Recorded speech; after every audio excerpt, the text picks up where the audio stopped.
Obunu gini kama chozunu Imana chukwa kosi womo Onyele miu Nyelu yumi What am I looking for? See my God, he don't bless me, yo. He give you me, give me you.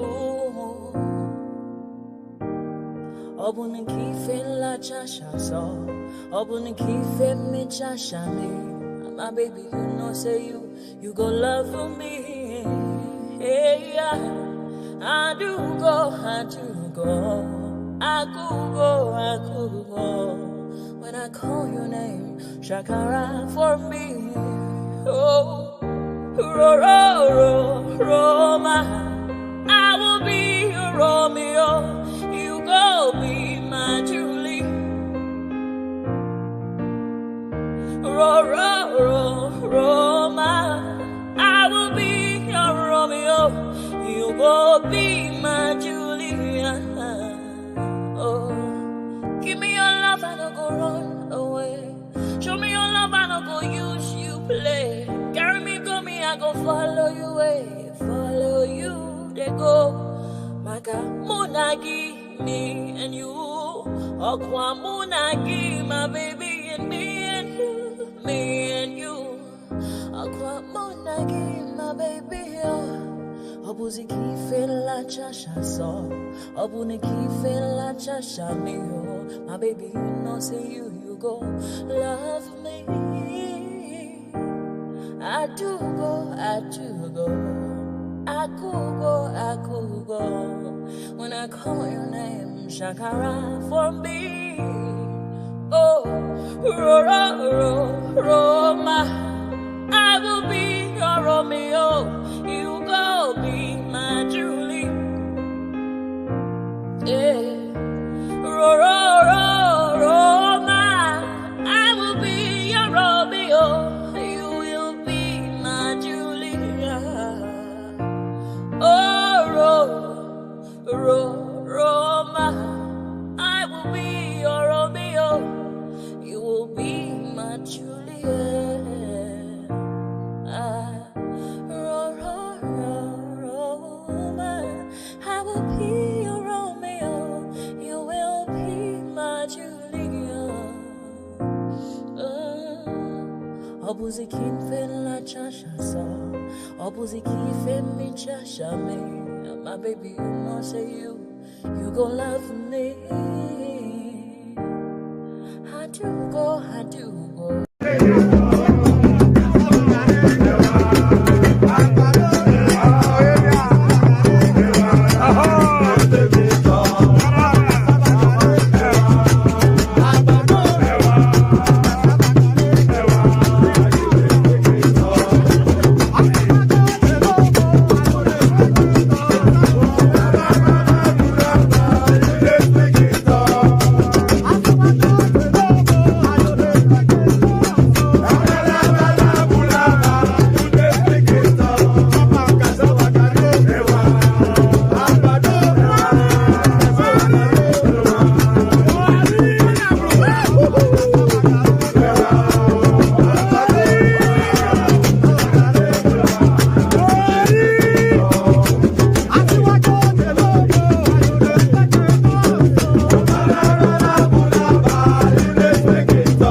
Orin àyájọ́ ni. wọ́n dìde wọ́n kúnlẹ̀ ogun oyin tí mo rí ká bá mi wá yẹn dà ká ní kó bá mi wá.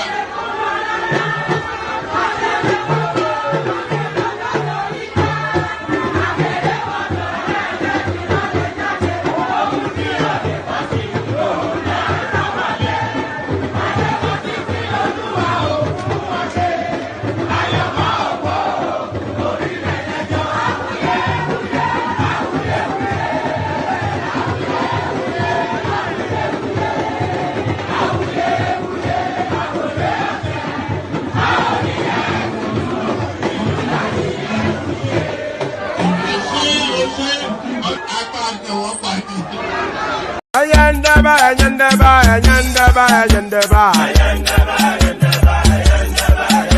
Ayandaba, ayandaba, ayandaba, ayandaba. Atima ayandaba, ayandaba, ayandaba, ayandaba. Wanama ayandaba, ayandaba, ayandaba, ayandaba. Susu, baby, subramia. Subramia, Soko sunu baby subramia, Soko sunu baby subramia, Soko sunu baby subramia, Ejemo, Anamana, Ejemeje, Anamana, Wanamejemo, Anamu, Paratuba Jodri Chukuma, Tukutuba Jodri Demo, Eguma Wego. Para tuba jodiri chukuma duku tuba jodiri ndemo obodo jisike nubo seruna oyibo it is everyone befere ayandaba ayandaba ayandaba ayandaba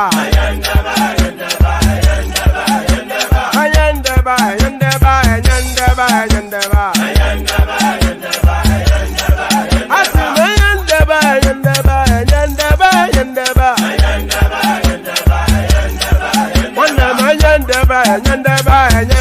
ayandaba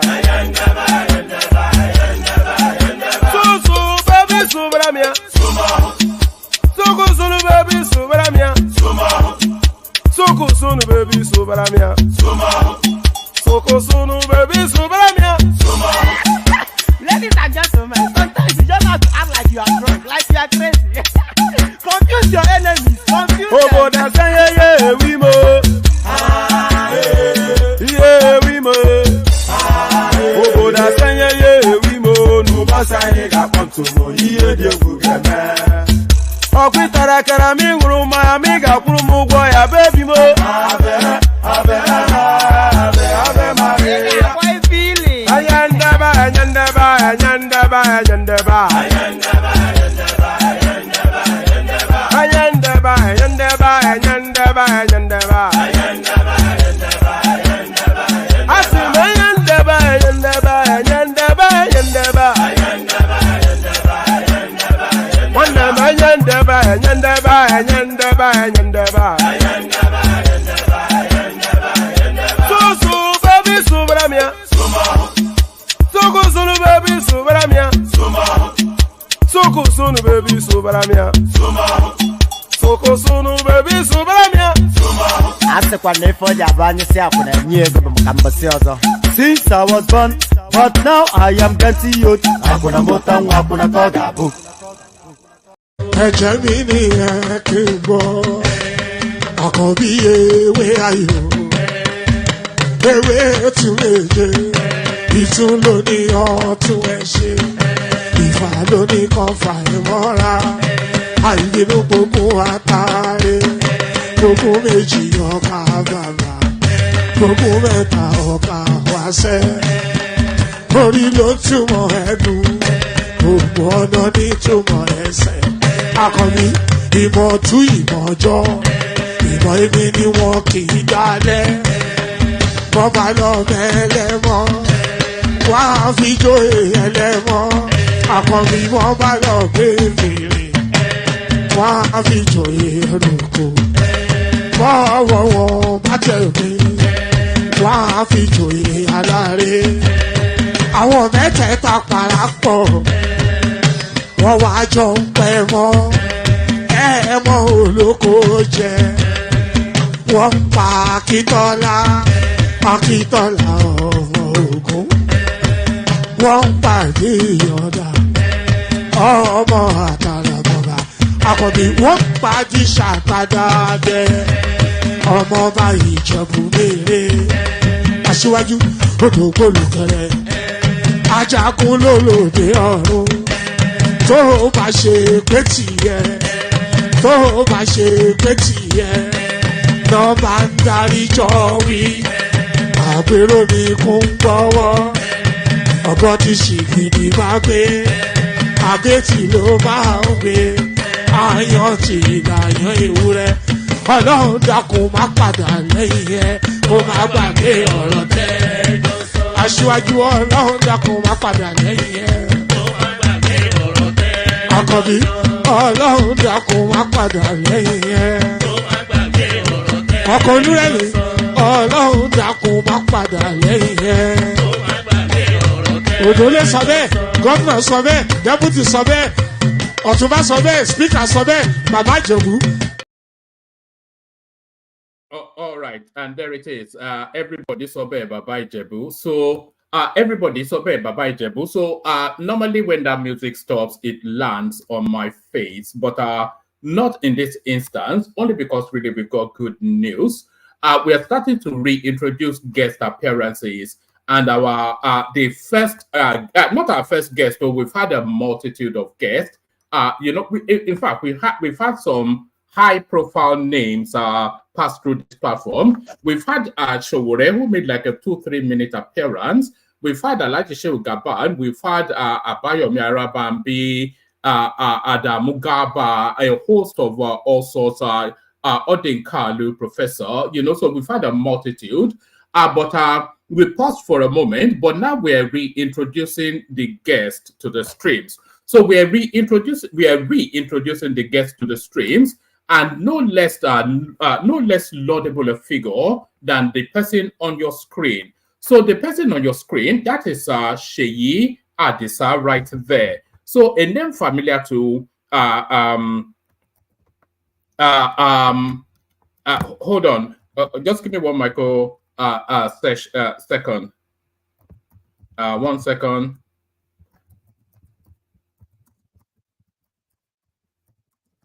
I'm just putting together the link to send it in. So when will Friday be? Friday will be the hold on. Friday will be the 19th. So Sheyi Adisa guest appears Friday the 19th of July 2024. So yes, let me send the link in so you can bookmark it. So we've got Sheyi Adisa, as I said, making a guest appearance on the platform, is joining us for 9:45 p.m. So I'm going to send the link in now so you can bookmark it. So Sheyi Adisa to make a guest appearance. In the course of the build-up to his appearance, I shall be introducing you to exactly who he is, so you get to know him. So Sheyi Adisa, as I said, so the link now in the comment section, make sure you bookmark it. Is one of the most exciting voices emerging out of the Nigerian political space. Is one of the next generation politicians that you have to look out for. He's coming out of the Oyo State space. So Sheyi Adisa, he will be joining us on Friday. All the arrangements have been made, and it promises to be a high-functioning engagement with this super brain politician. So bookmark that. Sheyi Adisa, Honorable Sheyi Adisa, joins us. Is an active politician, by the way, in situation. So he's not an ex-dis or somebody looking for a political job. It's actually an active politician emerging out of the Oyo State space. So he'll be joining us. So I've sent the link. So bookmark it, have your questions ready, research him, so you're ready to go. Friday, the 19th, 9:45 p.m. Sheyi Adisa joins us. So there it is right there. And of course, we'll be talking about it a lot more in the build-up too. So all the arrangements have been made. So he will be making an appearance as I do so now. So there it is right there. So there it is right there. So we've got that excellent guest lined up. Those here don't do anything. Just for the size of our platform, the amount and the quality of persons that have been through, you have to, if you don't say well done to me, I'll say well done to myself. You wonder how I get there. I don't know anybody. I just scramble around and you know, and suddenly they appear. So that was me scrambling around. I look a bit funny with this thing. Or should I jettison the backdrop? I don't know. So I scrambled around and suddenly they appear. So I've scrambled and he almost certainly will appear. In fact, definitely will appear on Friday. So bookmark that. Sheya Adisa joins us to talk us through exactly what is going on in Nigeria from his prism. So from his unique and peculiar perspective, he will chart the course. I'm finding this this backdrop a bit disconcerting. So let me see. Let me go to the old and boring one because I don't know. Yeah, I don't know. Does it make me look weird? I'm not sure. You say I look weird anyway. I know what you're thinking. But yes, yes. Or maybe not. Let me put it back. Let me put it back up. I don't suddenly. Or should I leave that? Yes. Let me see. You can see, if you see that, it casts a shadow that then makes me look like something out of a Stargate SG-1 or something. It makes me look like a character called Teok from let me see if I can show you actually. It makes me look like this guy, Teok from Stargate SG-1. So is that Teok? Let's see, Teok, is it Teok? Yes. Oh, is it from Farscape? Oh, it's from Farscape, not Stargate, isn't it? So it's from Farscape, not Stargate. Farscape. Hold on. I want you to see what I see when I. I can't find him. So. All right. Anyway, it makes me look like a character from science fiction, essentially is what I'm saying. So I'm going to jettison the background and go with the old and boring, and the familiar. So let's go with that. I know that doesn't especially excite, but we go with that for the moment. You this guy, man, a German.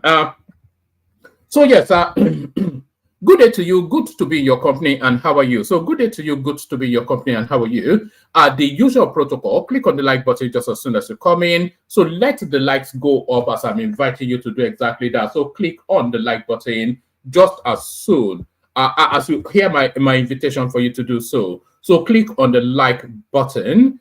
Click on subscribe as well if you're not already subscribed. We need numbers going up. So click on like and subscribe. And then if you want to be an active participant in the conversation, click on the hyperlink that says StreamYard. That will put you into a studio space. As soon as I finish reading out the body of the talking points, I'll let you onto the screen, invite your thoughts. So nothing complex, nothing complicated. So do all those things. Click on like, click on subscribe.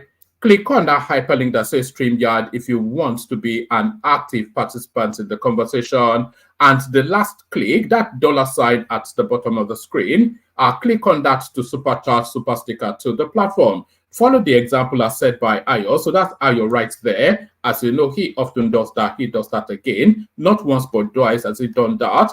And this is a Nigerian man who's been, is that even sarcasm? Or be for President 2027. And I'm not quite sure if you can make out the avatar on the screen. That is a unique and peculiar combination that he's promoting right there.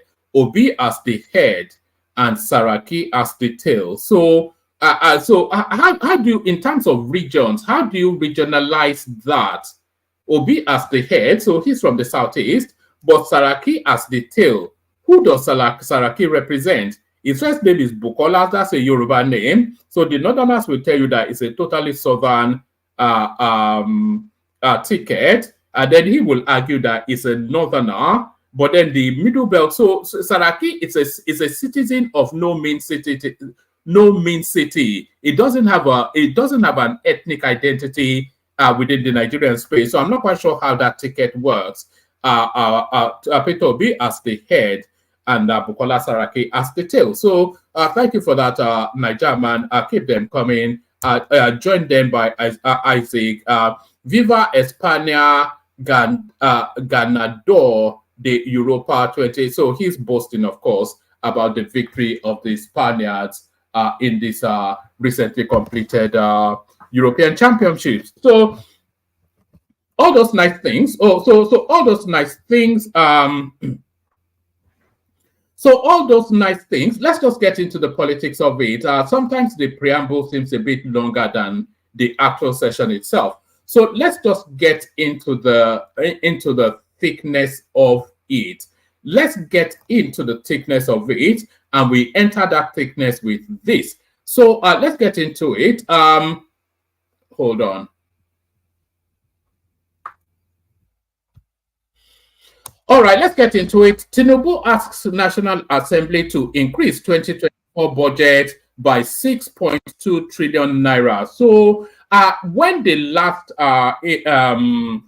last supplementary budget was presented, you remember when the last supplementary budget was presented, we said on this platform that wasn't the last supplementary budget because the budget is too small for the size of the country and the amount of works that needs to be done. And this new increment is still not the last increment before the next financial cycle. Almost certainly the case. The Nigerian budget, I think it's about, the Nigerian budget is less than $10 billion. How can you service 200 million people with $10 billion? So you expect this to go up again. Tinubu asks National Assembly to increase 2024 budget by 6.2 trillion naira.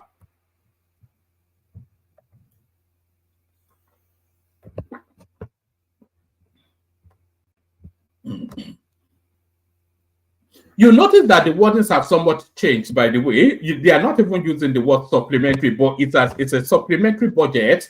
One, because of the size, and two, because it's another budget being presented to the National Assembly. Do you know that there's still 5 budgets running concurrently? The budget from the Buhari era is still running. Then the emergency budget that Tinubu did when he took over power, that's still running. And then there was another supplementary budget which is running, the substantive budget, and then another supplementary budget only to add this onto it. So this is a 6th budget running concurrently within the Nigerian state. Tinubu asked National Assembly to increase 2024 budget by 6.2 trillion naira. President Bola Tinubu has asked the National Assembly to increase the 2024 Appropriation Act by 6.2 trillion naira. Tinubu's request was contained in a letter read by the Senate President Godswill Akpabio on the floor of the upper legislative chamber on Wednesday. This increases the 2024 budget to 34.9 trillion naira from an initial 28.7 trillion budget Tinubu signed into law on January the 1st. In December, the National Assembly passed the 2024 appropriation bill, increasing its size from 27.5 trillion proposed by Tinubu to 28.7 trillion naira. Tinubu is seeking an amendment to the budget to provide 3.2 trillion naira for infrastructure projects and 3 trillion naira for recurrent expenditure. So you see, this right here is exactly this right here is exactly what people want to see. Although the percentages are still a bit skewed, it's almost 50-50, but this right here is what people want to see in budgetary request when the abundance of it actually goes towards infrastructure. You remember during Buhari's administration, 70-75% was recurrent expenditure, and then about 15% was towards capital expenditure, and then 10% was lost in the language that they used to describe it. So the budget increment is a problem in itself, because they should have just stated how much they needed in one lump, and then they should have had the budget for the year. But this certainly it's the direction of travel you want the budget to go. Tinubu is seeking an amendment to the budget to provide 3.2 trillion naira for infrastructure projects and 3 trillion naira for recurrent expenditure, pursuant to Section 58, subsection 2 of the Constitution of the Federal Republic of Nigeria as amended. I forward herewith the above named bills for consideration and passage by the Senate. Tinubu said the Appropriation Act Amendment Bill seeks to amend the Principal Act to provide the sum of 3.2 trillion naira for renewed hope infrastructure projects and other critical infrastructure projects to be undertaken across the country, and the sum of 3 trillion naira to meet further recurrent expenditure requirements necessary for the proper operation of the federal government. They shall be funded by accruals to the federal government of Nigeria. So that accruals is a combination of taxation, all money, and whatever else comes in as earnings for the government. So that's the totality of the accruals. They shall be funded. So it's not a loan-backed budget. It's an earnings-backed budget or increment rather. They shall be funded by accruals to the federal government of Nigeria.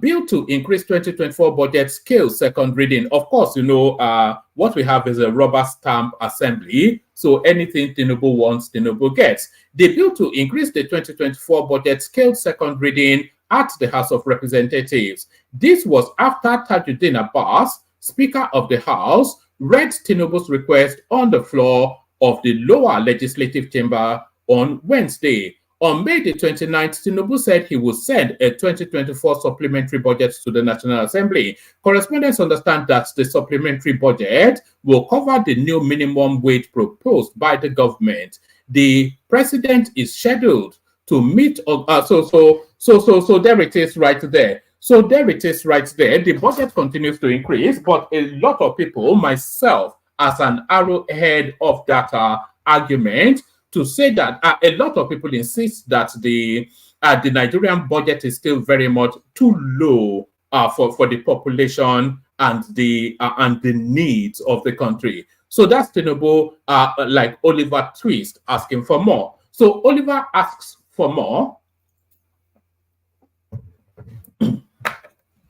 So Oliver asks for more as Oliver does this. APC sacks Ndume as Senate Chief Whip over complaints about Tinubu. So now a lot of people conflicted about how to position on this particular narrative.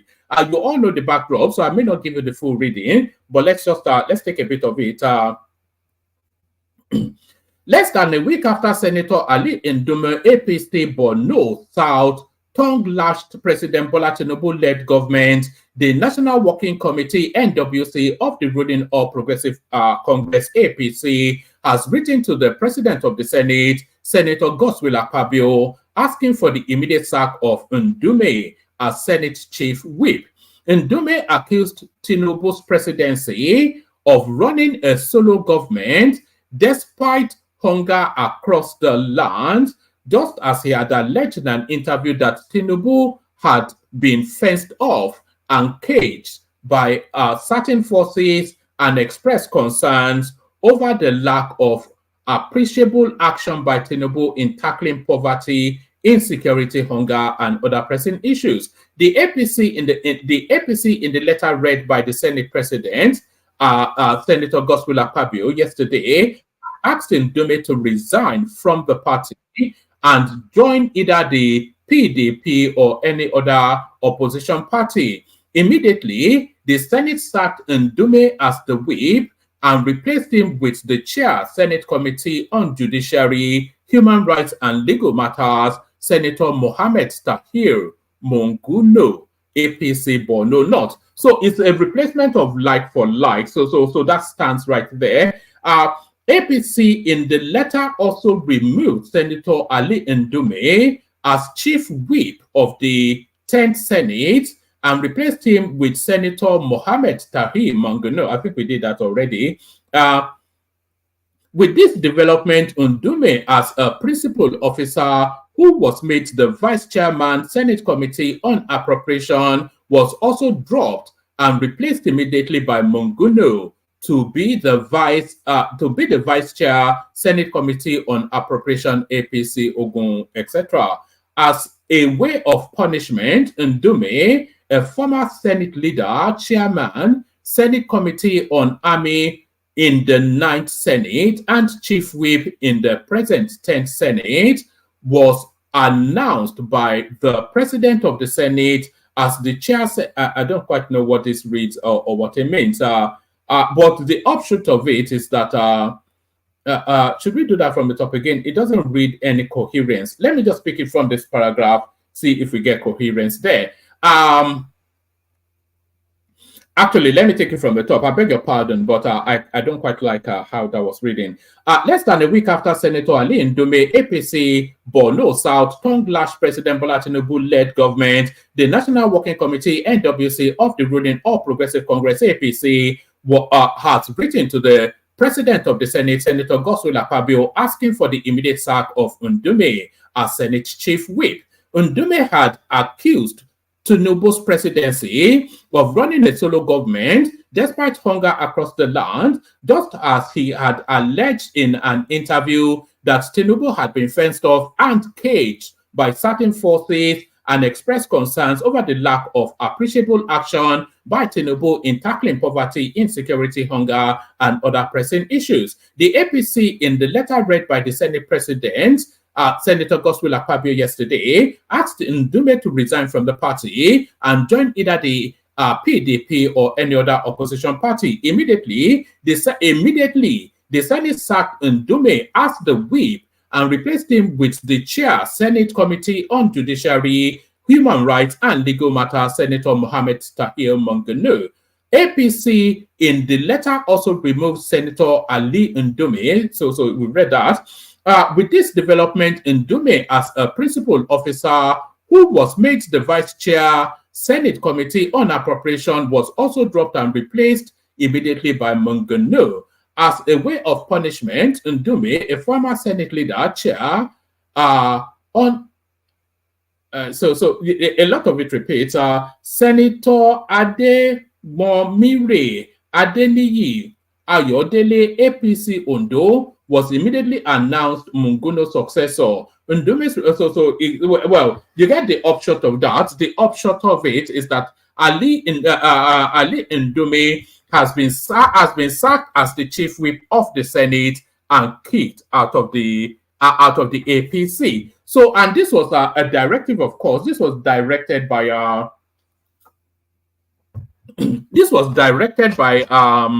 the chairman of the party. What's it called? Abdullahi Ganduje. So this was directed by the chairman of the party. So I'm a bit somewhat conflicted about this. So one, a member of the party should be should I say that categorically or ask that as a question? Should a member of the party be allowed to be so publicly critical of that party as we have seen Ndume do? So that's the question.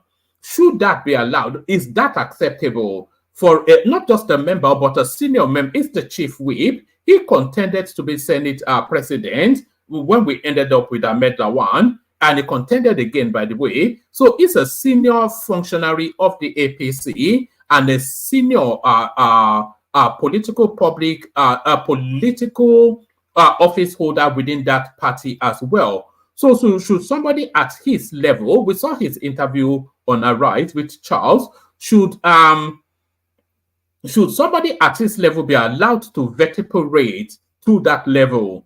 That's one. But does the punishment fit the crime? That's two. To sack him as the chief whip and kick him out of the party. So that's the question. What's your answer? So we leave that there. Then we go now to this protest stroke riot. I see it not as a riot, by the way, being organized by the Showore space and the Obedience space, are purporting to want to protest against bad governance. I'll bring you their list in a moment, but let's read this first. Arewa youths Arewa youth, students announced withdrawal from planned nationwide protests. So the Northerners are backing out. We saw another section of the Northerners back out yesterday. This is a different section of the Northerners still backing out. A coalition of concerned Northern youths and students in 19 Northern states have on Wednesday announced their resolve to withdraw from the planned nationwide protest over economic hardship in the country. The coalition's national coordinator, Jubril Sani Bello, who kicked against the protest, whilst addressing newsmen in KANU, however, called on students in the country to desist from participating in the protest. Bello, who doubles as the National Senate President, National Association of KANU State Students, said plans to join the protest have already reached an advanced stage, but it resolved to withdraw from the protest because organizers and the aim of the protest were unknown. So this is it right here now. So a senior functionary of the Northern Student Space has decided to withdraw his space from the protest for reasons that he cannot vouch for what they are protesting for or against. Do you understand? And I've said severally that this is a protest against lost elections rather than a protest against bad governance or economic hardship. I think universally we all know that this is a this is a protest more against a lost election by the obedience space than a protest against hardship or bad governance. We're not witnessing bad governance. We are witnessing hardship, which is a consequence of decades of bad governance. So the chickens have come home to roost in terms of how we have lived our lives as a nation. But we're certainly not witnessing bad governance, but we are witnessing economic hardship. Should the people protest against economic hardship? Yes, they should, and yes, they can. But this protest is nothing to do with that. It's entirely party politics led. Sowore is organizing one. Sowore contended the presidency and lost woefully. The obedience space, they're organizing another one. They contended the presidency and lost woefully. So these are the people now purporting to be organizing protest against bad governance and economic hardship. So it's entirely a partisan thing. And the guy from the north is now coming to that realization. Bello, who doubles as the National Senate President, National Association of KANU Students, said plans to join the protest have already reached an advanced stage, but it resolved to withdraw from the protest. Why? Because organizers and the aim of the protest are unknown. He said that although they understand the economic hardship faced by Nigerians in recent times, protests in the past had caused setbacks to their academic pursuits. According to him, we understand the economic hardship in Nigeria, but as students, your future is paramount. Already, plans to join the protest have reached an advanced stage, but we resolved to withdraw from the protest due to the fact that the organizers and aim of the protest were unknown, especially with the sponsorship for us to fight for our rights, and so we are uncertain whether their intentions are peaceful or violent. So those are the Northern students bailing out right there. So the Northern students bail out. The Northern actually, before I go on to the next readout, let me share this with you. So this is what the protest is looking to achieve. So if I read you this list, then you will quickly come to the realization that it is not a protest about anything that is happening to Nigeria. It is a planned anarchy against the Nigerian state. That's the only way that I can say it. They are planning a day of rage, a day of anarchy against the Nigerian state. And if you go through their list of demands, then you'll see that it is essentially an anarchical sort of events that they are planning. So it says end bad governance in Nigeria for the days of rage revolt, non-negotiable demands. So this is what they are demanding: scrap the 1999 constitution and replace it with a people-made constitution for the Federal Republic of Nigeria through a sovereign national conference immediately, followed by a national referendum. So that, of course, completely unattainable. It says that thus the Senate arm of the Nigerian legislative system keep the House of Representatives and make lawmaking a part-time endeavor. So a complete rework of the Nigerian state, otherwise they will riot. Pay Nigerian workers a minimum wage of nothing less than 250,000 naira. Invest heavily in education and give Nigerian students grants, not loans. Aggressively pursue free and compulsory education for children across Nigeria. So, yes, it says release NNAMDI KANU unconditionally and demilitarize the southeast. So, Russia, it's not a tiny little thing. So, it says, is it rationalize publicly, re-nationalize publicly owned enterprises sold to government officials and cronies, reinstate a corrupt-free subsidy regime to reduce hunger, starvation, and multidimensional poverty, probe past and present Nigerian leaders who have looted the treasury, recover their loot, and deposit it in a special account to fund education, healthcare, and infrastructure. Number 9, restructuring of Nigeria to accommodate Nigeria's diversity, resource control, decentralization, and regional development. It says end banditry,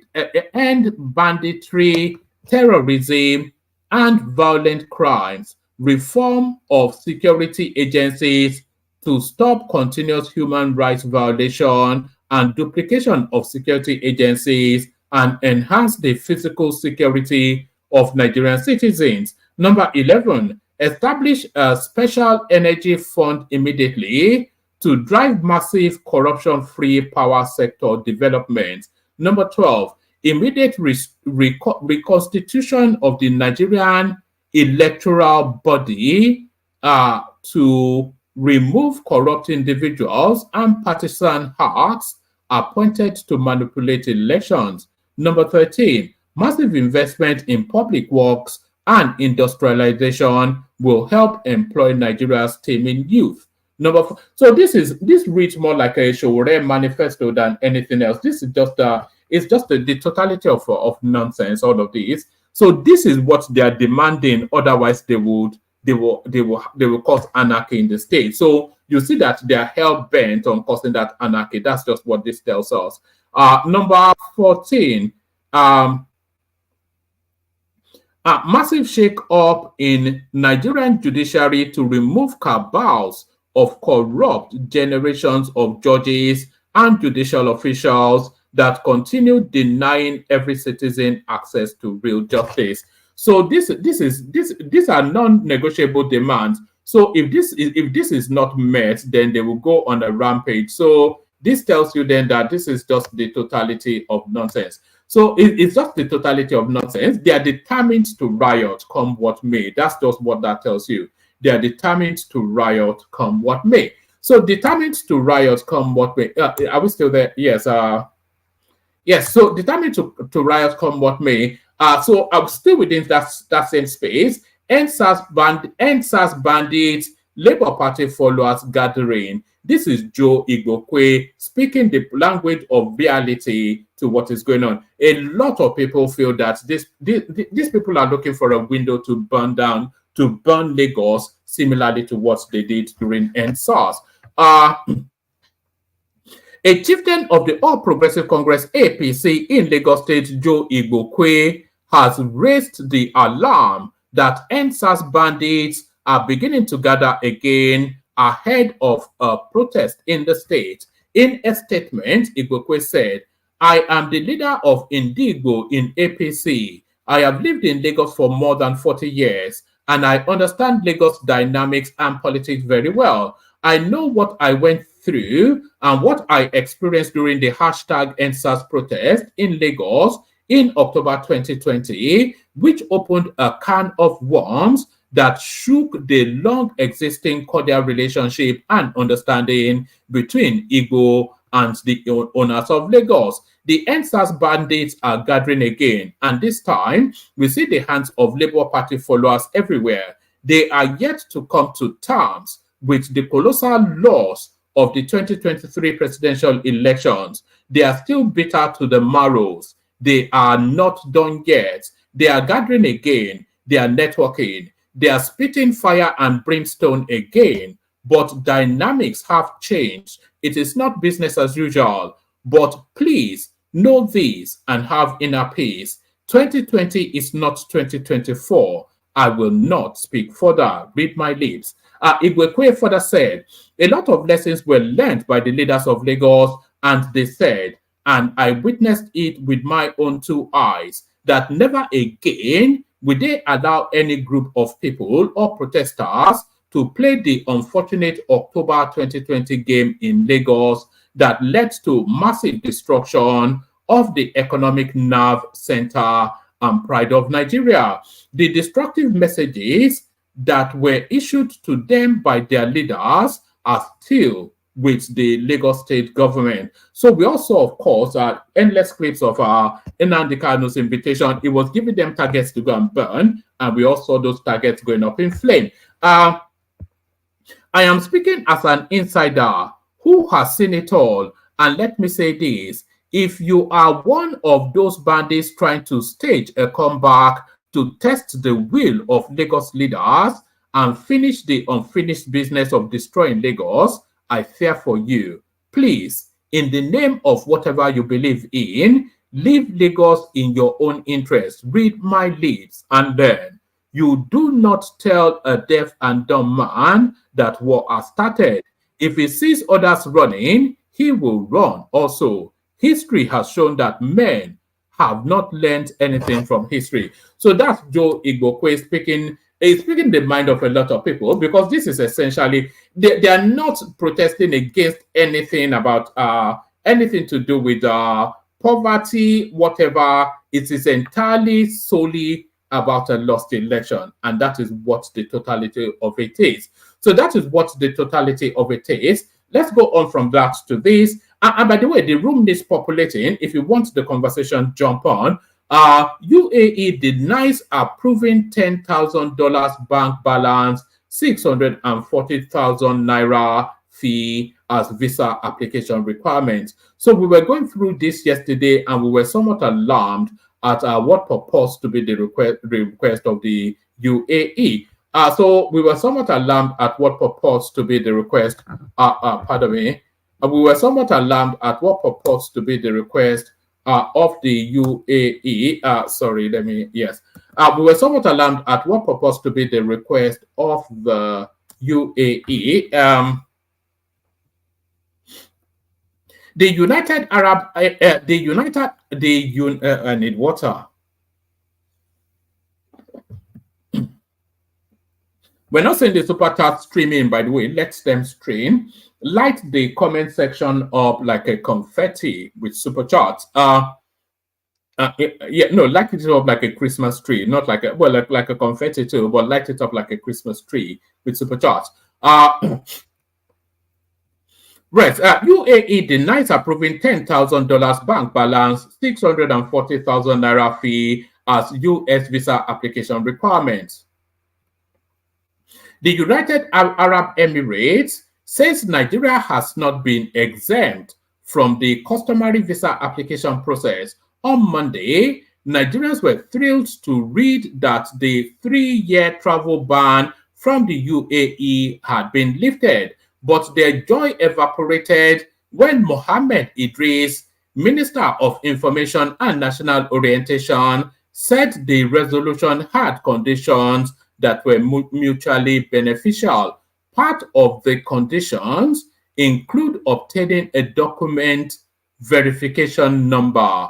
According to the DV Hub, the process is a specialized service designed to authenticate and verify documents essential for visa application to the UAE. The DVN cost a non-refundable 640,000 naira, excluding VAT, for each application. This does not include the visa fee. In addition to obtaining a UAE visa, Nigerians are required to provide proof of a 6-month bank statement with a minimum balance of $10,000. While some citizens describe the condition as an upheld constructive ban, others express doubt about the authenticity of the DVN. Correspondents contacted the UAE Department of Economy and Tourism to confirm if obtaining a DVN was part of the resolutions reached. The department said the DV Hub website is not affiliated to the so it looks as I hope you are paying attention to this, by the way. They are telling us that the Minister of Information and National Orientation is telling us that there are conditions to apply for the UAE visa, and those part of those conditions was a document verification number, and that document verification number has to be carried out via a particular hub, and the fee for that is 640k. And the UAE, they are telling us they have nothing to do with this. So I'm not quite sure if there's a mix-up there. I'm not quite sure that that is emanating out of the government, because that sounds like a scam. That sounds like a scam right there.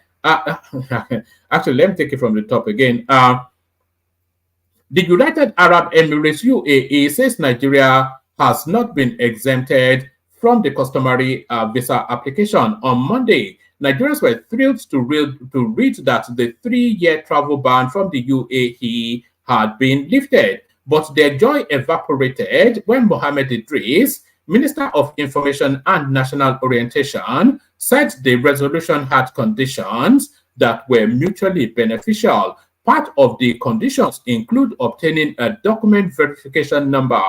According to the DV Hub, the process is a specialized service designed to authenticate and verify documents essential for visa applications to the UAE. The DVN cost a non-refundable 640,000 naira, excluding VAT, for each application. This does not include the visa fee. So if you add VAT, which is roughly about, I think it's roughly 15-20%, so that takes it to about 700 and something thousand. And then if you add the visa fee, which will be about 200,000, you are looking at a non-refundable 1-point-something million naira just to apply to go to the UAE, excluding the $10,000 they're expecting you to have in the bank.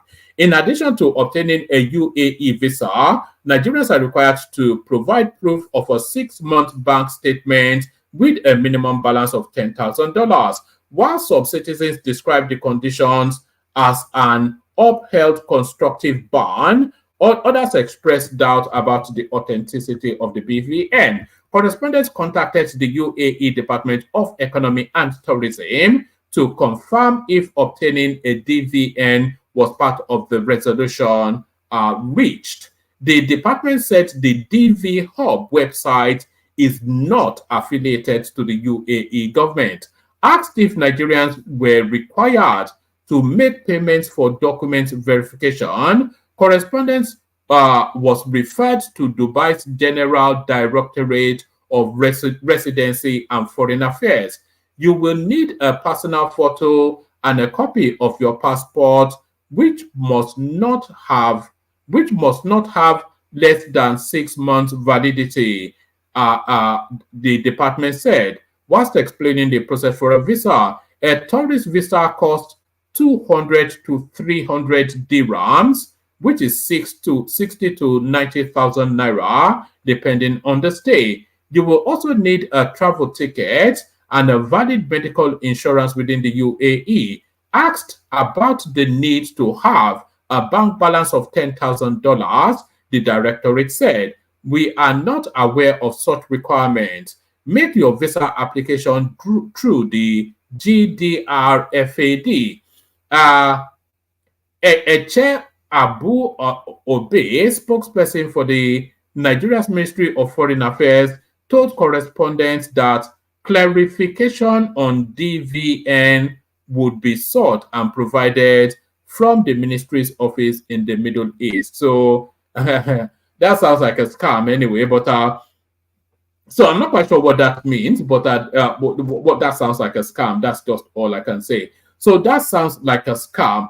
So that's it. A lot of the conversation is going to wrap around, I suspect, the protest, riot, or whatever it is, day of rage that is being planned. Before all that, though, just to signpost you, we have a guest coming on Friday, Sheyi Adisa, Honorable Sheyi Adisa. So he'll be joining us 9:45 p.m. on Friday to talk us through all matters Nigeria. So we play the Kegite music, kick the session off. The room needs populating. Anybody that wants the conversation, jump on.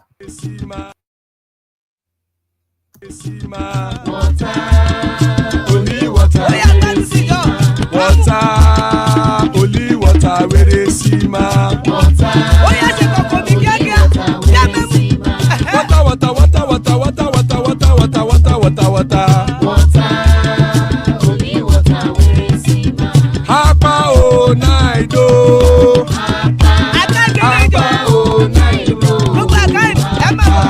Hapa you don't come oh.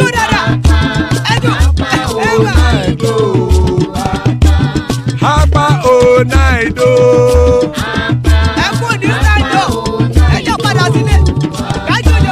Oro keke elemu ye o. Ide shodi ya keke elemu re o. Bobby master keke elemu re o. Chifu Wailati keke elemu re o. Erukulele elemude. Erukulele egbe elemudodo jare o. Erukulele Ghana ti de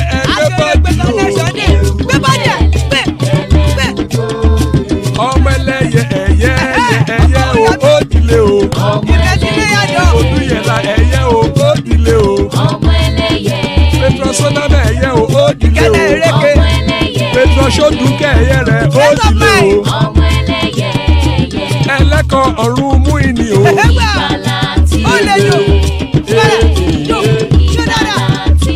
Àkùkọ ọ̀run méjìkọ.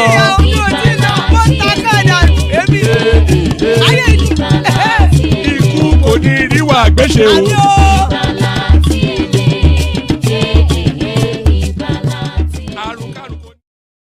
And there it is right there. Ikuko Niru Agweshebe, death have nothing to do with us. So amen to that on behalf of myself and you, my friends. Amen to that on behalf of myself and you, my friends. Joining us, General Thomas.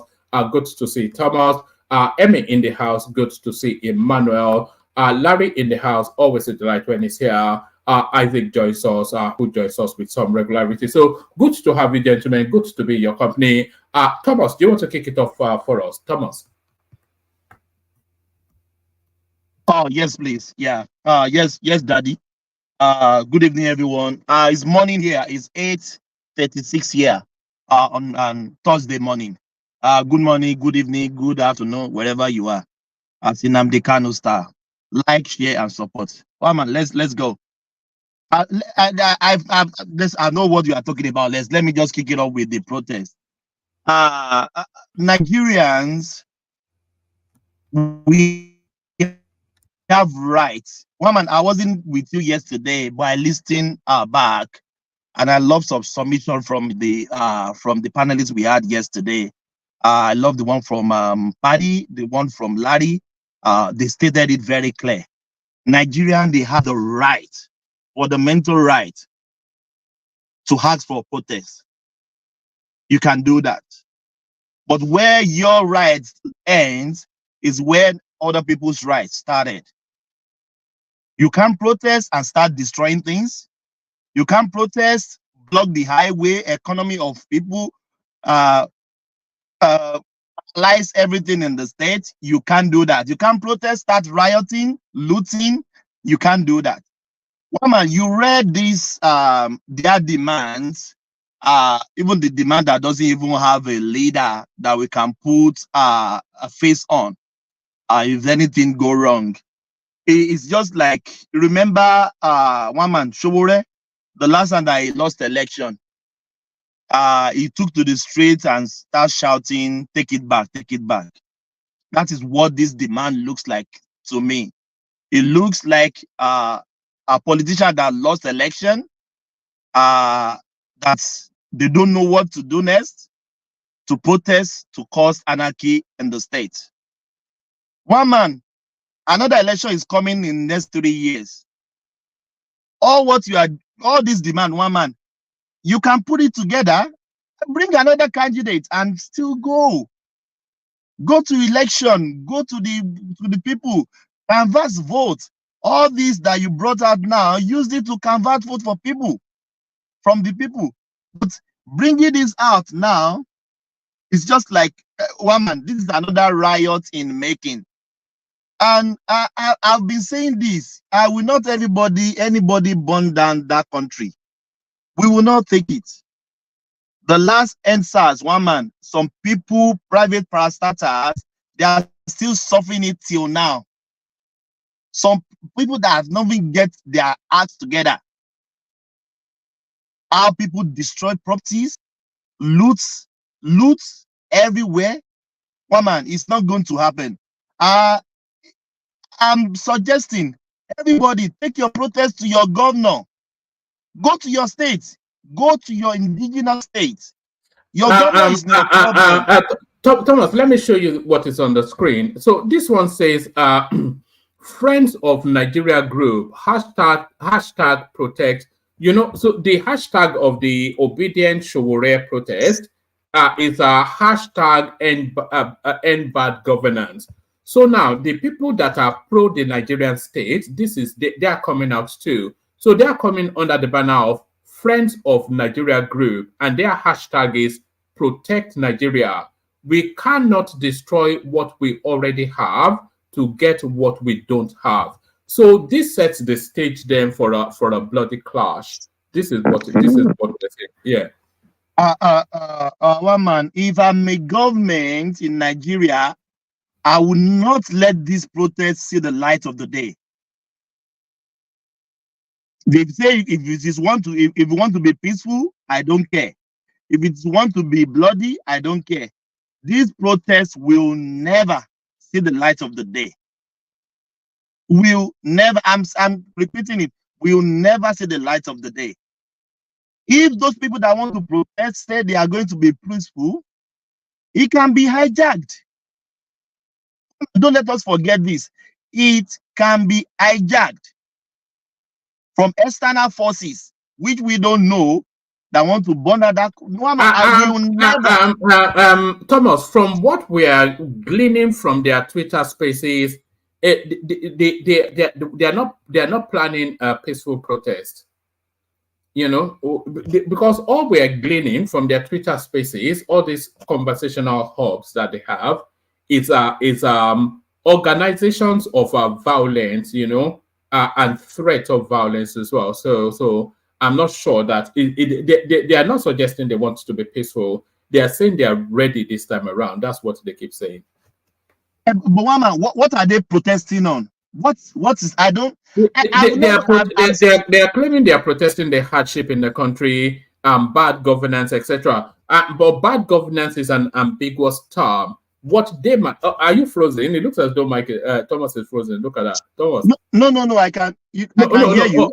Yes. So bad governance is an ambiguous term because they can argue that they have bad governance, and there could be a counter argument that says we have good governance.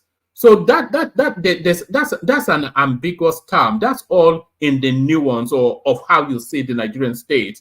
So that's not really a protest, but the protest against the hardship, it has legitimacy.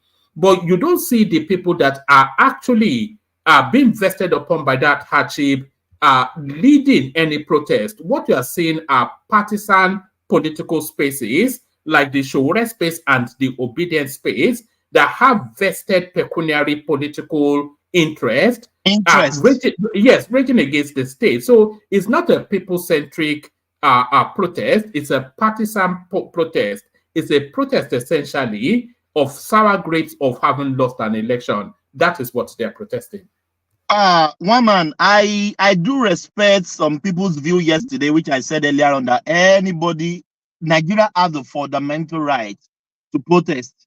But one man, protest is not the leeway for you to destroy Nigeria or destroy the property of Nigeria. Have you forgotten? It's just 4 years. 4 years ago, when people were anarchy, people's shop was looted, houses was burned down, the ancient court in Lagos was burned down. People were crying. No, we're not gonna take this. I'm speaking. Thomas, you said an ancient court in Lagos.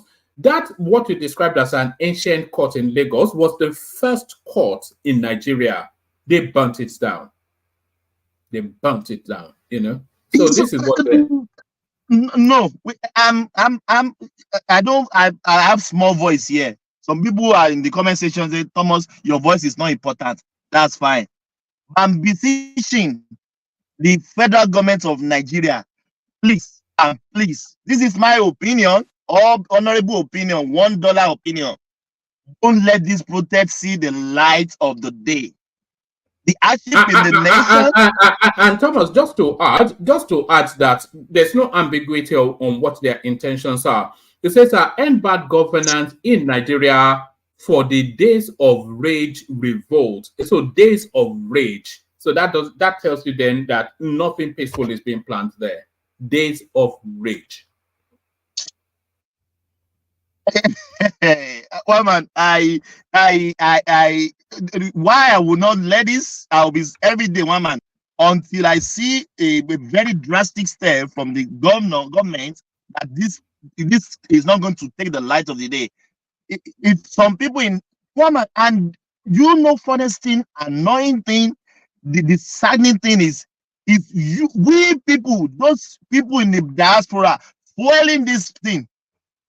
We know you. We know you on X. We know you. We know you. We saw your handle. We know your name. We know where you belong to. We are in your space. We know how far you gone. Oh man, if you listen to some audios that I saw, you can't even play it here. So these people are not planning a peaceful protest. One man, get that now. Nigerians, get it to your skull. These people are not planning any peaceful protest. If you go to their spaces on Twitter, you see what they are talking about. This is another second answers. Nigerian government, don't let this happen. The hardship in the country now is enough for people to go out there. If it turns into anarchy, who should be held responsible? Because I've seen Peter Obi citing the examples in Kenya towards his adherents, and we are hearing Showore's voices promising days of rage. So if it turns into what we suspect it would turn into, who should be held culpable at the other end of it? One man, Peter Obi can and should not be above arrest. Yes, you're right. Why should they arrest him? So what's the reason? One man, what's the reason of arresting him? Then one man answer me now. For instigating the process. So can you tell me what he instigated? Let's be clear. What is X handle? Now it's all there. No, you that said he instigated, that you know what he said. So can you say that? Is inviting Nigerians to learn from the Kenyan example, which is an example of anarchy. That's not true. So what is true? Tell us the truth. Thomas. Yes, please. When you come to NSAS was actually very, very, very organized. Let's state the facts clear. It was organized peacefully. Most of us that participated in NSAS who started peacefully, going peacefully. So the government, when they killed, when they killed us, when they started killing us, that is when the chaos starts. Even this process that is coming on, when you see a problem is when the police kill one of the Nigerians. That is when you see a problem. But if they want it peacefully, they should guide us, make us follow us and protest. But when you will see a problem is when they kill one of the protestants. It's always a problem. So it's not even a protestant problem not to protest. Let them guide them well, and you will not see a problem. But when immediately they kill one of them, that's when you will see a problem. And that's what happened in NSAS. When they started killing them, that's massacre, that killing they killed, that's when you saw them scattering everywhere.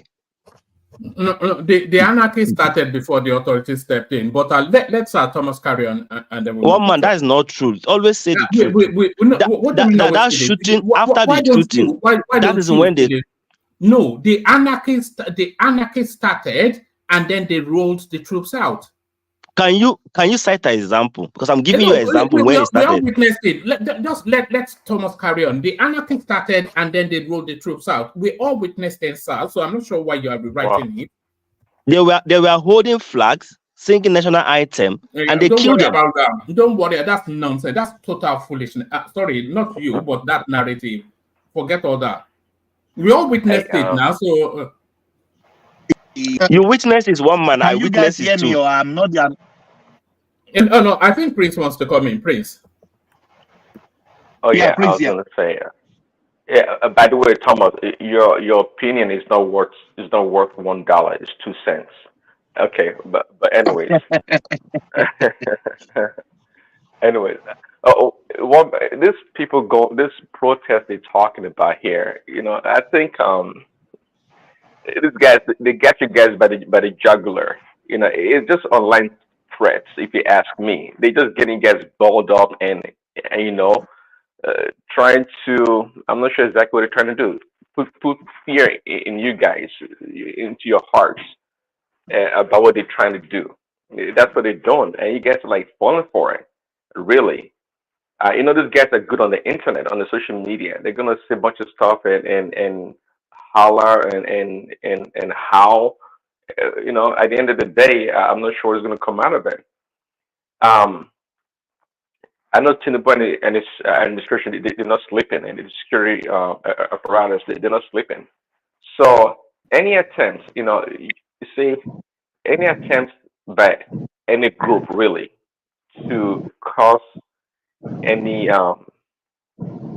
damage, any kind of destruction to society, people's property, I don't think they should find it likely. I think they should deal with these people like ruthlessly. That's the way it should go.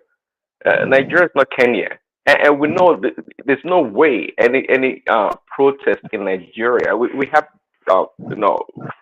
antecedents of this protest. It doesn't go well. It's going to be hijacked. There's no doubt about it. It is for the nefarious people to come in and do destruction. We all know that. Even though some people want to protest for good reasons, but we know it's going to be hijacked. There's going to be right now that quote unquote people are hungry and there's hunger in the land. You don't think they're going to take advantage of it and steal from people, destroy property, and it's all for destruction. So the Tinubu needs to think straight and nip it in the bud before it gets crazy, both online and on the streets. Oh yeah, Prince Daddy, thank you. Woman, can you hear me? Yes, we can all hear you. Carry on. We can. Yes, yeah. Prince Daddy, do you know what's get me angry? Emmanuel just said now is when they take somebody down, is when the protests and the destruction started. And I'll reiterate this. The last time I checked, ShopRite, it wasn't owned by the government. Sure, it's the government that shot people at Lekki. ShopRite wasn't owned by government. TVC that was burned down, it wasn't owned by government. Many private parastatals that was burnt down, looted, it wasn't owned by the government. Fine. If you say you burn down the court, you burn down BRT, fine. That one is good. Even though it's not acceptable, we can say that is government property. What of the individual property that was burned down, looted? What will you say about that? We're not going to take this. We have to start the campaign to stop this protest as early as possible. Anybody they knew that is protesting this, they should be picked up. They should be picked up, one man. We are not going to allow any ESAC Pro 2 marks or what they call it anymore in that country. Fine, you have right to protest, but we know the protest will be hijacked. One man, that is my submission. Nigeria, wake up. We don't want any protest. You said that protest should be stopped, and I think a lot of people, they are distancing themselves because there's going to be an aftermath. So people are documenting their positions now, so that they can exempt themselves from the aftermath of it. So this came out in Digbo, Lagos. It says it's a press release for immediate distribution. Ndigbo, Lagos publicly dissociates Ndigbo in Lagos from civil unrest allegedly masterminded by Ndigbo. So they are removing themselves and they are placing it squarely with the IP obedience. So IP obedience, so it says, for immediate distribution, Ndigbo Lagos publicly dissociates Ndigbo in Lagos from civil unrest allegedly masterminded by Ndigbo. The socio-cultural organization Ndigbo Lagos categorically denies and debunks the wicked and unfounded rumors making the rounds, which alleges that Igbo community in Lagos are planning to mastermind protests against the government of Lagos State and other parts of Nigeria. Those behind these wicked rumors against Igbos may be plotting evil against Indigbos in Lagos and beyond, and leveraging on this fabricated evil plot to advance their satanic causes. Ndigbo Lagos is a reputable and responsible organization deeply committed to fostering peace, unity, and social economic development in places we domicile and we do our legitimate businesses. For decades, Ndigbo Lagos has championed initiatives that bridge cultural divides and promote mutual understanding and respect amongst the diverse ethnic groups residing in Lagos, especially with the indigenous communities with whom we have lived side by side in harmony. So essentially, so they are distancing themselves and isolating it to the IP obedient space. That's One man, is it a coincidence that people shouting these protests are the losers at the last election? Example, Peter Obi himself, the obedience in entirety, and Shubure. Why is it that they are the one, their mics are very loud, they put the volume on 100%? Why? So, one man, I am not objection to any protest. Nigeria have the fundamental right to protest. So far is peaceful, but I know this protest will not be peaceful. People that are talking about this protest, we know who they are. We know what they're capable of doing. We're not going to take this. One man, we are not going to take this. I'm happy the Ndigbo in Lagos have distance themselves from them. And I know the obedient, they will still go for them. You will see, they will still go for them. The, what they call it, Joe Igbokwe, I know, maybe the remaining house that he has in the southeast, they will go there and burn it down. You remember one man, Joe Igbokwe, his house was burned down in Enugu State because of this NSAS too. So why are we want good governance, but little that people has sweat, work in their life to gather, you are burning them down. The little the government has, woman, if there's any decadence in infrastructure in Nigeria, who is going to take the heat? Nigerians are going to take the heat. Politicians and their kids are not in Nigeria. They are not suffering. They don't know what is going on. But a little infrastructure that they put in place because of riots, because of some people is the bloody loser at the last election, they want to burn it down. Woman, I rest my case. Nigeria, against this protest, I am against it. You can say anything you want to say, I am against it. That's my submission, woman. Thank you. All right, brilliant. Did you want to speak to Ndume, or do you want us to?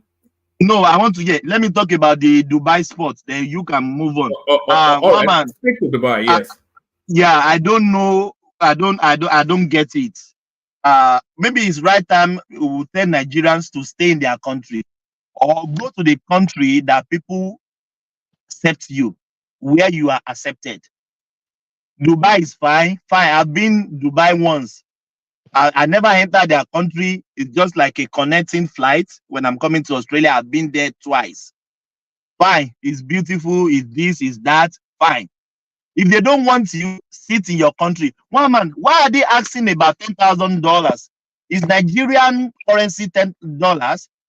Is their currency $10? Thomas, that might well be fake news, because somebody contacted the Dubaians and they said that the visa requirement for Nigerians is the same as everyone else. 200-300 dirhams, which is about 60,000-90,000 naira, is all that is required. So somebody is trying to game something here. Yes, now I'm hearing their currency. Now my brain is settled. Why would somebody will be asked? What man, you can't be filing for Australian visa and they will be asking you to pay US dollar. No, they will ask you to pay for Australian dollar. You can't be filing for Canadian visa and they are asking you US visa. Are they spending US visa in Canada? Everybody have their currency. And I'm saying this, woman, this Dubai of 18, well, Dubai is beautiful. People love to do their holiday in Dubai. If you are not accepted, go where you have been accepted. Australia will accept you. There's many places here you can visit. Go to the country there you have been accepted. Dubai is not heaven. I don't know what is important about Dubai. I wanted to go there once before with my family. I will just cancel it, go somewhere else. So if they don't want you, stay in your country. Go where they will accept you. Oh, thank you, woman. Let's move on to the next people. I just love to kick it up today. You always marginalize me all the time, one man. Look at that. It's almost as though you were okay do or something. All right, brilliant. So that's Thomas picking it off excellently. So from Thomas's submission, let's go on then to Larry, see if he's ready for us. Larry, are you ready? Hey, one man. Good evening. I'm fine. One man, let me go now so I can go to bed. Oh? Yeah. Go after Larry, unless Larry wants to yield the spot. No, you can go. You can go if you want. All right. Let's come to you, Emmanuel. Then plenty to go through. The IP obedient protest mixed with a bit of shore. A lot of people distancing from it. The North are saying they want no part of it. Indigo, Lagos are saying it's nothing to do with us. So are all these people not feeling the hardship, or they don't believe the narrative? So that's one. Tinubu increases the budget by 6.2 trillion naira. A lot of people saying, why don't you just do it in one fell swoop? Because the budget, even with this increment, still too small. Ali Ndume, sacked as the chief whip, kicked out of APC. So what happened to freedom of speech in Nigeria? So they risk that as well. And then there's this federal government to tax bank 50% of realized profit in FX gains So that might not be something you want to speak to. But Philip Shaibu, he has been reinstated as the deputy governor of Edo State. So all of that, or whatever else you want to speak to, about 5-7 minutes, Emmanuel. Okay. Thank you very much, and good evening, everyone. Oma, where is Ajale Koko?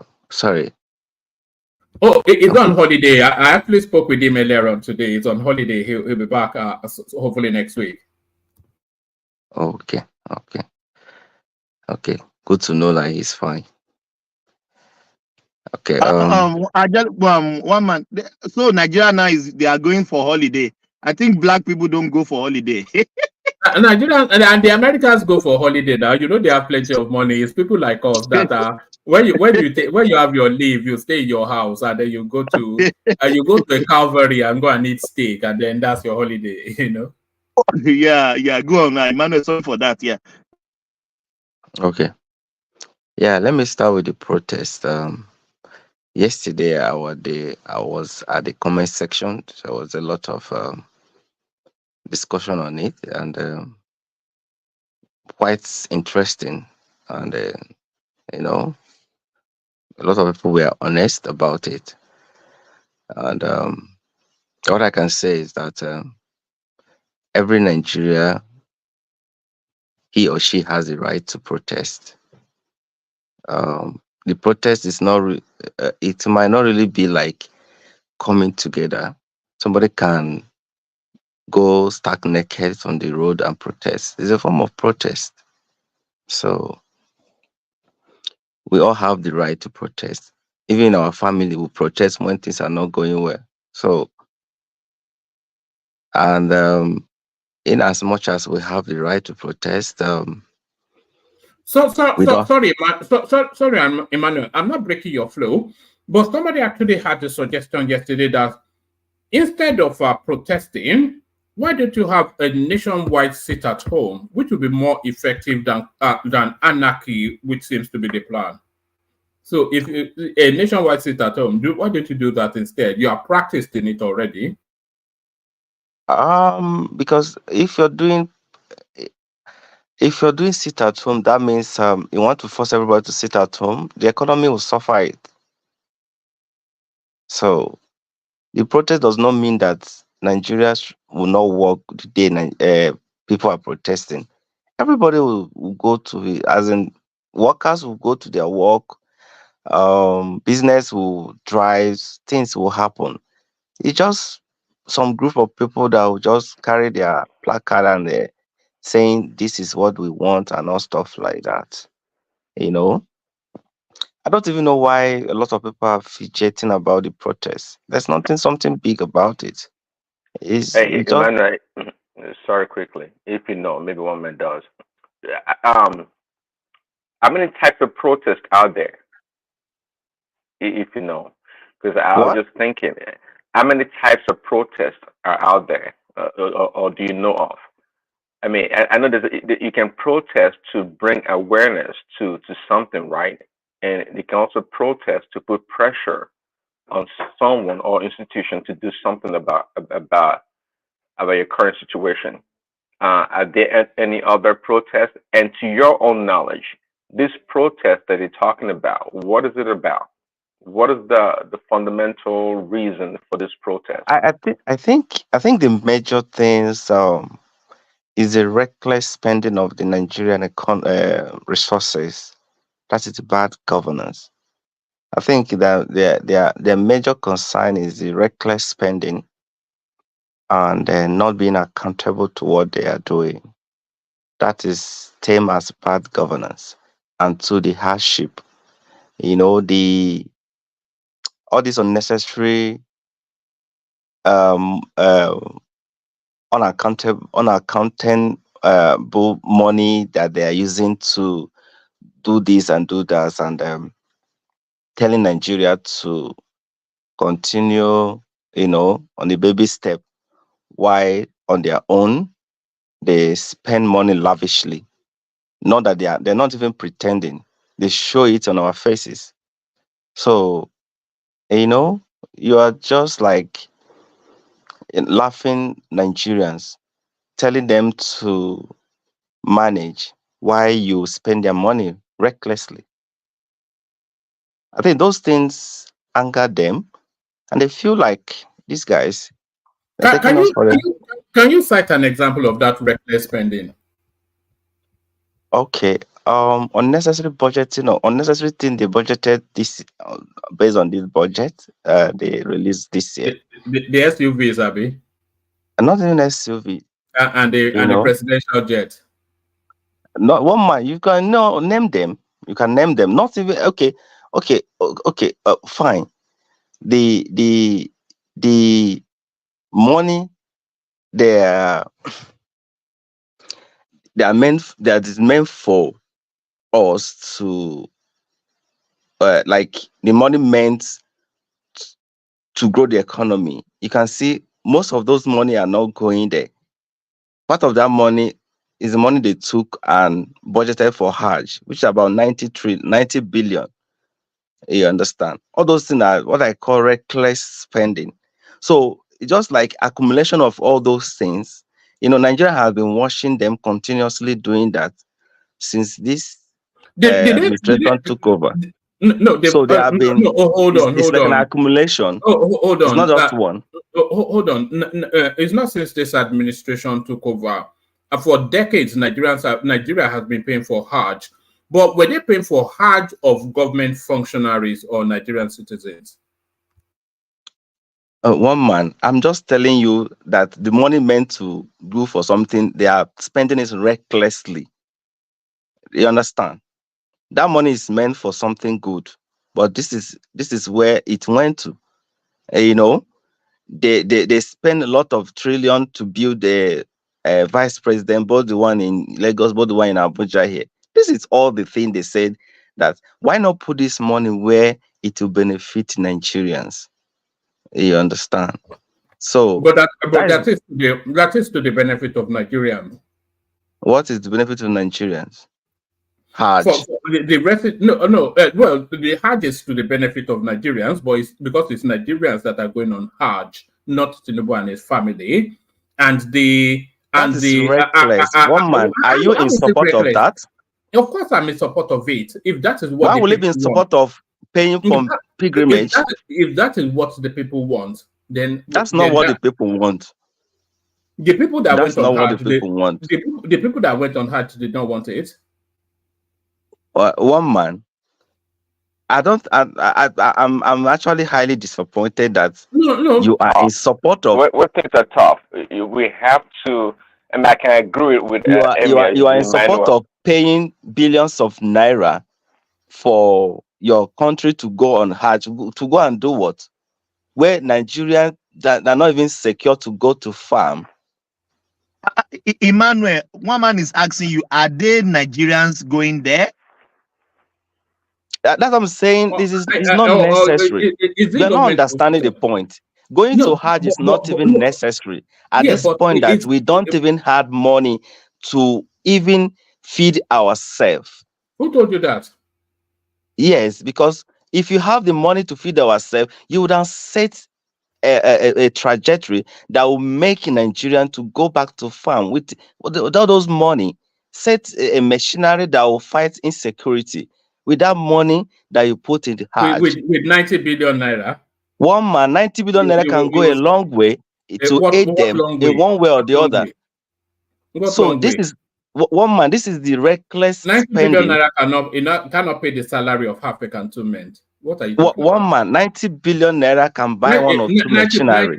90 billion naira is no money. How much is it in dollars? Well, I don't know why you're downplaying what I'm saying. I'm telling you that because it's a non-point, It's non-point. But they put that money out to pay for pilgrimage. There's no more money to transport lots of people outside Nigeria to another country to go and pay it in dollar. That was money that was meant for us to do one or two things, and you're telling me that it is necessary for them to go to Hajj. Who was it used for? Who was it used for? The $90 billion naira. It was recklessly spent. No. Ask me. It was not planned. What do you mean it was not planned? They do it annually. They have been doing it for 30 years. What do you mean it was not planned? It's always been done. They have been doing it for 30 years. Do you know how long they've been sending? They've been one man. Let's and say Jerusalem too. They send them to Jerusalem too. Okay, this is even why the protest is all about. Well, hold on. Did you think it was the Tinubu initiative? This hard thing. Whether Tinubu initiative or not, No. You never answer questions. I asked you a question. Did you think it was a Tinubu initiative? Tinubu would have stopped it. Tinubu would have stopped it. Something that's been done for decades. Why not stop it? Right. Yes. So why didn't you protest it all the 8 years that Buhari was there, or the 6 years that Goodluck was there? He did the same thing. One man, this protest that is coming up now is not the first protest that will be happening in Nigeria. People they protested during Goodluck. They did during the Buhari. So I don't know why this one is special. They protested. Sorry, I don't have much time. I just jump in to support my brother is speaking. And one man, I don't know your stand. Few months ago, you were nation complaining why must we be spending money for people to order personal belief going to Mecca and going to Jerusalem. Hajj is like Ruga, it's a personal belief. It's not the government's responsibility to be paying for people to go to Hajj. But the fact the government is paying for it doesn't make it right. And stop pushing it and bullying this young man, trying to push him to a corner. Nigeria is not good. Nigeria is not good. We don't need to spend. We don't need to hold on, please, one man. One man, listen to you now. May I put something for? Yeah, may I put something for the middle of which they talk? Have we always done it this hard? No, you don't need to speak PG. You don't need to speak PG. I understand your English perfectly well. What I'm saying, for the fact they are doing it doesn't make it right. Doesn't make it right. But the fact they are doing it, this is what we'll be complaining about. Tinubu just started, but he can stop it. He has started building coastal highway, but he didn't start in time. So don't say because he did it, for other people are doing it, does it make it right? No. He has done it. He's among people that have been doing wrong. And there's no money in the country. We are trying to stop wastage and leakage. And these are one of the leakage, and people are talking about it. We should not try and justify it. He has done it. He has done it. Hajj pilgrimage is wrong. It's a personal belief. And let me tell you again, the Hajj, it was Nigeria that was sponsored. The first people on that list was government officials that are receiving billions. All our Senate was in that Hajj, paid by Nigerian government. And they went there, and many of them due to the heat. Double expensive. Government will not pay again extra to bring those dead cops home. So what about the traditional rulers who pay for us to go where? This is making some citizens super citizens than others. We should stop all this narrative. It doesn't make sense. I'm not sure how you established that that they paid for government officials. How did they establish that? Everybody that went to Hajj, I have friends, I have cousins that went to Hajj on government expenses. They are government officials. So don't say that. Government officials is the first on the list. Even if you have connection, you don't even be there. Then we'll come again as just like our scholarship. The first people who get it is government officials that will get it. So we should not say all these things we are saying now, try to cut corners or all that. We understand the protest is not necessary, but there's too many wastage in our government. Too many wastage. There's wastage in every. There's no government on this planet that there's no wastage. Yes, and there's no government that don't trying to make a call, make an investment. I don't even know what you're trying to do, one man. To be honest with you, I don't get it, man. I trying to justify what the government are doing or what? Hold on, one piece. What I'm actually saying is that there is not sufficient enough grounds for this protest. Then we are telling you that the accumulation of. Wait, my brother, hold on. Sorry, I'll soon leave. I'm going to school. I'm going to my school. Sorry, one man. I'm not supporting the protest. People who have seen me, I think they have told you I've been on different platforms challenging the protest. The protest is unnecessary. And it's not like Nigeria don't need protest. We need protest, but we must have a base where we are protecting. But right now, this protest is being colored and being biased and all that kind of stuff. So that's why I don't want it. But don't use that to justify what you are saying that, oh, all this is not necessary. It's necessary to protest. The West is too much in Nigeria. No, I agree with that. I agree with that. And hold on one piece. Just hold on. Let me mute you for a moment because of the background noise. I agree with that. That the wastage is too much, and that wastage is enough reason for for protest. I also agree that the hardship in the land is sufficient enough reasons for the protest.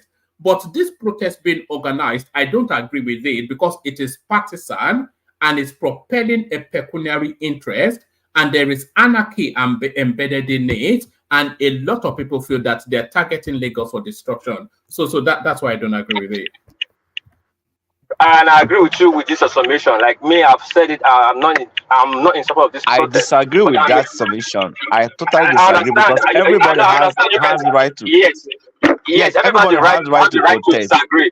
But me, So I'm saying my opinion. whatever you want to color it. One voice. Yeah. Whatever you want to color it, you can color it. Brother, I'll soon leave. I know it's your time. I'll soon leave. Just please borrow me this time. I agree that this protest is they should stop and reorganize it so you will have a better establishment. But for now, the one they are pushing, go and watch the Northern Unity TikTok. You see what they are saying there. It's even worse than people that is pushing for the Southeast. So the protest, for me, is already biased, and I don't support it. But there's a need the country to come together, have a front, have a reason of protection, something legitimate. So even this 2 billion NNPC is taking, just which day here NNPCs and they don't Dangote don't hold, Nigeria don't hold Dangote. I mean Dangote refinery, Nigeria don't have stake in it anymore. These are the things we can protect. That's not true. That's not true. You have to be careful. That's what was. I know, but that's what was on the headline. That's what was on the headline. That they reduced it to 7.2%. Yeah, they have sped up the stake, and how? There's no proper explanation. These are the things you can protest for. Yeah, there is from 20% to 7.2%. Hold on, there is proper explanation. So if you are not aware, that doesn't mean there isn't. There is proper explanation. Not that the proper explanation you're talking about makes sense. When Saraki said that guy said that he bought 5 planes, today he's in prison. When I was talking to you, he said, oh, he bought plane. But to look at it, no correct officer will tell you he's corrupt. But we know that it doesn't make sense. It doesn't add up. But that's not the point of argument right now. Nigeria should find a way to stop wastage. I've been a platform people argue no, this policy that Tinubu open up for food is one maybe by one too late, but it's a nice policy. Don't burn it down. I've been on different platforms to educate people, but that does not make me an hypocrite to say, oh, Nigeria does not need protest. The wastage in Nigerian government in Tinubu administration is highly too much. It's our way is good. You should find a way and balance it. You can't be spending billions and throwing billions up and down. It doesn't make sense. Anyway, my brother, it's your time. I've gotten to where I'm going to. One more time, I just drop in to take my 2 cents. Right. Thank you. What is join us later when you are a bit more, and then you can tell us how your platform is going and all that, and give us your thoughts on politics. So that's world peace. So back to Emmanuel. Yes, one man. Like I said, you don't need to stifle people's voice and trying to rationalize everything. One man. Nigeria has the right to protest, and there is a reason why they should protest. Like I was just trying to let you know there's a lot of reckless spending in Nigerian system. So that alone is enough to protest and caution them. You understand? And I heard you when you're trying to link Pete Obi to the protest that is going on. That the end master, the end goal of it, and whatever that comes out of it, that Pete Obi should be held responsible.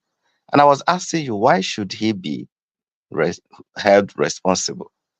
He has never called for protest. This is people, ordinary Nigerians, that are saying you are not spending our money the way it should be. Why will it be budgeting things that is not going to benefit us? This is our taxpayer money. You're spending like this.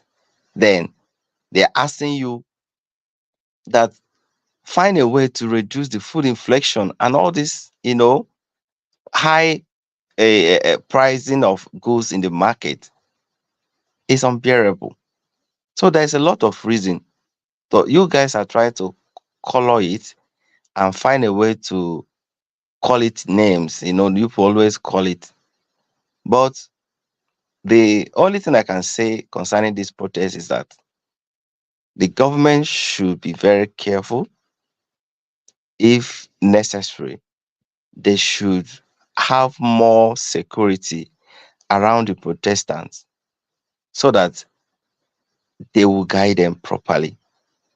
We have seen when other country protests, how it ends peacefully. Like I was telling to Thomas earlier, that NSAS protest was peaceful, started peacefully, and it only started going, the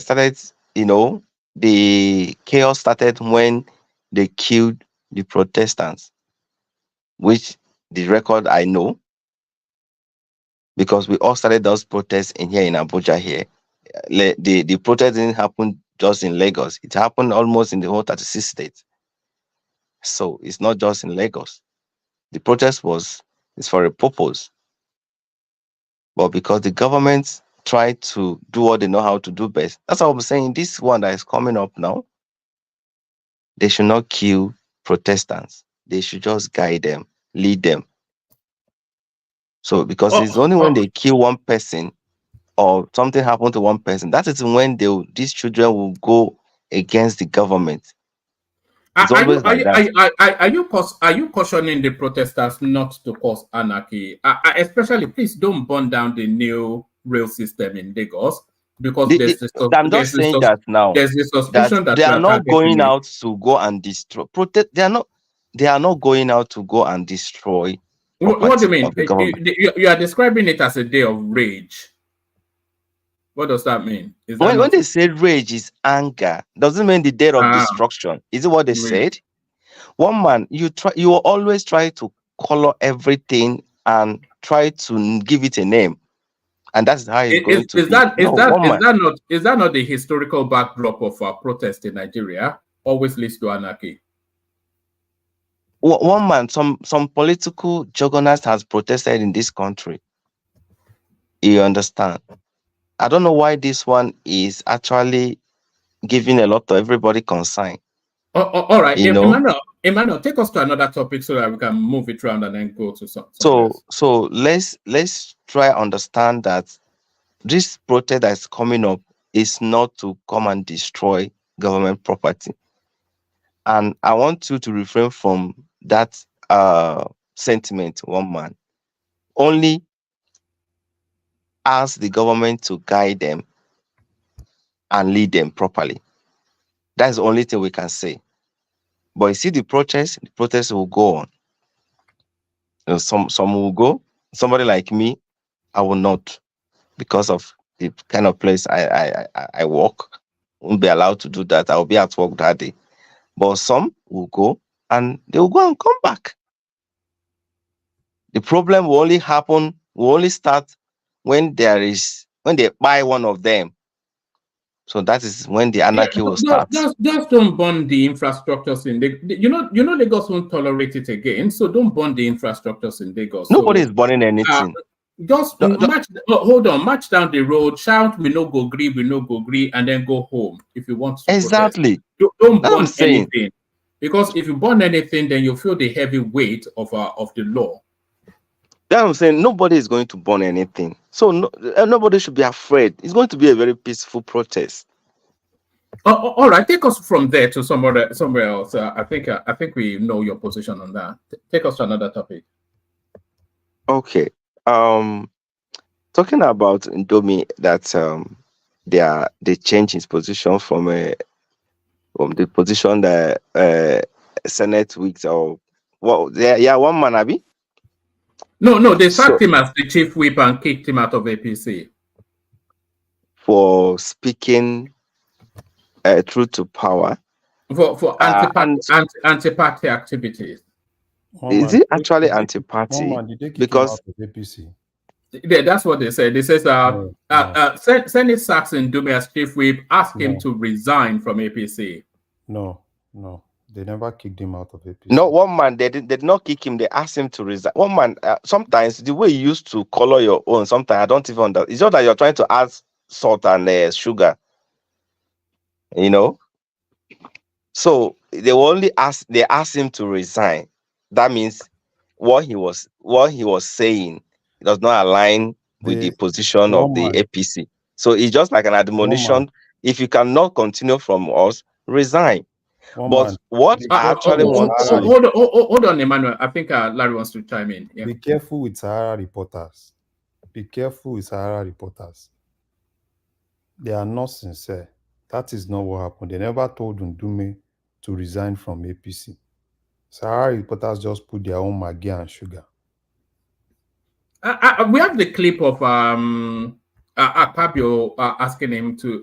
We have to play that clip sometime in the course of the session, but just to document exactly what was said. Larry, it is one man that is actually quarreling those things. So it's on the screen now. The headline is on the screen now. Can you not see it? No, I know. Like you say, they sack him. Do you understand?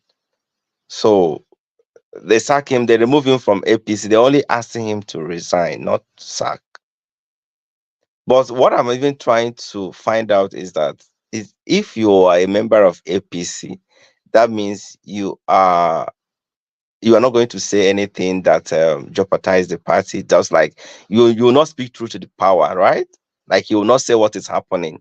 You will just be in a rubber stamp, just there and be looking things going wrong. You will not speak, and that is that is not good for our democracy, actually, because to me, this man seems to be a hero, and that's how I would say it. If he can boldly say what is going on in their party and what Tinubu is not doing right, irrespective of him being a member of that party, So I think we should have this kind of people spread across all parties, so that that things that will be happening in any party, there is some set of group of people that will be saying, okay, this is what these guys are doing that we don't want.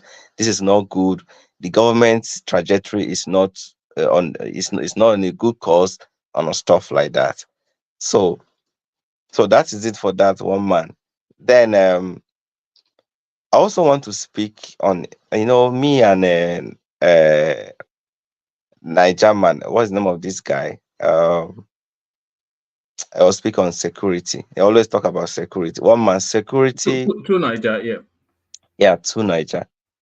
Government are not doing it. One man, I can speak to you with my whole heart that Tinubu administration are not doing anything in security at all. It's getting worse. Just 2 days ago here in Abuja, they kidnapped a lot of people. A lot. Just people I know, about 2 of them were kidnapped here in Abuja. And in Zamfara State, about over 100 people were kidnapped. We've already addressed that now. I told you already. Do you want me to bring the headline? The Zamfara State governor said this is not true. You said it's. You said it's a one man. This one happened recently. I don't know which one I'm talking about. This one happened recently. We're talking about the one that happened in the last 4-5 weeks. 4-5 weeks. This one just happened like last week or so. What do you mean by 4? And I'm still saying it. I'm saying the recent that is happening. They are not doing anything. In Benue State, a lot of massacre. What is even going on? Why can't they address? The other day I came here and I told you, if possible, let Tinubu make an order to put these cattle people in a ranch. Let it be an order so that people can go back to farm and farm. Now you're trying to flood the whole nation with food. Fine. I think I for the meantime, it is somehow good to flood food in the nation. But the major concern is that it will still kill it will still dampen the effort of the little farmers that we have in Nigeria. But the major thing is that let us go back to farm. Do the needful. Put this security one man, honestly, I'm just tired. Let them fight insecurity in Nigeria so these people will go back to farm. The other day I was suggesting, if possible, in the city of Abuja, why not have a drone and have a control room? The drone will be flying across the city of Abuja, everywhere, and that will kind of monitor the serenity of the place. That if anything happened, that drone will be able to locate whatever is going on. It's like you have a control room that control those drones, flying All across. right, bring it home, Emmanuel. Bring it home. You understand, one man. Maybe you don't like hearing my voice because No, when I I'm like speaking on the hearing stage. your voice, but I think you've said that several times. But yes, Yeah, just I so. said that. So security is my concern because I have an experience with that. So let him, because if he didn't get security right, there's nothing that he will get right in this country, in this administration. And I leave it there, one man. Brother, All right, brilliant. brother, can I, one man, before our brother leave the security issue, can I just throw in something? Okay. Yeah, brother, when you are saying the government is not doing anything about the security issue, I think you might be wrong because you need to take it, reason it in a broader sense. Why did I say that? You see, what happened to so many farmers during before the before this administration? What happened to so many farmers then in their farms?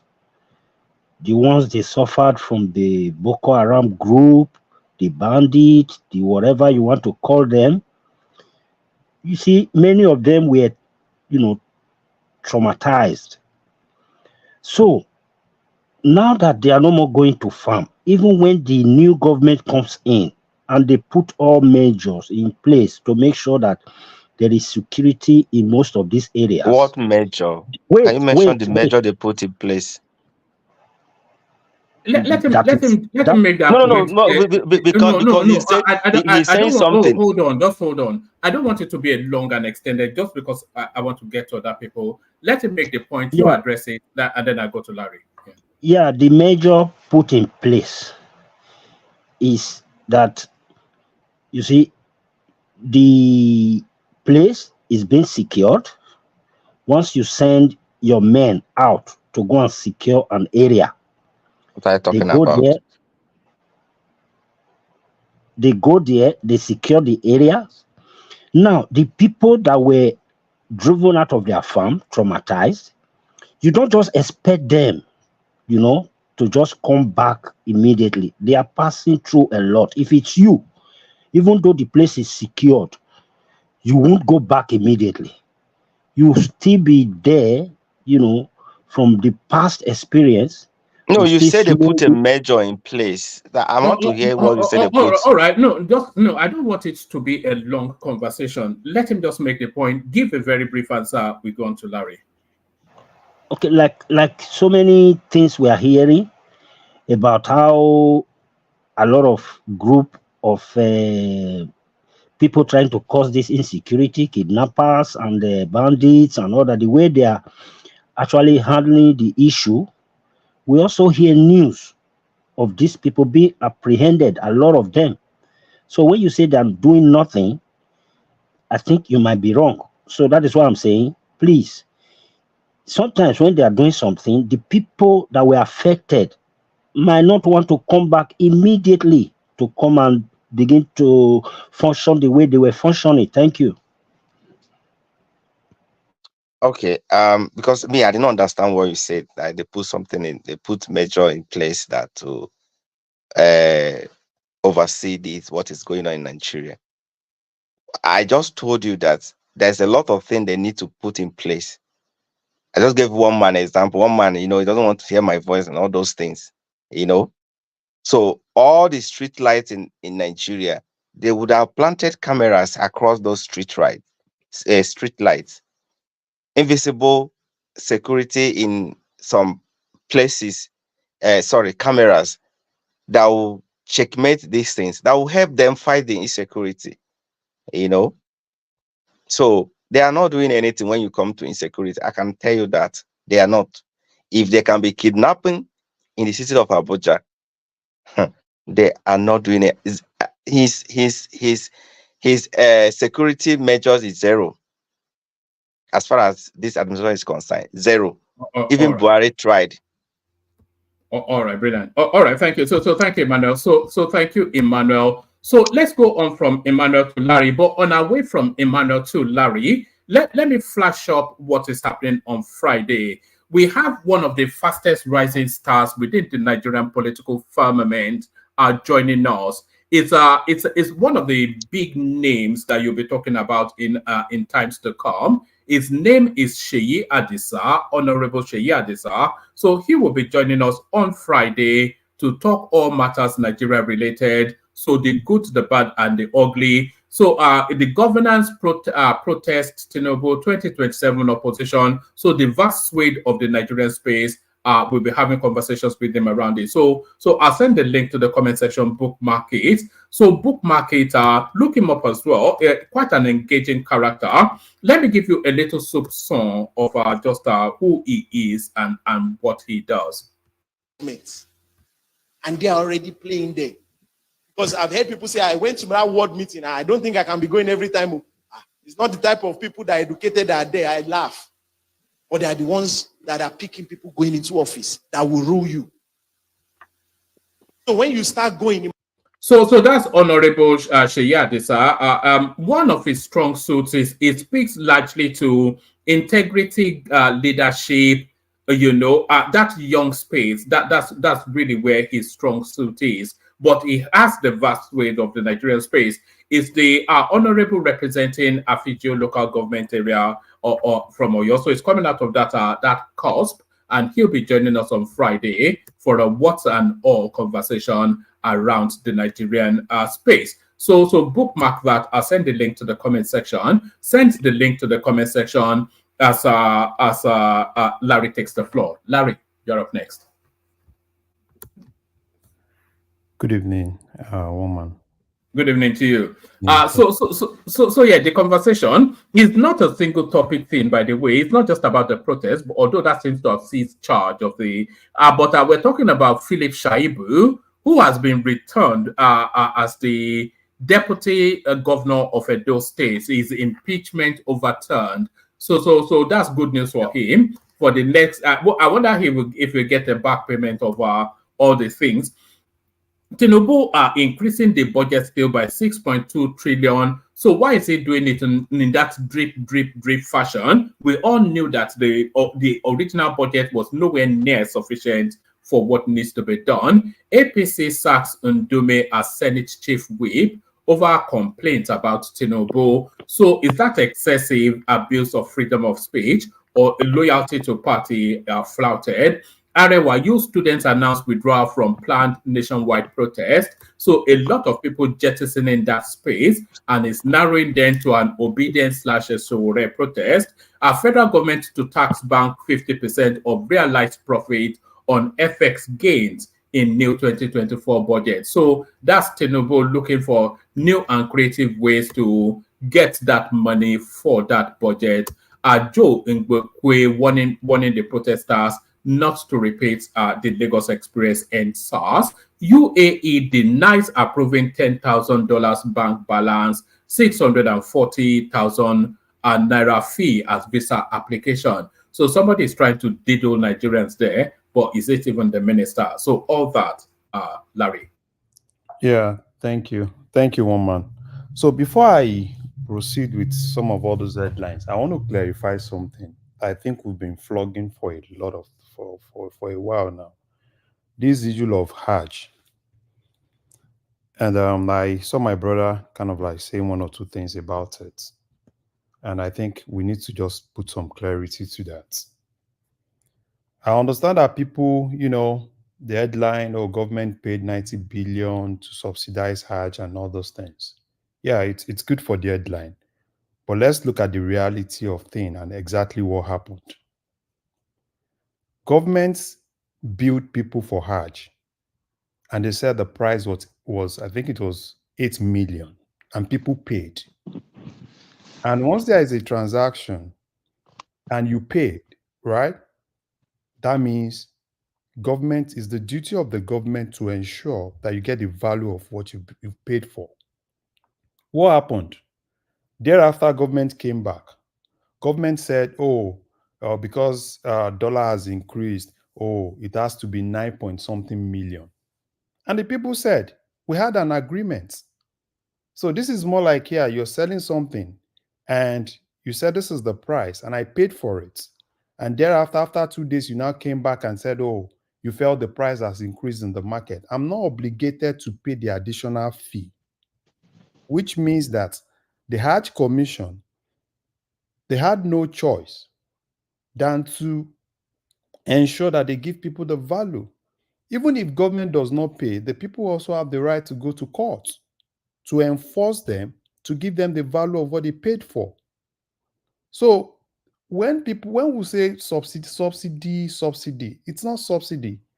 It's basically the government meeting the obligation of what they committed themselves to. You committed to 8 million. So if you feel, oh, probably because of foreign exchange fluctuation, and it's now 9 million, it's none of those people's business. And the people that government actually subsidized were people that have already paid. They paid 8 million naira.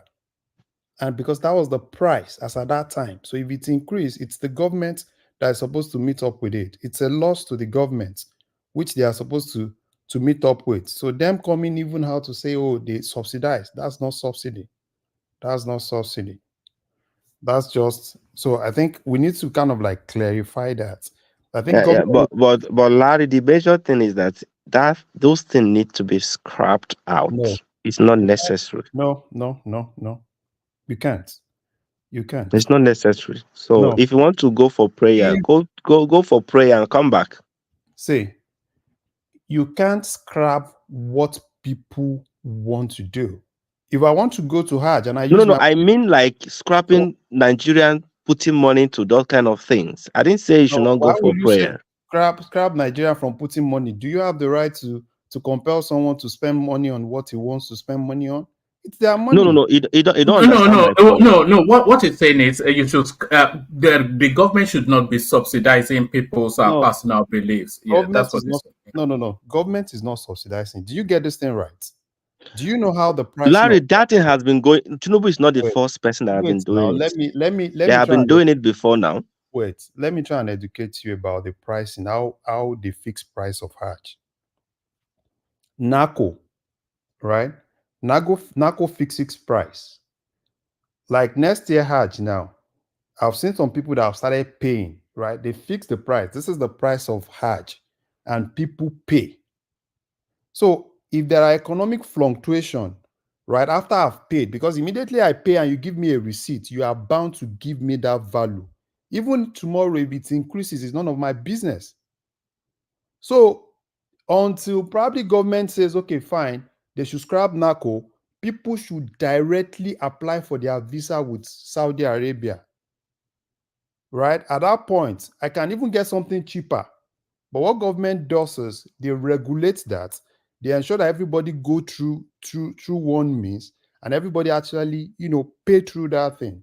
So it's basically not the people's fault. Because if I pay now, if government says the price of Hajj next year is 10 million, and I pay 10 million now, and they gave me a receipt of 10 million, if government come tomorrow and say it's now 15 million, I don't have any obligation to pay additional 5 million. So that's where the thing is. So when government now, because even if they don't give me that, I have the right to take them to court and compel them to give me what I paid for.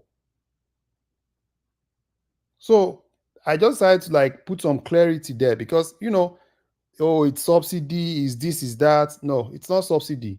It's basically government meeting up to what they've actually committed to. If I pay you, give me the value of what I paid you for. So my brother, so I just decided to like let's good point. Actually, I had no knowledge of anything, that is but now I know. So that is and exactly makes what more it makes more sense. Yeah. why will I pay 8 million and you now come after 5 months and tell me, oh, it's now 9 million, I should pay extra 1.3 million? Why? I will take you to court and compel you to give me the value of what I paid for. You gave me receipt for it. So that's exactly what happened. It's not subsidy. It's government not meeting up with what they actually committed themselves to do. So, okay, I think the first one is actually in Ndume. One man, it's so unfortunate. But at the same time, when you are an elder statesman, there are some things, there are some times that you need a little bit of decorum. And if you ask me, why is Ndume shouting and all those things? Everything boils down on the fact that I said he doesn't have direct access to the president. Right? Not because there are one or two policies that they've actually, implemented that he felt was wrong. It boils down to not having direct access. And it was more like, during Buhari, he had direct access. Even during Obasanjo, he had direct access. Right? Which basically means it's his own personal, kind of like his own personal benefit. And number two, he went on and said, oh, these people are thieves. Right? They are thieves. They are embezzling. The president has been caged. He said a whole lot of things. And I know that even after that, you should also expect that there will be pushback. Because once you are holding a position, you should definitely understand that that position that you are holding, it's a lot of things goes on with it. And him holding that ship whip position is not a position that just belongs to Ndume. It's an APC position. APC recommends for that position. And what the Senate president needs to do is to look for the APC caucus in Senate. If they agree to it, then Ndume does not have a say. And basically what APC did was they wrote to the Senate president. They said they wanted to change the person they recommended for that position. And that was why they said, okay, Mungunu should take it. And what happened thereafter? They went into a closed door session. And during that closed door session, the APC caucus in the Senate, they said they needed someone else. So for me, I think it's just, Ndume, is an elder statesman. He's been in National Assembly for over 20 years. And I think he should definitely know that in most cases, most of all these guys, Shewan Kimbaloye and the likes of them, they'll invite you to interviews. They will do all sorts of things. They will put you, they will put things, into your mouth, and because you're carried away, you say a whole lot of things. And what you say, you can't even take it back. So, but for me, if you ask me, do I really like what they did to Ndume? No, I don't like it. I don't like it. But do I really like what Ndume did? No, I don't like it also, because I feel that Ndume is a senior person in National Assembly, and he also needs to really understand. If you don't have direct access to the president, there are several channels through which you can use so that you have that access that you want with the president. You don't need to go ahead and start calling him names, calling everybody around him names, calling them rogues, calling them thieves, all sorts of things. So, but I think they should just look for a way to settle things, because I really don't like it. Because to me, I feel, it doesn't really speak well for them, and I think people should be given the opportunity, right, to hear to kind of like say whatever they don't really feel is right. But at the same time, people too should also kind of like exercise some decorum. So I think they will please leave our party. Go and look for somewhere else. So it's not up to him. the party does not want you anymore. So what are you trying to do? You are a senior legislator in the House, a chief whip. You are the one that will go around to gather the votes. So if you are going against the party, you are going against the policies of the president too. So leave the party. That's the way to talk to stupid senators who come with their own different agenda. If you cannot solve your problem, if you think maybe you have tried, the president does not want to see you, go and fix the problem. You are going about in the media saying nonsense about your party. You have to align with your party. That's how politics is. So since you don't want to align with your party, and leave the party and go somewhere else, go and meet Labour. Labour will accept you.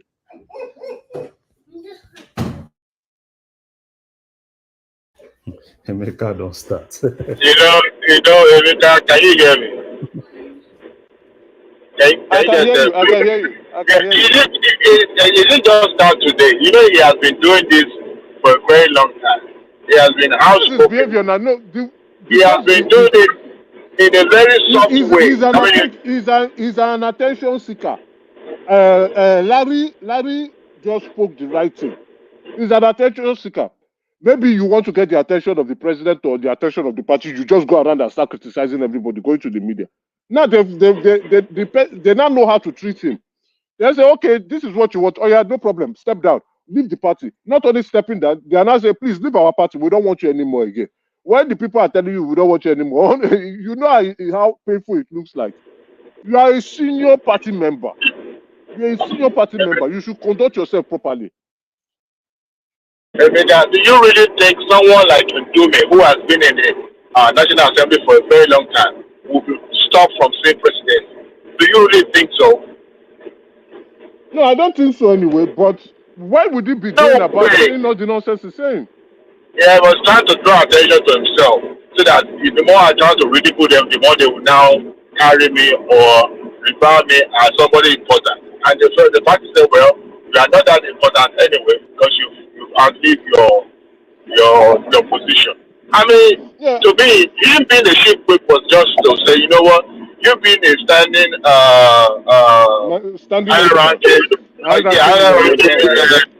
you were once a House of member, now you are a senator. So, and you know the in and out. As a matter of fact, the policy and procedures of the floor, you know in and out. So, you need to compensate you in our party. But he has been doing this in a very subtle way, right from the inception, right from the get-go. He has been throwing these jabs. I'm not saying that he should be prevented seeing the presidency, but there's a channel, at least for a higher ranking officer like you. You can't tell me that you want to see Bola Ahmed Tinubu as your president and as one of the principal officers of your party, and you will be stopped. Who is going to stop you? Is it Bajabi Amila?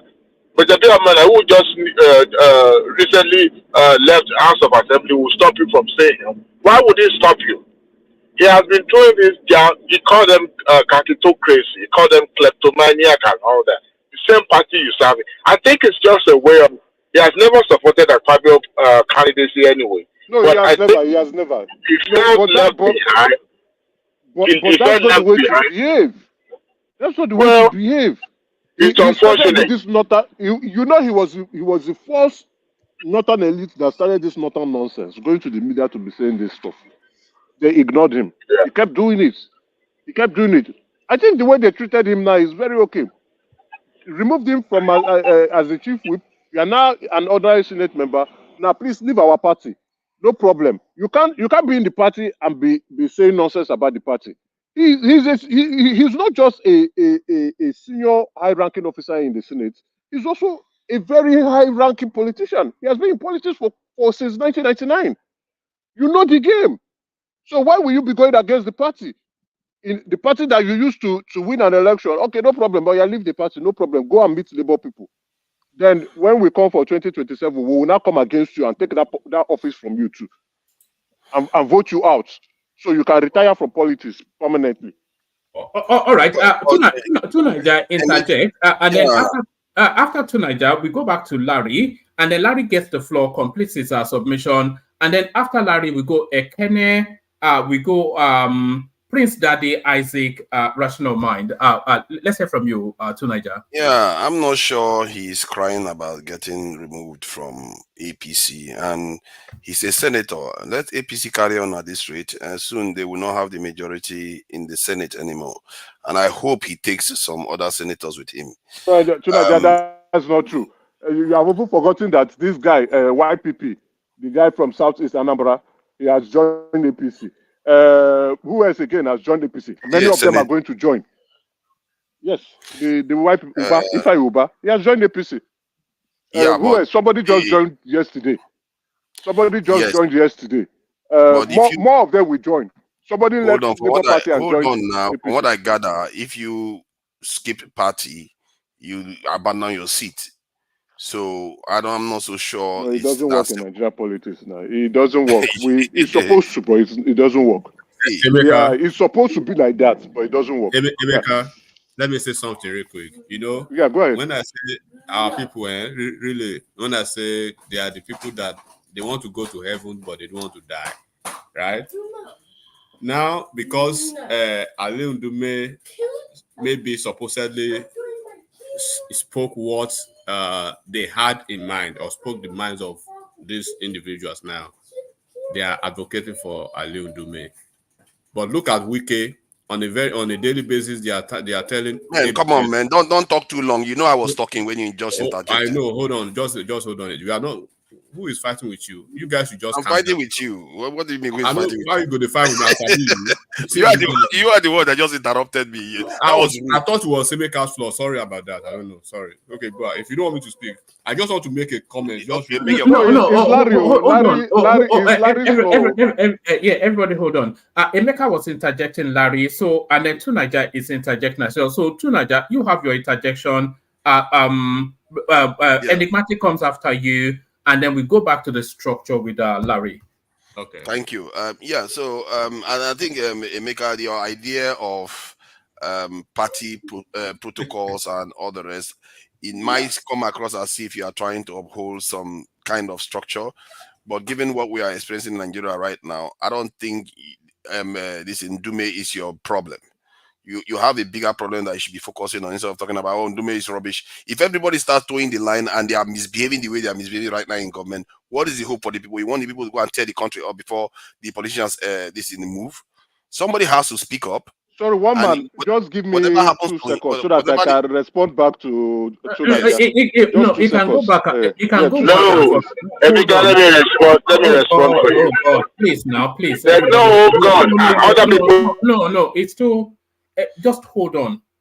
I don't want it to be long and extended so that we can maintain a structure. So let Tunaja make that point. 1 or 2 person, and then we go back to Larry. Yeah. One can even argue that he's doing the president a favor because somebody needs to tell him that he's getting out of touch. Clearly, he's very, very much out of touch. He doesn't seem to be realizing what is going on in the country. And I see what they are doing. I don't see any structure. I don't see any plan. They are borrowing money. And they are not just borrowing money now. They are borrowing money on oil. They are borrowing money on our oil. And we don't know what they are doing with the money. It's one thing to borrow money to build a Lagos Calabar road or build train. But this one, they're just borrowing it like for what? They're not even telling us properly what they are doing with the money.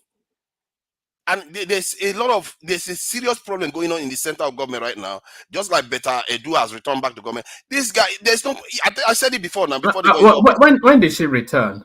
It's under the cloak now. We don't even know. Maybe he or she was always there. That's not actually true. There's an alleged letter being written by her on the letterhead of that ministry. That's what people are going from, and that came out of Arise TV. But they said it's unverified.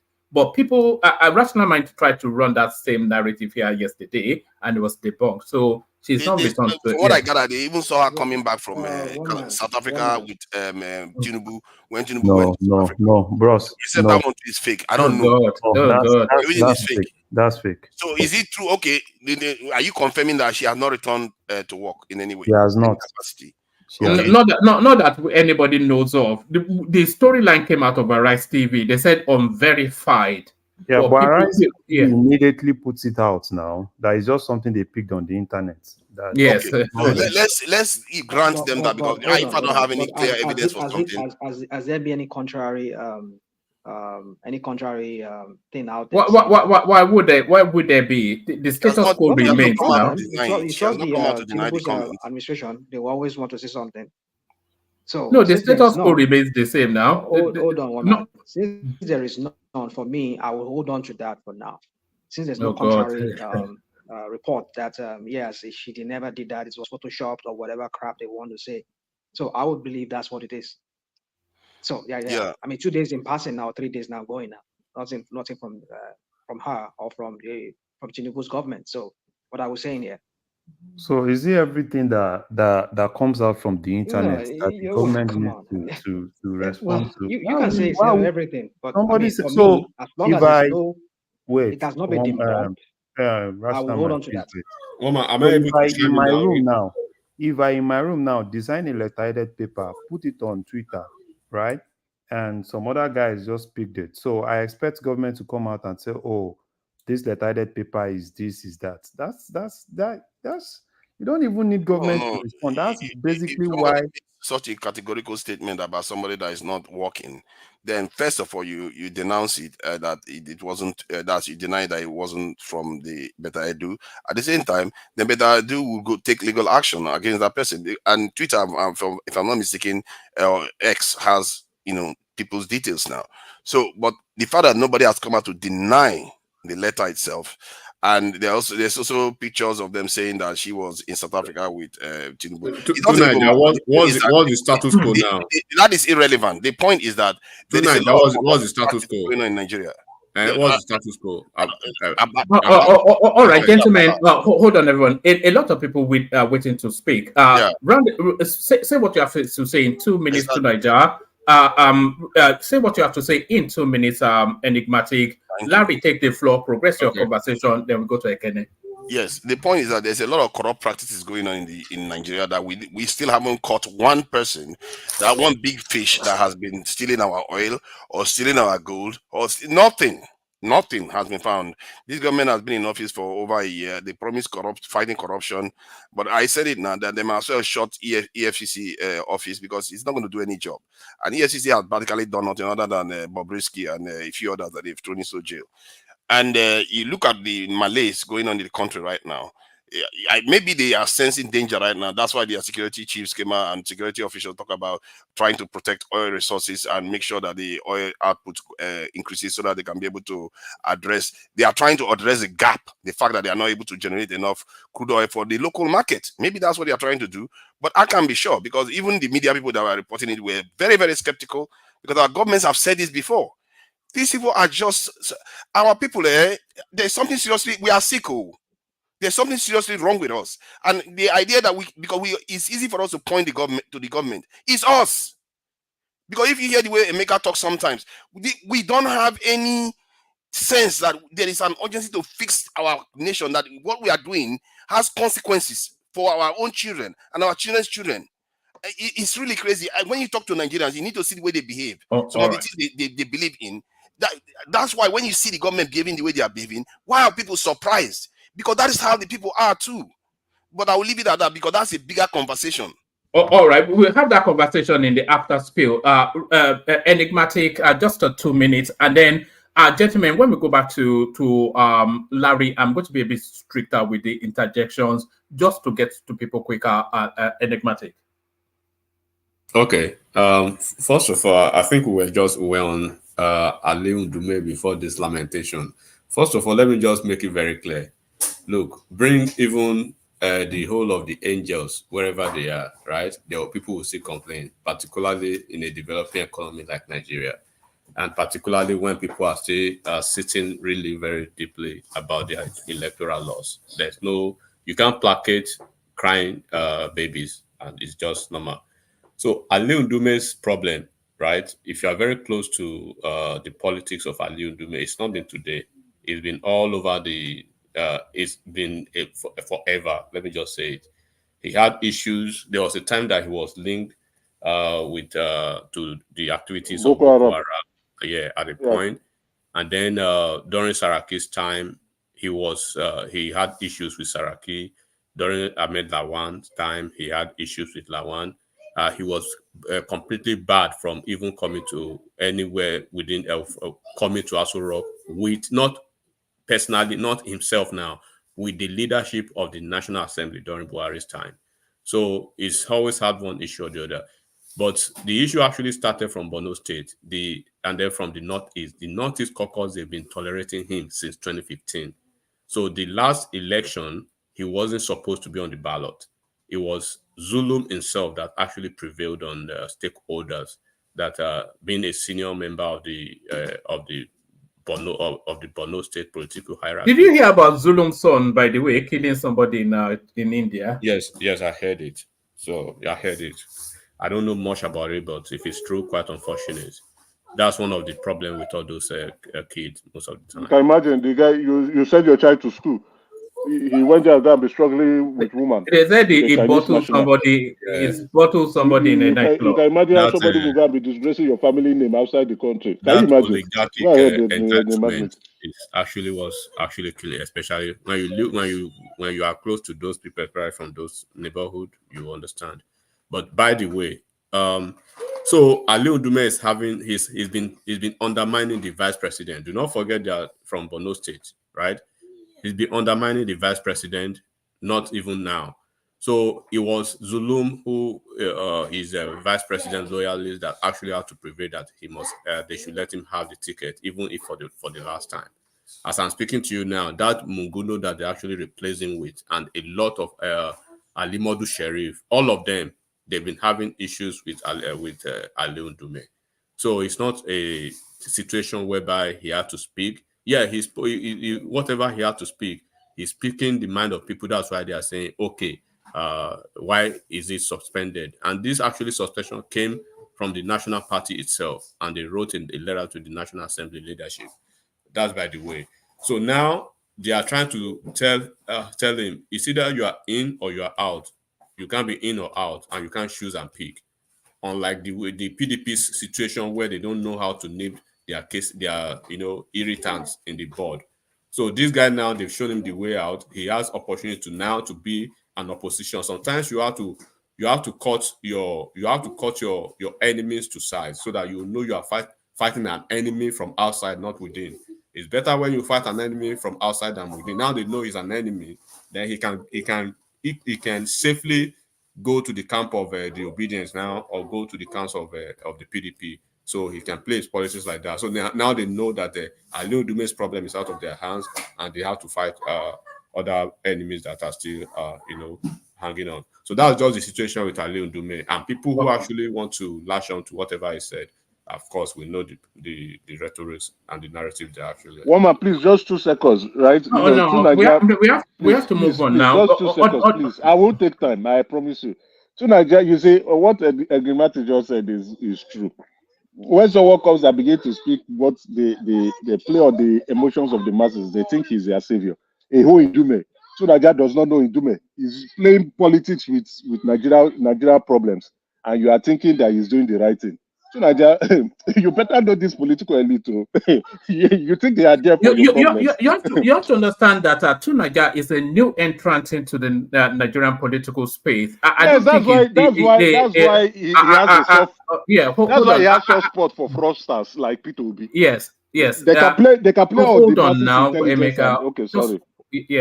Tunaja is a new entrant into the Nigerian political space. And correct me if I'm wrong, Tunaja, but I think your entry, it doesn't date back further than 4 or 5 years into the Nigerian political space.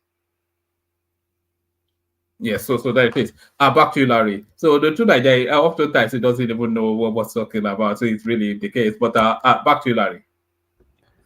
Yeah. So, like I said, Ali Ndume, it's unfortunate. And it's not even the chief whip position. I think the major key position that he lost is the vice chairman, Senate Committee on Appropriation. That's the key one. I think they said they gave him tourism now, which is more like they just made him redundant in National Assembly. He has been doing it. And a lot of people don't even know that Ningi issue, Ali Ndume was one of the brain behind what Ningi did. And even most of the guys in APC, they knew. So Ali Ndume has been playing dirty politics. Do you know that even in nationals, there have been instances during plenary that Ali Ndume challenged the Senate president? You know, probably because, I've seen instances that I said, oh, probably he's more experienced, is this, is that.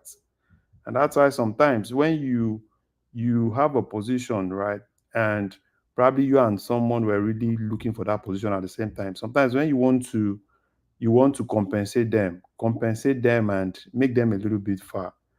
I think what they just did was basically take him out of the caucus, the main caucus in National Assembly, and make him normal National Assembly member. It's so unfortunate, but I think he would definitely understand the politics there, and particularly at home in Borno State, he needs to play the politics well in Borno State. So that's Ali Ndume. God will help him.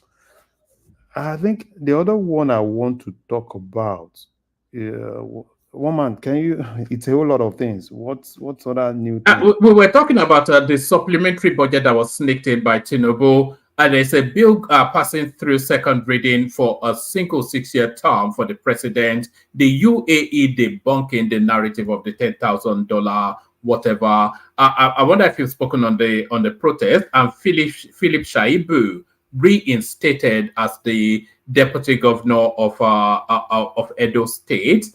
And then the government tried to impose some 50% levy on FX gains by the banks. Oh, okay. Let me quickly start by the. But you only have a couple more minutes, just so that we get to people. I might not even use up to 2 minutes. So I think I don't know why people are surprised that there's going to be another supplementary budget, right? We are talking about new minimum wage, and that's really going to take a whole lot, which was not really planned before now. So if they are telling you that 2 trillion will definitely go into recurrent, so I think what happened was basically they did some calculation, and at the point Tinubu told Edun to go and do some calculation on what he thinks the whole expenditure from the government side will be. I don't know how much. I think they said on Thursday he's going to announce the new minimum wage, what is going to take to National Assembly. So that's why that supplementary budget, it's actually there. So and I think on Edo, yeah, I think we all knew that was what was going to happen. We knew, the way Shuaibu was actually removed was wrong, and I think they've actually appealed that. They appealed, and I know Shuaibu will still win in appeal court, and hopefully if they still get to Supreme Court, he will still win. Basically what they are trying to do is to buy time, at least for this guy to finish his tenure, and Shuaibu will definitely be compensated and kind of like paid all what is being owed, which is that. So, Oman, I think it's okay. You can go to someone else. All right, brilliant. There's still other topics I want to hear from you but I'll loop round quickly to you. But gentlemen, we're going to start applying 5 minutes just to get through the room fairly quickly. A bit rigid with that 5 minutes. Ekene, you kick it off. Good to see you, Megida. Yeah, one man alpha. Adeo. Good day, my fellow panelists and gentle people in the comment section. One man, well, little to say, much to be heard from me tonight. It's about Ndume. Sometimes you just have to look at yourself and know, even you yourself talking this about Ndume or that, you're also perfect. The most important thing is the message that the man is putting out there.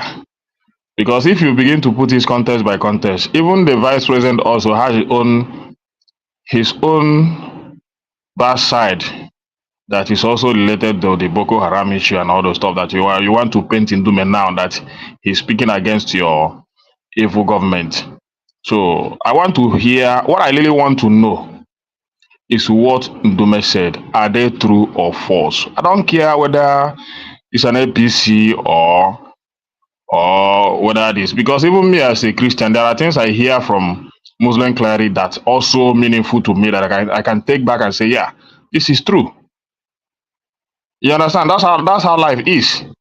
You don't just because that person is not from your religion or is not from your side, you don't learn or you don't see his word, any of his word as even in this platform, people that I regard to be an opposition say some things that I also learn from it. Go back and meditate on it. You understand?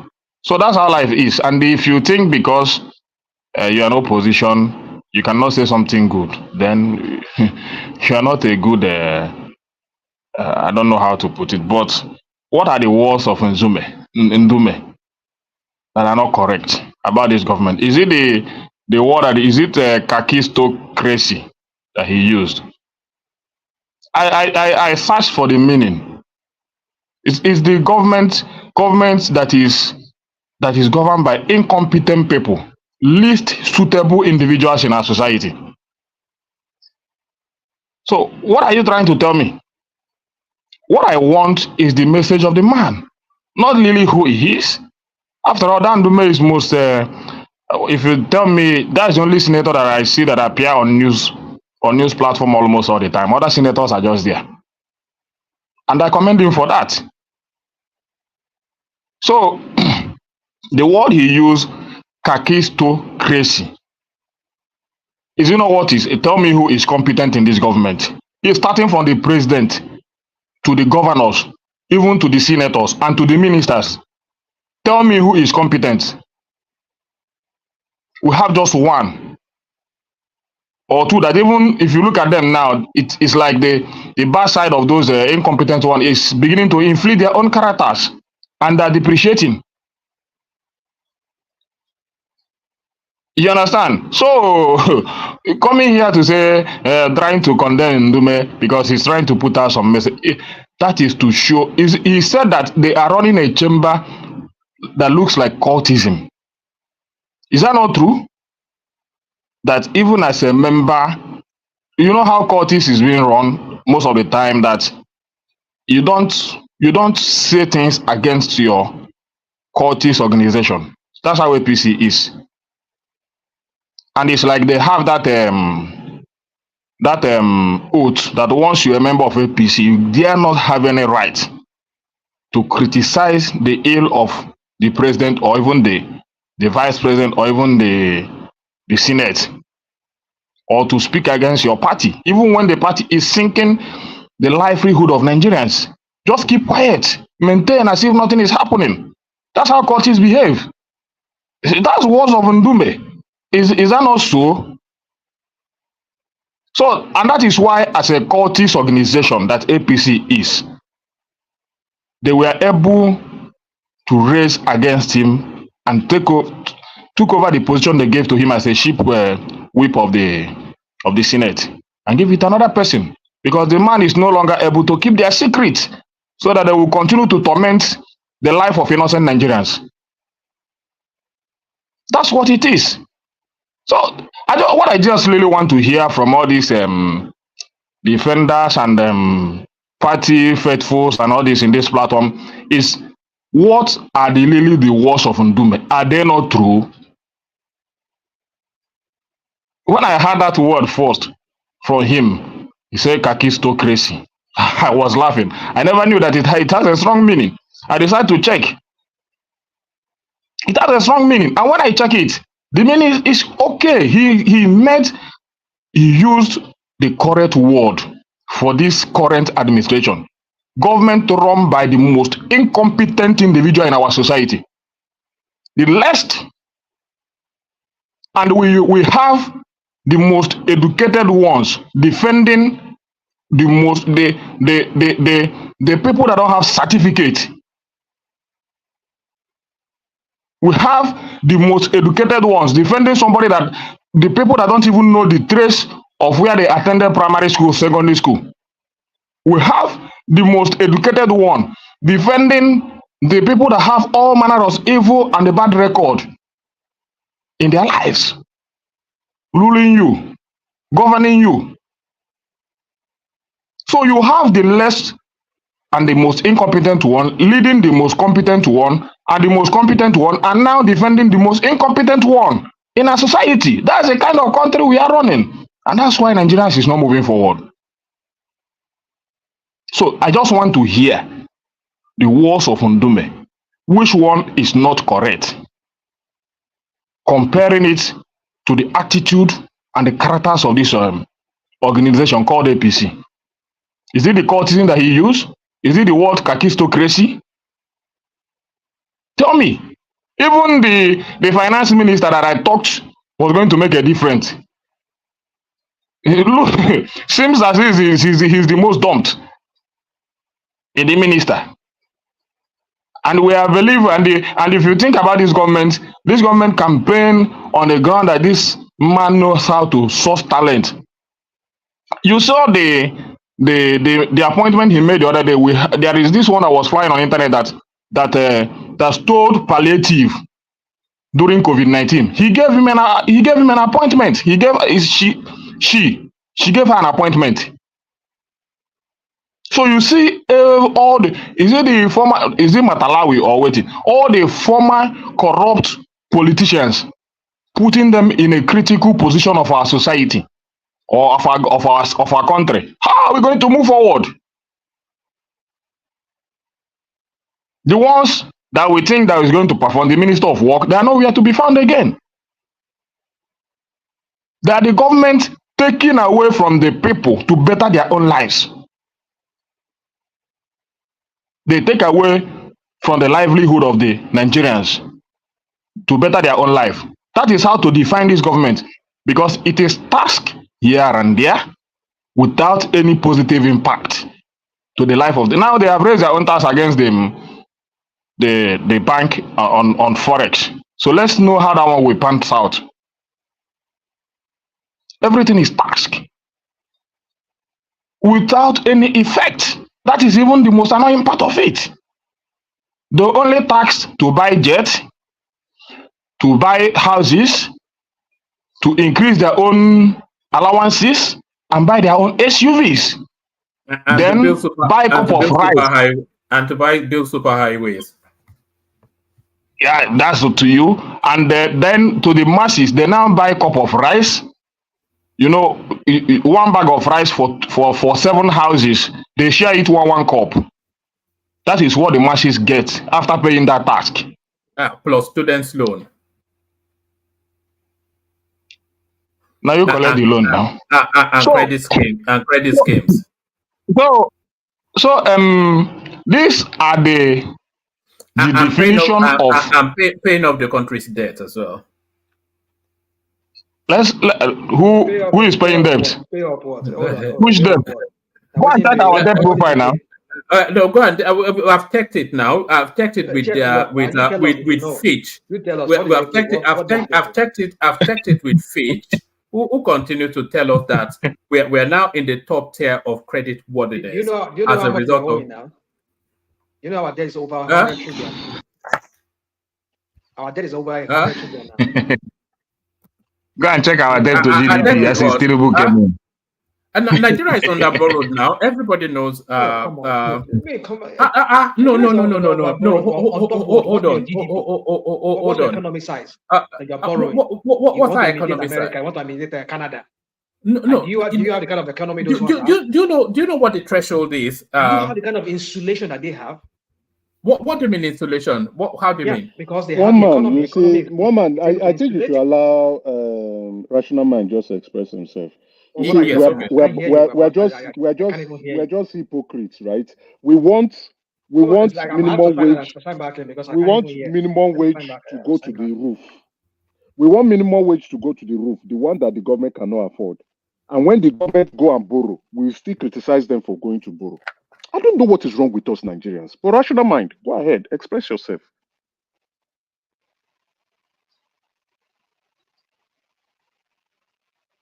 All right. Back to Ekene. I think rational mind is taking the hit there. I think it dropped actually. Carry on, Ekene.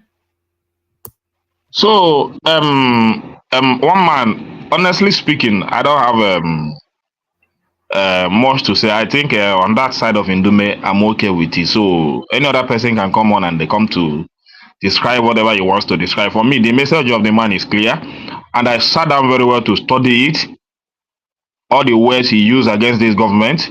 Then I analyze it, and they are truths. So whether he has a bad record of Boko Haram, even your vice president also have the same link with Boko Haram. So allegedly, so you cannot even point it to him alone. So that shows that even all the members of APC are all in the same category. Ekene, do you know what mudslinging? You would know anyway. Do you know what mudslinging is? What? Explain yourself now. You know, if you take mud, wet mud, and you start to throw it against the wall, eventually it will stick against that wall. So that seems to be the opposition politics that we are having, mudslinging. But I carry on. Well, everybody, you know, you have labeled our ongoing planned protest to be political, but that's by the way. That protest is going to hold. I've told you guys, don't panic. Do you want to take us to that protest then? A lot of people bailing out. The Ohaneze came out, by the way, saying we are not part of it, and the Indigbo Lagos came out. The North came out. No, Ohaneze do you want me to bring you the headline? Ohaneze Indigbo released today that they're not part of it. Those are political Ohanezes. Right. You understand? If you really want to know whether Nigerians want to protest, come to the street. You understand? I've not heard from Nigerians that they want to protest. I've heard from the obedience and the... Forget about any organization or whatever. Showore want to protest. Everybody, AAC wants to protest. Labour Party want to protest. However you want to protest. Yes. Whether obedient, yes, I accept. The losers of the 2023 election want to protest. Losers want to protest. There is this video. Losers don't know how to. There is this video. They want to come out to the. There is this video. This video I've been watching since today on Twitter of this great pastor from Plateau State, Ebuba. He gave Tinubu a strong warning, and if not that kind of warning, that if you guys should go and visit that video, if you see it, the warning that he gave to Tinubu on the internet, that's this. I want Tinubu to go and show his power there. He gave him a strong warning. This one, he's not even telling him. He's telling him that his own is to resign. He doesn't know what he's doing, and he's joining the protest. You understand? So it's only if I wake up and the protest is not going that you will not see me on the street. We die here. Call it hunger, call it whatever you want to call it. If you come to Nigeria, I can still feed you, take you to anywhere you want to go, give you 3 square meals a day, but I will protest. So if you want to label it lamentation or whatever, any of you that comes to Nigeria today, I can take you to any club that you want, lodge you to any hotel that you want, give you any type of food that you want to eat for any day, or if you want to stay in Nigeria for 1 year, I will feed you for 1 year 3 square meals. To tell you that it's not about hunger, it's about getting Nigeria right. But I will be on the street to protest because it adds more value to me and to the future of my children. You understand? So say whatever you want to say. We are protesting. I'll close my shop. In Anambra State, your governor is not doing enough. I'll close my shop. Even my governor, I'll protest against him. Take flight. I'll protest against him. All right. However you want to put it. All right. Bring it on, so we can move it around. Yeah. So Tinubu can continue to do his they can continue to run secret society and say they are running government. Let them continue. And the people in their camp and in their occultic organization can help to promote their secret organization. You understand? They are anything you tell them now, they will just secretly, supplementary budget, secretly, Everything secretary. The jet, everything secret.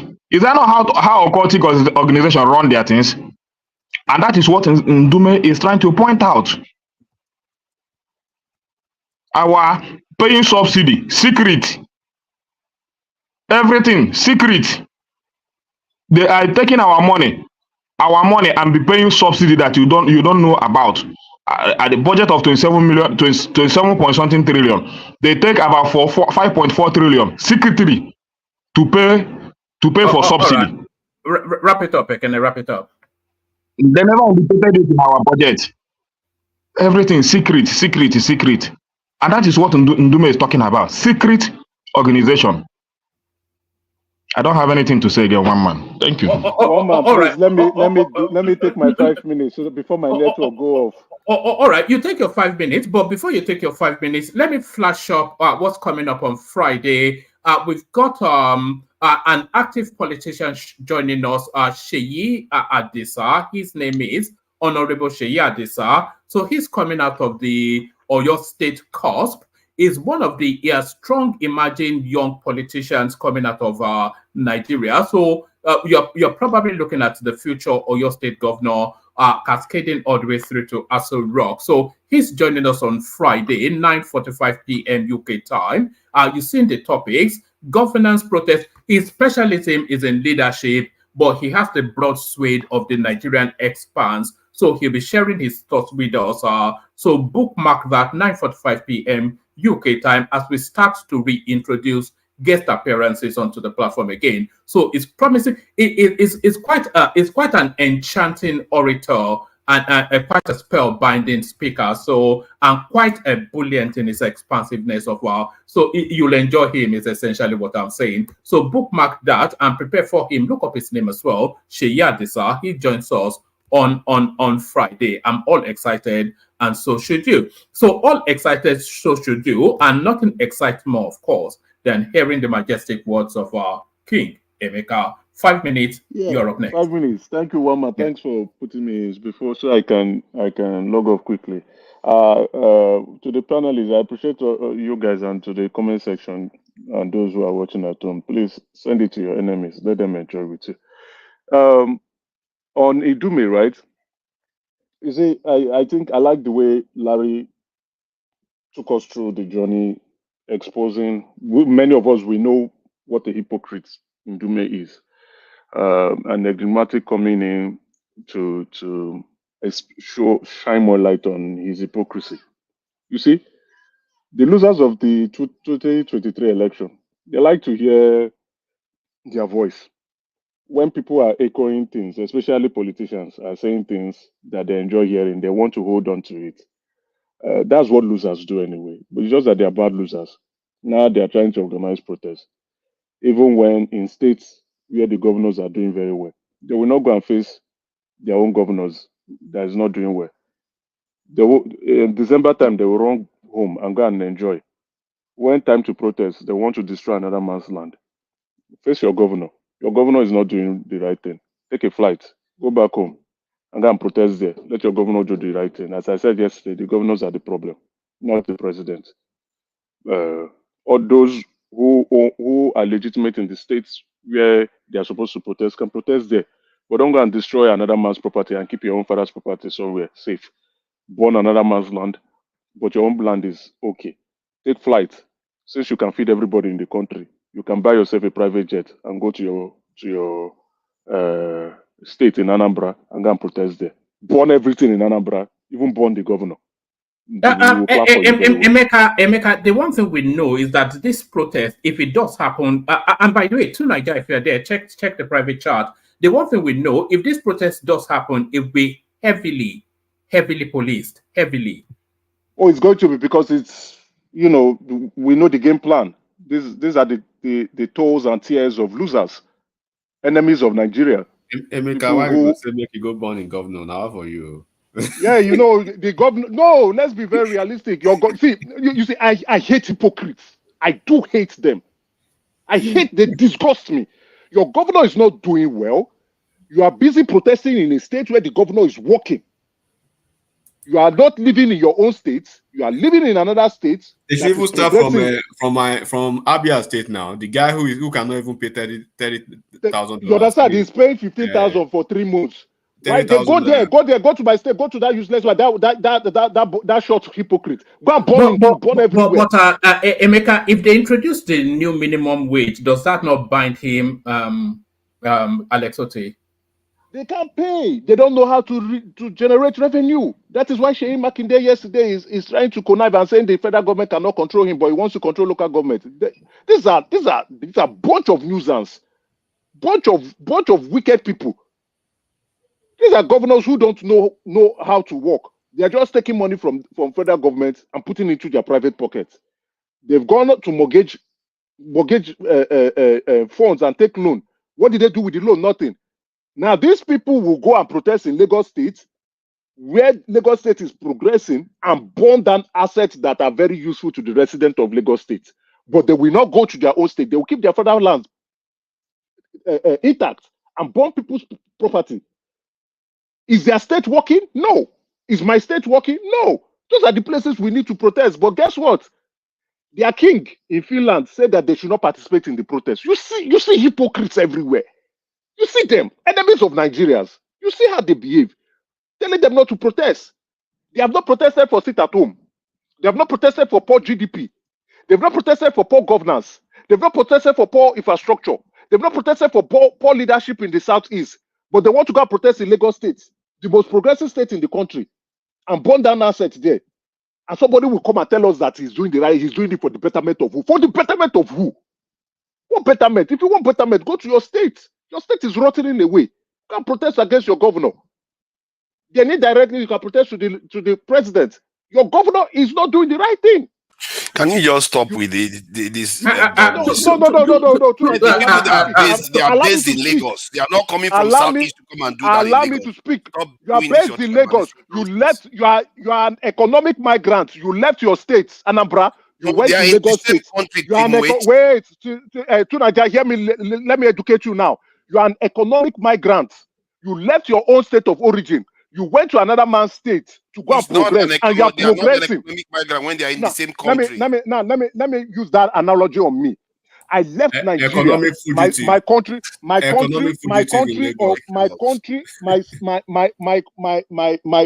where I was born and grew up almost half of my life. I am now in Canada. Okay, currently I'm in Seattle. I'm now in Canada, right? And I am protesting against Canadians. I want to go and burn their assets. Am I okay? When my country is not doing well, why don't I go and start with my own country first? Sorry, Emeka, that's a wrong analogy, though. You are a Nigerian in Canada, but our people are our people.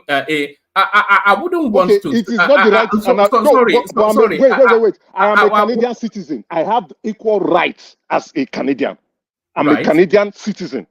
I am not a permanent resident. I have equal rights. Not only wait, hold on, no. Not only am I a Canadian citizen, I'm a member of the.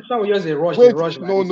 I told you when I told you to express yourself. When I told you to express yourself.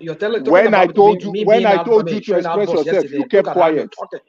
Let the nigga finish now. This interjection is too much. What's going on? One voice. I told him to express himself. He kept quiet. Go ahead and abuse the president like you do. One day we will give you 6 hours. Purge yourself out of that anger. We will listen to you. We will clap for you. Anyway, let me continue. As a Canadian citizen and also a member of a conservative party, I have equal rights and even more rights than Canadians.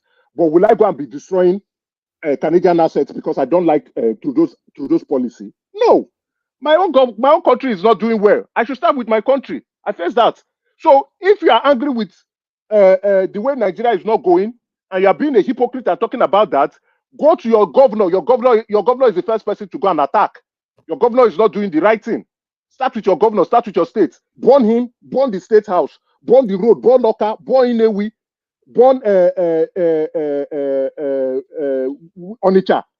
Burn everywhere. Then when you are finished burning that place, go and burn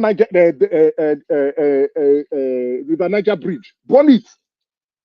The Southeast governors are a bunch of nuisance, bunch of wicked people and idiotic fools.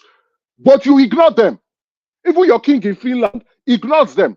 And you want to go and burn Lagos State that is progressing, that is moving forward. You want to burn that place. You want to burn the assets. Emeka, just a second. Let me just tell you now, and I think I said it sparingly yesterday.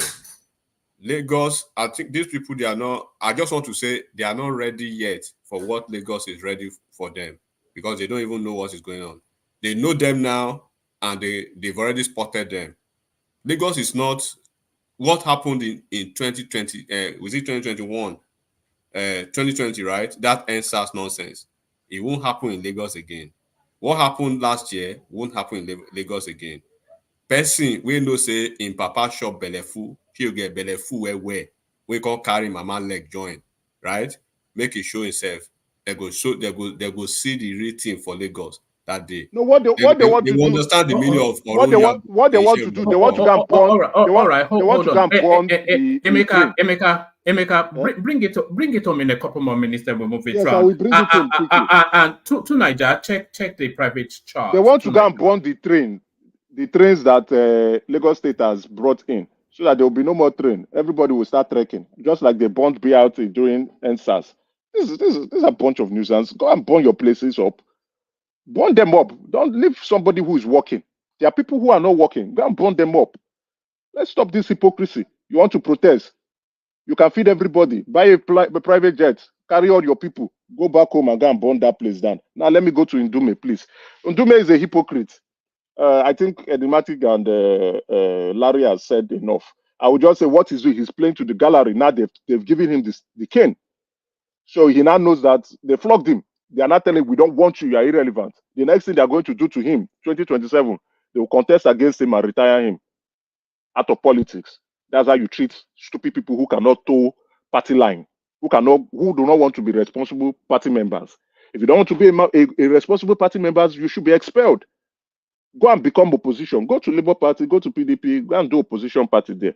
But since you're a party member, you should know the constitution of the party.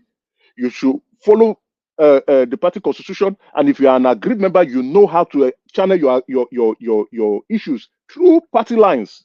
The communication is clearly there in the article of memorandum. You know what to do. Don't go and be buying media spaces on Channels TV and come out. You buy how much? 30 minutes slot, and come out and be shouting and talking nonsense about party members or the president, who's the leader of the party. You know what to do. Since you don't want to do the party, okay, leave our party and go and do opposition work somewhere else. Now, he now knows that they are telling him you are irrelevant. Politically, we don't care who you are. You are very irrelevant. Go away. I don't know if you have any other topic. I don't know why I spend so much time talking about hypocrites who want to go and protest. We have a few more topics, but we have a lot of panelists. Give me a good one. Let me wrap up with that. Hold on. You only get 2 minutes with it, just because other people are waiting. No, all right. All right. Hold on. Let me rattle through what we have, and then you just speak. We've got you've spoken on Ndume. The Arewa youths are stepping out of the protest. Federal government to tax back banks 50% of realized profits from FX. Shaibu reinstated as the Edo State deputy. Tinubu are begging for more Oliver Twist additional budget. So all that the UAE. Yeah, I want to speak on the budget. I think that one is all right. Is more important because just, you know 2 minutes and then. Yeah, 2 minutes. It still boils down to the hypocrisy I'm talking about here. We cried for minimum wage increment, which is understandable, right? The government made proposals. The Nigeria Labour Congress said, no, we don't want that. We want something higher. The government came back again. They said no. The government came back again. They said no. We have increased it. What that translates into, the government, we saw the budget. We are running a budget deficit. There is no magic anywhere. For those people who keep saying Nigeria is rich, look at your budget. What is your budget saying? There is no magic. So for them to increase minimum wage, they have to go and borrow to fund the recurrent expenditure. It will go up. So if you are complaining about minimum wage and complaining about debt, again, you're a wizard. Good night. All right, brilliant. That's the majestic King Emeka, of course, the authority in the voice. You think he ruled the kingdom, which he probably will do at some point in life. So thank you, Emeka. So that was Emeka's. So, gentlemen, we're going to whiz through so that I want to get to every voice as quickly as we can. Isaac Black, you're up next. After Isaac, Rational Mind, Enigmatic Hondi, Ovie, no, Dewale Ovie. Isaac Black, you're up next. Yeah, Wama, good evening. Good evening to you. Yeah, you see, Wama, most times, there are a lot of topics, to talk about. But most times when topics like this come around, I find it so difficult. At times, I find it so difficult to actually speak to them. The reason is this, we have a very big problem in that our country. You see, our people, the way there is something maybe we should begin to correct. You see, those people that are speaking for the government, those people that are speaking for the people, the problem, both sides, the problem they have is that balance. That's the problem we have in Nigeria. That balance is not there. When we are one side, we go to the extreme. And when we are the other side, we go to the extreme. That has been a long-standing problem for Nigerians. Now, those people talking for the government, just because of the way, the behavior of the people, actually trying to speak for the people. You see, the people who are for the government, no matter what is true, they will refuse to come to that balance and then say what the government is not doing well and then say what the people are doing wrong. You see, I'm not going to be here only talking about, 10 people are sharing 10 people sharing 1 cup of gari, without also saying something about most of these our young ones coming up, the Gen Zs, as you call them. They don't want to use any phone that is any phone that is not of standard. When you go out there, you see a lot of them. All they want to use is iPhone 14 Pro, 13 Pro, all over the place.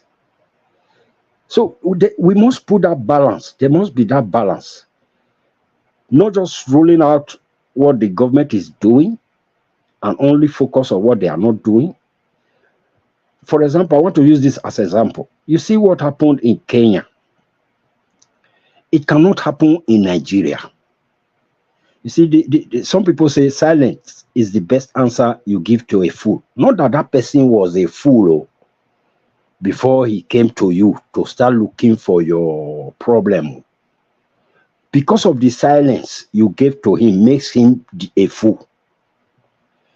So you can see that Kenyans, they don't talk black like Nigerians like that. But when they took their actions, you see the government responding. But in Nigeria, because of the way the other side, the ones that are for the people, because of the way they handle things, when they come out like the Kenyans, you will see those people, the elites, they will begin to resist. So there must be a balance. If you are for the people, you want the people to have good life, talk about it and get a balance. What is the government doing well? Okay, this is what the government is doing well. This is what the government is not doing well.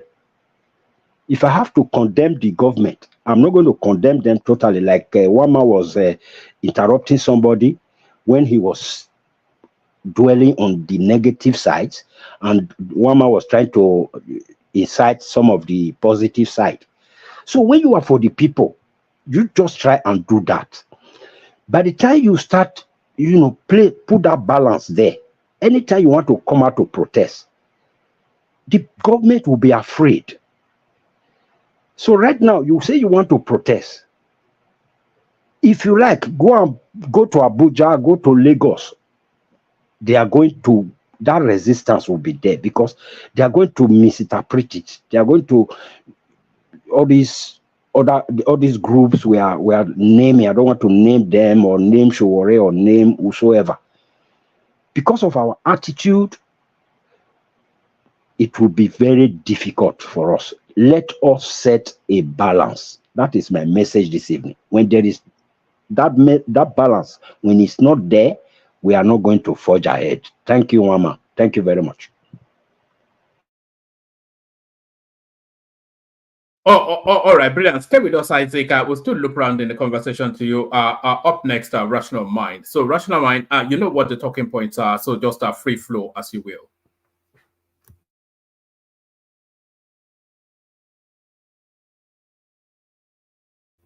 Are you there, Rational Mind? Okay, let's go to Enigmatic if Rational Mind is not fully ready yet. Enigmatic. All right, one man. I'm just. Can you hear me? Yes, perfectly. Carry on. Yeah, I'm just here to catch fun today. But just a quick news to the headless mobs, right? There's this guy, I don't know if you know him, Balami Isaac. I think most of those guys should know Balami Isaac. He was the national deputy campaign manager for Obidati Presidential Campaign Council. Then he just resigned his membership of Labour Party, and he has moved to APC.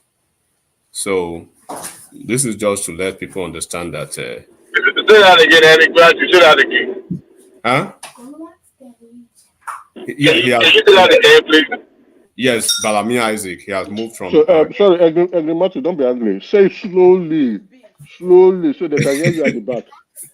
Yeah, so I said there's Balami. There's this guy Balami Isaac, right? He was the national deputy. The deputy national campaign manager for Obidati Presidential Campaign Council. So he was one of those top hierarchy guy within the Labour Party movement. But officially, he has moved out of Labour Party. Not just that, he has officially moved to APC. And what is happening in APC now is that I'm just trying to basically elaborate on the Ali Ndume stuff. The mistake that a lot of people are making is that Tinubu is different from Buhari and Jonathan. And I will keep saying it, right? Jonathan betrayed himself. Jonathan failed himself. Jonathan lost the election only by himself, by certain attitudes and by certain, illogical moves that he made. What Atiku failed to do, ab initio, is why PDP is where PDP is now. When you see individuals or party people that are not actually they are not really with you, you either take a position outrightly or you find a solution to it immediately. Look at what Wike has done. Look at Wike now in APC, in PDP. It's not in PDP. It's not in APC. We can't say it's in PDP. It's ambivalent and it's causing trouble here and there. The same thing with all the 5 governors that he took with him. And the same thing that is happening in Edo State as we speak now. Edo State, PDP has been polarized. And that is what is happening in most of the states. Look at Labour Party, for instance. They had a Gbadue as a leader who couldn't lead. Now you don't have a leader in Labour Party. And then when you have individuals like this, people can see. And either you like it or not, governance is one side why they are doing it, but governance still has to go with politics, right? In the Northwest, they are making alliance here and there. There's this guy from Kebbi State, this former Alero, Adamo Alero is trying to move to APC. A lot of those folks are trying to move back to APC from PDP because they are not seeing the future in PDP, and they are not really sure how they would deal with Atiku, because as provided as in fact, may God continue to spare his life, provided he's alive, there's always going to be the possibility that Atiku will always want to, run from PDP. So all these things have to come with ideological point of view to know where you want to be and where you want to go. And this is to tell all these Lilliputians once again that politics is not a do or die affair. It's about self-interest at the end of the day. Look at this guy now. Tony Okupe left. Who left again? Okonkwo is neither here nor there now, right? And a couple of folks around that Peter Obi, Kenneth Okonkwo is on his way to APC. Okay, so you can see all the movement. Even Peter Obi himself, right? We can't really say categorically that he's a member of Labour Party now, or because he's been trying to move to PDP, but I think they rejected him now. He tried now. Yes, he tried. He went to Atiku. Atiku gave him conditions, and he ran away. Then they now release that picture. Don't forget that picture. Don't say it so that the losers can hear. Yeah. Very So what this guy says that my decision is not far-fetched, right? I cannot continue to be equally yoked with the present party leadership that will not respect our collective interest. Who said that? Is that Okonkwo? This guy that I'm talking about. So you see one by one, they're already finding their route. And you see enigmatic. Peter Obi is in somewhat of I won't say a precarious situation, but certainly it's in a bit of a dilemma because the Labour Party is no longer big enough to satiate his ambition, and that party is a basket case, But the PDP is not going to open that window outside of a deputy something. Because of Atiku. You forgot to say a basket case of losers. But it's in a difficult position anyway, because he just has to carry on with Labour Party. But they are not. They actually tested his loyalty to Labour Party, but he failed. When they actually proposed that Obedience should officially register with Labour Party and become official Labour Party card carry members, he went on Twitter and made all those silly epistles. Sorry, enigmatic. I know you're in a flow, but do you know what I think the best the best outcome for Peter Obi? The best outcome is for him to completely jettison this silly idea of being president. He knows it's not going to happen, but to leave that Labour Party and then use this movement to form a political party, which then has that political party. It has the best chance of being the main opposition and a real threat to the central space. But he has to just give up all this silly idea of it's not going to be president, because it won't be president in 2027, and then after that he goes to the north. So his best course of action is you show too much respect to these people. Has Tinubu ever built anything? Did he build any school? Did he build? So why are you expecting him to build a political party? No, maybe not him personally, but he has acolytes now. He has. You are definitely trolling, man. What you are doing now is you are trolling. That's what I can say. No, I'm not trolling. No, that's what I. Can you see anything outside of that as a positive capacity? You know the capacity of this dude, one man. Peter Obi is nothing but a political serf. Right? No, but I think it's involved out of that. Or it's a senior player. We cannot ignore that it's a senior player now within the Nigerian political paradigm. You can't ignore it now. Okay, but we look at the Labour Party that actually warehoused him now, right? And his bunch of headless mobs, right? they are basically, they've told him, you can see the Arabambi caucus now and that of Abure, right? They've basically wedged him out indirectly. Because when they tested his loyalty, it failed woefully. Yes, but enigmatic. It doesn't really have to be loyal to you. You know,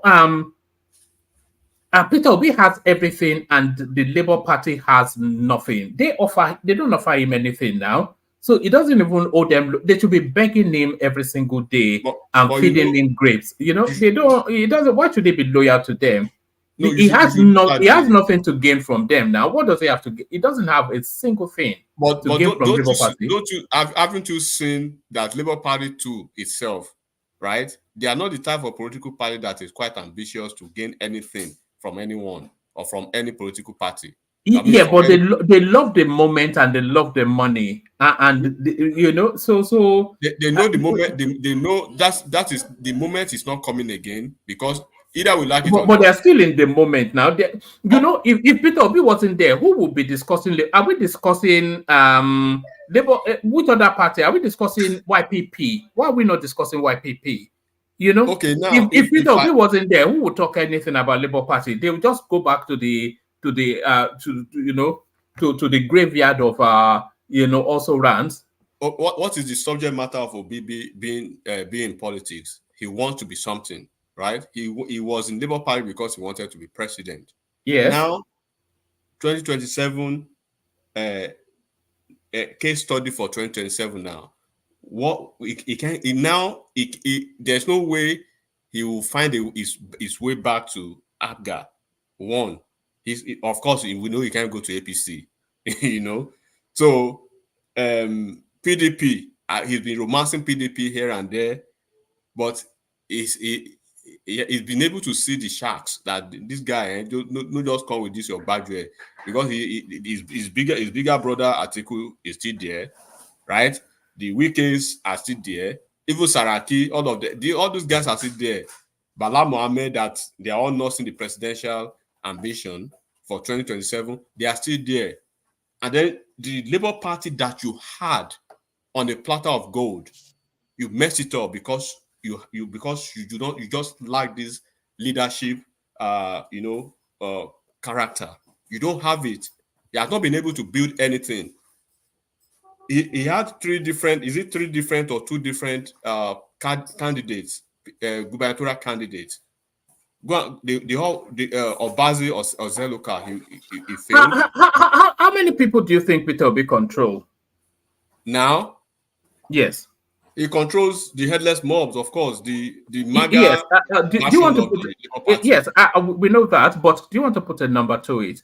Do you remember this MAGA thing you are doing? It backfired on Hillary Clinton when they called them the deplorables, but they ended up in White House. But how many people do you think Peter Obi controls? I'll say conveniently he controls the more than 95% of the headless mob now from the southeast, basically. Enigmatic, you are wrong there. The headless mob controls him. I'm trying to be nice. Let me tell you. Let me say this, and then you can push it back. I think Peter Obi controls about 10, 12, maybe even close to 15 million people. Where? I think it does. Where? You know, if you take the numbers from his votes, that's one. And then if you look at the pockets of spaces that speaks to his narrative all over Twitter, all over YouTube, all over the social media, that's two. And then if you look at the organic followings on the floor, the way these guys what year? What year? When? It's still there and alive now. We cannot pretend that it's not now. What the picture I'm painting to you, you are not seeing it. Because the dynamics... I think the danger will be to underestimate this guy. Nobody is underestimating any politician in Nigeria. Even Kwakwanso that holds KANU firm, nobody will underestimate Kwakwanso. Sure, but what I'm saying now is that look at in 2027, the North Central, they are not the Christians or the North Central folks that actually went with him in 2023. The numbers wouldn't be there. Even in the south, the entire south that actually went with him in numbers. Look at what is happening in those states, for instance. Do you know that after the election, since after the election, they've not added a needle to their number. Those Do states you know that? Do you know that the spirit of the moment in Nigerian politics right now is Peter Obi? The spirit of the moment. Well, not Tinubu, not Atiku, not the spirit of this moment in Nigerian politics is Peter Obi. The only way we can test the spirit of that moment politically, I'm not talking. I don't want to speak in hypothetically now. Politically, the spirit of the moment is in Edo State and Ondo State. Now, elections are coming up in those two states. So the spirit of the moment, we shall see it in those two states, in Edo State and in Ondo State. So they have only one governor so far. And members of House of Rep and members of the Senate from Labour Party, a lot of them will move either back to PDP where they came from. Right? So now, as I'm standing on your point, spirit of the moment. Let's start with Edo State. What is the spirit of the moment with obedience in Edo State as we speak? One man. Is Edo State not supposed to be their corporate headquarters, quote and unquote? So politically, we are not speaking, in abstract now. Spirit of the moment, Ondo State is having a gubernatorial election. Edo State is having a gubernatorial election. Spirit of the moment. What spirit are you seeing from not Labour Party now? Because Labour Party is quite different from the headless mobs, from the Ipobian, angle of the Labour Party now. What spirit can you speak to in Edo State that the Edo people are chasing them out? That stay in your lane. In Ondo State, do you see any spirit? Are you hearing any spirit of the Ipobians in Ondo State? Enigmatic. So when you are speaking to the politics of it, right? We can speak to what we have in our hands. We have Edo State and Ondo State. Hello, Enigmatic, can I come in, please? So I'm not saying Peter Obi will not in 2027. I pray that he will be alive. Atiku will be alive. All of them will be alive, right? And I pray that Peter Obi will be on the ballot, one way or the other. It must be. I personally want him to be on the ballot, so that this conversation will be laid to rest finally, once and for all.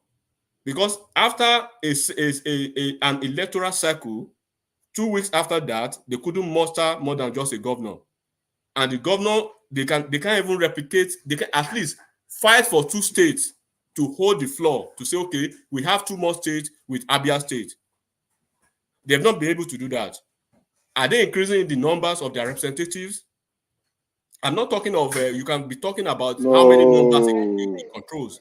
But when the numbers are reducing. The number you can actually say PDP is controlling now is by the number of their senators, the number of the House of Rep members, the number of their governors, the number of their local government chairmen, so to say. The numbers that APC is controlling, that's how you record it. The number that a Republican is controlling is what you have in the House of Rep and the Senate and the presidency. So when you are saying the numbers, that is not reflecting and that it's not going to probably, and then we say, okay, do not say it's not going to reflect. Let's wait for Edo State and let's wait for Ondo State. And if we can see if the number will reflect eventually. They have only a governor now. What are you talking about? Can I talk, please? So that governor is already an APC man.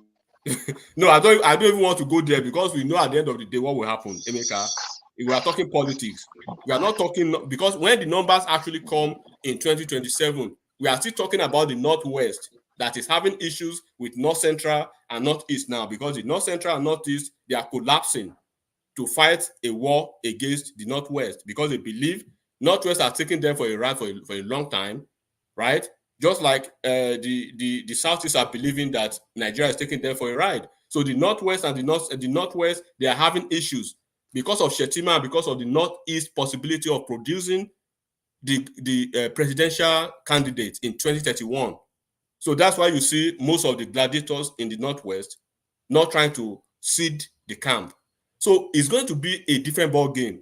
And then the determinant of a failure, right, or the winner of an electoral circle is going to be the next electoral practice, electoral practice in Edo State, in Ondo State. What can you speak? One man, I'm talking to you now. What is the fortune of PDP, of Labour Party in Edo State as we speak? Their headquarters. What is the fortune of Labour Party in Ondo State as we speak? What do you think the numbers will be in the House of Rep and in the House of in the Senate in 2020 before 2027? Are they adding numbers to these guys, or they are depleting the numbers?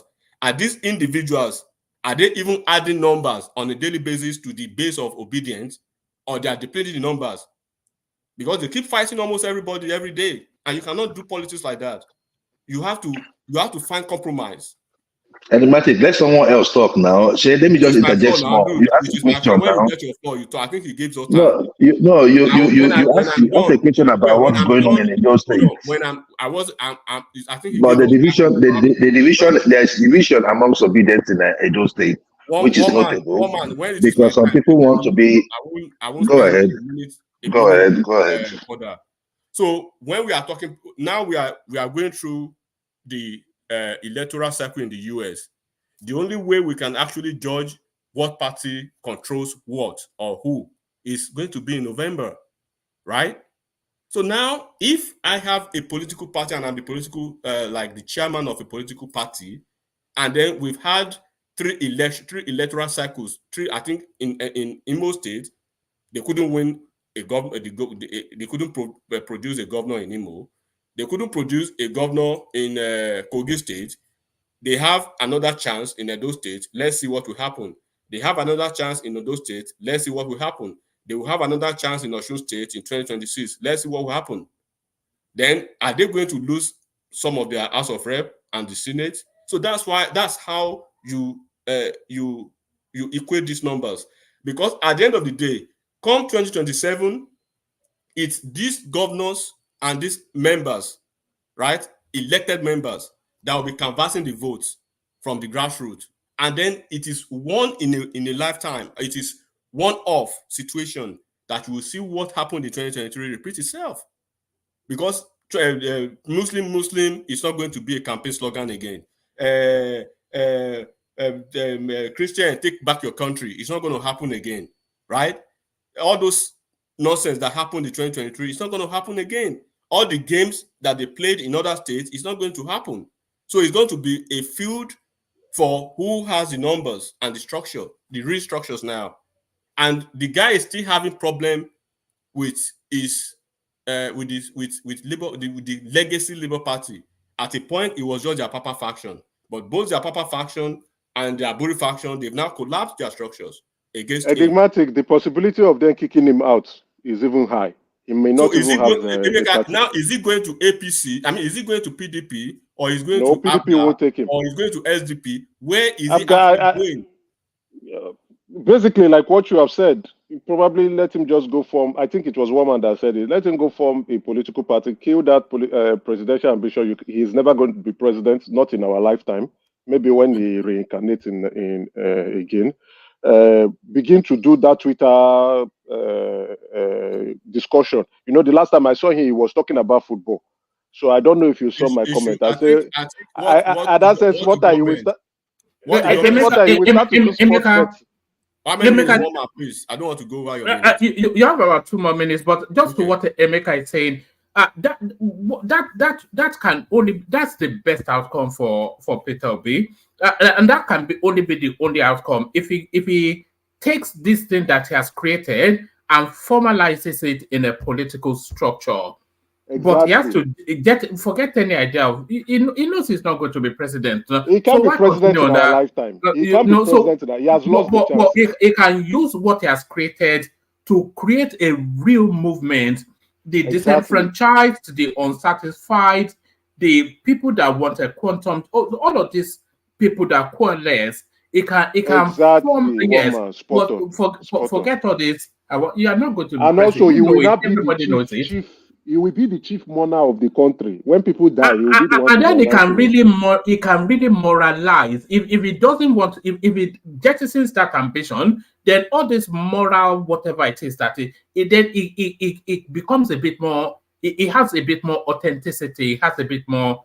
But anyway, the guy, he doesn't get it. I don't think. No, one man, you said it brilliantly, right? That is the job that is good for him, that he has even created for himself, and he can be collecting Elon Musk's money by being the moral compass, political moral compass of Nigeria, and the chief mourner of Nigeria, and the chief celebrant. When people are doing birthdays, he will be celebrating them, calling them out. You know, if the government does something that is not okay, he will call them out. If footballers are doing the right thing, he will call them out. Just to complete my 2 minutes, what you are saying, even when you look at the Southeast now, right, you will see that even the political class in Southeast, they've given him his pass they've given him a pass in the past, right? They are not giving him again. All of them. No, they are coming out gradually. They are coming out gradually now. Enigmatic. Sorry. You forgot to even mention that this guy, Pius Ayim, has joined. Yeah, I'm going. That's what I'm trying to lay. Okay, that's where you are going. Okay. Yes. Enigmatic, continue, please. One man, give Enigmatic another 5 minutes, please. No, make a no cut from me. So when you look at Southeast now, right? The two political, I said it earlier, one man. The two political parties, they will find a way. PDP, APC now. Ganduje, he was in Southeast for maybe 2 days, right? In Anambra State, you could see they are reshaping the ideas of their politicking, right? He was in Ebonyi State. I think he was in Imo State, and they had. So what you are, and then PDP will probably do similar stuff very soon in the Southeast. So what you will see is that they will position themselves because they are not blind, they are not stupid. One man, they've seen, not that they are seeing. They've seen the positional game, the political intelligence of the South now. South is ready for 2020 to take over from Shetima to be the VP. And these people are still, Obi has taken them backward and he has exposed them politically. And that's what you see. What is happening in Lagos now is Obi exposed the Southeast. So the political leader, they won't let Obi continue like that. The Ekurima, the Anyim that you are seeing, the leadership, the Senate leadership, the legislative caucus from the Southeast, the governor's caucus, all of them, they will come together and find a way. They all want the vote that they come with. That is themselves. Obi is bigger than all those people. All these things you are talking about during the election. During the election, the people will talk. I beg you, this is your talk. When you still talk about before election, we carry 6 million. So we are talking realistic. All right, bring it home, enigmatic. Okay. I think maybe Rational Mind will be ready for us now. Yes, So we are talking realistic politics now. They've seen that each region, they are positioning themselves one way or the other, right? The North Central, they are solid with the Northeast to give a robust fight to the Northwest. Now the South, right? They have their numbers. It's like they are united now. The only region that seems still divided is still the Southeast, and this Obi factor is still a very big deal for them.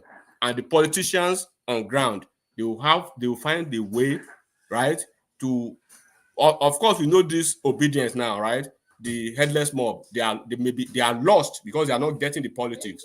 But the ones that they can actually salvage back into the fold, they will find a way to salvage them.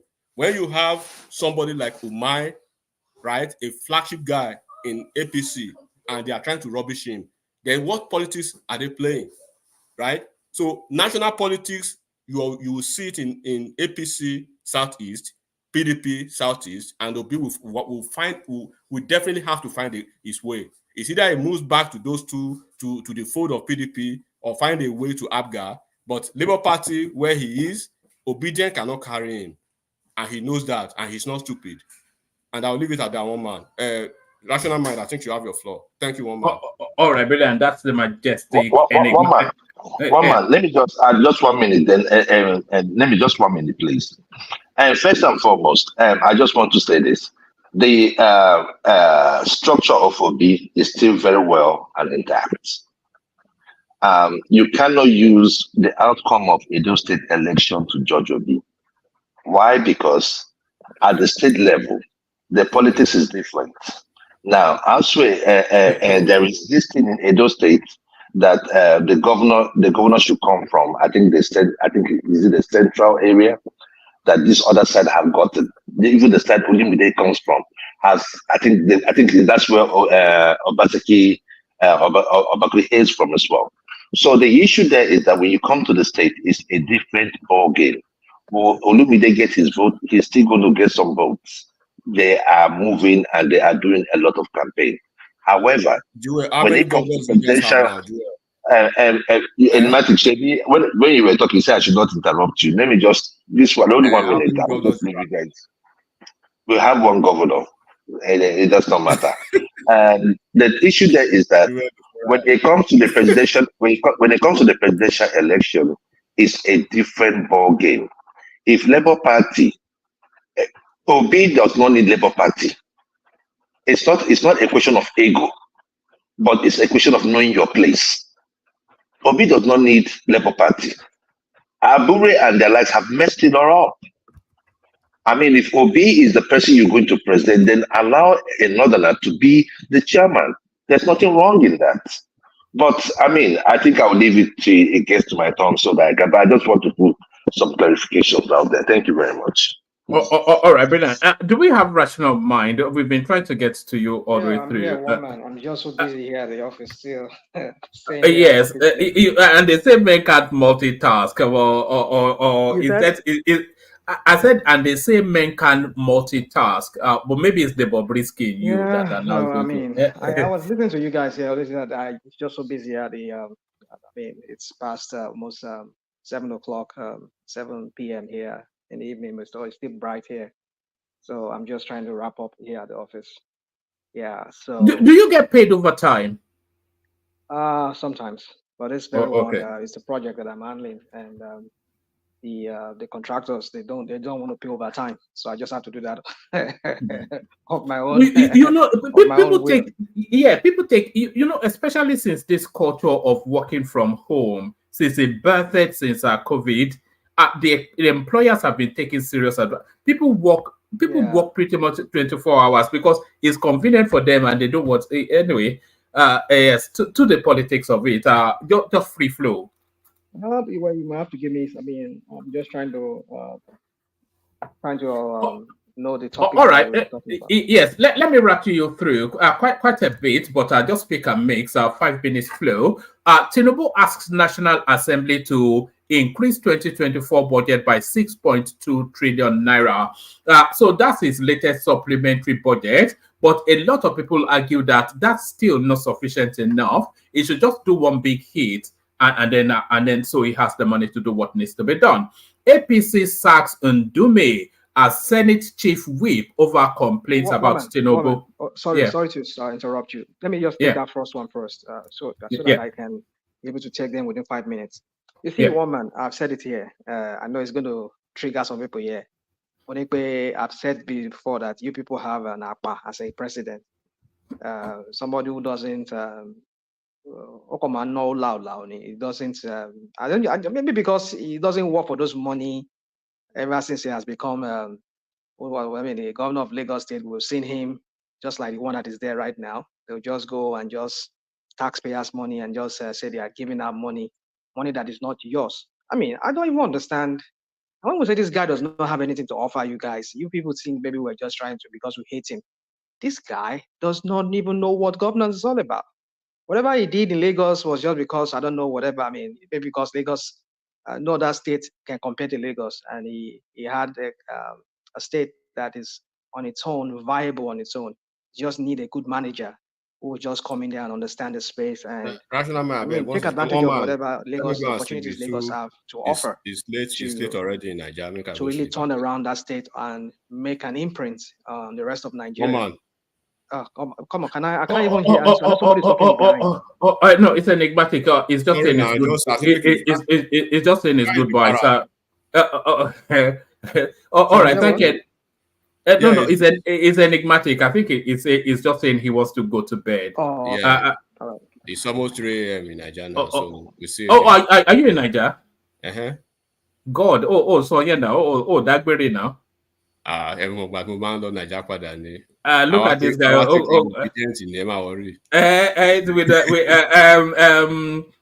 Joel could have told one of his friends to welcome you at the airport. You know, no worry.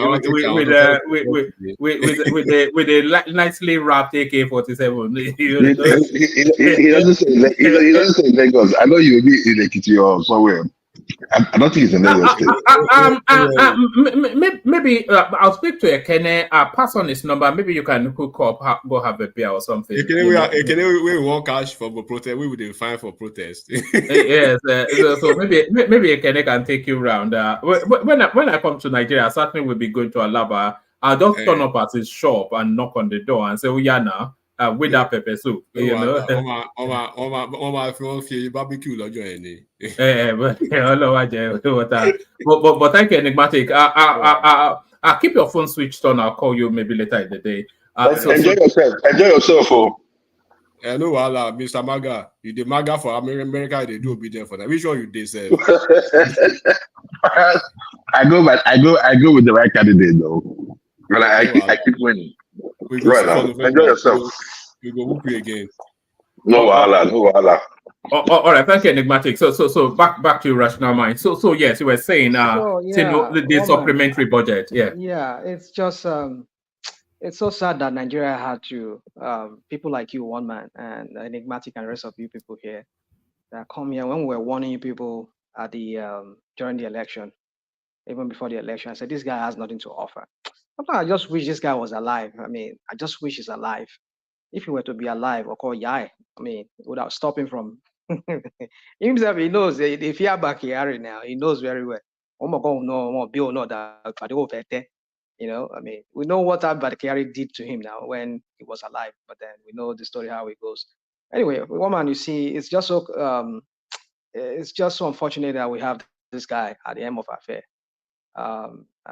Ndume himself talking, you know, you see, this is what we talk about here. When I don't know, we are creating. Okay, let me go back a little bit.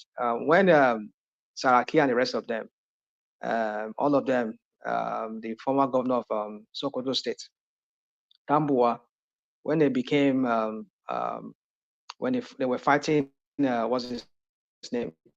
In 2014, and they were going in the party. Some of the Agbado people here, some of them are hailing back there. Yeah, good. Opposition, they call it a new PDP. I mean, we never had that.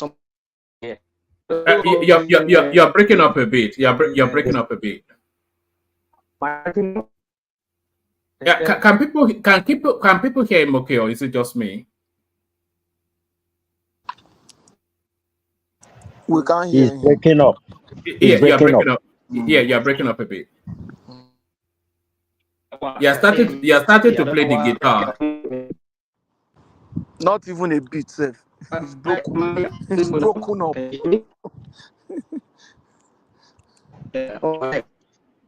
I think it's because of the way. I think it's because of the way he started.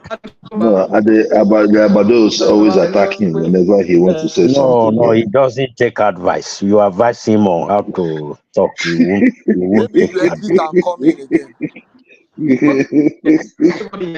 again. No, you are playing like a guitar. Yeah, that's what you are playing, like a guitar. All right, Bella, come back in, and then you take the floor back to Niger. Can you hold the fort for about an hour till Thomas gets here to Niger? Yeah, that's fine. Thank you. Oh, brilliant, fantastic, absolutely great. So that's to Niger. He'll hold the fort. When Rational Mind comes back, he takes the floor. The super tatas, of course, you know, we mentioned Ayo and we do. So that's Ayo right there. Ayo still, Niger Man chimes in. So, but that's proper money, or not? That's probably the strongest currency in the world. Isaac Black, there's Isaac Black right there. Isaac Black still carries on, haven't discovered the joys of super chatting. He luxuriates in it, and he continues that luxury still. So that's still Isaac Black. Fourth comes in. It hasn't told us fourth of whatever it is yet. This is Dilla. You see this Dilla? Do you see this name right here? To Niger. Yeah. Do you see this name right there? So I was in Morrison's, just in the baguette aisle, just musing over if I wanted a seeded baguette or not. And then this guy came charging down the aisle, shouting, "One man, one man, one man." And he said, "Are you one man?" I said, "No, well, I'm not two men, am I?" He said so, and so I was spotted in Morrison's, and then by this, I've been spotted about 3-4 times now. So that's Dilla right there. So somebody that I met in Morrison's in Irif, and that's Tim Jack. So that's the list so far. Keep the super chats coming. Rational Mind is back, so he takes the floor. I bail out to slot Emeka in to Niger to coordinate. So to Niger, we've got a Joel of Nashville Patoski. Uptime joins you, so I think all the big hitters are to play with you tonight. So I thank everyone. See you tomorrow. To Niger, you're in charge. Yeah, this one that you didn't give me any spot, so I have to just be okay. It's all good. No, you are father of the bride now. That used to be Ajale Koko, but now you are father of the bride. Where's Ajale Koko, by the way? I've not seen him in a while. No, he's on holiday. I spoke to him earlier on today. Actually, I say people keep asking of him, so I'll phone you so I can tell them that I spoke to you earlier on. So I spoke to him earlier on today. Good for me, good for me. Yes, sometimes it's even I took a 2-day break off. My wife just dragged me off the computer and then took me to the countryside, and I didn't even know I needed a break from it. So I took a break from it, and I thought, God, I did need to step away from this thing. So sometimes it just needs to be. You don't know how it weighs on you until you step away from it. But sorry, tonight you're in charge. Woman, can you hear me now? Can anybody hear me? Am I audible? Loud and clear. All right. So as I was saying, I mean, it's just baffling how the APC they've turned themselves to a cult. I mean, it's I was talking about in 2013, 14, before the election of 2015, how the so-called new PDP broke off from the PDP, the main PDP, and they all went out. Even this guy from former governor of Rivers State, how they all turned against Jonathan. They were criticizing. Even the Speaker of the House of Rep then, Tambua, was speaking against their own president. We didn't hear all this crap all these people are talking about today. You see, I just sit down. Sometimes when I sit down, I just wonder. I would think Tinubu give all these people chop, all these Bado people like Kulata and One Man, all of them.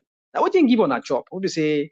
You people like to sing his praise. You don't see anything like this guy is just a human, just a effing human like myself.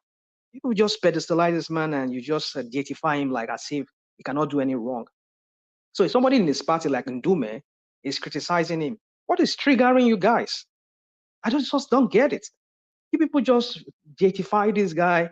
You make him look like a godlike person that nobody can criticize. It's above board. Nobody can go against him. I've told you guys, you people are creating a monster. And this is how Hitler started. This is how it started. I mean, I don't get it. And look at how he's running that country. I mean, somebody just gave us a rundown of how they do things in secrecy. They don't even go through due process. The only thing we just hear, one thing, money is being earmarked for this. And end of the day, we're not even okay. Look at the budget of that's the highest budget in the history of that country. Almost over $30 trillion naira worth of budgets. And if at all half of that money has been used, what's the impact we've seen in that country and the economy and the GDP of that country? Apparently, that money is not going to that economy. So people are they're changing that money around, tripping it, taking it out of that system, and taking it and go and buy house or salary. go and invest. The salary so you want, the salary you want them to use to pay. That's what they're paying. Salary and debt payment. Salary you and say what? The debt payment. The salary that you say you want us to pay salary now. We are paying salary. What salary are you paying? What salary? Civil servant. Civil servant. How much are they paying then? Are you paying salary? And they've increased it now. Yeah, they will increase the debt I don't hear again. you. I don't hear you. I don't Eh? hear now because One any people will rational say mind. now go get answer for her. You always have a response There is for it. an answer. You see, No, it's not an answer. It's governance, not an right? answer. See, Because we you know see, that's you. why I We say know you. We know you guys. it's easy You to people will just manufacture criticize. whatever you have to manufacture from your It's head. not You will manufacturing. use your It's always easy propaganda. to You will use one thing. You will criticize. use. I mean, just look at what we're talking about in Dubai issue now. A minister of information came online on air and said they I can tell you categorically in good authority now that Nigerians can now go to United Arab Emirates, UAE, and then somebody went to do an investigation and we're coming out and yesterday. It's even new to them. And even look at what they even put in place. How to extort Nigerians who wants to go over there. You see, I tell you, this guy, I don't just know why you guys can't even see. What is it that this guy has given you now? Which kind of juju that they do for that guy? How would they sit down on top our war for that guy? Who are those that far? All these people they do jazz for this guy. You say they don't capture the head of some of you Agado people. I know even you can't even see you can't even see ahead. You can't even see above your nose. I mean, Now bigotry. Ndume is If you give them criticizing him. bigotry, He said what? now bigotry ain't give them or if you love bigotry, you will love Tinubu automatically. It's just so tiring when I sit down here. We see how this So country is being run often down.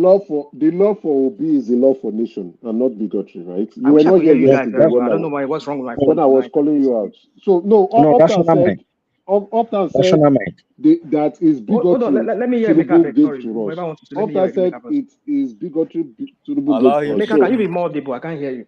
I'm sorry. Okay, can you hear me better now? Better Often now, yeah. said it is bigotry that Asiwaju gave to us. So I'm asking Often now But that that's what the unites love you for guys now. Obi, Often, the love for Obi is the love for nation, right? The love for the visuals of Obi, yes, is love for nation. Yeah. Stay quiet there. Which That's nonsense. ridiculous. Stay quiet. No, you see, let's not deify Obi. Let- Obi neither is not a savior. He's not a savior. Let's not deify him and make it look like No. it's like Rational it's. mind. Rational mind. I was very, very clear with my answer. I answered him very clearly because I know what he was getting to. I didn't tell him the love for Obi. I said the love for the visuals of which I was pushing, which Obi No, seems to represent I more. asked you a question. Is The love love for for nation. Obi is the So it was love clear it's not for the about Obi. nation. I beg And you, if make you na tell carry me, this my hypocrisy mention the go. visuals of which I'm pursuing, Yesterday, I'll I mention it for called you you. out. Maybe So they told it's you. not That's why it's nothing about Obi as a person. Often, yesterday, I called you out on your hypocrisy. Maybe they told you that's why you are here on the platform today to come and defend yourself. Guys, You are busy. Make I continue. I need to wrap up my. The fire you are Allow rational stroking. mind to Often, that fire you are articulate stroking. his submission. Please stop. But it's okay. Often, that fire you are Come on. stroking, that protest fire you are stroking. Emeka. You are a young man. You don't know what you are doing. No, don't worry. You don't do now. Rational mind. Don't worry. I'll give you a phone. You go. When is your own time? When is your own time? You are in good Land. I'm constrained with time. Control this thing now. I need to go somewhere after I leave off. Yeah, it's okay. It's okay. Let's take it easy. Please carry on. Yeah, thank you. So for me, I don't know why we just turn this man to a never do wrong kind of person, and we're seeing all the wrong and the crap this guy is doing, and then you people will never call him out. Rather, you want to like use one of these your propaganda lines and say this and that. He met this, he met that. No, it's not his fault. It's not what we said about Boo Boo. He spent 8 years. He left there. He did nothing to even improve the situation. I mean, it's not the same thing with the same trajectory we're going again. So what's the wrong? This guy is borrowing over almost 2 trillion. Please, rational man. Let him finish now. Let him just finish. I think he wants to move to the next person because me too. I was supposed to have my own say before they make me. You cannot have your own say now. You are the moderator. I'm going to have my own say. You cannot have your Please own carry say. on. No, Tunaja, please. Not actually. I just wanted. Sorry, rational mind. I just wanted you to from your own perspective, educate us clearly. You understand? With this, I just want to put to you. It's very sincere. This 6-point-something trillion, whatever naira, that he now requested for. Is he going to? Are they going to borrow it, or they are going to take it from our treasury, and then wherever they want to take it from? What did he provide any thing that he said? Okay, this is what I want to use. This is trillion for? Do you have all this knowledge to educate us on all these areas? Not As far as Isaac, as far yeah, as I know, is this Isaac, right? it's Isaac, yeah. Isaac, okay. So as far as I know, he only said when they gave it to Akpabio, supplementary, they're supplementing the budget. So what are the details of that? What are they supplementing? That's what I'm not. That's the secrecy we're talking about here. Okay, he didn't give the details. Is that what? He didn't give the details. I didn't say. I've not seen any details so far. I only had supplementary budget or something supplementary, and he asked National Assembly, the rubber stamp, the already compromised Senate president that he has dirt on him because they know he's a criminal himself. EFCC. If he do anyhow, Tinubu go remove him there. They will carry in case file, give up. Say yeah, you are this. So that's why the idiots just they act like idiots inside that Senate for that National Assembly as a senator, as a Senate president. Just they do anything what Tinubu does once. They just do it. Look at the Ndume is out. I'm not as if I'm crying over Ndume that is out. But the thing is that we're treading on the path that a lot of us will live to regret it, especially these Agbado people. Because these people are creating a monster that nobody can criticize Tinubu, not even within his own party. We saw the likes of Saraki and Tambo and the rest of them, and this guy from Rivers State, former governor of Rivers State, how they turned against them, this guy. And you people were all chanting, and we all follow you. Not maybe you, I mean, I've never met all of you by then. I'm talking about back then. We know how these all APC idiots were all chanting, hey, yeah, serve him right, yeah, go against him. He's a clueless man. He doesn't know what he's doing. He's just there. They are just using him, whatever. I mean, we saw all of that in 2015, 2015 election. How they all now run to APC, likes of Tambo and the rest of them. They join APC. What is Kasaraki? The one from River State. They all joined APC then. Nobody said, oh, they were doing anti-party activities. They were going against it. It's wrong.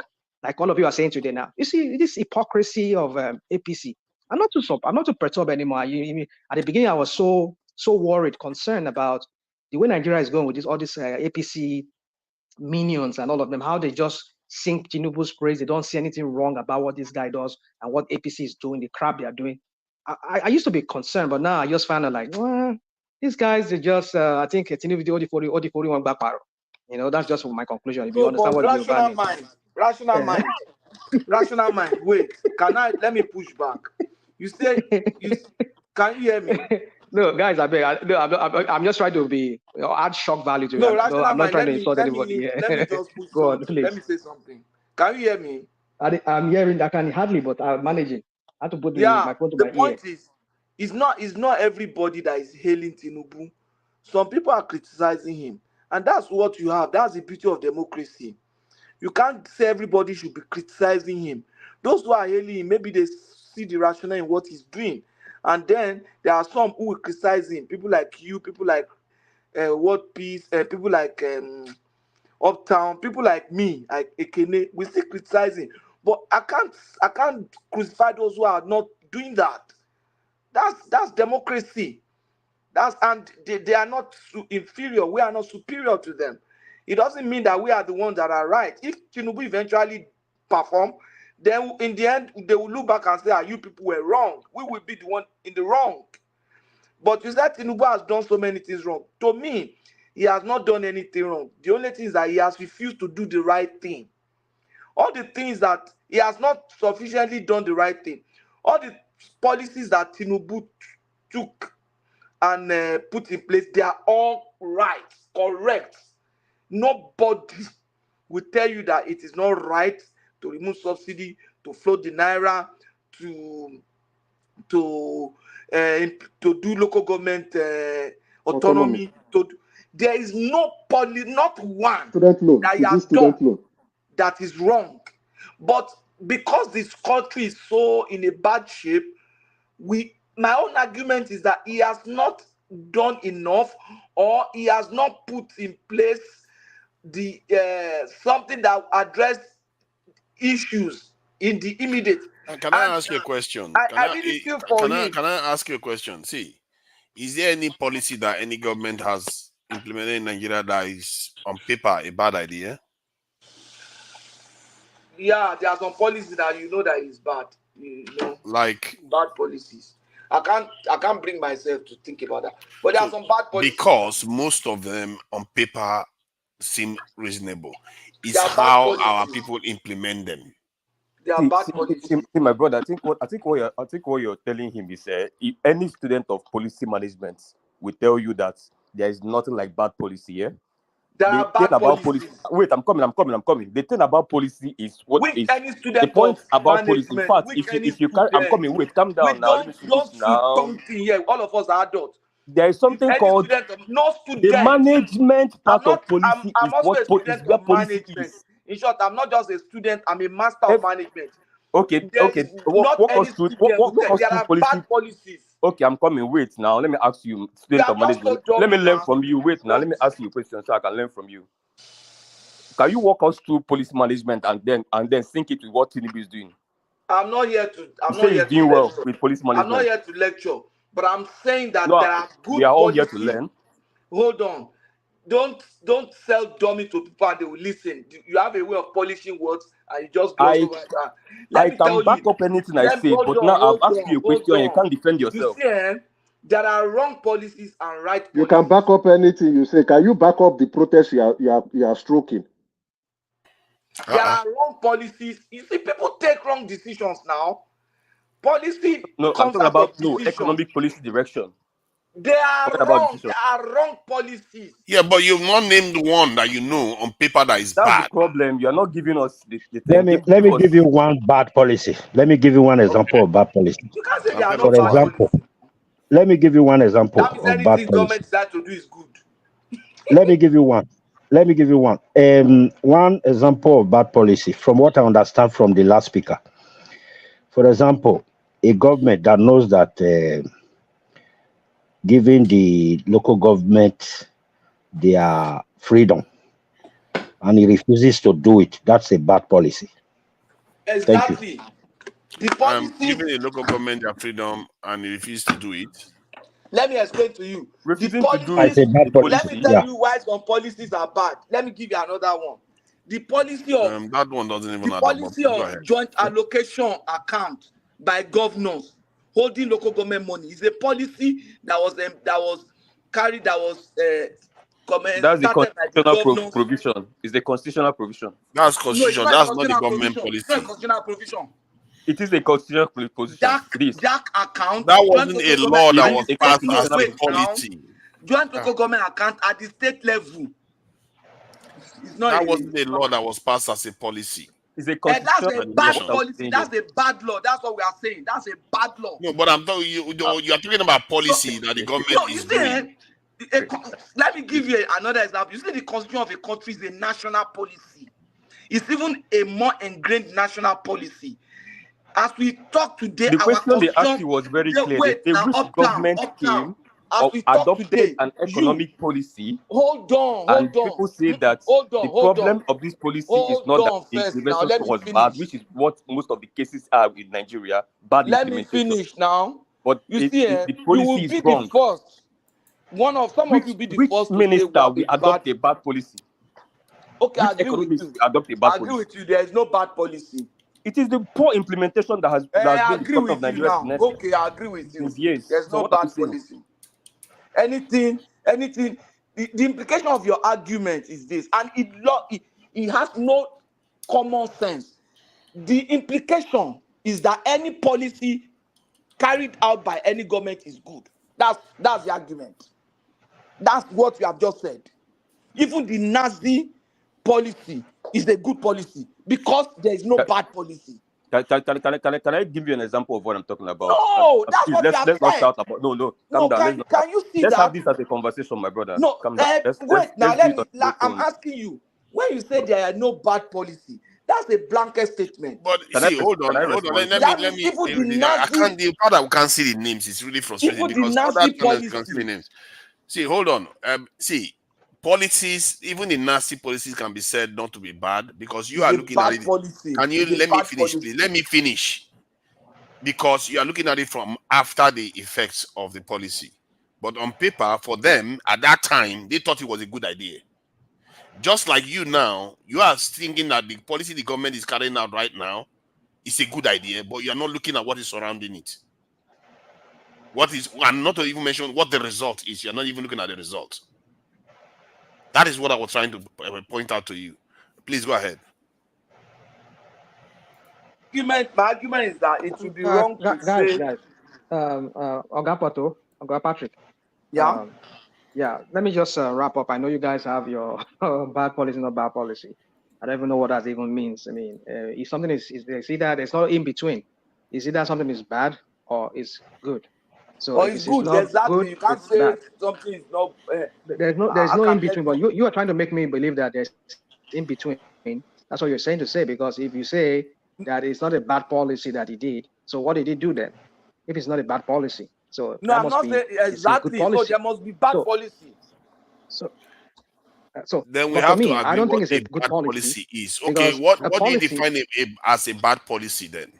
Well, we have to agree on what a bad policy is. Is it that any policy That's a that the different. That's outcome a A is bad bad? different policy is a argument. policy that fails. No, Exactly. That is When you that for adopt, No, me. when you go If to the result hospital, is I'm not coming. good, it's a bad When policy. when you get sick, you're supposed to go to hospital, right?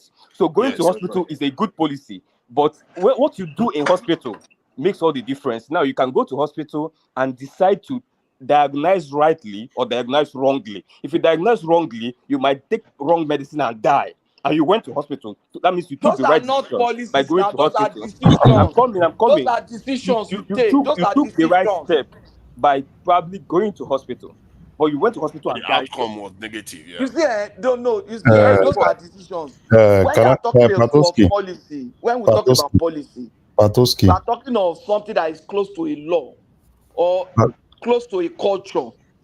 And I am saying that you cannot say there are no bad policies. And No, it these depends. policies, I'm just you saying are that saying that from the policies are history of defined. Nigeria, how many of them would you say is a bad policy on No, paper? wait now. I Exactly. didn't say that I'm there's Most not no of the even bad politics are policy. good finished. on paper. That's the point you are Wait avoiding. now. Most of them are good You on are paper. not even That's what allowing. you raised. This is what I'm saying. This is what I'm saying. You don't judge a policy just by the outcome. There are some good policies that failed because of the way it's implemented. That's not a bad policy. It is a failed policy. That is that. You Okay, understand? if you are taking it from that point of You don't view, judge a policy by the then outcome. hold You on now. define a Then policy. you know what you are saying now. The outcome determines it. It doesn't necessarily matter what the whether the policy is good. That is what people are saying. It's No, not That that's is the what you all are point. the He's saying, but actually policies. that's making not That's what our what I'm they are he's trying actually to saying. making tell our you, that point at the end of the all day. the policies that the government wants to do on paper looks good, but the way it's been implemented and everything that's happened since then shows that it's bad outcome. No, I That think is what So, we're having is just a to philosophical Niger, argument. It's not to a cross Niger. argument. It's a yes. philosophical Let's argument let's we're let's having. make it easy, right? So, can you name those policies that you think this government has actually done that you think are bad policies? Do you have any? Floating the currency is the most damaging, devastating policy that they've done. And then they didn't the policy not to make provision for that one. I wouldn't say they didn't even have a policy for it to provide for local oil refineries, crude oil. They didn't have any policy for that. So that one is different. But the one they actually implemented as a policy, floating the currency the way they did without controlling demand and supply, that was terrible. As a matter of fact, I So, consider it sacrilegious you and can it is in a Okay, sabotage of the you nation. can argue that I think we are missing things. You see, there are difference between I policies. totally oppose what you said. Right? Exactly. I totally oppose what you said, and we Then can you will have argue to that, justify it out, right?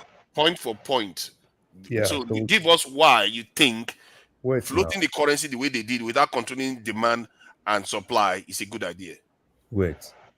You said floating Sorry, the we currency. want to hear the argument in a very decent, this thing, not a voice on top of it, because me, I want to learn from two of you. So you said floating the currency. It's not what they are supposed to do. Now, how do you keep defending a currency that you don't have the capacity to defend? Because it's always easy for us to say, oh, they shouldn't have done this. Oh, this is what they should have done. But in reality, you don't defend what you don't have the power to defend. You want them to defend. How do you want them to defend? You see, thank you very much. You see what you just said, Yeah. defend, but you never said afford. You What is see, that? you never said anything about afford. You know how when you have a home and you want to go and buy stuff for the family, and you have, let's say, $100, and you have 100,000 naira, but your children ask for things for 100,000 naira and ask for something for $200. What you do then is, you know what, cut down on the stuff you are looking for dollars because I don't have the money. That's what you do, isn't it? You control it. You don't go into debt. You don't bankrupt the family for it. That is demand. That is affordability. Not paying for what you cannot afford. So wait. As a nation. Part of those affordability, right, would be probably number one. You need to cut the workforce, sack people. That's number one. Well, that's a mistake. You see, you're misunderstanding the concept. Wait. Completely misunderstanding. What you're trying to push is that they should cut government expenditure. No. So what are you saying? That's what I mean. You control the demand for the dollar. How do you control? This is just let me. You want me? If you are asking, control. Okay. Those words. Oh, we do this. We don't do this. These are normal, simple micro and macroeconomics. So, have you finished asking the question? How do you control the dollar? So, how do you control it? Tell me. One, you limit the number of useless goods coming into Nigeria that Nigerians have to buy with dollars. We buy plastic, we buy cereal, we buy all kinds of stupid stuff that Nigerians can manufacture in Nigeria. You limit the import of those by putting high tariffs on them. Fairly used cars, Nigeria spend a lot of money on fairly used cars that we don't need. You can reduce the amount by increasing tariffs on them too, so that you can now start encouraging locally manufactured goods to be supplied, meeting the demand. And also getting cars to be fixed, which is something that Nigeria used to do very well before. We don't fix cars as much anymore. Then you also curtail the speculation going on in the currency. All those people that are just storing dollars and they are not using it for anything. Open their house and start bringing out. One of the ways you do it, you like they did it now. They did it after 6 months. They went ahead and limited the ability of the Bureau de Change to do make profit. So they close the gap between the black market and the official rate now. But they could have just done it without anything, without even floating the currency, because that was the original problem. Remember, the original problem was round tripping. So now that's one. That's you could cut down. Can you imagine? Then you tell Nigerians, you publicize to Nigerians that they should discourage the use of dollars instead of you as a government spending the Nigerian currency, buying SUVs with dollars from overseas. You encourage them to buy Nigerian-made goods. Now you're not buying as much this in the foreign currency anymore, isn't it? So you are reducing demand. Another one you could do is get your refineries working. Focus on getting because one, if you can get your refineries working, the demand for the foreign currency reduces. Then you can even afford to float the currency. Then, but no, they didn't do any of these things. That is just one direction. Before you go, let me give it to you one. Number one, you said, oh, increase tariff. Oh, stop people from importing. Oh, do this. These are not things that government just wake up and say, oh, don't do this. Number one, this is not a socialist economy, right? This is not a socialist economy where government will just come out and say, oh, no, nobody should import this. Nobody should do this. No, it doesn't work like that. It's easy for you to come here and say, oh, they should do this. Oh, stop this. Nobody should import this. No, it doesn't work like that. I did mean it works like that. It does work like that. Wait, I don't understand how you don't even understand that. Can you let me talk? Okay. The other thing you said, oh, people that kind of like that kept dollars. Oh, probably government should just go into their rooms and start boggling and start bringing out the dollars. Does it work like that? You can incentivize them to bring it out, which the government did. The government also forced the banks. So you said, look at what you said. You said which the government did. Which in they did most of those things that you are saying is impossible to do. They already did it. Now, no. Because they did it the normal way, they didn't do it your way. No, they did of control, which can never. Oh my God! This is why. Can I speak now? See, I didn't say anything about doing it by force. I never even mentioned force. No, but you were talking about control. Was that not what you were talking about? Control is how you control stuff. You basically put rules to incentivize people to bring something. No, hold on, because I need to make this clear so you can understand this idea that you can control demand. Every nation does that. Even America does it. America put You up a can 300% tariff. Can I finish talking, please? No. America You put can't, no, 300% tariff. don't say some things that are wrong, right? What? You can, how do you control demand? Do you just wake up and kind of like say, okay, fine, oh nobody should do this? That's not, nobody Do you know the controls term? demand. You Don't know control demand. In yes, a you free can. economy, nobody controls demand. It Oh can only my happen God! in Oh, a you know what? communist economy. There's no point. This guy doesn't even know No, economics at all. He really because doesn't. you're just saying things that are not If you real. just How made do the you comment you control just made, you demand? don't know anything about economics. Then Can I come in? Control demand in please go ahead. Let a mixed economy. How do you control demand?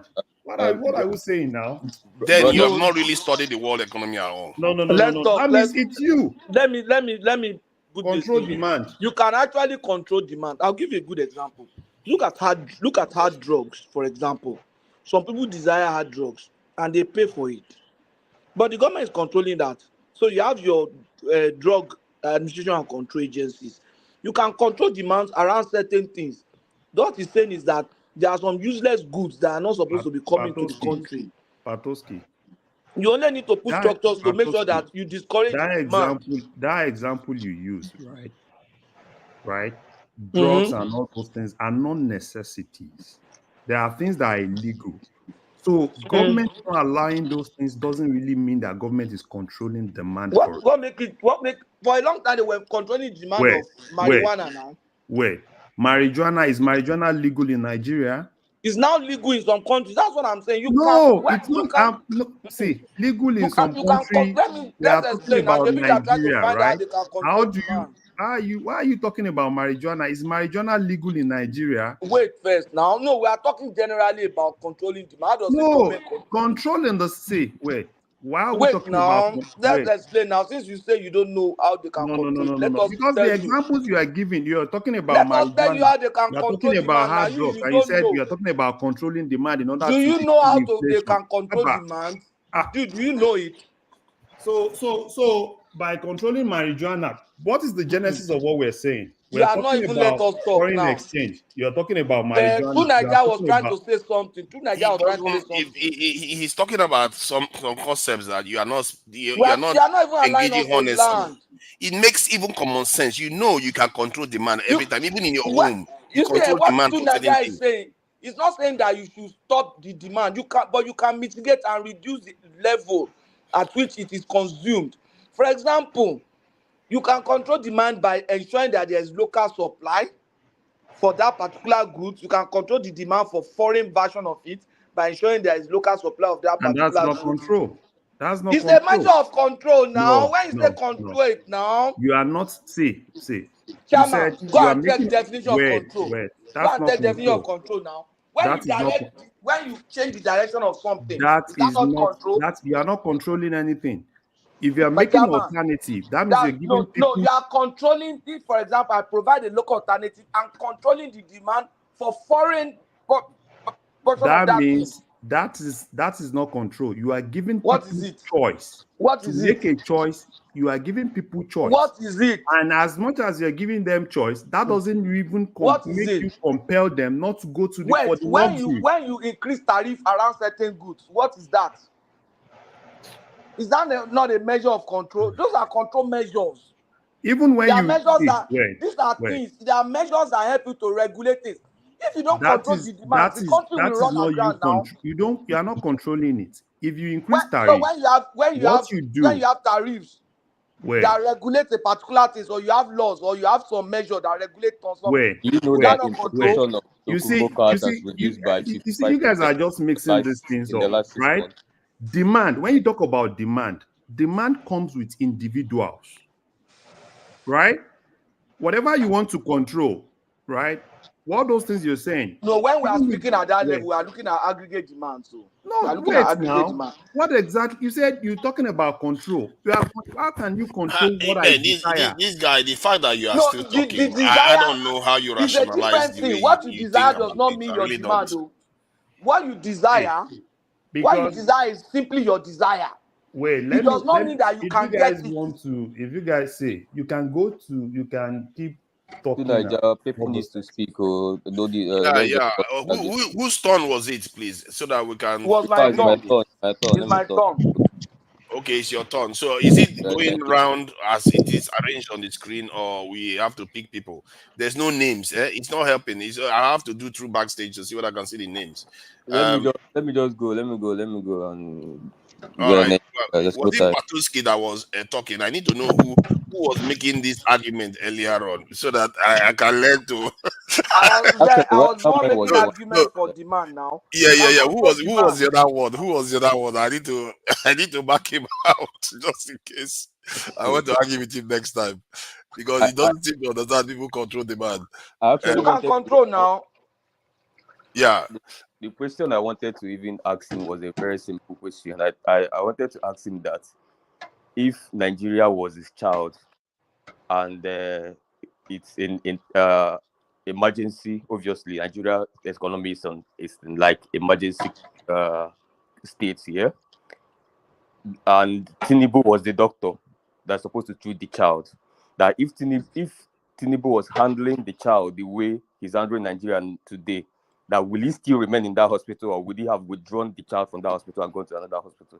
Is Tinubu showing any sign of sense of urgency or emergency? That was the question I wanted to ask him. Yeah. But then, For me, this government has not shown. It has shown zero. This in it's just like emergency. normal, relaxed, like normal, the way that's so normal. They Like don't no have. sense of They have not urgency, implemented any no short-term measures. emergency, no. Under this kind of economy, you should be signing executive bills back to back. You should be declaring state of emergency on different sectors back to back. In fact, you should have placed embargo immediately from day one on all future cabinet ministers, parastatals, agency, including the presidency, from anything imported, from car to furniture to anything. No dollar is leaving this country from the executive. Exactly. And then You limit the use of the dollar. Yes, hello, from day one, because you know where you're getting. You are deceiving What you're yourself. getting You are deceiving yourself. You don't tell yourself the truth. One problem I have with you guys is that you just come here and come and Allow bamboozle people. now, my brother. You know that Nigeria has a lot of bilateral relationship with other countries, and you just expected, you just come, you just be saying, declaring. Do you think you are living on a high line? Bilateral relationship to import their furnitures. That's the bilateral relationship you have with them. Hello, you can't just do that. Yeah. You cannot just do that. Your OB that you are defending, he never did 1/3 of that. But he did it. Nobody's talking about even it did now. it too. We are talking about politics, so don't bring Obi into it. Let's. He did nothing. Which policy? Wait, let me see what I'm saying. Rational mind. Don't address that. Good place Just leave Obi out. Nigeria today. Your interjection is very, very funny. Bilateral relationship, because I talked about importation of car. Bullshit. You come here and steal bullshit. I'm telling you. Let me say what I'm saying. As like I said before, before any government resumed governance, people submitted their manifestos. I read the 3 manifestos. I read APC, I read PDP, I read Labour Party. It showed that all of them knew exactly what they were getting into. Obi knew, Atiku knew, Tinubu knew. At least I hope he knew. I don't know whether he knows anything about his manifesto. But if you read the manifesto, that means they know what we are getting into. It was clear that the next phase, economic phase of the country, security-wise, we need austerity measure. It was clear. Any economist you talk to in 2022, 2021 will tell you the new government, the new phase, we must need an austerity measure. That's one. Because if you are removing subsidy, we are going to austerity. That's one. It is clear to everybody. So nobody will say that we didn't know. 2, we know that we need to boost productivity immediately, or else the country will ground if you remove subsidy.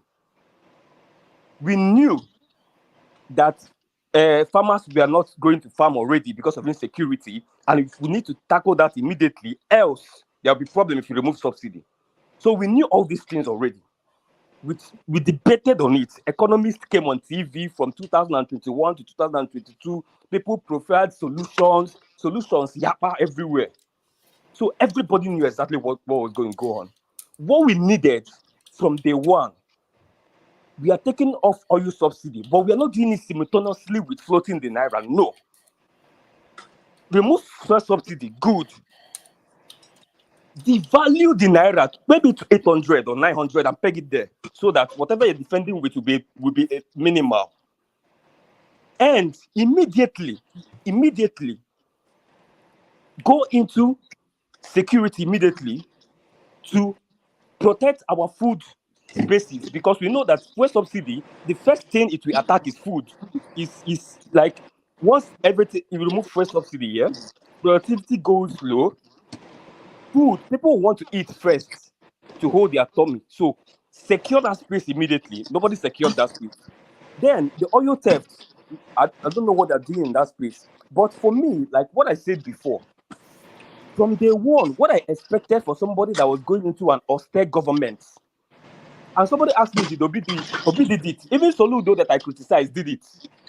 He put an embargo on anything imported in Anambra State when he assumed in 2021. Obi did it in 2006. From day one, you should make sure that the people who are coming to govern know exactly that there's a new tariff in town.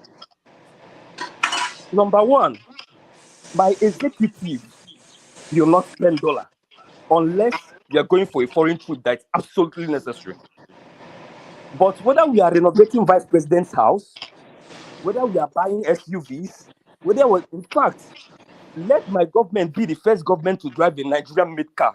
This is the biggest way you can tell investors that we have opened shop for business.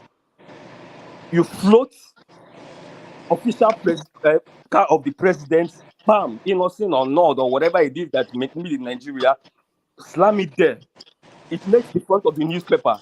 The investors are folding their hands. They're like, okay, looks like these guys are serious to get back to the global stage as major players that they should be. This is a country of 220 million people. And then they are watching you. The next thing, you say, your ministers, you can't import vehicles, you can't do this, you can't import the luxury. I go to Abuja, I see what they do there. Somebody will import office table that is worth 40-something million naira. Office table, what are you writing on the table? You're a common government agency from Turkey, designer table. So the point is, none of these things were done. So it showed that the person there knows nothing about what he was getting into. He just knows that IMF says we need to remove subsidy. Oh, we need to float currency. Let me just go there and say subsidy has gone. And when I'm done, let me just say I floated the currency, even though I don't have a cabinet, so that they will be like, oh my God, he's now doing what we want. Exactly. No he didn't even have a cabinet when he floated the currency. Yes, he didn't have like a cabinet. our Like, country is a joke. Like the country is a joke. A joke. Like it was like a primary school joke. Economic sabotage. I don't know how people can just sit there, and defend this. Let me tell you something. Are you saying that Tinubu should be arrested? Are you saying Tinubu should be arrested for terrorism? Presidents are immune. Now forget it. You know that's economic sabotage. It's economic sabotage. Make no mistake. Most of our people they are compromised one way or the other. They sabotage their own country. This is just some useless of human beings. Let me even finish. Can I ask you one question? Often. Yeah. When Buhari closed the border, for you not to import oil, what did your fellow Nigerians? What did you do? One thing about you guys, when they locked down the border. You mean by the former failure president? Yeah, before it dries up. Yeah, but see this. There's a lot of noise coming through. What is the noise? There's too much noise coming through. It's national mind. It's national mind. That's national mind. That's my. I hide it up there. So national mind. What did? I use it with vinegar. Okay, go ahead. Did you see that? I'm not. Why Buhari? You don't know Nigerians. It's like you don't know the kind of human beings that you have in that country. Both leaders and followers. You as in you guys are something else. You are out of this world. Do you know the kind of sabotage that Nigerians do to that country? We both followers and the leaders, we bled that country. A friend of mine was telling me that most of the time policies that have been used in other countries have worked. When it gets to Nigeria, he was My talking to brother, somebody, I've an read your insider. question. Let me just Let me tell respond you. to you. Let me tell you. It's a What normal did you guys question do you guys to have all the that time. rights policy? How did you sabotage it? By flooding the market, by using You made see, your let me tell point you, it's easy now. for you to know. Don't forget, wait. I want to be live and direct on Arise TV, telling us that he was going to continue to borrow money to defend Naira. That's the most stupid policy you can ever do at that point in time. In a country where you are servicing, I've read a lot of economists that are backing that, and I can mention their names. What are you talking about? But let me tell you. You say that borrowing money to temporarily defend while you fix the criminality that has made it volatile is a bad policy, but sabotaging the entire economy is not a bad policy. But let me even respond to what you say about Nigerians. It's really very funny. I feel most people need to do business because as a businessman, just like they hire you as a CEO, and there was a reason why the former CEO failed. And you do your impact assessment, you do your environmental assessment, and you found out all of the reasons why the failures has been happening, and you say, I am the man for the job, and the stakeholders hires you. And you come in and you say, oh, it's because these departments are always sabotaging things. Oh, it's because of that those workers are doing this. Oh, that's why I'm failing as a CEO. That's rubbish. They're going to kick you out of that company.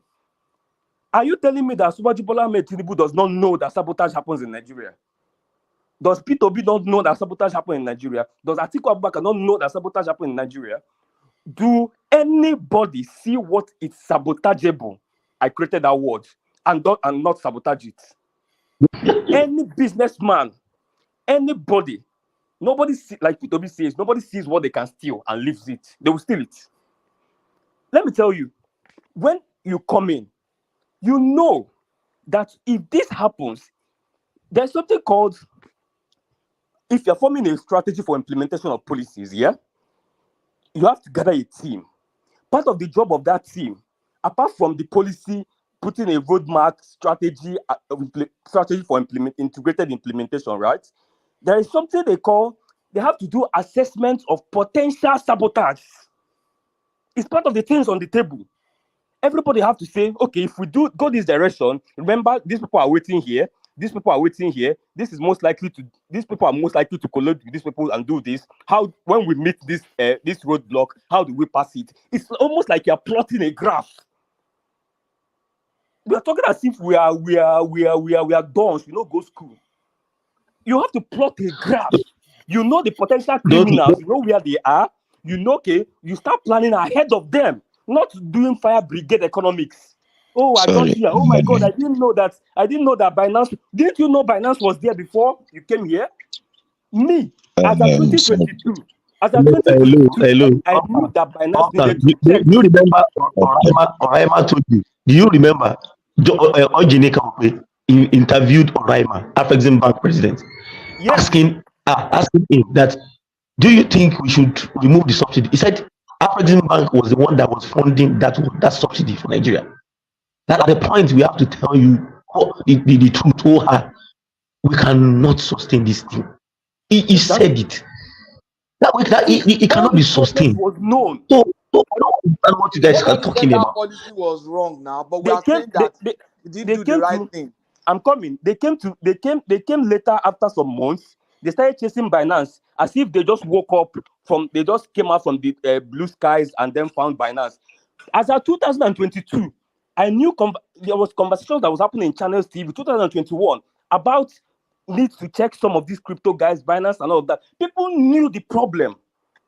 People are coming here to do fire brigade economics for me. As if they didn't know. They just found out. Oh my God.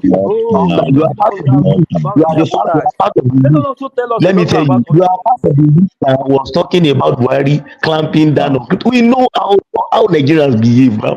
When you are abroad, you even sabotage systems abroad. You are talking about Nigeria system that is Can Listen, anybody? You know how you things that in are the saying last 1 year, the only thing that in the last Nigerians 1 are year, using to I'm make coming, my money. brother. You are In the last 1 targeting. year, the only defense this incompetent government has is to keep blaming Nigerians. Oh, Nigerians are sabotaging my policy. Oh, Nigerians are doing this. Oh, they are lazy. Oh, they don't want to be employed. Oh, they don't. They are the ones doing this. Nobody's Oh, saying that. Nobody's it saying is that. incompetence that is causing it.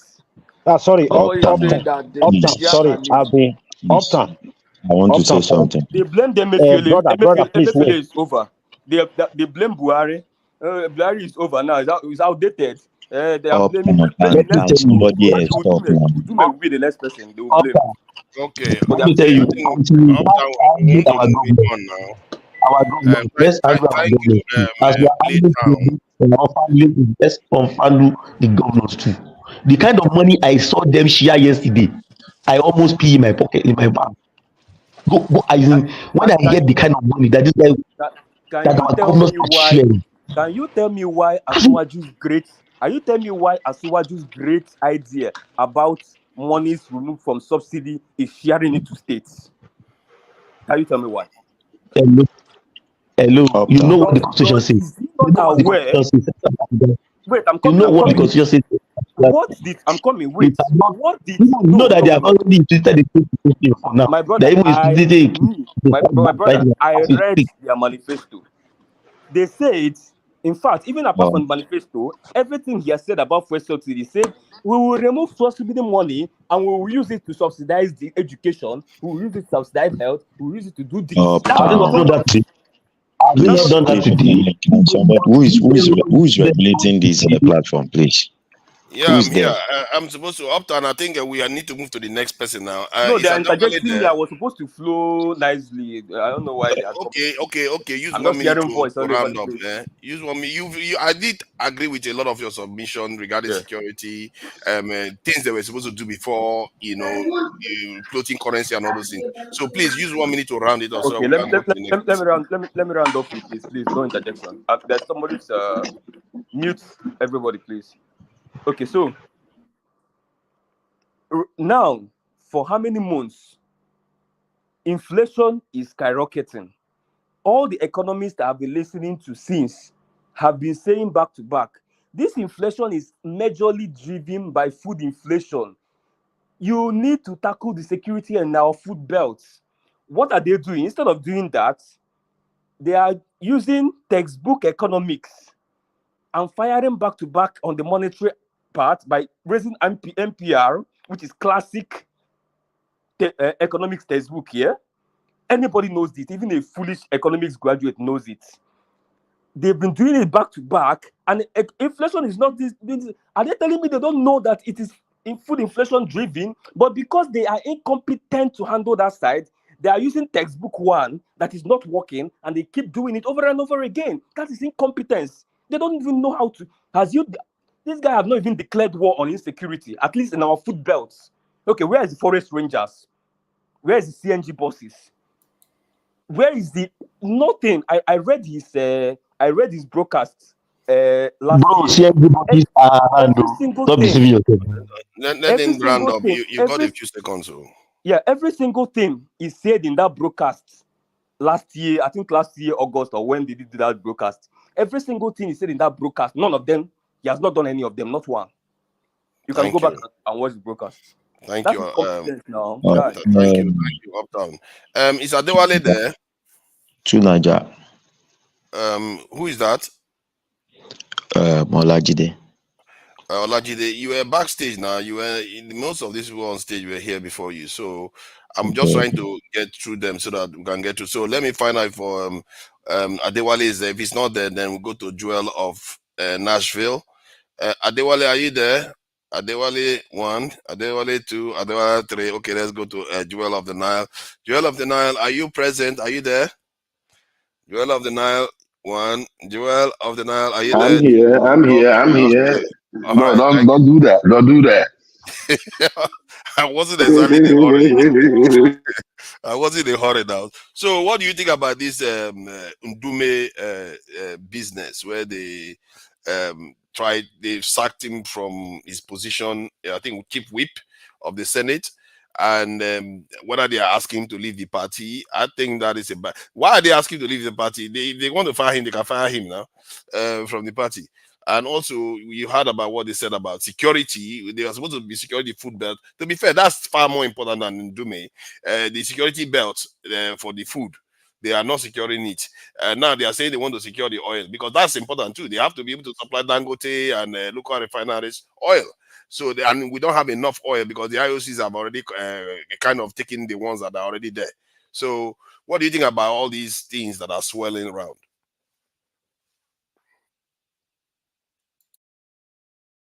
Are you there? You are muted, though, if you think you're not.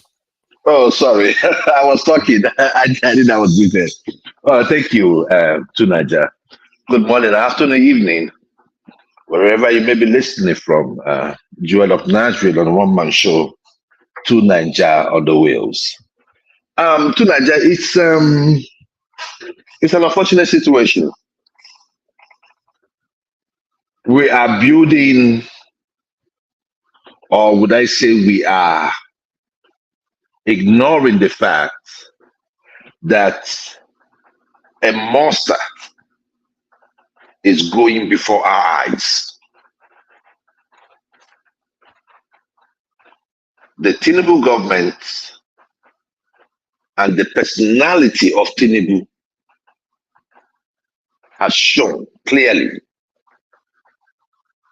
that the motive for being in government was not about the people.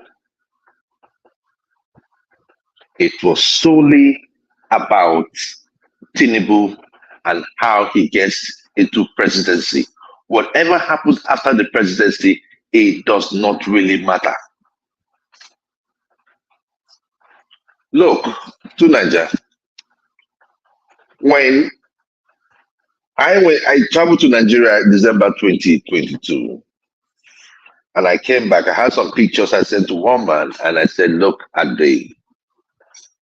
this is Lekki, and Lekki is less than, in the last, let me say, everything started heating up in the last 20 years. So let me tell you, it's a 30 years study. Look at Lekki. Someone came to us to tell us he built Lagos. And I asked, what did he build? The way Lagos is today, there is nothing genius. Nothing, there's nothing that you will say, oh man, this is like some genuine work being done by these people. No. These are plans that have already been there in the past. Probably they did some upgrade and all that. The state of the nation today exemplifies the President Tinubu. Look, to Nigeria, even if you bring an illiterate to be the governor of Lagos State, he's going to work. If you don't know what you're doing, you just share money. People will see it. You do not need a professional to be a governor in Lagos State because virtually everything is like there for you. The business is coming in, they're coming straight to your state. You do not have to beg. You just have to tie one or two knots here and there, make the place a little bit secured, and that's it. But when you talk about ingenuity from people in governance, especially those that have been in Lagos State for successive years, you are not going to say, oh, this city grew rapidly.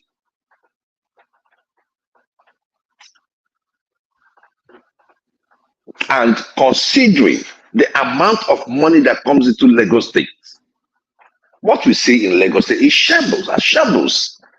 It means that the money is going somewhere. Joel, make no mistakes. Can you hear me? Go ahead, brother. Yeah, sorry. But with just what you say, just 1 second here, it's just like what when we spoke to Obi's commissioner, when she was telling us about what they went through to secure Submela into Anambra State.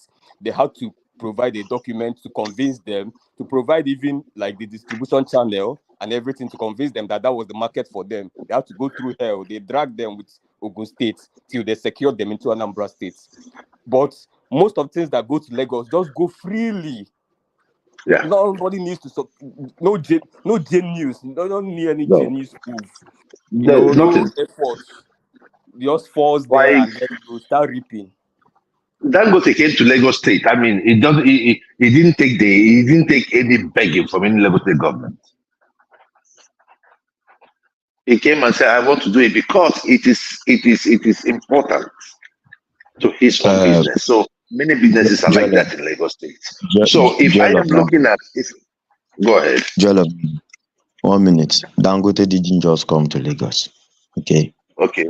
Dangote went to the Niger Delta and was to situate that refinery there. And a particular community agreed to give him part of their land, sell their land to him. But the other community that shared boundary with the other community on that same expanse of land that he was to use disagreed. And the man moved away from there, tried even situating his plant in Ondo State before he finally came to Lagos. So Lagos was not the first place. Good. So no, this is my thing. I didn't say Lagos State was the first. I said for any investor, for any investor. Now you went from Niger Delta to Ondo, right? To Lagos. So that is 3 states. So if you are in a competition and you are first 3, it means that you're doing good. That is the point I'm trying to make you understand. In most cases, Lagos State is number 1 business destination. But Jordan, can I ask you a question? Sorry, can I ask you? Why do you think Lagos is always first choice? Yeah, because Lagos State was the former capital. It is strategic. Lagos State plays host to. Hold on. Let me explain something. Lagos State plays host to our major what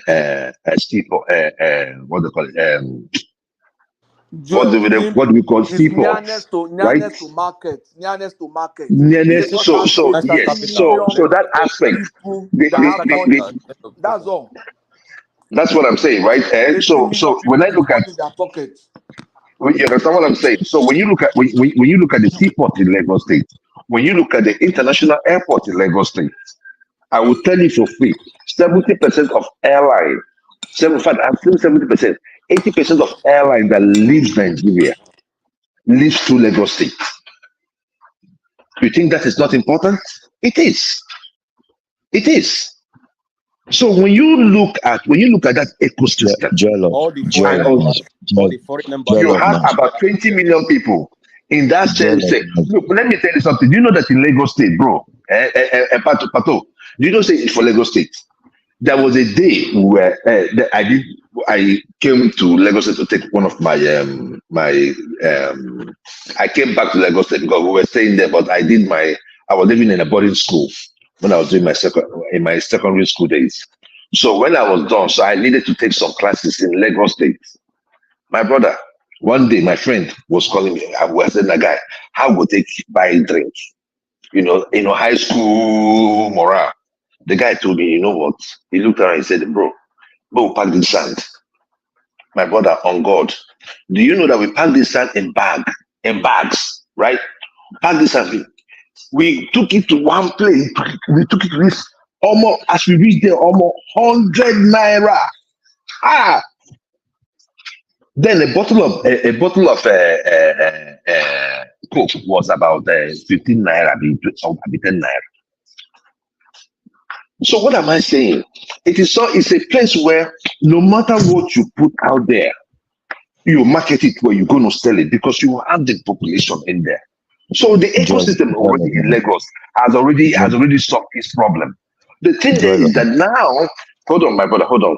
Now, if you come to places like Lekki, right, and you say that somebody is futuristic in thinking, first and foremost, the planning of Lekki would have been different. It wouldn't have been it wouldn't have been a place where any person can go buy a land, build anything. The gutters are still, There's we no still have single open flyover in the drainages. entire Lake. No single flyover from I'm You not sure enter, Lekki you was enter that planned. one I road. don't that think one in Lekki was Niger. planned at all. Till they built They the say one in it Niger just wasn't few planned years at ago. I all. don't think Lekki was planned. You They understand what I'm just saying? opened it up. They just opened They it just up and opened it, they yeah, created that and road we're just and selling people were land. just buying land now. They were just Maybe buying they land, selling land. Do you just know, Pato? build it. You know that mainland is well planned than Lekki. Of course. First stack is planned now. No, I said If you are, mainland, like yeah. those Joel, Ebutemeta area them Joel of Nazareth. are Joel of really Nazareth. well planned than Lekki. Then talk less Joel, of all those first stack them, all those Ikeja. You're going Joel, far. I'm just Joel of saying Nazareth. immediately you get down from the bridge. Joel, So can I say By something? now, we suppose don't get Can, fourth and fifth third mainland bridge by now. There's no reason why can we I still have. say No something? reason. Can I say something, Flyovers please? should be flying around Lagos. Flyovers should Up, be They flying have the around uptown, money. everywhere. calm down, please. Let me say something. You see, we most times make arguments that are not realistic. Abuja is Federal Capital Territory. Every land in Abuja is owned by the federal government, so it can be properly planned. Okay, the land in Lagos, all the land is not owned by the government. So how did he build Lagos Wait, now? just calm down, Get back to the question. So how did he calm build? down, please, calm down. That's not what. And let me address one thing at a time. When they say somebody built Lagos, does not necessarily mean it was the one building everything. Just calm down. Now, the land in Lekki is owned by families and families and families.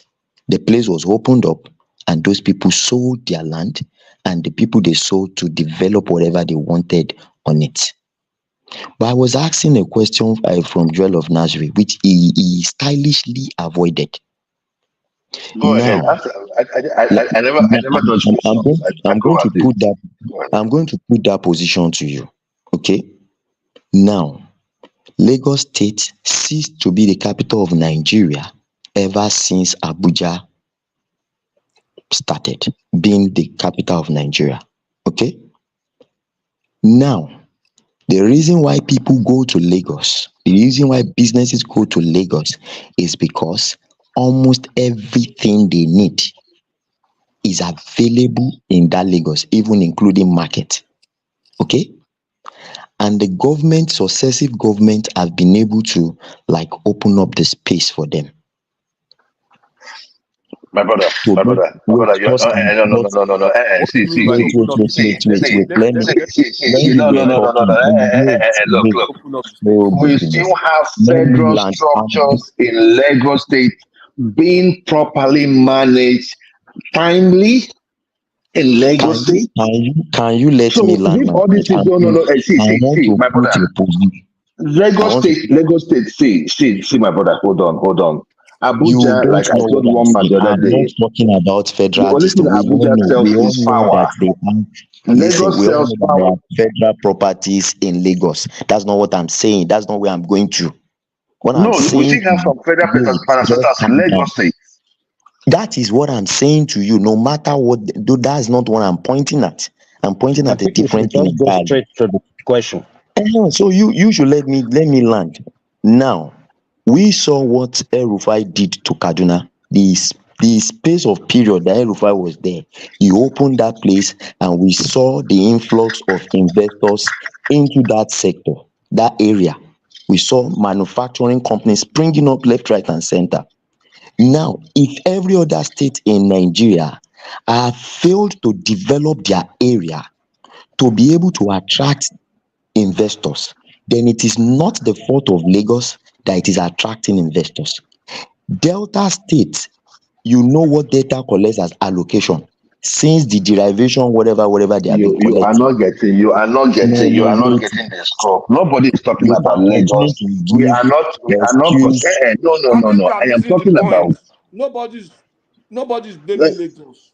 Nobody Joel, is blaming you are Lagos. I still am talking about Jide, this is what we the are saying. tag, the crown Jide, you this is put what we on are That saying. Tinubu's is head. what Capacity, yes. It's what we are talking about. The crown you put Jide, on Tinubu's head this that is what we he are. built Joel, Lagos. We are not let me telling put. you that Can I put this something thing to that you you? say he built Lagos. I Nothing mean, was built. it's a. Aye, go ahead. Go ahead. Yeah, sorry. Joel, Jide, this is what Joel was saying something, and you raised something about Lekki, and you addressed it by saying the land in Lekki belongs to some people, so they sold their land. The fact that the land belongs to people does not mean that government will not have a town planning system. Lands everywhere belong to people, Exactly. but the government said this is road, this future road, this is future drainage. This, if you let people build anyhow, they will choke themselves and they will die. When people are sick, you can't access medical. You don't allow But people to just do whatever they Many like. internal roads in Lekki today are Patoski, You not create built. roads, you create but Today. drainages. Patoski, let me ask you a question. You are not saying my point here. Urban planning is a general thing in With Nigeria. Lekki, that's what I'm saying. With Lekki, the guy didn't plan Lekki. A Urban general planning thing. How? is a I want to general understand. thing in Nigeria. What do you They mean by it's a don't general thing, please? wait. That's what I'm saying now. Generally in Nigeria, urban planning is like zero. Houses just spring Not up with new left. cities now, not with new Wait, area. calm down, Patoski. Houses just spring up left, right, and center. Lekki is no different. Just like you see, this coastal So highway the now, guy as they are didn't build opening. Lekki now. Then the guy didn't build Lagos now. That means Who Lagos is just saying they grew. built Lekki? No, wait. When they say somebody built something, that is not what they mean by he built Lekki. Oh my Why you always like goodness. Oh, this? Calm look, down. my brother, you were Oh not my on this goodness. show. You were not on That's this show what last year. that's Let what You they were not on call this me show last year. Like, the way they were pushing this can climate we change, I talk? mean, it was on TV. You can Can we see talk, it. please? Can we talk, please? Can we talk? Let's not, you see, I see a trend Okay, here. address your issues in another 1 minute. Let somebody else address. Let's go back and forth. So let's Let, give let, people let, 1 let me minute. go back. I mean, I am still talking, so you What I'm give my time. trying to say is when they say somebody developed something. Now, for instance, when we go to I want to take comparison of two political candidates now, Obi and Tinubu. When we go to Anambra, we say yes, Obi repaired all the schools in Anambra, which is a development for Anambra. Obi brought this brewery to Anambra, which is a development to Anambra. Obi did this for Anambra. It's a development for Anambra.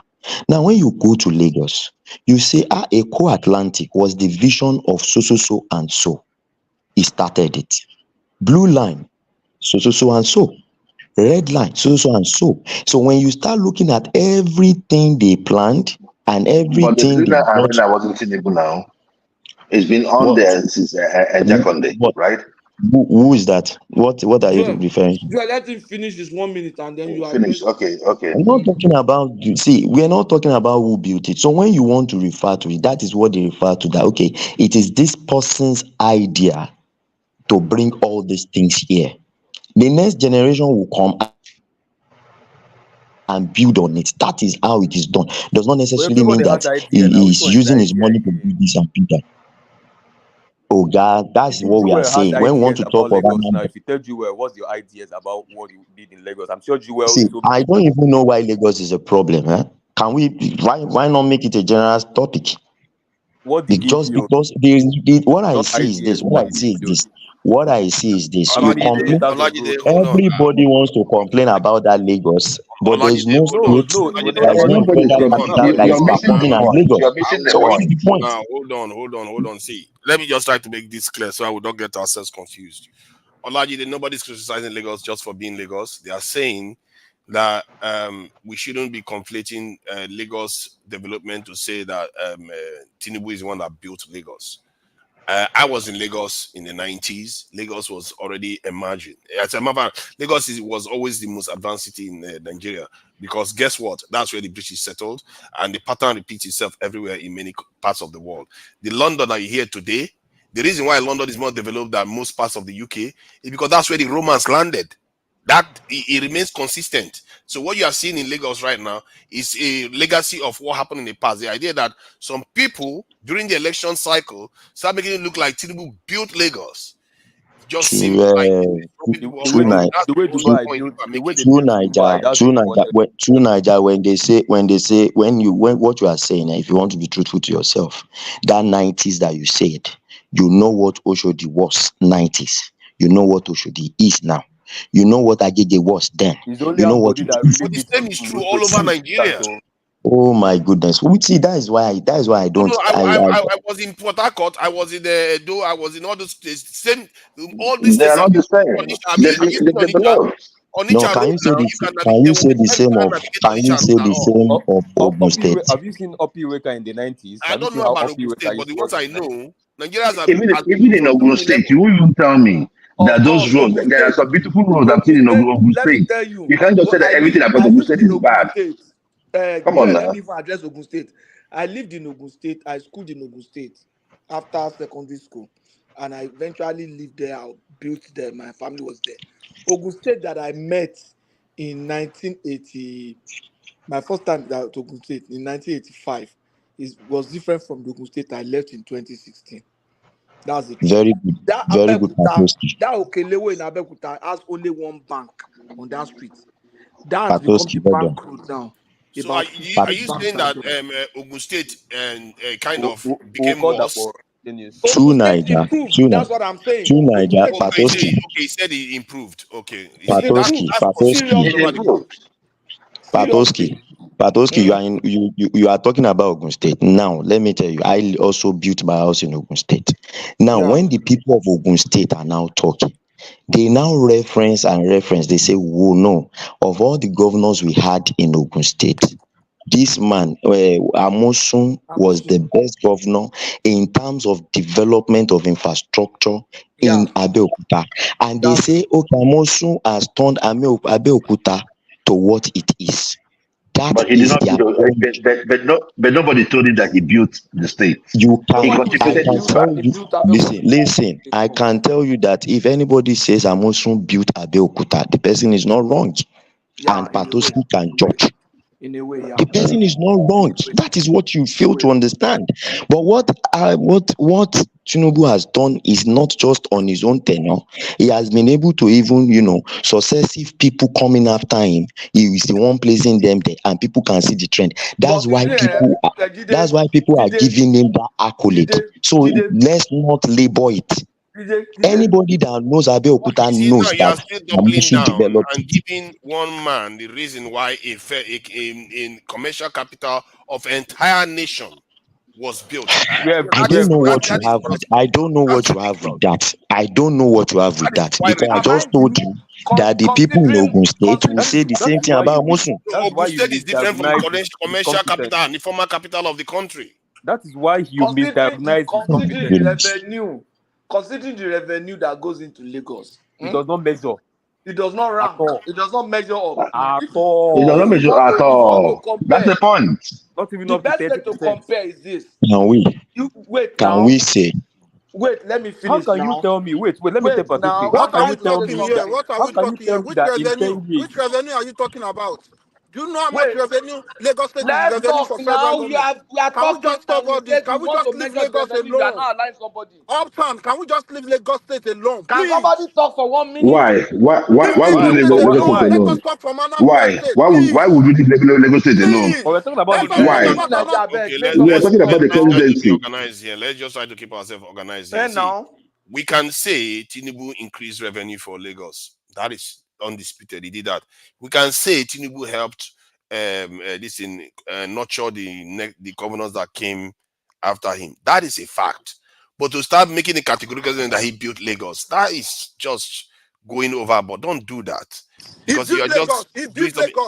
But he didn't. He didn't. You build it. See, true Naija, You build Lagos. Go and do whatever you want to do. you fail to understand one thing. The reason why you can do that. Nobody's telling you not to do that, but don't. True Naija. He's our leader. He's our leader. We love him. He's your leader. You shouldn't make false claims. I don't have any problem with that. Patoski. Do whatever you want to do. You can be fine with him, Patoski. Nobody You can be come fine and with him. Nobody's criticize saying you our can be fine own. with him. They cannot criticize Peter Obi, but they want to criticize our own. Can we just True Naija, we need to stop this thing. If somebody says to me, Oba of Benin is a king of Obas, that is the way you want to reference your Oba. Everybody accepts it. That the way the West. Wait. What are you talking about? No. I am not. Wait. I have a president. Oh my. The people in Benin take their Oba as a god king. Okay, now that you mentioned Benin, let me just come in, please. Now that you mentioned Benin, sorry, when, for example, I want to Benin, he mentioned Benin, you can talk now. You see, this is what we are talking about. You guys want to criticize Asiwaju every day. You guys want to criticize, but they cannot criticize other people. You think competence? That's why. If he was doing something nice, nobody is alone. We love him. We love him. Hey, that guy that just talked to me. Unfortunately, he's the president of Nigeria. We must talk about him, whether you like it or not. If you don't like him, if you like him that much, take him to go be the head of your clan. If you want to talk about him, talk about him in the capacity of the president of Nigeria. Wait. I will not allow you to talk about Oba of Benin, but they can criticize on our Let my voice be heard, please. Let my voice be heard.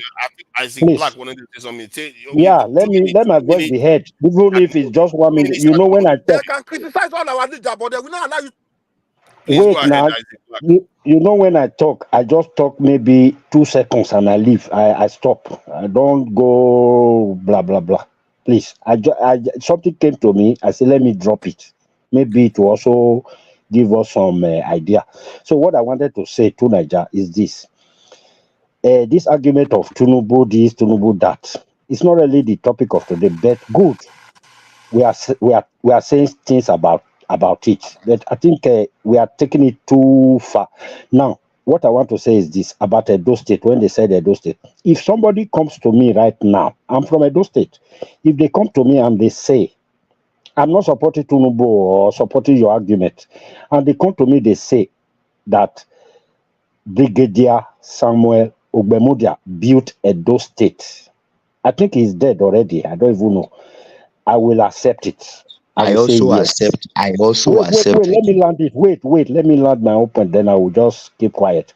If somebody comes to me as a doorman and come to me to say from the history, from what I read, from what I was told by my fathers, my mothers, and somebody now come to me today and say Brigadier Samuel Ogbemudia built Edo State, 100%, I will accept it. Not that there are no other governors that came after. Even when you're running for president, wait to Lucky Benedict failed.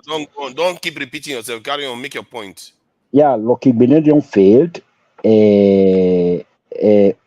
Ambrose Ali came. He tried very well.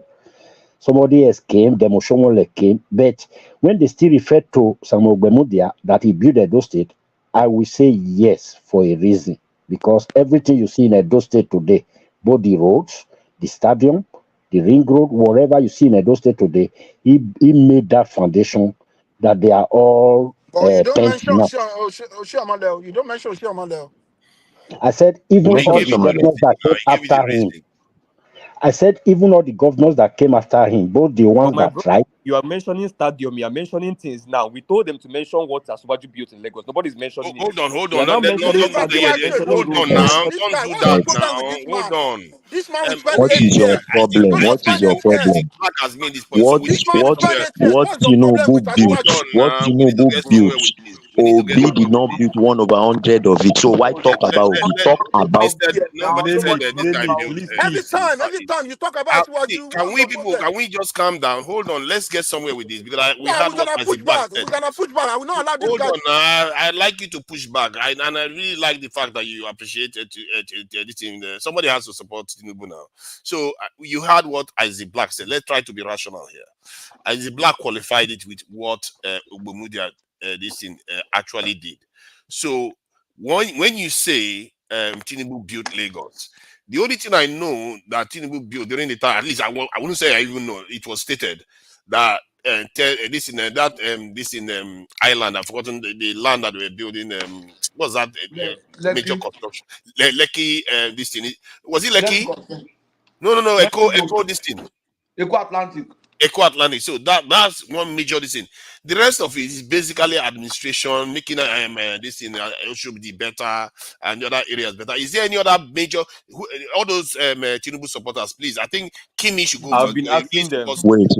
Okay, let me answer your question. Let me answer your question. Major supporter, so let him answer, please. No, me. I want to answer. Let me answer your question. Wait. Now let me ask the question first. So, what are the major constructions, like the way the kind of stuff that Tinubu did in his time in office? Please go ahead. Now, when we talk about Tinubu in Lagos, Tinubu is not just construction. That's the first thing we need to understand. The system that we have in Lagos today is all about Tinubu. The taxation system, the LASMA, the KAI, everything that you have was all originated from Tinubu. Okay? It was Tinubu that brought Oracle into the organization of the whole system of Lagos. Okay? Now, it was Tinubu that first, more like doubled or even almost tripled the GDP of Lagos. Okay, after doing all these things. Now, Tinubu started with Eco Atlantic. It's part of his. Taxation. No, please, let him finish. He set the ball rolling for all these things. He harmonized a lot of things, brought it into automatic system whereby you can, by a click of the button, you can monitor most of these things. Okay, it is fact that everybody knows. Now, after laying the system, yes, he did Eco Atlantic. The blue line was his vision. All this train thing you are saying today was his vision. BRT was his vision, and in fact, the vision of BRT is to even to face out all this downfall and whatever, which they have not even gotten there. It is, in fact, it is more like a 30-year plan that the man drew down. But he didn't do What anything. did he do? What did he implement? What did he build? He's explaining to you now. You can't hear, right? You can't hear. I don't know. Listen, okay, now hold on, Nakumi. I think he has taken this. So from what I can hear so far, most of the stuff he did was administrative, not necessarily building anything itself. Oh, okay, but he didn't lay the foundation, right? Hold on now. See, most of these things you call foundations, if you go further back, you see that it actually goes further back. Nigeria, what I find in Nigeria is that can you calm down, please. Let me just try to explain. What I tend to find. Calm down. Let's be rational here. Please leave them. No matter what we say here, hatred is towards Lagos. It's not about hatred. Whatever you say here, we have to be rational when we talk about Obi. Let's talk about what Obi did in Anambra. Anambra Obi built Anambra. Nobody's talking Obi. Stop all these things. So you just said. So now, when they are trying to address the point you raised yourself and trying to let you see, okay, fine, maybe you will never agree with us or agree with anybody that says that statement is a little bit of overblown statement to say he built Lagos. Because if you look at Lagos had a lot of things that were there well before he showed up. And that is what I have a problem with. I was in Lagos. Lagos was massive. They had rail tracks in Lagos. They had 10 mainland bridge. All those major structures in Lagos was already there. Can I contribute, please? Please go ahead. Even education was better. I would love us to contribute, please. Let's allow me. Let me contribute, right? I was born in Lagos. It's still my time, but go ahead. Hold on. Let me contribute. There was free education because before he came. everybody they are criticizing Lagos now. I was born in Lagos, right? My both parents they are from Oyo State, right? And during those period, you understand me? Anything anybody wants to do from Oyo State, before you can make it big, you have to go to Lagos. You understand me? Lagos is the foundation, is the everything of Nigeria. And it's not today. It's someone built the foundation. It's not just they started one from nowhere. If I see what you don't make all those foundations we are talking about, Lagos may not be possible, maybe reach where they are What are you now. talking about? People were This is what I'm people were talking coming about. to Lagos because of the seaports IGR and of Lagos. You know international how much airport. hold Was on, it Tinubu that built them all?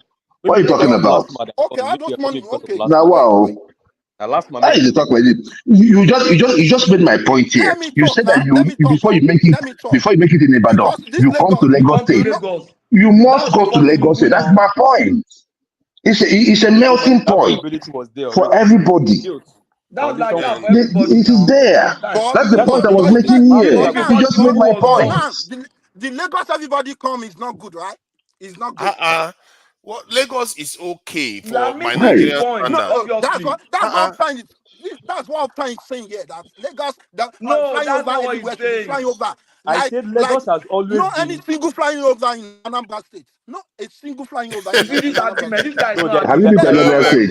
Calm down, Anyway, calm that's the down. problem. You've not traveled past Southwest. Let us talk about the You've not touched development. Lagos State and Ibadan. You see, that's your problem.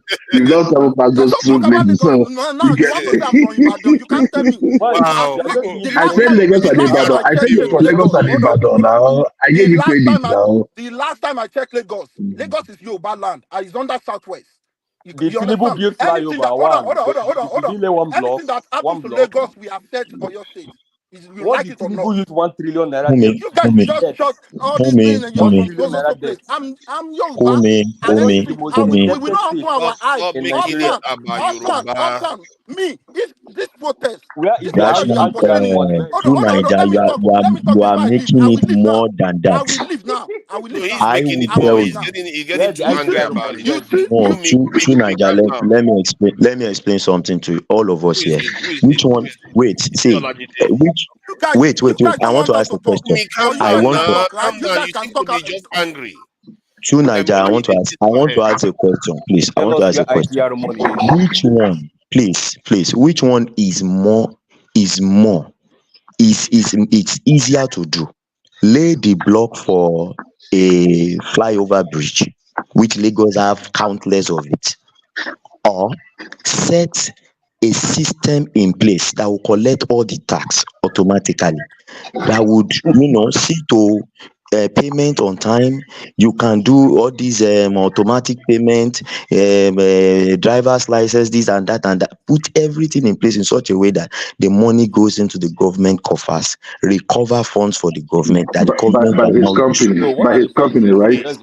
It doesn't matter. That's not the point. That is not the point. So what you are saying That is not the point. what you are saying is that Tinubu got people to collect money properly in Lagos. I've said this before. That is fine. It's a very good accomplishment that he's accomplished. Because most state governors have not accomplished that. The money is We worked by agree with that. you. You see, when you say something and nobody's I don't know what is wrong with Uptown. Your governor has not achieved 1/1000 of what Tinubu has achieved. So keep quiet. Nobody said he didn't Don't accomplish talk about Tinubu. Don't talk about him. Don't talk about him. Why should you say okay? Now Don't talk hold about on. him as the governor of Lagos State. Let's not do this now. Let's not do this because this is wrong to tell people not to talk about a position in Nigeria. And Lagos, remember, is a cosmopolitan city. Is not. Is not. Is not. Is You can say not. whatever you like. It's a Is mega not. city. Whether you like You it or like not. say whatever you like. Listen, is a mega city, but the truth of the matter they should not is, protest in Lagos.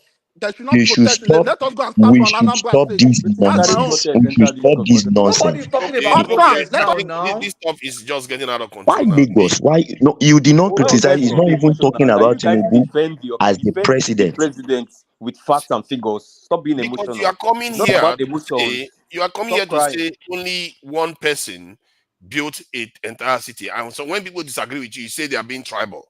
And that's not proper. If you tell me the Emirates True in Niger, Dubai, we know true how they built Niger, Dubai. true They can Niger. defend If you want to that criticize Tinubu on as the president of Nigeria, you don't go back to governorship. If you Why go back not? to governorship, wait, calm Why down. not? If you go Why back to not? governorship, wait, calm down now. I will go back to bringing Obi out as governors too. Now, And when I you have said Obi that, to do Constant will that. say, no, don't say that, don't say that. No, why Nobody should talks you to tell me Anybody not tells to you say should that? not say that, they too are hypocrites. That Because is you should what be able to that go is back what Uptown is and say whatever saying. you like about No, any nobody politician. can stop you from bringing Obi. People bring Obi up in this platform every single day But for 2 Jide, years in a Up, row, 2 years in Uptown, a let me row. uptown, address Jide. So Jide, what? uptown. do you know the fault in that your approach of argument? The fault is that you don't have any positive argument for Tinubu. You I understand? have. That's why you say I there Like will that's be why he's feeling wait now. emotional. Because That's if you what it had it, means. you would If have you been no, say bringing no, him that no, back. no, Tinubu, no, no. well You done don't have now. it. You didn't do it. You see, when you say Tinubu did this, he didn't do this, you could say, okay, he did this one and so. But if you didn't say that, if you say, what of your governor, he didn't do this one, so that means That you means you don't don't have have facts. fact or you don't have a If you basis No, for tell no, me, it. my friend, Patoski, look at if you Patoski, tell me, That's what everybody Patoski, it is. that knows is That me. not the Everybody point. knows me. I'm coming. Everybody knows me in No, this no, platform.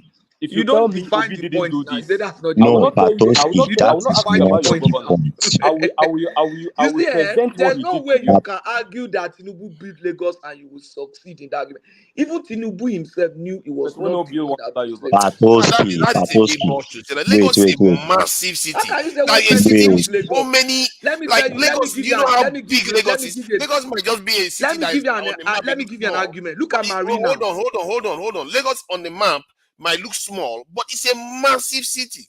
That this construction that has gone on in Lagos, to just say one person just did it within a short period of time, it's just No. you are diminishing Let all me that has give been you. done in Sorry, Lagos. let True me give you an Naija. argument. Let me also talk now. Maybe I did this Okay, platform. yeah, talk. Let's take Marina for example. UB House is there, Union Bank building is there, First Bank is there. Can any government say they were the one that built that? No. Those banks built their business and built those infrastructure. When they want to show Lagos now, they will show this building built by this Zenith Bank MD opposite 1004. Even That Citizen 1004 was Center. built by a government. Citizen Center. They will show that building near that yacht and everything. Jimofia built it. Jimofia built it. You They will understand? show So Third Mainland Bridge. They will show National yeah, Theatre. people Yeah, Show no, contribute. but it's not Everybody is that's not the point they contributing were his making though. quota. They were talking True about people that Naija. built its Please, No, infrastructure. Everybody contributes his True please quota Naija. allow into me. building a Please city. allow me to contribute, please. Okay, Who is this, yeah, please, please? Is it one this minute, star? please. Is it this star? Uh-huh. The star, please, 1 minute. Let me just address the Patoski. Yes, I think Sorry, what 1 you minute. what you people are missing is what they are saying I is still have the flow. But go Lagos ahead. Lagos Well of you. You're going to have the flaws. Lagos That's how I do it. Tinubu Lagos of Tinubu of these days. We are talking of 16 years master plan of developmental of a Lagos that changed the total concept of Lagos. Lagos State, you should give a credit to a master planner. This is somebody that from the loopholes. If you ask those people, the Lagos workers, the ministries, go and ask them. In the past, before the advent of a Tinubu, most of all the Lagos State workers, they are super rich because 20% of the internal generation revenue did not even go to the state government. We have discussed IGR, my friend. We have all accepted We're IGR already already. giving him We have credit moved, we for have moved on from that already. in generating No, more but what money. did Tinubu That do is, I don't now? know I why mean, you that's He his collected only the people major money stealing the and achievement money. he's already. collecting the money now and he's spending it. With his company, Patoski, with his company. please, The Patoski, thing, let the me money is let not me say changing hands something. now. Patoski, let me say something, please. I made an analogy the other time, and you agreed to it because you are from Ogun State. Okay, Amosun developed Abeokuta, which is not Ogun State. And if anybody in Ogun State says that Amosun is the foundation of everything we see in Abeokuta, nobody will argue with him. Somebody said on this platform No, that they will not wait, totally agree. just They will say it contributed substantially. Because just before calm down Amosu now. came, Oh my wait now, I goodness. will tell you why. Before Amosu came, there was UNAB, there was Ogun State University, there were all those private universities in Ogun State. Ogun State is house to the highest number of university in the country. All right, Governor Patoski, I University, all those understand you. things. Ogun State I has understand you. Obasanjo farms. Ogun State has Can I ask you a question? so many other big farms. Ogun State has an industrial, three industrial estate, Ota, Agbara, Songo, Shagamu, 4.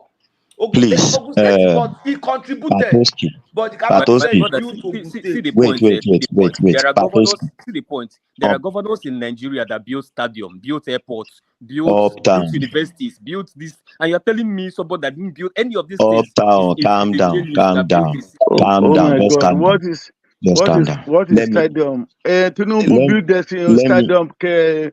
Balogun Stadium. Nobody even talking about So they that. built We are Balogun talking of somebody please. that where? brought engineering development, build the human capacity. The See, people, Human the three waiting. people that have we Lagos because get human capacity hypocrites. before We 1999. are what are hypocrites. you We are talking? hypocrites. We are talking. Patoski, I want to address you now. We So are we are not hypocrites. Let me we are not even tell you hailing why I want to about you, but approach. about you even did better. I want to approach you, Patoski. I want to address you. You are an hypocrite, and let me tell you why. I live in Ogun State. I know how Abeokuta is. If you can tell me that when you were living in Abeokuta, you were proud of Abeokuta as the capital. Abeokuta, every road in Abeokuta was a single lane road, and what you find on every roundabout is just sacrifice here and there. During the times of Bengadane, the whole place was dirty, was unkept, it was not organized, it was not orderly, no street light, nothing. Now somebody came, opened the road. We have 5 lanes, we have 4 lanes, we have 3 lanes, made flyovers, bridges everywhere, street lights, everything. He made everything set as a capital city. You can now say yes, Abeokuta is a capital city. And the people there now say, yes, this is the person that made this place. That is why you now have banks coming there. You said it yourself that there's only one bank there. Now that is why you now have banks coming there. You have all other everything that is in Lagos, all these fast food, they are moving there because there is market, there is everything there. But there's always Because been somebody market has there, opened the though. space. Why Wait, do you no. say that? There's always been market in Lagos. Why do you people keep There saying was this? no market there because the place was not What? Do you even conducive. know Lagos? Do you I did even know my Lagos? I'm not talking Lagos about is Lagos. over I'm talking 60 about settlements Sorry, defined. Abeokuta. Joel. Oh, you're I'm talking talking about about Abeokuta. okay, okay. Wait, let me please Fine. wait. buttress There your is point somebody on that owns Abeokuta. the platform for I now. did my No, wait. secondary Wait. My education brother, wait. at Leave the Lesun. secondary school alone. Sorry. Joel, you are the one that owns the space now. Sorry. Let me ask you 2 questions. Are you Go ready ahead. for them? Okay. Go ahead. Number one question. Number one. How many years did Tinubu govern Lagos? How many what? How many 4 years. years did Tinubu govern Lagos? 8 years. Question number 2. Before Tinubu came as a governor, how much was Lagos remitting to the federal? And when he left, how much were they remitting to the federal? We already know that now. Why are you still asking that question? No, I'm asking Joel. They only have 1 point achievement. That's all. That's all. They will leave that space. We They will don't have never any leave that problem with space that. anywhere. That's an accomplishment. He brought Oracle in. He got revenue up No, by. I'm not saying what he brought in. If he doesn't know the figures, he should let person I that know know the the figures. figures. We Give went through us the these All figures. numbers around. prior to Give the us the election. figures. So Sorry. um, Cleanliness and tidiness in Lagos started with Tinubu. Last What? man started Fashola with was the one Tinubu. that did the job. Loma Oh my started with God! Tinubu. Please. People have started No. again. What of It started security? with What of Tinubu. It security? started They with changed the Tinubu. sanitation It system. started with Maybe. Tinubu. It started with him. No, even if it Every started of with these him, things started with him. So what are you saying?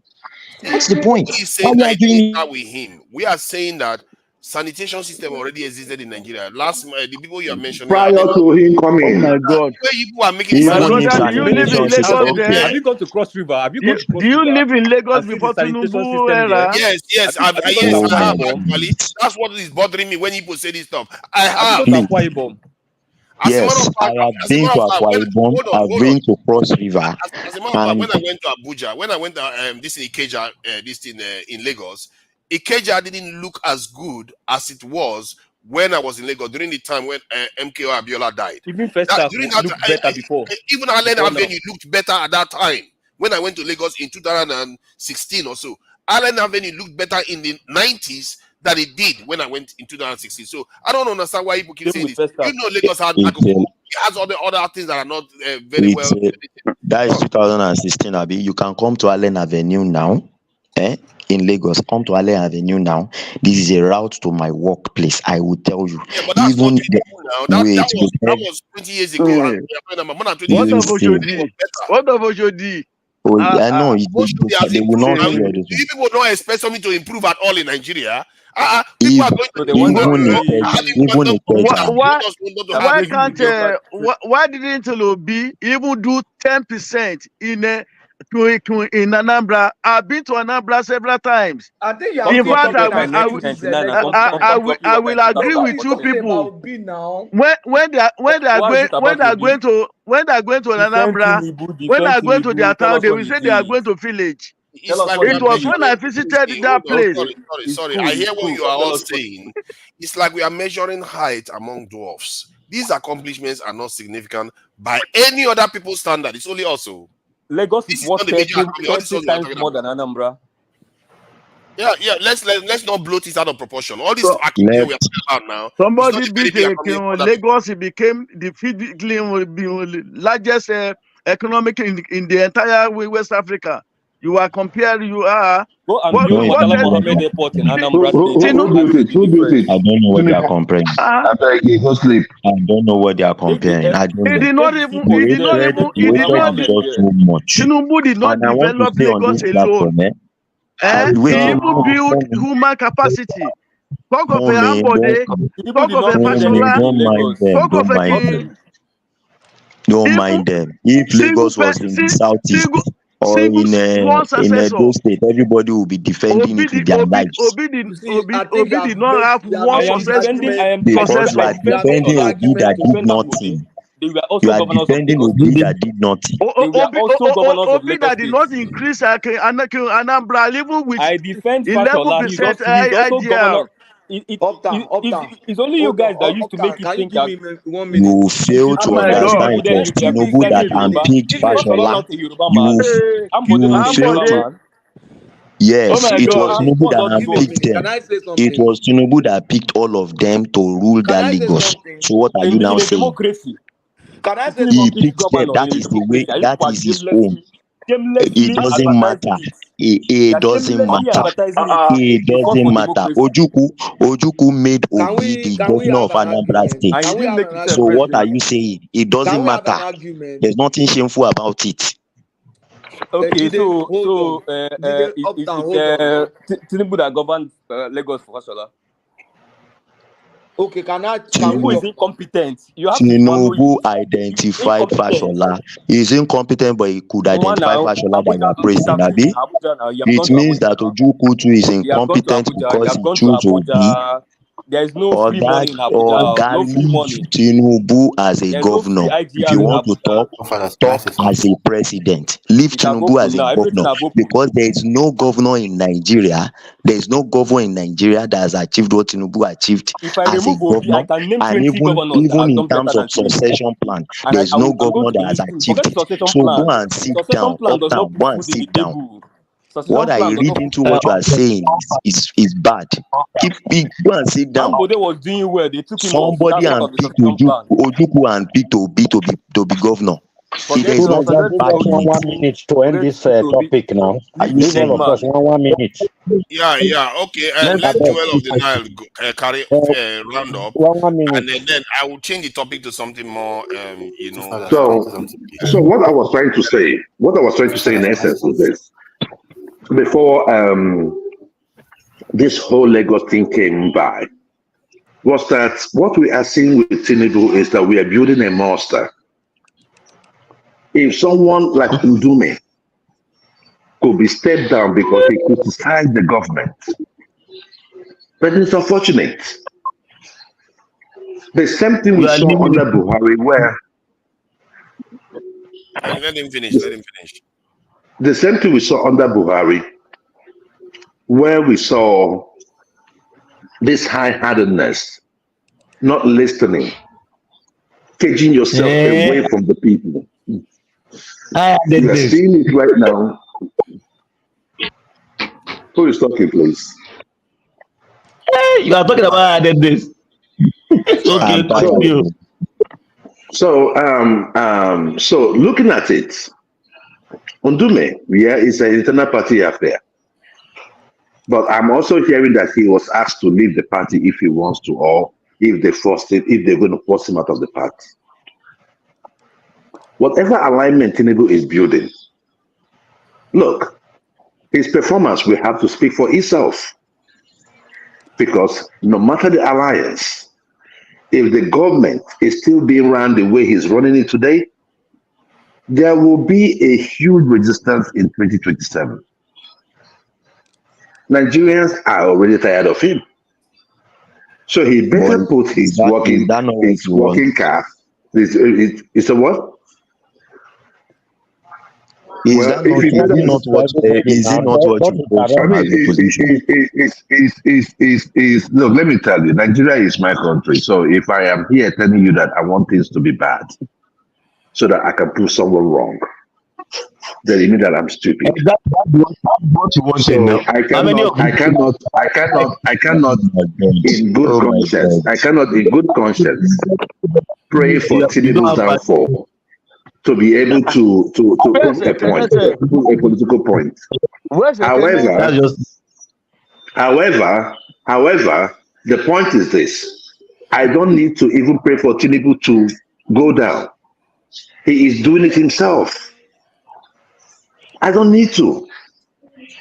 He is making the job of anyone that wants to come against him in 2027 easy. Look at what is going on with their budget. Just add 6 trillion. What's the reason for it? Not really. Just add it there. You see now. You see that. You don't even know why he added it. Thank you, Joel of the Nine. It's an unfortunate situation. Thank you so much, and I'll leave it here. I appreciate you. Isaac Black, please just give us your thought 1 minute so that we'll round up, then we'll just go to another topic. Isaac Black, please go ahead. Yeah, thank you very much. Go ahead. Can I go on? Isaac Black, yeah, go ahead, please. Okay, Uptown, let me throw this question to you, please. Don't throw questions, please. We are trying to round up for 1 minute. You want to start throwing questions? Please, use this to round up now, because the other time you people didn't allow me to actually make my point. You understand? I wanted to just make a point. Because the question I want to ask now, I don't even know it, but I want to know. 1 minute you got. He's not going to answer. Except he's going to use that 1 minute to answer you. I just plead with him to use that 1 minute to answer me. Uptown, please. The question I he's asked already spoken, hasn't he? Osprey has already spoken. You're going back to him again. Yeah, the question I to you, Tunaja. I have not spoken. Let's try to be disciplined and just go through this thing. Make your comment and let's go. Don't ask questions. Let's not bring questions. He has already wasted his 1 minute. Let me just make this thing. The point I was trying to make is this: if though I don't know the right figure, but somehow I just know that there are some figures being thrown at us concerning this man Tinubu that we all have been arguing when he came to government and when he left government. The remit to Lagos, and after he left, what they remit to Lagos, there was this huge gap. So if it's true which I don't know if it's true. Then he tried. Thank you very much. Well done. Let's see who's next. Ekene, are you there? Niger, I'm here. I don't know. Ekene is the one that is next. Ekene, are you there? Ekene 1, Ekene 2, Ekene 3. Okay, we move on to the next person. Olajide, are you there? Yes, I'm here. I'm here. Yeah, please use 1 minute to summarize what you've heard so far. Well, what I want to say is this: the government, the president is pushing for what's it called, amendment to the budget, because we are going into a section of wage increments, which has to be funded too. So now, what I want to say is this: I don't like when we want to be hypocritical. In Nigeria, if we say working states that will say they are still working by standard of Nigeria. I'm not talking about South African standard or even American standard. We are talking of Nigerian standard. If you remove the Federal Capital Territory, which is not a state, the first state you mention is Lagos, and Lagos has its own challenges. When you say Lagos, we know that Lagos is probably one of the most populated city, if not in the top 3 in the world. I'm saying top 3 in the world because I know that we don't have the data to actually capture the number of people in Lagos. It is just maybe they are basing it on a old sensor that they have, maybe a old sensor that they have done. And these people are still trying their best to put things in order. What I want to say is this: it is not easy for somebody to identify good people to carry on a job. He has done that in Lagos. Whatever the basis of whatever he's doing, just like he's doing with Nigeria now, the tax, whatever that man is doing, they are trying to harmonize tax, they are trying to do this so that they can get the revenue to come into the government, so that everybody that is not captured will be captured and things like that. That is the same thing he did in Lagos. If the system is there, the rest will be easy. There's nothing as difficult as setting up systems. That is the most difficult thing. A bricklayer can lay bricks and you have structures, but tell a bricklayer to set up a system, money collection system, that system, this system, finance system, sanitation system, you will know that it's not easy. So for me, that is the foundation. And if every other state, sorry, you know, it's 1 minute now. let me just if every other state, this is not wait someone now, on the mountain, you know. I'm just ending it. I'm ending it. Okay, I will have ended it. If every other state has somebody they can point to and say, this man did this for us in the West, who are pointing to Tinubu for Lagos, and it is not a crime. Just like Duke is done, Donald Duke is giving his own accolade where he governed. So let's leave it like that. Thank you. Let's leave it up and leave it. Thank you, Olajide. You know, Lagos is the 18th largest city in the world, not top 3 or say 18th largest. You know, when I know it's 18th. I'm only saying that the figures are not correct. You know, they've not done. You know, every day Lagos is getting populated on a daily basis. You are underestimating the ability of statisticians to capture this data. They know how to capture. Not in Nigeria. We don't have that data. You know now. You know. We do. We might like to think that we don't. We do. We have NIN, we have BVN, we have bank accounts, we have data on how many children family has. We have number of properties in Lagos. You can do extrapolation from there and get a good range of what the population of Lagos is from that. But that said, I take your point. I'm sure maybe Lagos will rise up the rank there maybe a little bit, but 18th. You know, there are countries with 1 billion people in them. So you can expect those countries to have very large populations in some cities. Who is next? Let me hold on. Just hold on. Let me just get that, please. The star's turn. Dorati, I think you went out and came back in, so that put you in the back of the queue. Sorry about that. The star, please go ahead. 1 minute, strictly 1 minute. I'm going to stop you. Sorry. Anyway, let me just stand on the point of Olajide last well too. I think Tinubu, apart from the fact that he brought a systems master plan of decades, more than 16 years ago. Apart from that, he'll also build a human capacity of having a good successor. Of all the three successors that Tinubu was able to be, brought into the Lagos, every one of them, both Fashola, Ambode.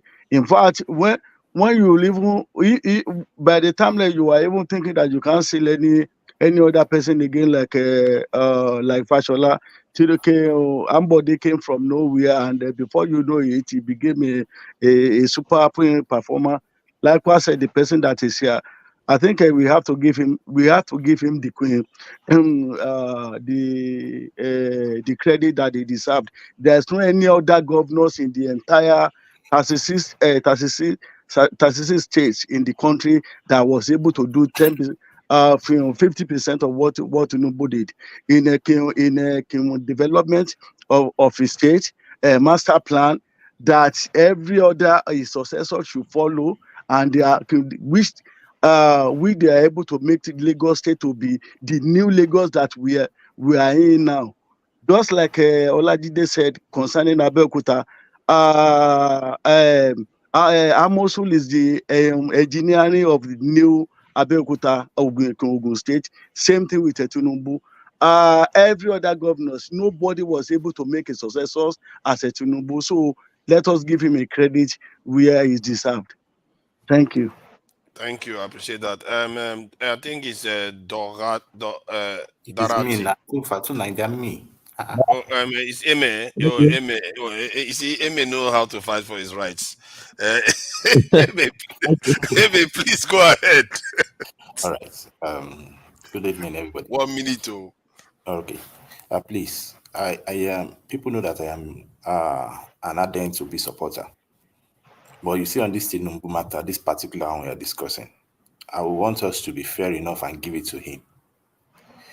If the Yoruba people says he is the one who built Lagos, so be it. That is their story, and it is theirs to tell. So I think it is not right, and it is not. It doesn't speak well if you are coming as an obedient who wants fairness to continue to criticize some things unnecessarily. It doesn't, because even now he's the president already. Those criticisms don't add up again. That is not the issue. For us now, if you think you need to criticize the Tinubu person, talk of his presidency, talk of his actions right now.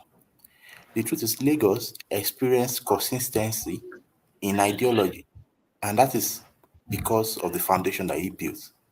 So there might be flaws in those foundations, yes, but the truth is that there was consistency, and Lagos benefited from that. So we need to praise him. You might say, oh, but it's a simple thing. Oh, he did it. Actions is what we appreciate leadership for. So he did it. He should enjoy that accolade as well.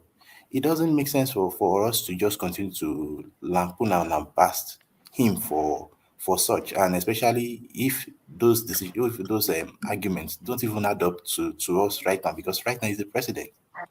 So I think there's more to appellate on argument than the past 20 years, because he didn't build. Let us leave that and discuss what is on. Is the president, what is the plan for agriculture now? What is the plan for tourism? What is the plan for transportation? But that's the reason. No, my brother. Thank you. He just keeps repeating himself until somebody wants to interrupt again. You have taken 1 minute or more than 1 minute already. Eme, thank you for that. Darati, please go ahead. Okay. What do you think so far? 1 minute. I will stop you. Don't be offended. Okay, well, what I feel is this. I have one kind of problem with Nigerians. when we are here, we talk and talk and talk. We compare where we are living to Nigeria. Oh, this we need to do this. But when they do it, I still see Nigerians again criticizing that same thing. As in, I don't understand us, and I'm tired of us, and I've already given up on that one. But as for anybody that is going to what cross the red line, we're going to set ourselves straight. The fact is just that nobody is singing Kubaya about Tinubu here. In fact, I was here and I said it that he needs to fire the agri minister. The agri minister we have right now is probably one of the worst agri minister we have ever had. And I've said it so many times on this platform. Because I expect him to be every year. I said it. I know. I mean, that's my sector. That's a sector that I want. I have very good information about it. I'm a professional in that field also. So I just laugh the way we are doing things. Now nobody is talking about the price of food that is coming down. And You just nobody is talked also for 1 talking minute about and now you're saying now. You want to start now? so now what I'm trying to say is this: the food inflation is actually one of the drivers of the inflation. But you need to understand that Nigerian farmers in the north, which Nigeria government has invested in terms of infrastructure for a long time, have betrayed the south. But we are all here speaking English, and we don't know that we need to roll up our sleeve. They are exporting food to other West African countries, and they are collecting SEFA, they are collecting dollars, and that's the reason why there is food problem right now in the south. So until we start to also do our backward integration, we start to cater for ourselves in the south. Today, I was speaking to a brother that came to come and get an Brati. You information. are not listening to 1 minute. I think we didn't attend our summary classes. What is going on here? I said 1 minute, I'm going to stop you, and you are daring me to stop you. That is not fair. Now I have to stop you. So sorry, Darati. I will have to stop you. So go for more than 2 minutes, and it's just 1 minute to summarize. Everybody was using. Who is next? It's Kenny. Kenny, thank you for joining us. You've not said anything so far, but I'm sorry. You have to use 1 minute to summarize. I've not taken my 1 minute. There's Remy backstage waiting. Have you not done your 1 minute playtown? No, I've not. No, I left and came back. Okay, because Remy is on the queue there. Remy, are you there? Please use your 1 minute, please. Remy cannot use 1 minute too. Kenny, no, it's yes. Kenny. Oh, okay. Yeah. Good morning, everybody. Yes. Morning. Yeah, I just came in. See, I just want to support what Darati just said. You know, people that come here and to castigate Tinubu, I don't think is actually fair on him. You know, we should just focus and say the truth to ourselves. We all know the reason why we are where we are today. This man just spent 1 year and 3 months, and we want the roof to come down. It's not fair. You understand? So I don't want to talk about Lagos because whether they like it or not, people still go to Lagos because of what this man has done. Because the foundation lady, in Lagos, we all know that. All I can see, we all know how Lagos looked like before Tinubu. You understand? So what is happening in Nigeria right now? You cannot just blame him for what is happening. I can blame him partially, but not fully. You understand? And for the people that say they want to go and protest, listen, yeah, if we go and protest and you want to destroy this in Lagos State, you guys going to meet your Waterloo, because there are other people as well that are planning to defend Lagos, and I'm one of them. So uptown, just be mindful of what you say, because everything you say online is all recorded. You are just two-faced people. You are two-faced person. Thank you. Anyway, he never even said anything illegal, not remotely illegal. This is gaslighting to the highest, the extreme. It's really very funny. 1 minute, please. I don't know what's wrong with people. They just come and just make strawman argument that nobody ever made. It's just why do we do this? Please go ahead. This in Playtown. 1 minute. My 1 minute. Okay, thank you very much. Okay. After him, I will come in. Tunagan. Yeah, like anybody can hold Remy down. Please go ahead. Not do 1 minute too. Yeah, you don't worry. I have a clock for him. Yeah. I'm not going to let him extend it. Please, Plato, go ahead. He wasn't here earlier on. I'll help you keep the time on that space. But let me just quickly clear out what the other guy said. When they say when Yoruba people say that Tinubu built Lagos, you should agree. Please, who won Lagos State in the last elections? Obedience. Over 700 and something thousand people. All of them believe Tinubu didn't build Lagos. The hundreds of thousands of Yorubas that voted against Tinubu, are they not Yoruba enough? What is this idea that it's only Tinubu supporters that are Yoruba enough? And Yorubas that don't support Tinubu are not Yoruba enough. If you're Yoruba that doesn't support Tinubu, say Tinubu didn't build Lagos, no, he's not Yoruba. But he's the one that supports Tinubu that is Yoruba. So it's a nonsense argument. Rational mind is a Yoruba here.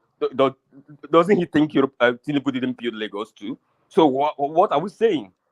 So that's it on that point. And on my brother that just spoke now and said, Obi this, Obi that.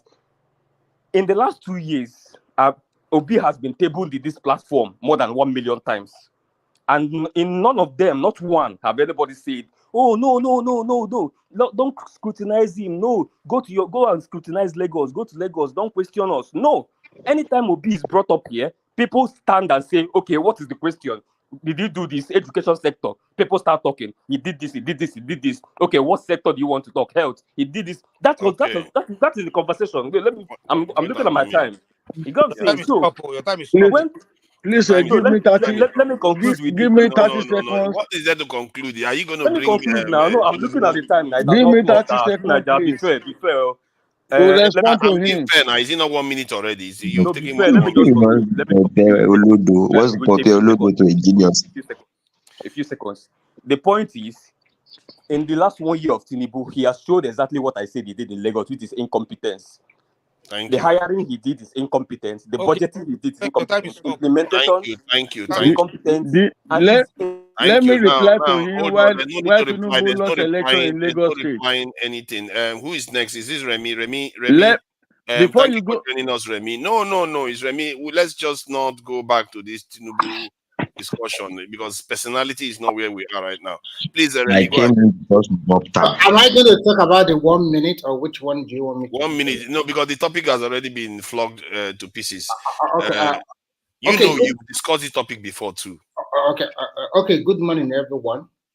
One of the reasons why I do not vote in Nigeria, why I supported Tinubu is his performance in Lagos State. And how I wish that all the 6 regions of Nigeria have Tinubu as a person. And how I wish that Tinubu in every region of the 6 regions of Nigeria also pick or unpick his successor 3 times. And how I wish that Lagos, as is developed like this, that everybody is rushing to Lagos, whether you are from Taraba, Enugu, KANU, and the rest. Everybody is also rushing to Anambra. Everybody is rushing to KANU.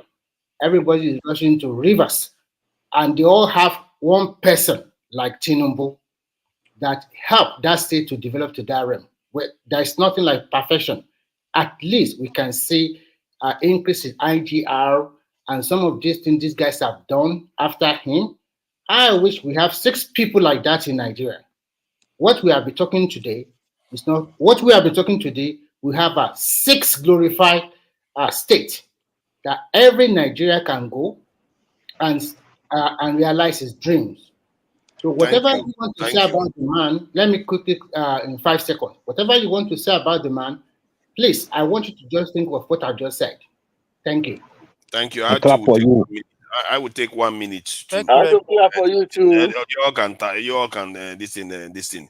The idea that Lagos was built by Tinubu, that's the real question people are against when people say that, because Lagos, 80-90% of Lagos was already built before Tinubu came into office.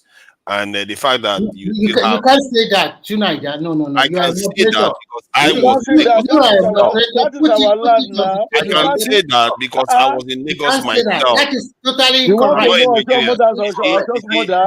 Remy, you're going to go backstage. You can't say that. You can't say that. Nobody stopped Remy from talking, so we should be able to talk. You are able to speak, and we have to be objective here. I know you love Tinubu and you love him for whatever. Not love. We are talking of But you have to be objectively factual. That's my point. Okay.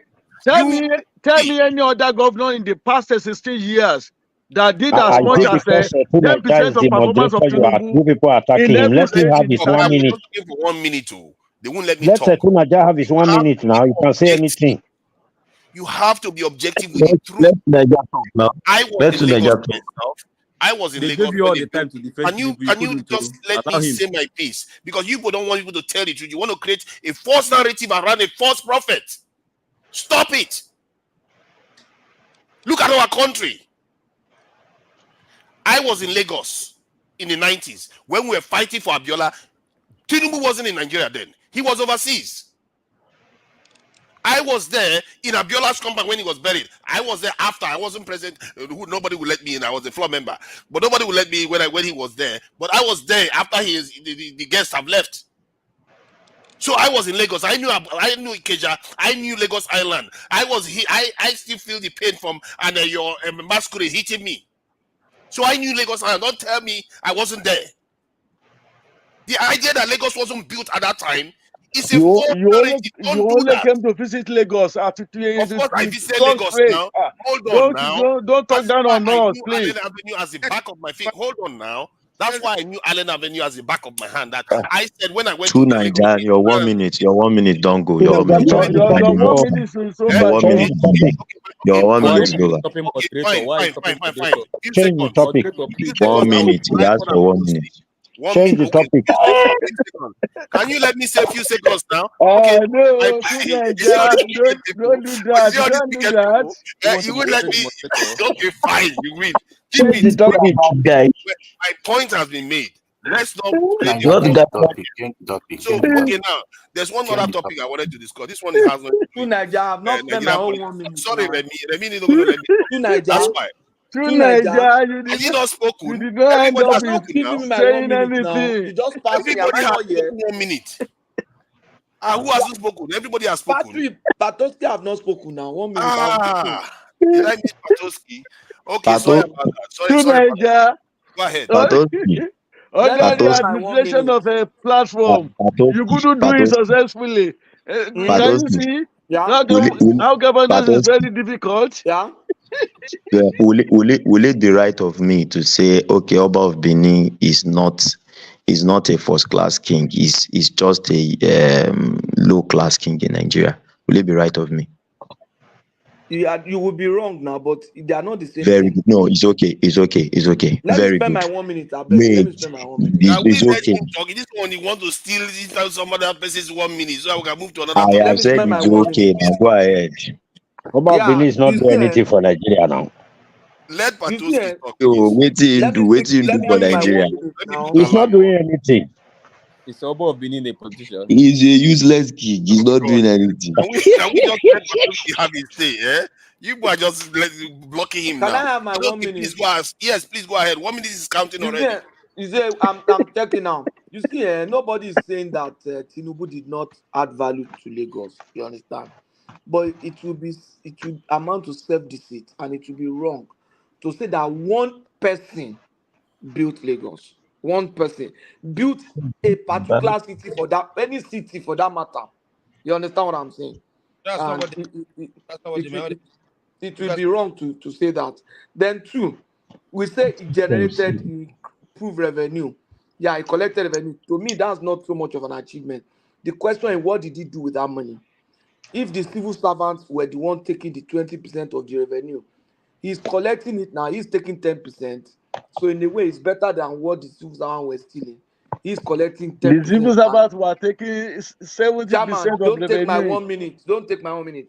They took 20% of the money, but we are only taking collecting 10% you. and returning the 90% to government. But what we are saying is that Tinubu is better than Oba of Benin. Oba of Benin is useless. He has not done anything for Nigeria. Let's respect some other person's time, please. I'm asking my 1 minute. We are saying that the result we are seeing is not commensurate with the revenue. But mind you, in the city of blind men, a one-eyed man is the king. That's what I'm saying. Exactly. I think you made this is the summary of the position. I think I like your point actually. Man. He summarized it very well. He said nobody's Thank saying you that very Tinubu didn't much. offer value. Thank you Tinubu very offered much. value to Lagos Thank to you an very extent much. to what You have other said the truth. Nigeria is, but Of course, the governor will it's always also add wrong value. to say that he built Lagos. But that said, the point, I wanted to change the topic to something more esoteric so that we don't make it tribal and all these regional wahala start again. Now, Badu, they make a tribal. So this one is for people that can think. This is more of a thought experiment. It's not even a thought experiment. It's an observation of our people. So now, the point is, hold on now. Isaac Black, your wahala too much. Hold on now. See, you see Isaac Black that was talking. So the point No, it's not me. No, it's me. Who It's is me. this person? Who? Hold on. The point I was trying to make was that, or the new topic was about whether we as a people value life as much as other groups do. The reason why I say this is because we know what our ancestors did. We took human beings and gave them away for umbrellas, and gave them away for guns, and gave them away for ogogoro, and gave them away for mirror. Hold on. I'm trying to make a point here. Hold on, please. Is it one of the topics you want man want to talk about? No, that's not your problem. That's not your problem. Is it one man here? This is after hour. You can bring topics. Now. So the point I'm making you can do don't bring that. Go and buy artillery or gun. They won't let me talk. You see, this is why this is meant. I love that. We value life, that we sold people like that. And if you look at even now too, our people, the way they treat each other, the reason why I say our people, because people would like me to say the leaders, but the leaders are changing all the time, and whoever ends up there does the same thing, and we don't tend to value our people.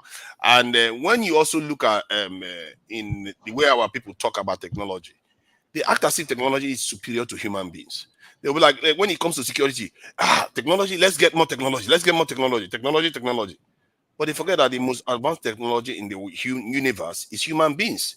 Just like as we sold human beings to slavery, we keep asking for technology. But because I noticed that when Rufai Husseini of Arise TV was talking about how they can confront the people stealing the crude oil, he was talking about we need more technology. He never talked about the human beings that we have excess of in Nigeria. The most advanced creation in all the universe that we know of, he never talked about it. It's almost like if when I hear him saying that, he represented what our forefathers represented. They don't understand that those human beings can invent the technologies. Those human beings can secure the country. Technology doesn't arrest anybody. And you see that everywhere. Like Tinubu now. The other day, he was in with Omahi, that was very, very happy to say he was going to take our youth in Imo State and send them overseas to go and work for other people. Then Tinubu was standing next to him, and Tinubu was saying something about Jakpa. He said, if the people are going to Jakpa, let them Jakpa. They are going to train more. And if they need more people, we are going to supply them more people. So we've not changed. We don't value human beings. We are, it's as if our people are designed to serve other people. Is this something that we really need to address? Because if we don't address it, how are we supposed to value our own people? Our soldiers, their doctrine is bloody civilians. They come out and kick civilians left and right. I actually spoke to a retired colonel the other day. He actually admitted to me that the reason why they behave like that is because they went through some training, so they feel like other people haven't gone through that training, so they can do whatever they like. I was like, but other countries do the same. As a matter of fact, the Navy SEALs of America is one of the hardest training you can ever go through in the world. You don't see them kicking the citizens all over the place. You see the same pattern. We don't value our people's lives. So, what do you think about this? Because that is my own observation. I feel like at the core of it, we don't value life, not just our people's life. Because if we value, the only reason why we are not doing it to Igbo is because of Igbo, we can't beat them. If we can beat them, we will not value their life too. So I feel like we don't value the essence of life enough to understand that life has infinite potential to do all kinds of things, and we don't protect it in Nigeria. And today, even it infiltrates all our decision making. You can see that whenever people talk about things, they'll say, "Oh, you need technology to do this." But you don't say employ the youths that are on the street to secure your country. Employ the youth on the streets to make sure the streets are clean. You don't see them doing that. So what do you think about this? I think Isaac Black is on the first on the listing. Is this something that you've observed within our culture based on my description? Am I accurate? Because from what I can see, historically, we seem to be behaving like that. Is there any evidence you have that is against what I've just said? Yeah, I think that is what that's what they call values. We don't really have values, you know. Just this morning, I went out. I went to the court. I went to one of our courts here. In fact, I was almost tempted to video my experience when I went there so that I can send it to one man. You can see that kind of a thing. I was almost tempted to just video some of the activities. I visited 4 offices in the court. The way they attended to me, the way they valued me, they want to give you that services first and just forget about themselves. They are so interested about you.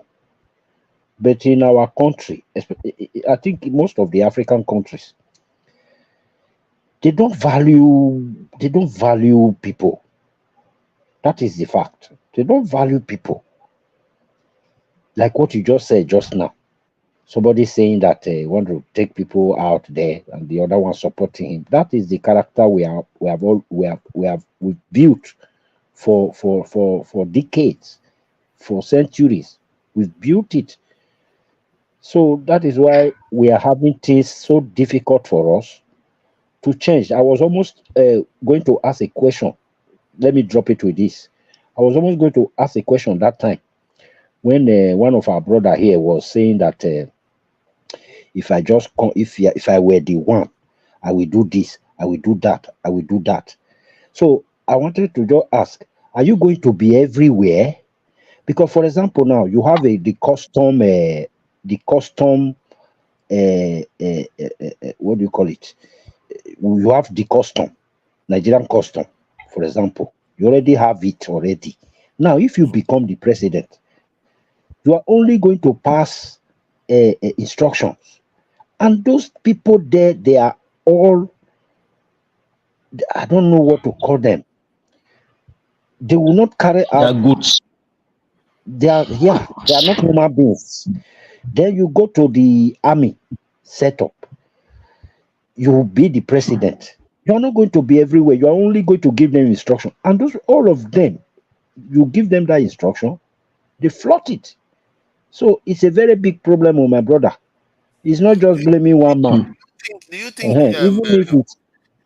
the religions have helped to an extent to help make it not worse, or do you think they made it worse, or did they make it better? Because I don't know where religion plays into this, because the same behavior still remains. Wait, let him deal with me finish, then we will not go, because this platform now,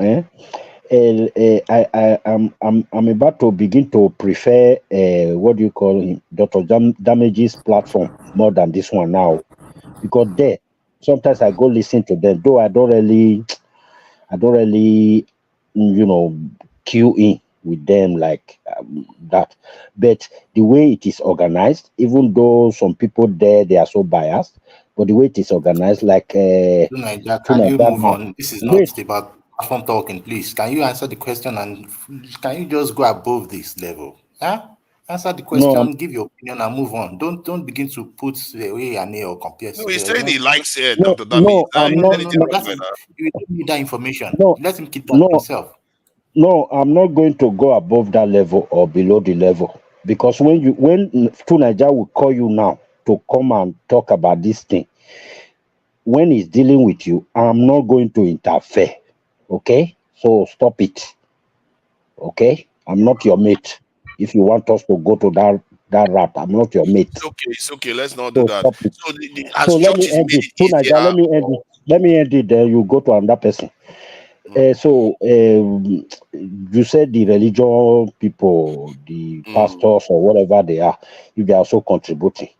my brother, that area is the same 10 and 10 pence. I don't know how they call it. By the time you now see a motor for phone, I have to measure his name, carrying soap to sell to people, lying to people. Yeah.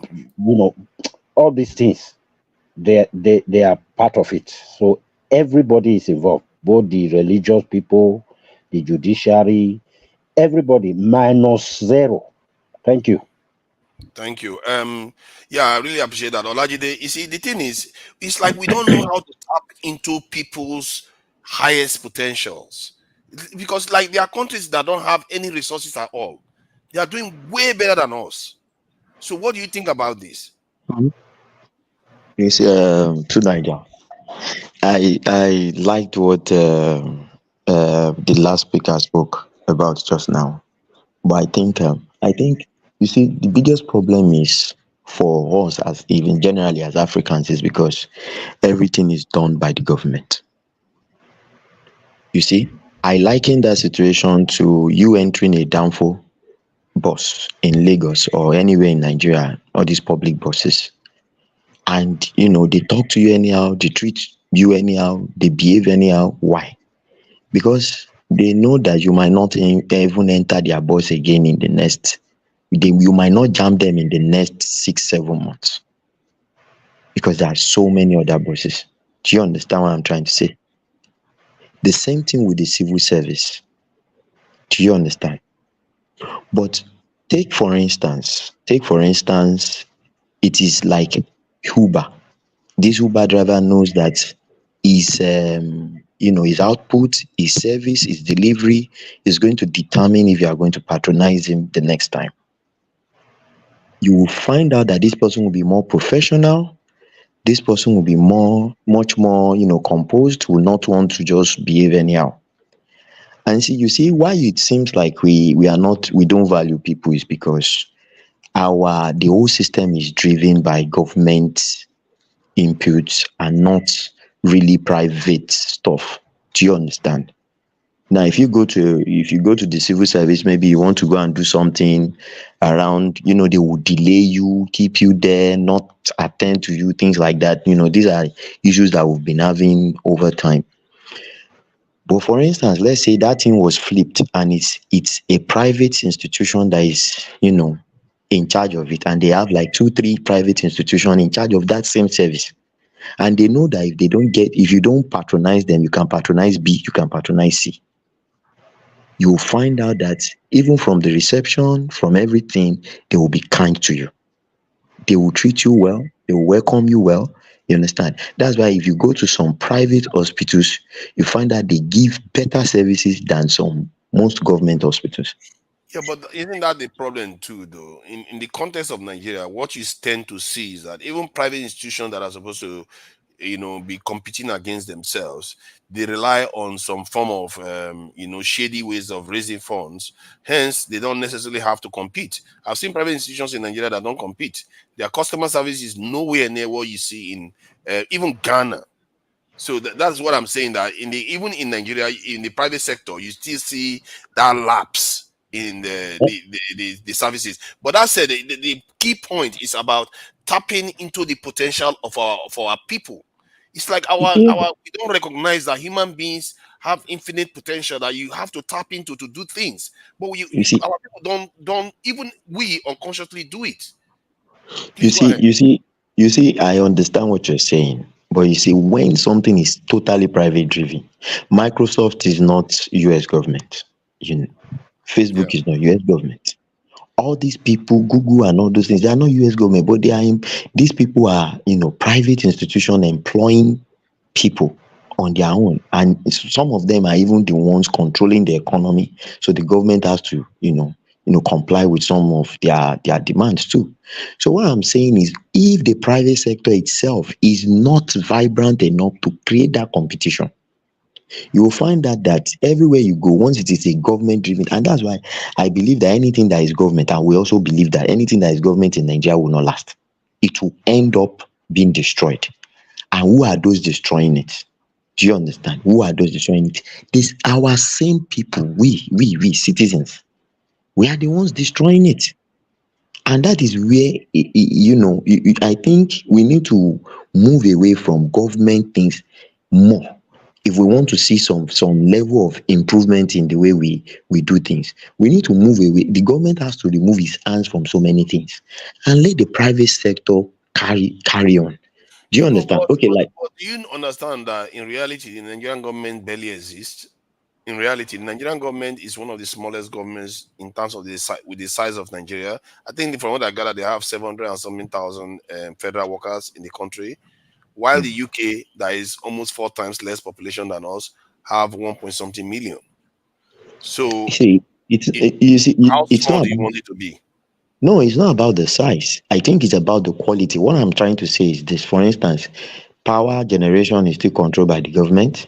Water, this is controlled by the government. That one is controlled by, for instance, do you understand? If in Nigeria you have 4 stations, 4 companies that generate power, and you can easily say, okay, I tap to this one, I tap to this one, I tap from this one.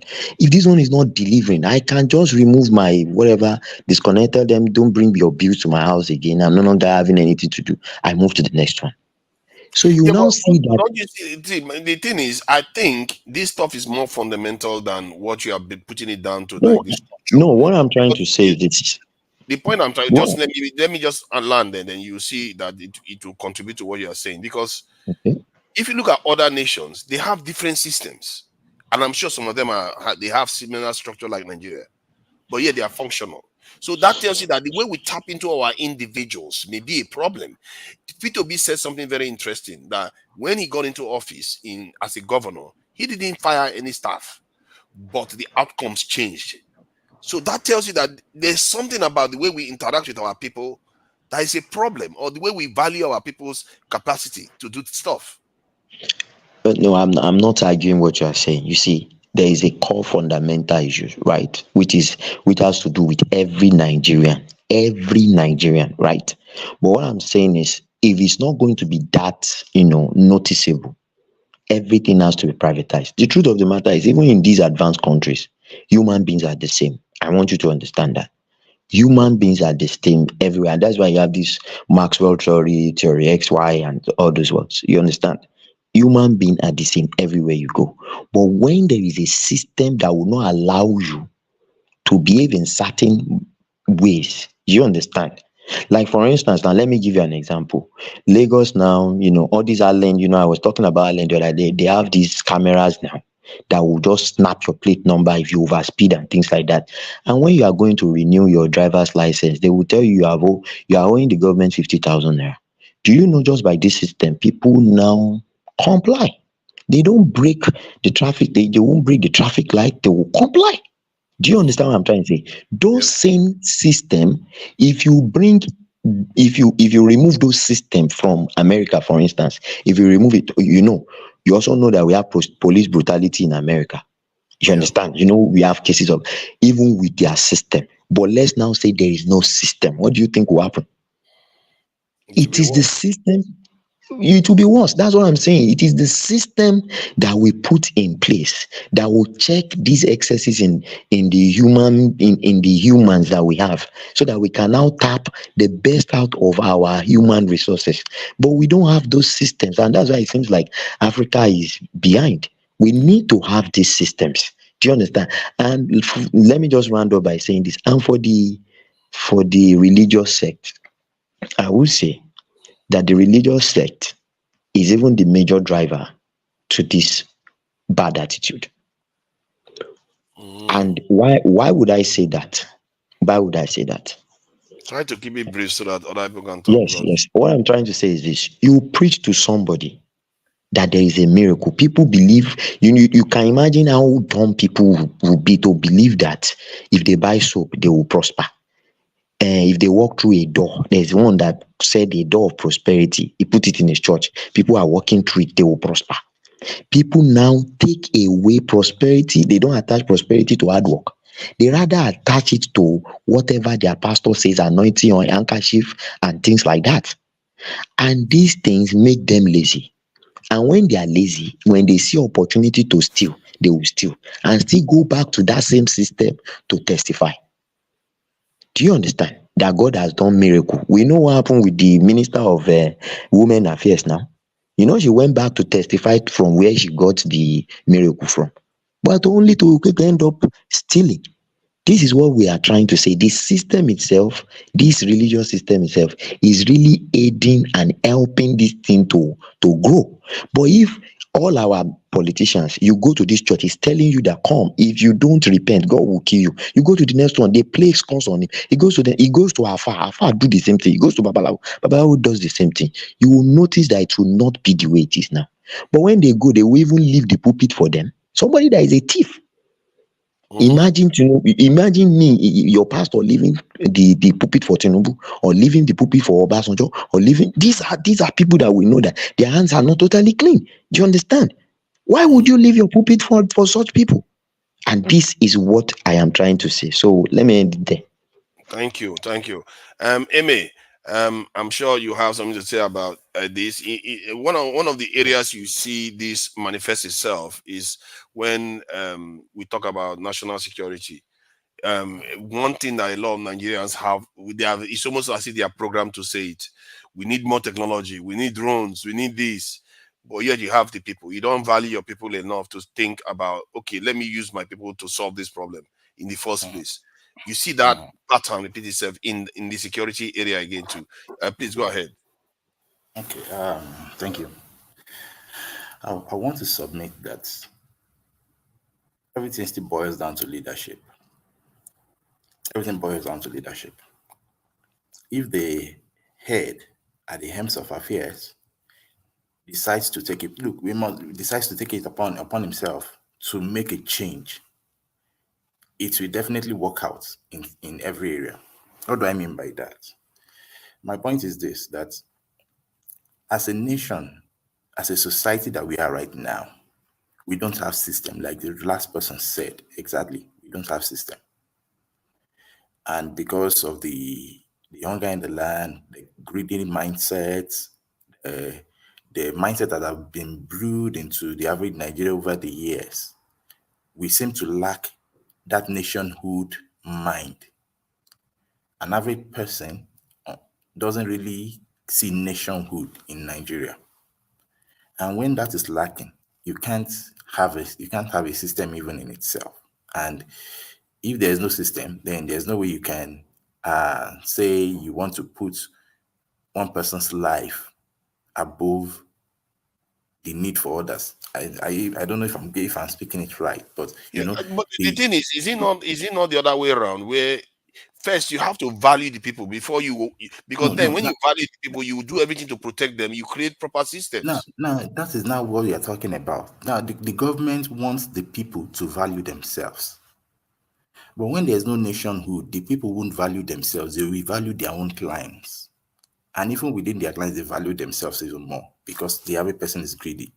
But there's no sense of nationhood that glue us together. So you can't ask for that solution downward up. Why? Because even those who have tried downward up method, they are never appreciated. Look at Stella Adedavo, for example, who sacrificed her life for the Ebola issue.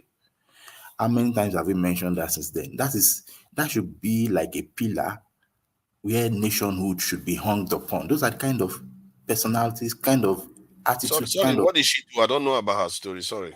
Stella Adedavo, the lady who stopped the man that came from Liberia. Adedavo. Yes, yeah, for Ebola. In short, she sacrificed herself to prevent a disaster. You get the point. In Nigeria, yes. She knew the man had Ebola. The man wanted to escape. She held him, and she knew as a doctor that if you touch person with get Ebola, you will catch her. She ensured that the hospital was locked down, nobody went out. The woman vomit for her body and everything. Oh, she knew. That's the spirit with the orthodoxy. And she just that, you know, it was people had to start fighting that. Can I say my statement? Who is this, please? Sorry, You've tried to explain for me. Thank you. you see, those are the kind of mind that government should publish more and more, make famous, and reward generously, so that people can see that there is reward, there is goodness in being good. You understand the point? That is the way he changed mindset. Yeah. But after the lady, after a group, because she's not the only one who sacrificed herself. There are like 2 or 3 nurses alongside, maybe some other doctors, who knows about her? You can imagine, even you, despite your knowledge and your crave for learning, you don't even know much about her. That is what we are talking about. So how do you expect somebody who is good to want to be good in that kind of system when it is not even appreciated? So that is where I will say it starts from the top. If, for example, it's Tinubu, and as I've always advocated, that we need pillars that we can hang nationhood upon, and from there grow from there. These pillars will be like the seed. If it's Tinubu, for example, decide that, okay, I want to face health sector myself and face it squarely. Of course, the people won't even trust him because there's lack of trust. But against all the trust, face it squarely that in the next 2 years, healthcare is, everybody sees that dramatic change.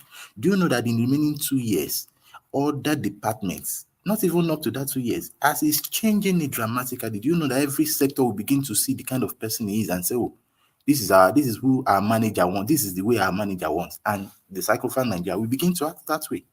And gradually, people will begin to see that, okay, in this system, if you have merit, you will climb up. If you have merit, you will be supported. There's no need to struggle for certain things before you do your job. These are little things that make people give themselves up, sacrifice themselves for nationhood. And that sacrifice gels the people together. You understand my point? So you are saying that it has to come from the top.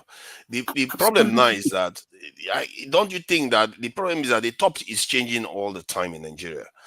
No, and I fear that Nigerians themselves are the same thing, like what you are saying in the top. The top might be changing altogether regularly, yes.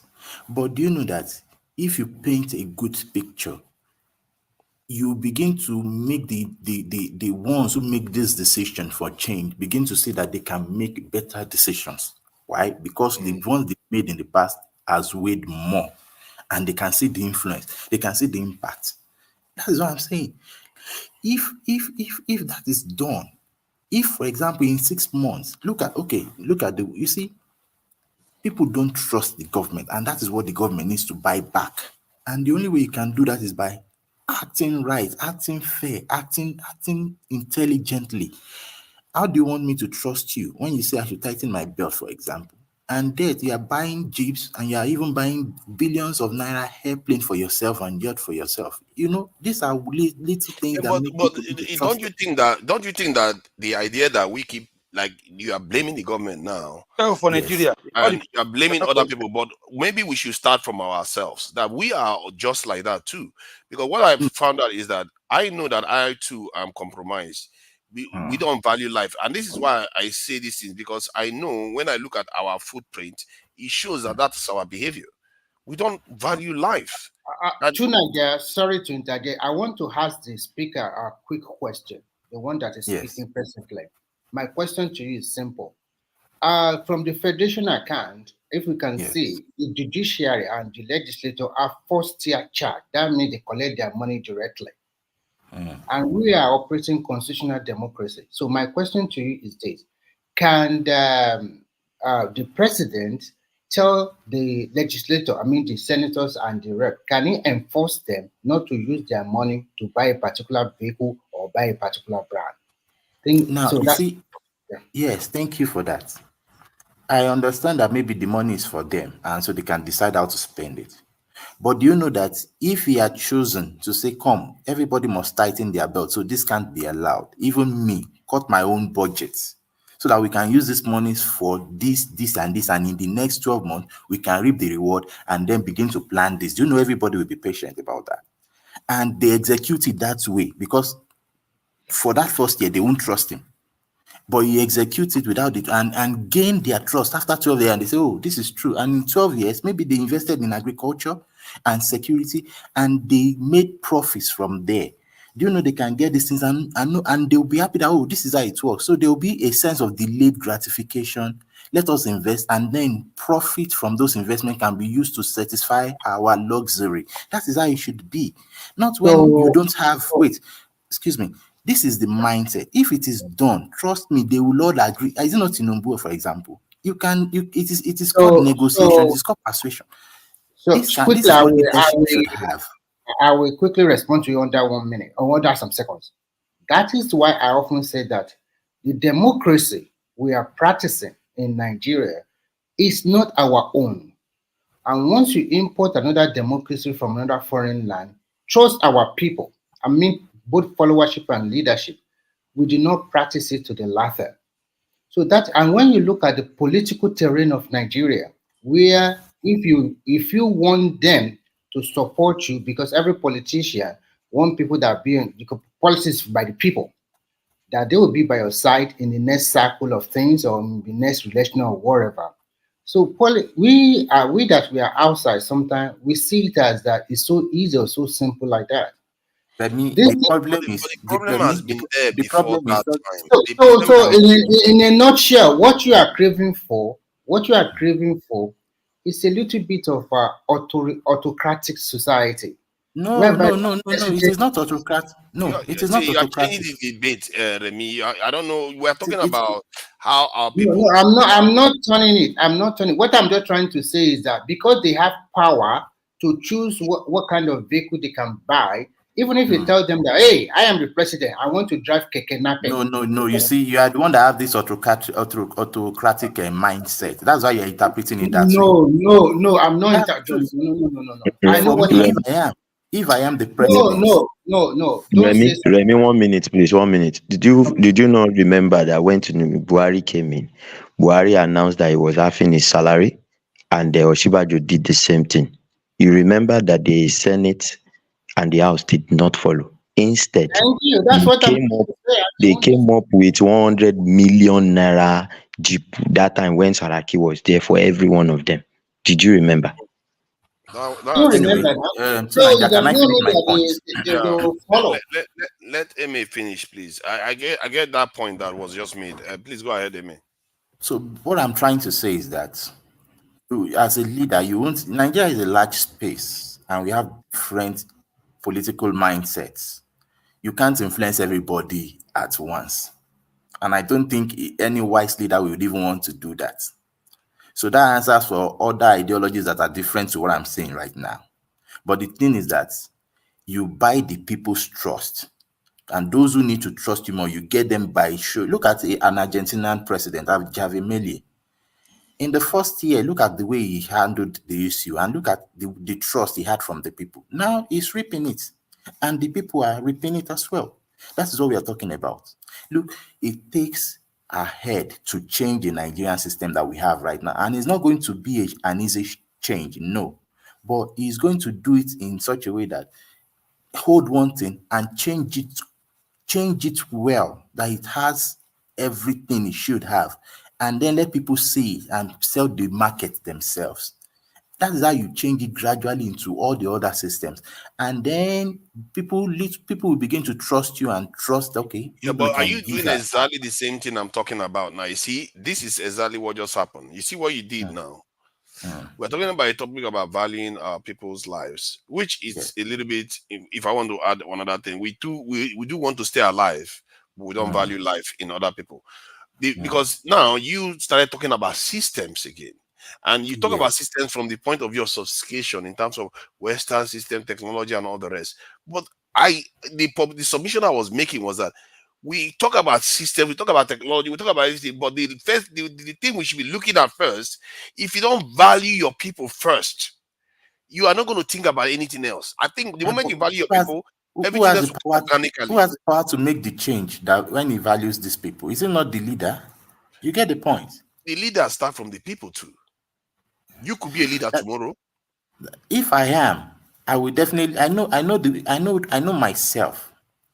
I'm not saying I'm not greedy, but I know myself and I understand principles of life that come. There are some things you don't need to have 1 billion in your account to do what.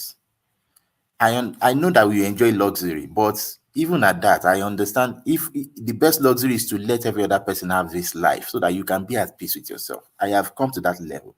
But the question is, will they want me to get there? All fine, and because I won't fight to get there.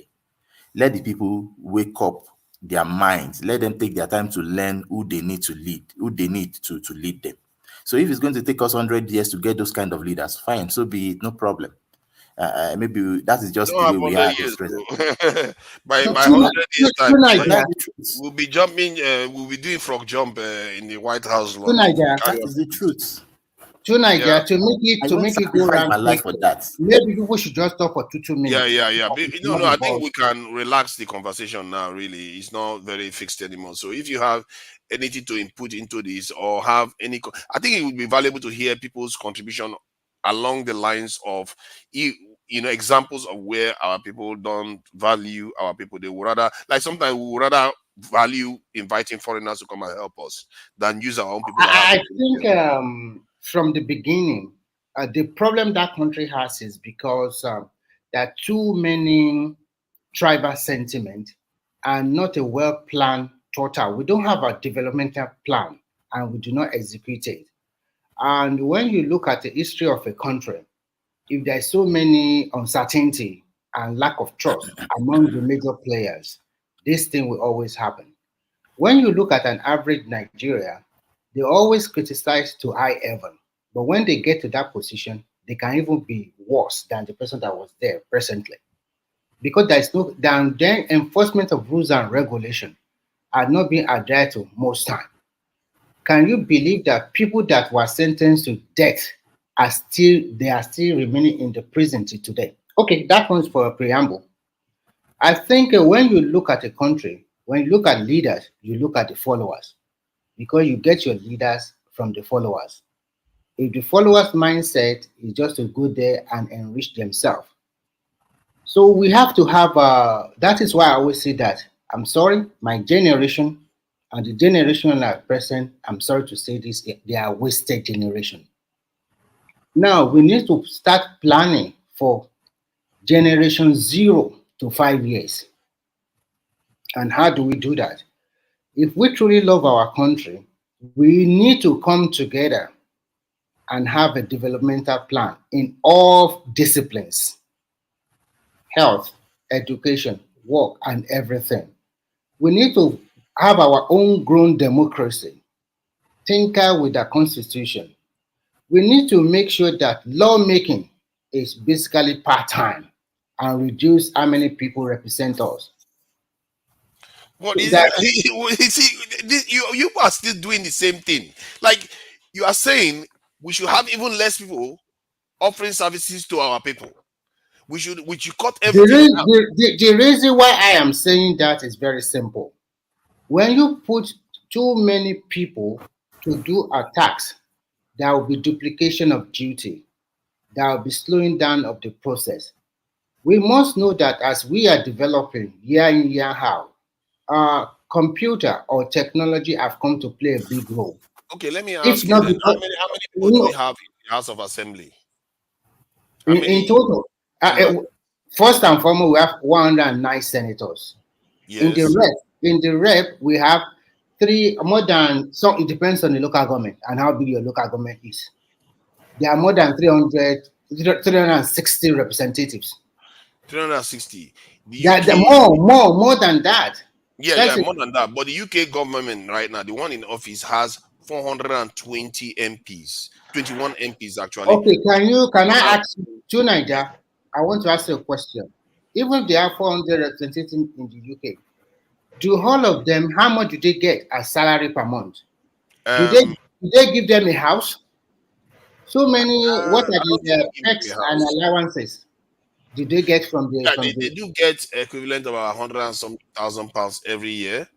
Mhm, Totally, because they have to hire staff and maintain an office and stuff like that. mhm, They get mhm, 100 and something £1,000, which is almost mhm, 200,000 this in dollars. And mhm, it doesn't mean that Nigerian lawmakers should get similar amount. But mhm. the really reason why I interjected is because when you said we should cut things down, I'm saying The- I look at the okay. Nigerian state is too small. Who is The going to reason, the reason why I asked they should cut it down, and if they are not cutting it down, then they should make it a very easy one. Like every year, like for example, the government set up their parameter, their budget or whatever for a year. Then they will bring all these representatives to Abuja to stay 2 weeks. Stay, you can lodge them in 5-star hotel 2 or 3 weeks. They will deliberate on all the things the government wants to do for 1 year. They already have the before they will go to Abuja, they already have all the document in their hand before.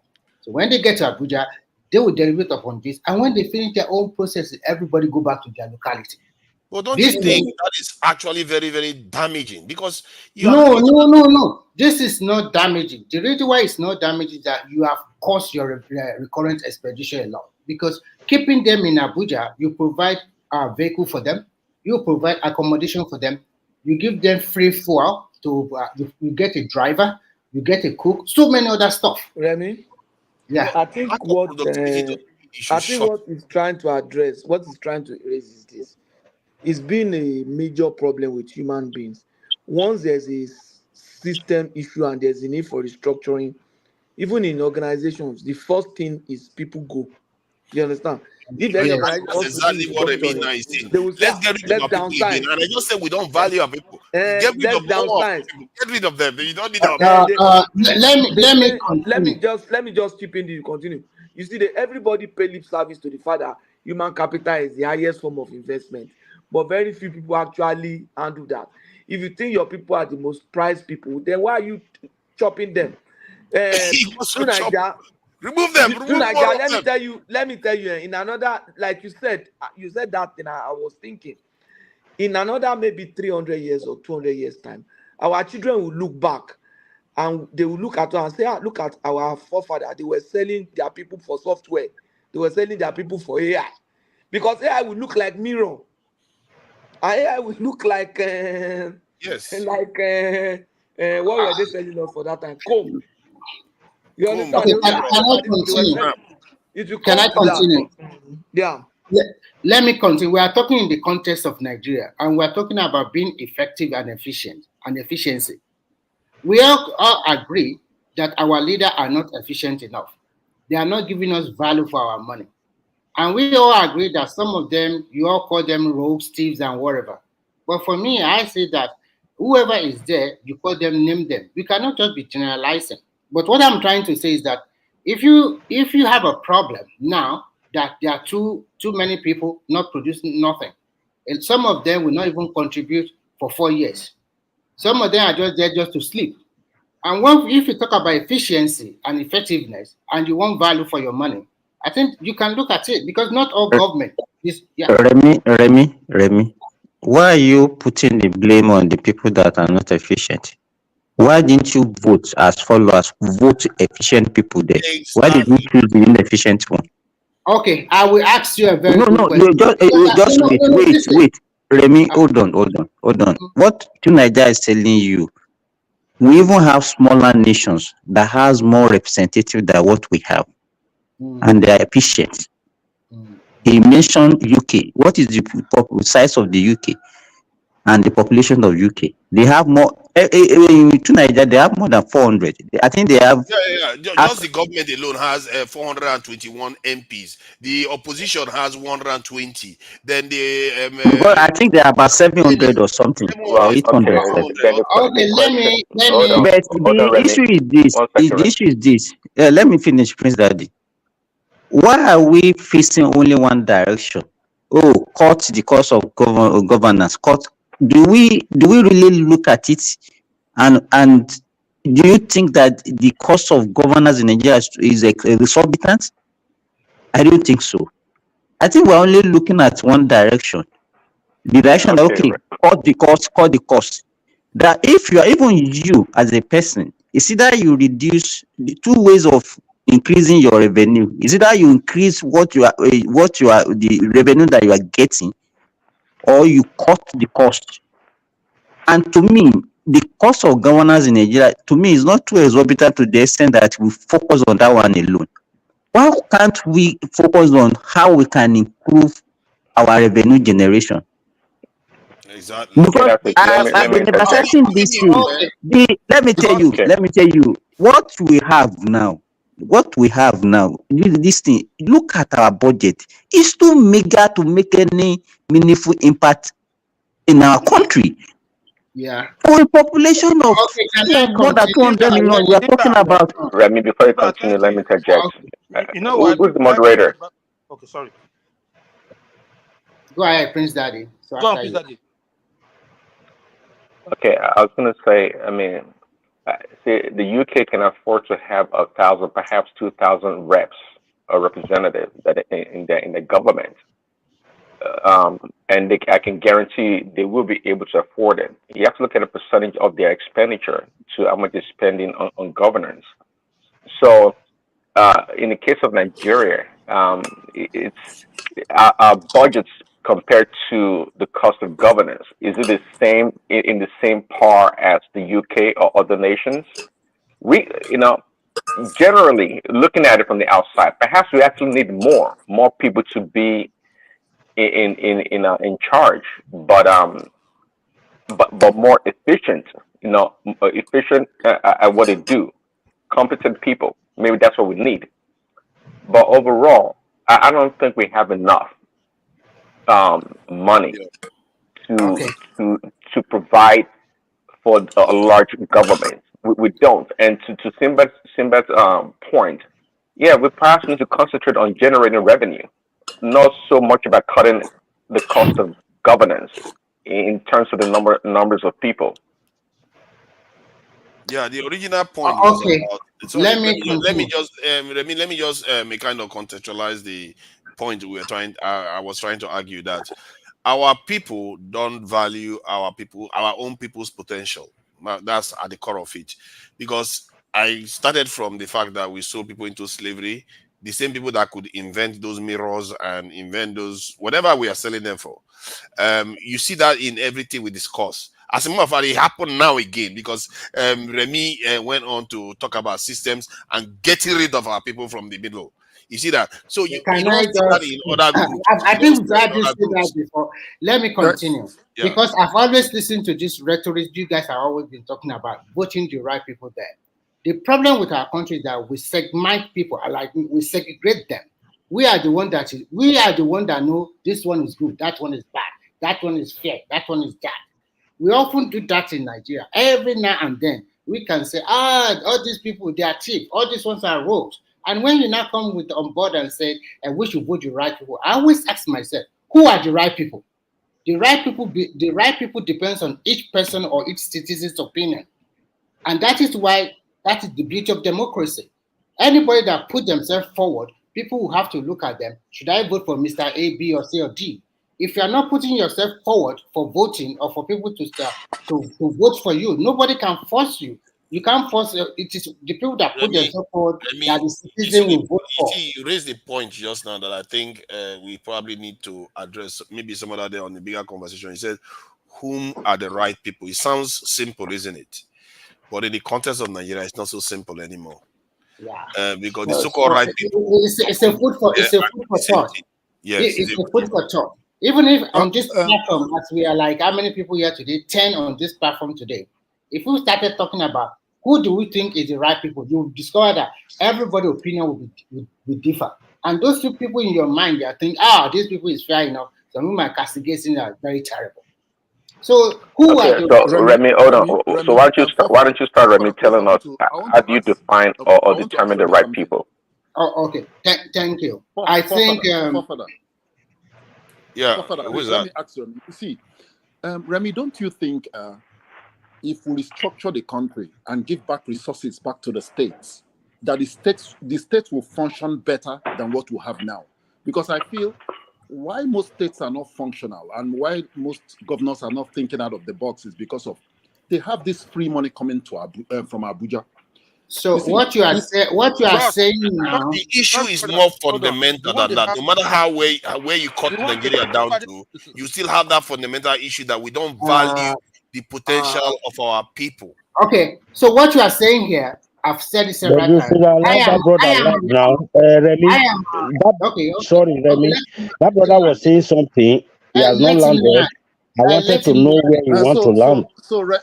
Like I supported all what Remy has said now. Like I listened to him and it's spot on, you know, because if we can reduce, we cannot have a very small economy like the one we have in Nigeria and still have this massive legislative arm. We need, like, if we're going to keep the House of Rep, we'll keep the House of Rep. If we're going to keep the senators, we have to do away with one, so that at least we need both. Objectively, the Nigerian representatives, they are not that many compared to other countries. No. I don't know why you call it. Okay, let me give you. You are doing exactly what I'm complaining about. You see, this is the point. He is doing exactly what I talk about all the time. There is something within our people that whenever our people are doing something, no, remove them from the equation. Remove them. If you say bring Oyibo people to do those things now, this man will not have too much issue with it. This is the something we value our own people's potential. Let's even say we are spending so much because National Assembly is what everybody is talking about, as if they are the problem of Nigeria. I am not looking at National Assembly. It's not you. I say people. What's the total cost of running National Assembly in proportion to the entire national budget? National Assembly budget is not up to the budget of any state in Nigeria. That's the National Assembly. It's not up to the budget of any state in Nigeria. With the way local governments are going now, I'm sure National Assembly budget might not be more than budget of maybe 10. Okay, let me tell you something, so Patrick. What is the... Just yesterday, they shared the allocation. And from the allocation, it's not only the allocation alone. They share 4 different kinds of money. And when I look at everything in totality, local government alone, they are going to get about more than 50 billion as in naira. And then is it 50 billion? The total money is about 1.4 trillion naira. And local government is going to get about 54 billion. But I don't have what very small. That's very small. So is that money? Is that money? You know, Patrick. You know the poverty in Nigeria. It has affected our mentality to the extent that even little money, everybody be starting over it. 50 billion for 774 local government. What would they do with that one? To buy tea or to buy cake? 20 million. They will pay salary. To buy cake or to buy. Let me lose my thought. Let me just conclude. In a nutshell, what I'm just trying to say is this: a country that cannot generate enough revenue for now, and then your recurrent expenditure is so huge. We are not talking about state civil servant. What I'm canvassing for is a more or less like a part-time legislator. When you now do it as a part-time legislator, and the monetary incentive is not as huge as it is today, then you see the right people going there. So people will leave their job and go. No. You don't understand what I'm trying to say. If you put it that way, people that are really interested in letting the country become better, those ones that doing exactly my point. You are trying to do less of the people. That is what you are doing too. You are saying no, from the equation. Niger, calm down. No, it will be better for that. Niger, calm down. People can also go to different ventures. Not everybody should go to politics. You have your own job now. Why is Nigeria politics? Listen, why is in Nigeria alone politics is like a job? Why can't they find something to do and contribute? It's like a job anywhere now. It's like a job everywhere. The Nigerian one is too much. The Nigerian one is too much. It's like a 24/7 job. It's not too much. It's not, my brother. It's not too much. Not too much. Other countries have larger numbers. It's not fair. Why do you keep saying we should cut our people? This is exactly the same. Cut it down. Niger, I want to ask you a question. So to Niger, it's interesting that you're advocating for a big government. Hold on. Sorry, President. Niger, 1 second. I want to ask you a question, Tunaja. Have you ever been to any senator or secretary to state government or any of these top political week? Have you ever been to their house before? No. Have you ever done a political party in Nigeria before? Have you ever attended any political party in Nigeria? You will be. Why? Okay, you he do has know not. But what's nothing, the man. point? What's the point? What They are are they trying going to to do tell it? The point I'm trying to tell you is this: you will see a lot of people, very young people that can do other kind of job, and they took this as normal job, and they are in their thousands. Yeah, but that is how it is everywhere. But that is a big issue. These people supposed to be in maybe working for factory or going to have their own No, venture. they don't. They are not. They are supposed to not do. holding Oh any my God! political post. Why do you think they have to? What if they are serving? What if they are? Why don't They you are focus on not them doing a holding good any job? political post. Everybody knows what I'm talking Hold about on. Why here. don't you focus They are on not them doing a holding very any good job? political. Oh Making God! sure the roads are repaired. Making sure the hospitals work well. How Making can sure the society. Okay, the road be Tunanja, repaired? What do you advocate for Nigeria? What do you advocate for What I Nigeria? The advocate is system that will work. Just tell what us. I advocate. What I advocate To that question, Tunaj's idea for a big government. What is pushing your idea?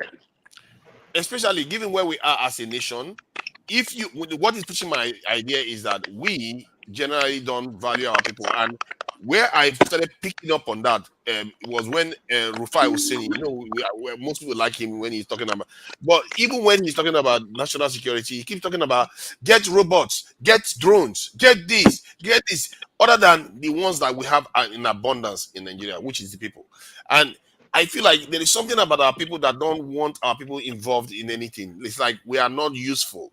And you see that in the way we sold human beings as slaves. And Tinubu doesn't value that our people are leaving the country. There's a pattern there that seems to be repeating itself in almost everything. And you can hear it even on this panel. We want to remove our people from the government too. Even when we see clearly, objectively, that other nations have more in their DC, and they don't even need them because most of those nations like the UK, they are quite automated. So why do you still need more than 600 members of parliament, and they still have House of Lords? So they still have House of Lords. So I don't understand why we don't tap into the potential of our people to reach the outcomes we all want. If you want security, let me ask you have another your people question. secure your Let me ask country. you another question, Forefather. Do you think if the resources were given back to the states, the state governors will accommodate two legislative arm of government? Do you think they will do it? See, if you take somebody that didn't even finish secondary school and you put them in F-16 to fly it, no matter what you do, it's not going to make any difference because the mind is not where it's supposed to be. And this is what I'm talking about. This is more fundamental. This is more fundamental than. See, my point is that you are doing exactly the same thing that I'm talking about. You are saying let the structure fix the problem. The structure will not. And I'm beginning to believe that this is more fundamental. It's our people's mind, the way we value life, the way we approach life. It's a problem. Okay, Tunanja, what will fix the system? What will fix it? Okay, what will fix it is we have to start admitting that we have to reappraise the way we value life. I know that for one. I blame myself too because we don't value life. We support some immoral practices in Nigeria where we have people serving as slaves, and we are willing for our people to be treated badly, and we tolerate it. We don't get angry when our people are treated like dirt. Our people live in squalor. We don't get angry and say, no, we can't live like this. Our people deserve better than this. If you don't value your people, why would you even care whether they live like dirt? You think Oyibo man will go and live the way Nigerians live right now? If you put Oyibo man inside the way some of those schools where they kidnap children in the north, they will riot the very next day. Like what? They will not put up with it because their mind is not tolerating that kind of stuff. I believe that it's us. Because if you look at some of those schools where they kidnap children, I was like, people actually studying here. People actually study in that place. They're like animals living in there. There are dog cages here in the UK that are far better than that. Who did that to us? Is it not us? We put ourselves. So no matter what you do, no matter what structure you create around it, if you don't value your people, you are not going to put them first. You are going to see them. Tunaja, please. Let me come in. Have a sense of nationhood. That is what you get. That is what you get when you don't have a sense of nationhood. And look, do you expect people from the south or southwest or southeast to riot for people who were kidnapped in the north? The north should cater for itself. The Southwest should cater for itself. Every still what you are saying, look, it's still buttressing what Tunaja is talking about, that we don't care for ourselves. What do you mean by okay, because it's happening in the north, they should forget about it? The northerners should take care of themselves. Remy, Yeah, Remy, I watched a video recently. Just let me give you an example of what Tunaja is talking about. Let me give you an example. No, I'm asking you a question. I'm asking, will you go out to the streets because somebody is kidnapped in the north? Is it not the same nation? He doesn't have to protest. What started in the north? Is it not in the same? Are we not experiencing it in other places? Won't you be out? Assuming it happened in the southwest. I'm asking objective question here. It is sincere. I'm being fair and sincere. It's because we are where who we are. That's why you are talking the way you are talking. Exactly. All right. Let me give you a game. I saw a video recently of a woman that wanted to commit a suicide from a bridge. I don't know where that one happened, whether it's in Lagos. It was an overhead bridge. And people, instead of trying to rescue the woman, they started videoing her. The woman was there for some minutes, hanging on the bridge, and they allowed her to fall down. And she fell. And they now say, oh, the woman is dead though. The woman is dead though. And instead of even trying to take her to the hospital, they were just videoing the woman. You can see, you see the kind of, and then we start blaming leader. No. You see, we are all in it. My brother, doing the same thing. That's why nothing changes at the top. The system has removed the humanity in us. The system has removed Which system? Now we remove them. Which system? I'm telling you, the system has removed. Which system? Now we look at system made our forefathers sell human beings. to be inhuman. Hey, rather put something on social media. I want to say something here. All the time you are saying our forefathers sold human being, our forefathers sold the human being. Didn't they? That narrative is a lie. Look, they didn't sell okay. We didn't sell any human being. You know I wanted to come in. We resisted. Isaac wanted to come in. Go with that narrative all the time.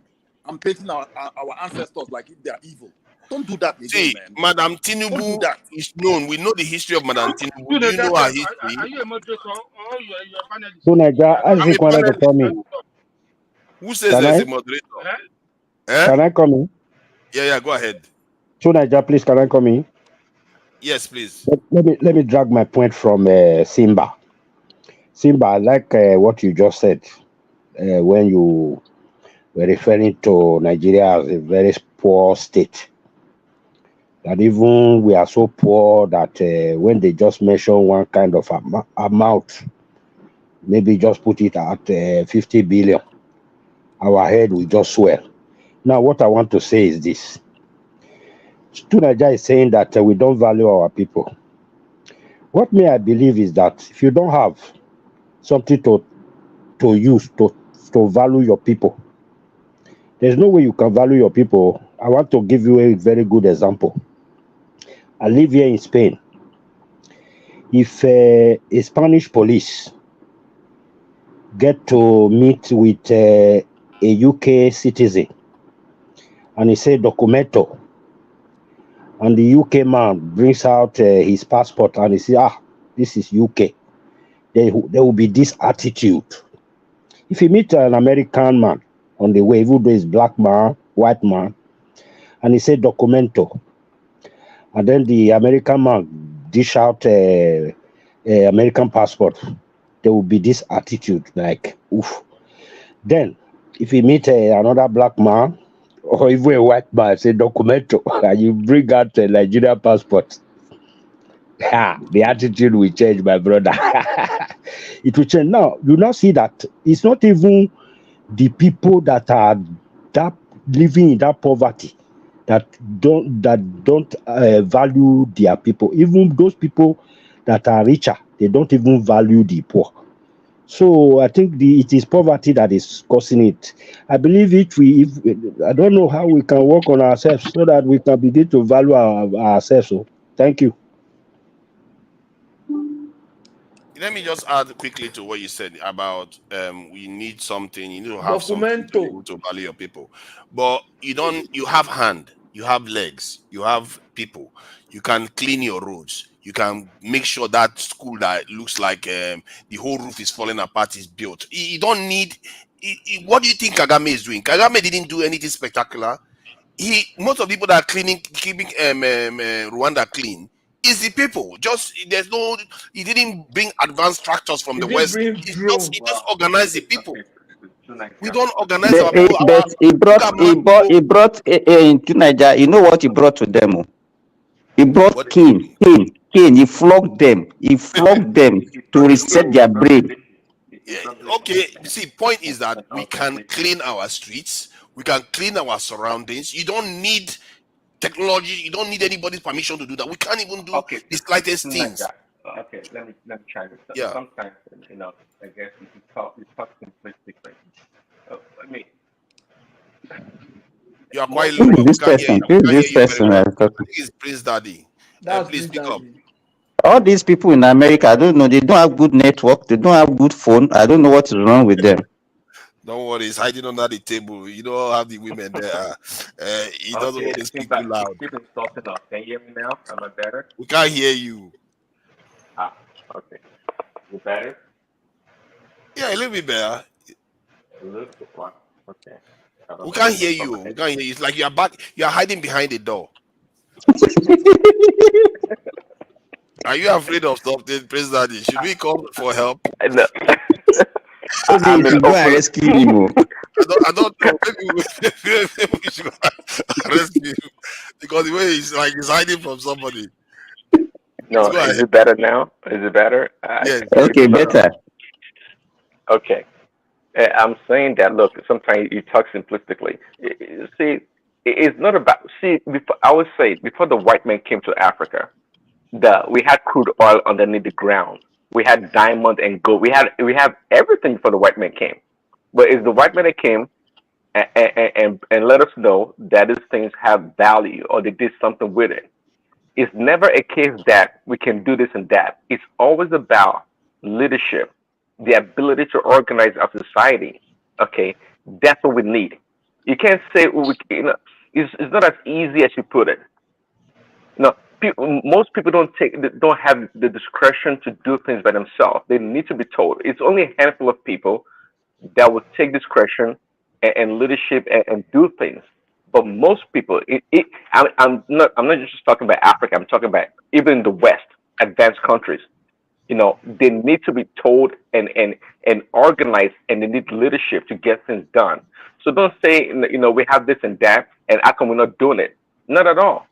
So when you mention Kagame just didn't say, Kagame, if you like him or not, he brought leadership to that country. He had a plan, objective of goals that he wanted to implement, and he embarked on it to do what he did for the most part.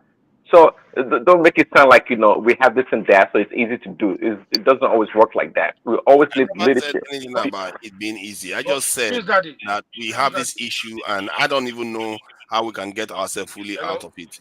We don't value our people's potential. Yeah.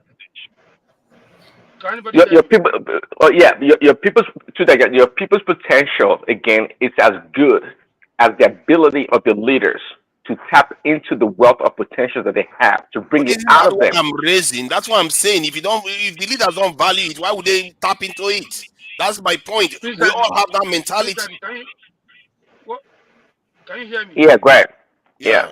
Yeah, I just want to say something. You mentioned about the Rwanda. Yeah, the reason why the plan of that man was effective was because people in that country, they were also ready for a change. But they were not ready. Don't say that one to us. They were not ready. They were forced. They were not ready. Yeah, they were. Okay, no. If they're not ready, even if they are forced, they can still resist it. They cannot resist. They were forced. Nigerians, they don't like anything. If you look at it, the man came first as a military man. We're going to be the ones complaining. You start complaining, it's too much. Even let me tell you, who is this person that is talking? Even the one that are some country now that they are even being, his own way, he directed in a positive manner and is helping the country. We have example of other country where people are being forced negatively, and the country is not even running. An example is Egypt. So it can be forced in either way. Simba, I want to ask you something. Exactly. Is Egypt not working? Please, Egypt please, is working, no? I don't know. Please, can I say something, Simba? Please, can I say something? You see, because in the 80s, Nigeria was projected with the tiger nations, which is like China, Korea. It's not true. It's not in the 80s. What you are saying is not in the 80s. You don't know history. In the 60s. In the 60s. No, I don't think it's in the 60s. It was in the 60s. Forget about it. Man read from Third World to Fourth World by Lee Kuan Yew, the Cambodian minister. Okay. Let's look at it. In the 80s, things were already bad. In the 80s in Nigeria, things were already bad. Simba, let's assume it's in the 60s. In the 60s, why is it that Nigeria has not at least gotten their act together? Like they've not. That is what we are saying. That the problem that you are not getting it. That's why we are telling you that the problem is not the problem of 1 year, 8 years. The problem has been there right from even independence. That's what you are. That's what you are testing to now. Simba, I want to ask you. Simba, I want to ask you. I live in China here, and I know that in some cities in China are actually new. They just like their development is there like 20, 15 years. They developed their city. So why can't we? The kind of sacrifice that the Chinese put into their country, and we put 1/3 of it, or even 1/10 of it, and we not cry in Nigeria. That's true. We don't have the capacity to sacrifice. I can give you a good example. Just hold on. In 1983, when Buhari came in and he started making people to align war against indiscipline, Nigerians started crying. Immediately they took over from him, everybody started jubilating. We are just set of people that are not ready to sacrifice, but want to enjoy. That's just the issue. Buhari was a bad market in Nigeria. Sinbad, I was going to say Nigeria was not that bad in the 80s. I think the country was still pretty good in the 80s, actually. Exactly, very good. I know why you are talking like that, because you are one of the privileged ones, so you can say what you are saying. No, look at the kind of school. Look at these people that children were kidnapped. Don't mind him. Shagaita was good. What does it take to keep this school clean? You just need to get some people together, clean the place up, fill that gap up, and the place is going to be that dirty. But they can't even do that. We don't even value to keep things functional. Look at roads. Let me just go to that one for this is bad road. Look at what we do to our own people. Just imagine the kind of life we live.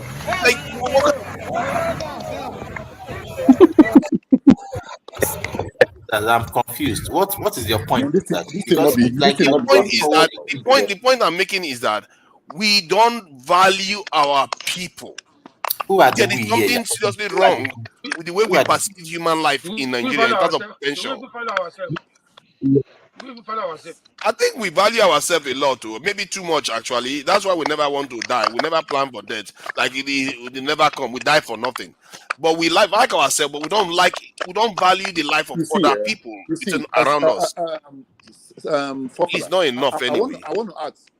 You see, why most countries are functioning today is because of the fear of their people. The elites are afraid of an uprising uprising coming from their people. Like, for example, in China today, they are making the citizens look comfortable and everything because of they fear when a population of 1.4 million stands up against the government is this year. And that's why they are doing their best to put everything in place for their people so that you don't come here and say, I lack this, I lack that. The Chinese lack nothing. And in America, you see that the thing with Nigeria is that these guys at the top, the elites, are not afraid of the populace at all. They are not afraid. There's no kind of, if I do this thing, these people will rise up. If I do this, these people will rise up. So they treat us as slaves. That is why the country is like that. So I just like to think that we need to confront the fundamentals. So please go ahead. Somebody's backstage. I don't know. Let me try to see what everybody here is present. Amy is here. Kenny, are you there? Kenny, Kenny, are you there? Playtown, are you around? Playtown? Playtown 1, Playtown 2, Playtown 3. Okay, Playtown is not here. Let me put Playtown so that this guy can come in. Okay, please go ahead. And again, forefather, there's something we have to do again in Nigeria, and that is why I guess is affecting us too. We have to separate religion from the state, like what the Europeans did. You understand? Because if you look at these two establishments, they're like intertwined. They're just like the same people. These people are milking you here. These people are destroying you. So it's just like the same thing. So we have to separate. Like most of these pastors, if you see the way they even treat our people, if you watch the way they treat our people, you see they treat our people like animals. Sorry, Speaker. In Nigeria, where's the link between the states and religion? And by the way, in England, the religion and the state are intertwined. So, and like other Western nations too. You can't. They created a secular society. You don't have any state and religion nowhere in Nigeria. Nigeria doesn't have anything to do with the states, with the religion. That's true. I don't know why that's how I was asking the speaker to explain that part. You see, my brothers. But you know why? You know why they are saying this? Everything they talk about pilgrimage. They are forgetting that is actually even the money that they say they spend on pilgrimage, not only on the Muslim alone. It's both Christianity and Islam. Simba. Yeah, let's separate these two things. If you want to go to pilgrimage, go on your own. Let's make our country functional first.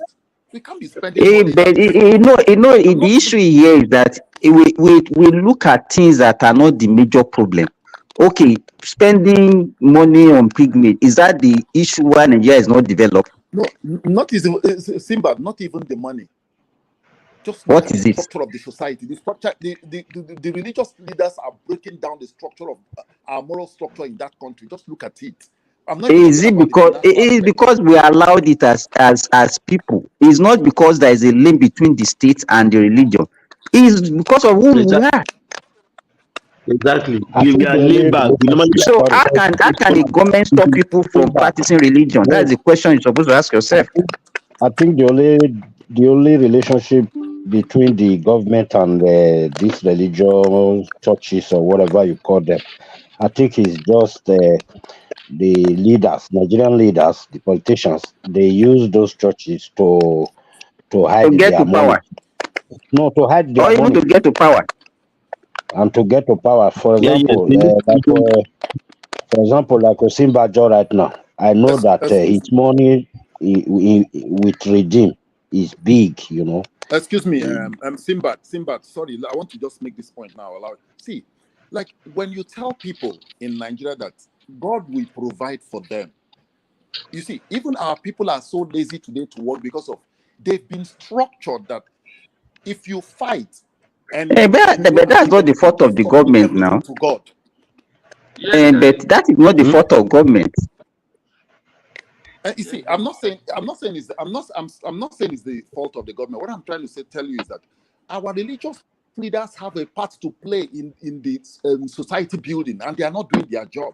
Rather, they are scamming our people, telling our people lies that God will come and help them. God will come and do this for them. They even make our people to be lazy. They make our people to be lazy. What is their role? What is the role they are supposed to play? I know Patrick. What's their job? Patrick will come in now. Our political leaders, they have a job. What's their job? See, let me tell you something. If I become the president of Nigeria, I know it's not answered our question. What's their job? Their job, they don't have a job in Africa. Religious leaders don't have a job in Africa. They should live and let's practice our spirituality. That is what Africa needs. Africa does not need that religion. Let me fix something there. Does not need it. You see that some people are failing in their job does not mean that there are no role for them. The current crop of leaders, the religious leaders, they are failing their people to just like the political class. You see, in those days, the religious leader helped to mold the morals of the society. And what morals? In those days, when religious leaders had influence on their people, they tell them to live moderately, to have contentment, not to be satisfied with what they have. That time you will see that crime rate will go down. That's still Please, some roles. They can I have come in? Can I social roles, interject? but they have Can I failed. interject a little? I agree with you. So that's So that's can I that's tell okay. you? Let me tell you something.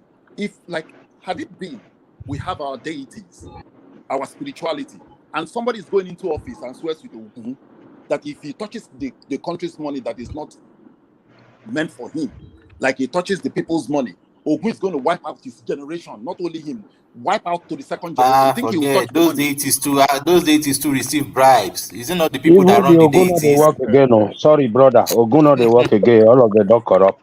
So forget that Ogusha go all those things. Did not They kill don't chop worship, dodo. right? They They don't don't chop corrupt dodo. all of them. Just as the religious leader corrupt Hold on. their power, and so those ones So corrupt their faith. I've always said, do we one all second, I've agree always now? said on the show, 1 second, Simi, I've always said on the show, I'm glad it said it, that Ogun itself is corrupt. See, at the end of the day, I would say it's never about religion. It's always about the practitioners of religion, the people that practice religion. I don't believe that. I mean, I'm not a traditional worshiper, but I don't believe Ogun is corrupt. I don't. If he ever existed, I don't believe it's corrupt. The point here is that look, is the people, the practitioners, the God clergy, bless you. the clergy, those people that are supposed to pass on the right information and lead the people on the right path, just like Patuski was saying, they have failed. And I always say, there's never anything Prince given to Daddy, man they that man even has not give abused. they gave this deity, they gave them wrong information. Yeah. And they don't have No, the capacity to know no, no, what is no, good from no. Simba. You are The right, Simba. deities. Ogun go and Hold give on. The the deities wrong are person. gods. Oh, hold on. The deities are gods. They are spirits. You can't give them wrong information. No, they you see, give them. they do it They though. give You see, them Prince Daddy. Prince No. Daddy. Wait, Because let me No, explain no, to you they're why. not giving Simba, it's the a lie. You It's have a been lie. in the no. US Hold for on. too Prince Daddy, long. they give them up. If they don't give them wrong Prince information, Daddy. all the traditional rulers in our country, they would have been dead by now.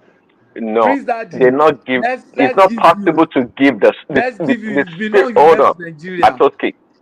No, They no, give them. no. See, Prince Daddy, let me give you an hold example. on. Let me give you an No, hold on a example. second. Before you do that, hold on. Okay. Patoski is a Christian, and I don't worship this God, but I'm telling you that this God are spirits. See, it's Yeah, they are not the spirits. spirit. Yeah, they Okay, are so spirits. how can you give spirit that knows more than you the wrong information? No, it's the They can practitioners, give the them. people do. They can give spirit wrong No, information. Spirit doesn't know everything now. you're right. The spirit don't know everything, but the Eh. spirit, okay. But You see, it's the people. those Say, people, no, they say, have power over hold those on. In this, spirits also. They have a well, way of you know, manipulating because them now. I'll give exactly, you. you know what? Because hold on, Let me because give you it works example. by, No, Prince Daddy. Let's give you one it works. example. You see, there's a spirit they call Eshu in Nigeria. May God bless you, Patrick. Now, That's where I want to give now. Eshu does not eat certain food. No, Yes, they will So they will not take that I food. mean, no, this They will go what to they call Eshu. it now. They will Adi. take that food to Eshu and they I will don't say know the some English so name. and so that say Panel oil. It's Pankane, Pankane. Pankane oil. If you put it on it, the thing will be hungry. They will not say, okay, it's Prince Daddy that I have to give you, not me. Then the thing will come and attack Prince Daddy.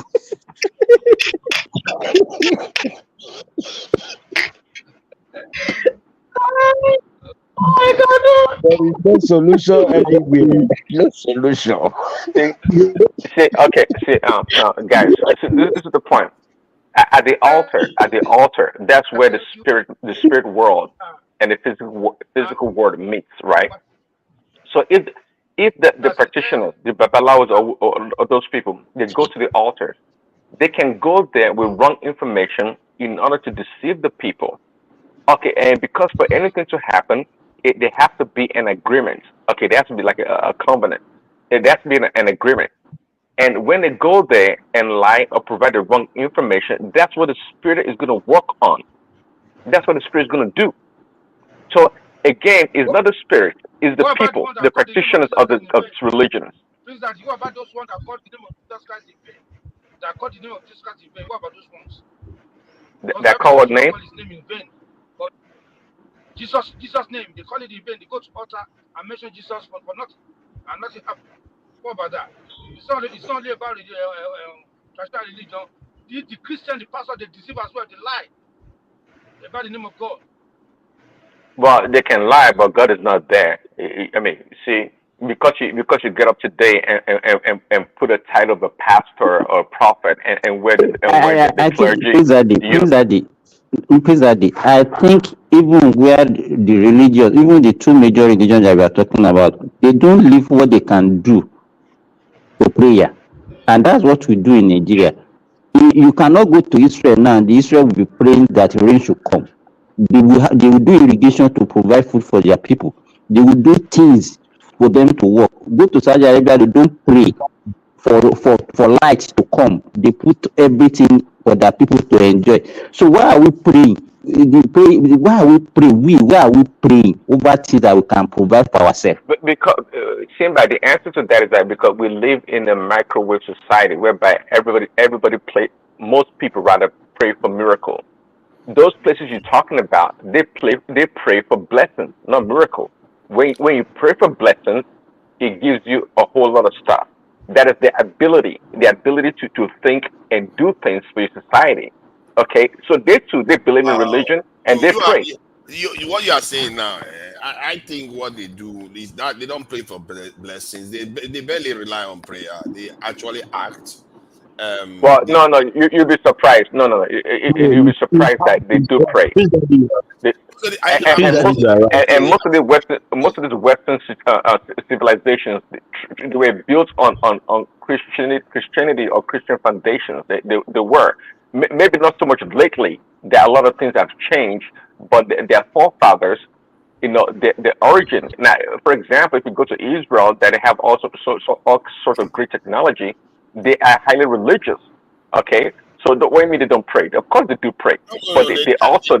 See, I think you are okay. You have a point. They do have a. Don't mind, please. That he doesn't have a point. He's one of those people that used to deceive people. Don't mind him.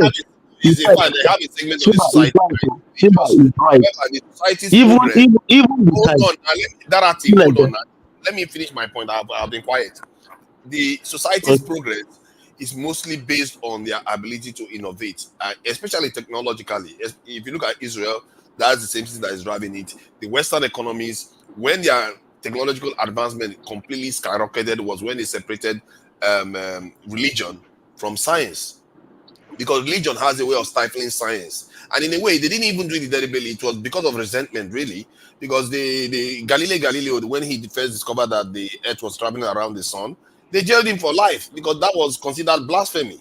And they burned some people on the cross for saying this on the stake, for saying certain things like that. That's Christianity doing all these things. So these people that believe that, okay, this is what I'm seeing, I'm looking at the true world itself, and this is what the thing is telling me.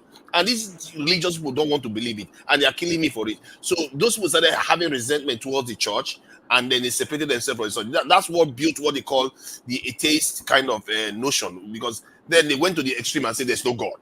And the people that believe in science. But science is what made all the difference, because it separated it from the religion, then it has a way of being able to be questioned without being burnt at the stake.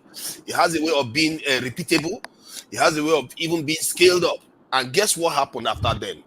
Their power expanded exponentially. And the society that you have in the West and in the Asian countries, they are based on science. And that is what we don't do enough of. We rather sell our people than actually have them innovate. So that's my take on that. Thank you. To Nigeria, please. I want us to say something. See, what is the way forward? We normally like to talk about all these things.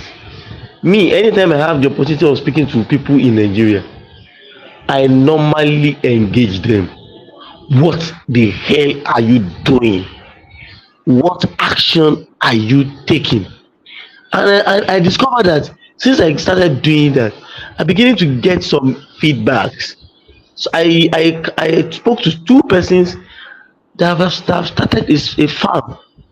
I've spoken to somebody that, I've spoken to people even from the diaspora that took investment back to Nigeria. You get it? What are we doing to, because you see, go on the way Facebook, all this social media platform, you see Nigerians demarketing the country, saying that I japa, I no go come back, I do this, I will not come back, I will never do anything have anything to do with Nigeria again. And they are forgetting that deep, and also they despise people at home, thinking What happened? if you look at how many Nigerians are actually citizens, where they are ordinary residents. The majority of our people in the diaspora are residents. It's only few percent, maybe 10% or 20% that are actually passport carrier. I mean, citizens of those countries that they are residing on. Yeah, they must have gone through some process before they are able to acquire that. So, what are we doing? Are we educating them? Are we helping? It's not that we are. Another thing we normally do is this.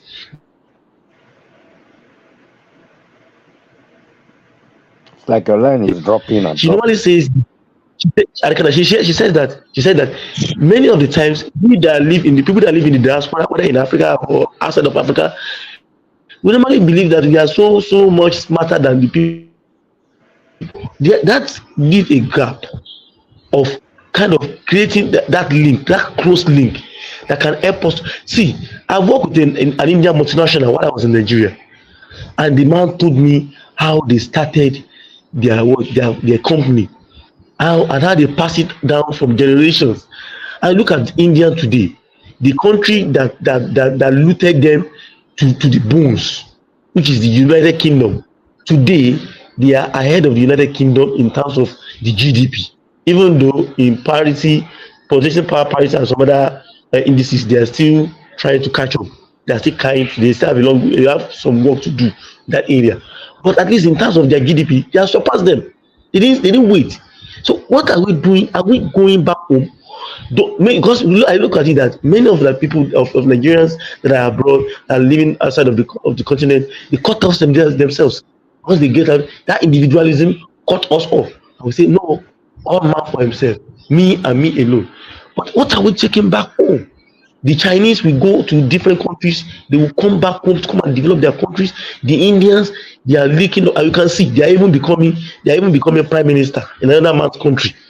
They are giving, you can see they are moving very close. Even in the United States now, they are moving closer Dorothy,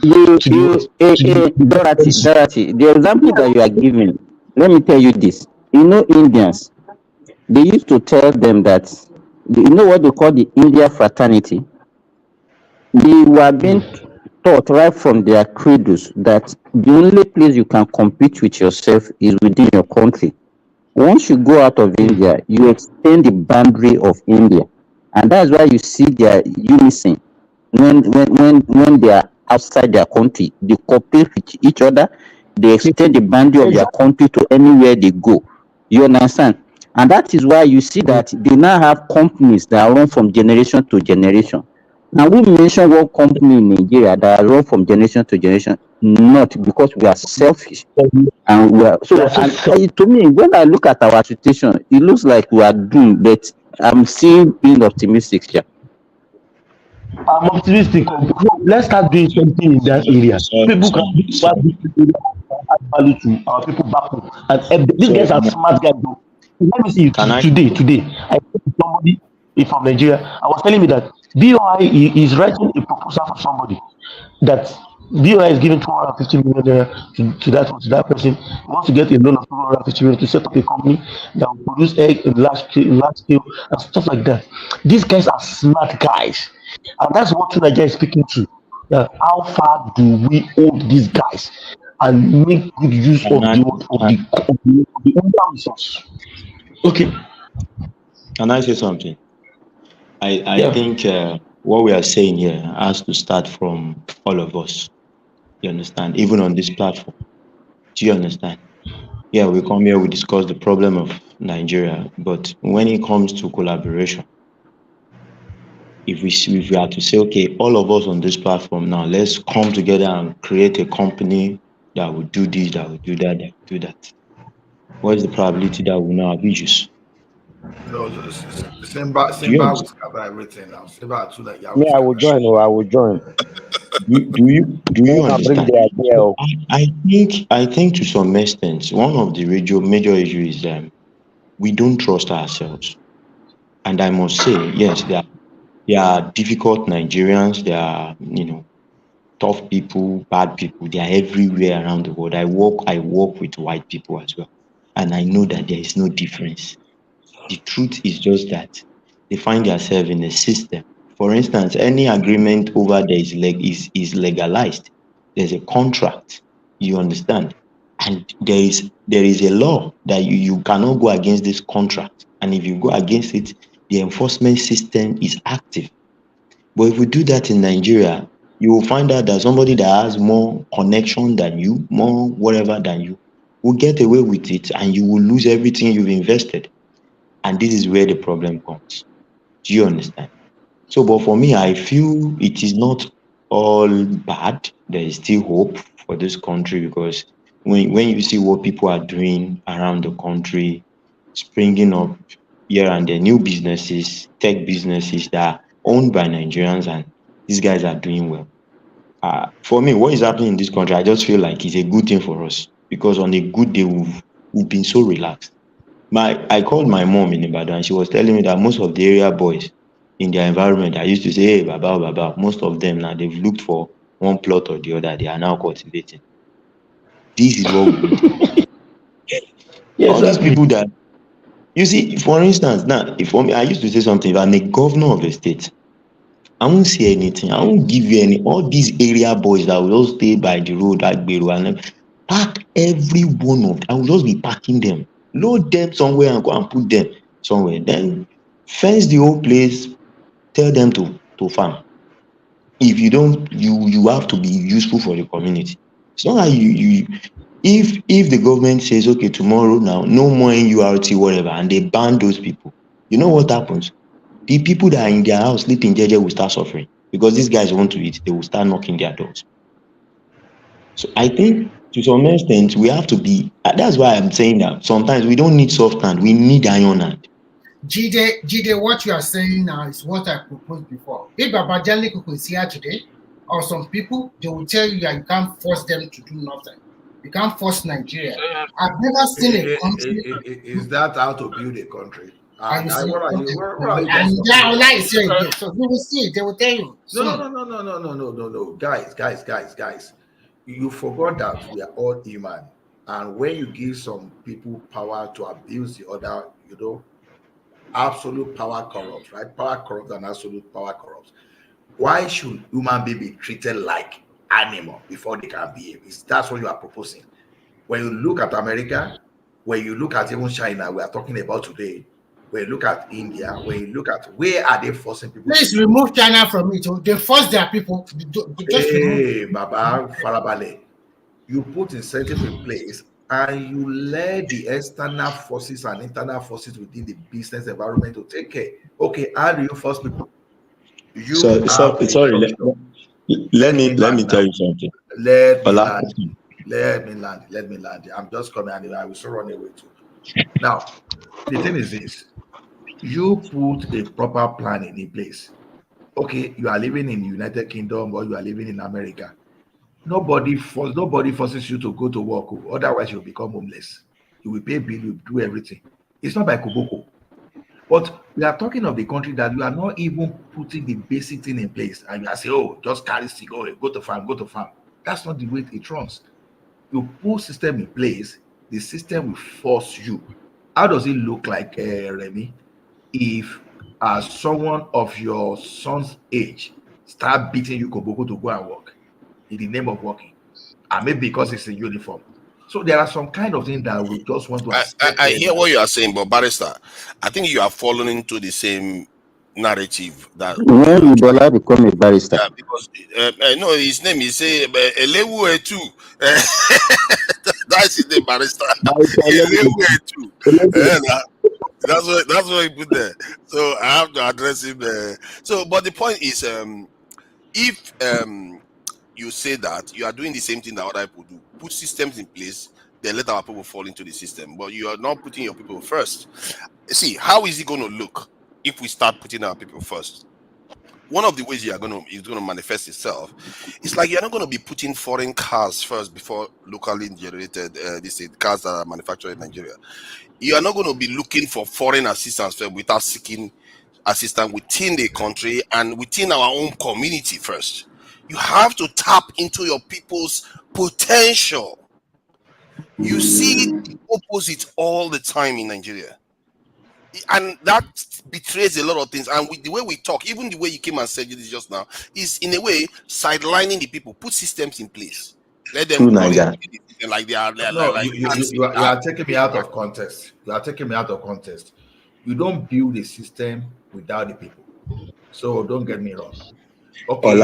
Ola, sorry. I wanted to interject you the other time. I wanted to say something. See. Right.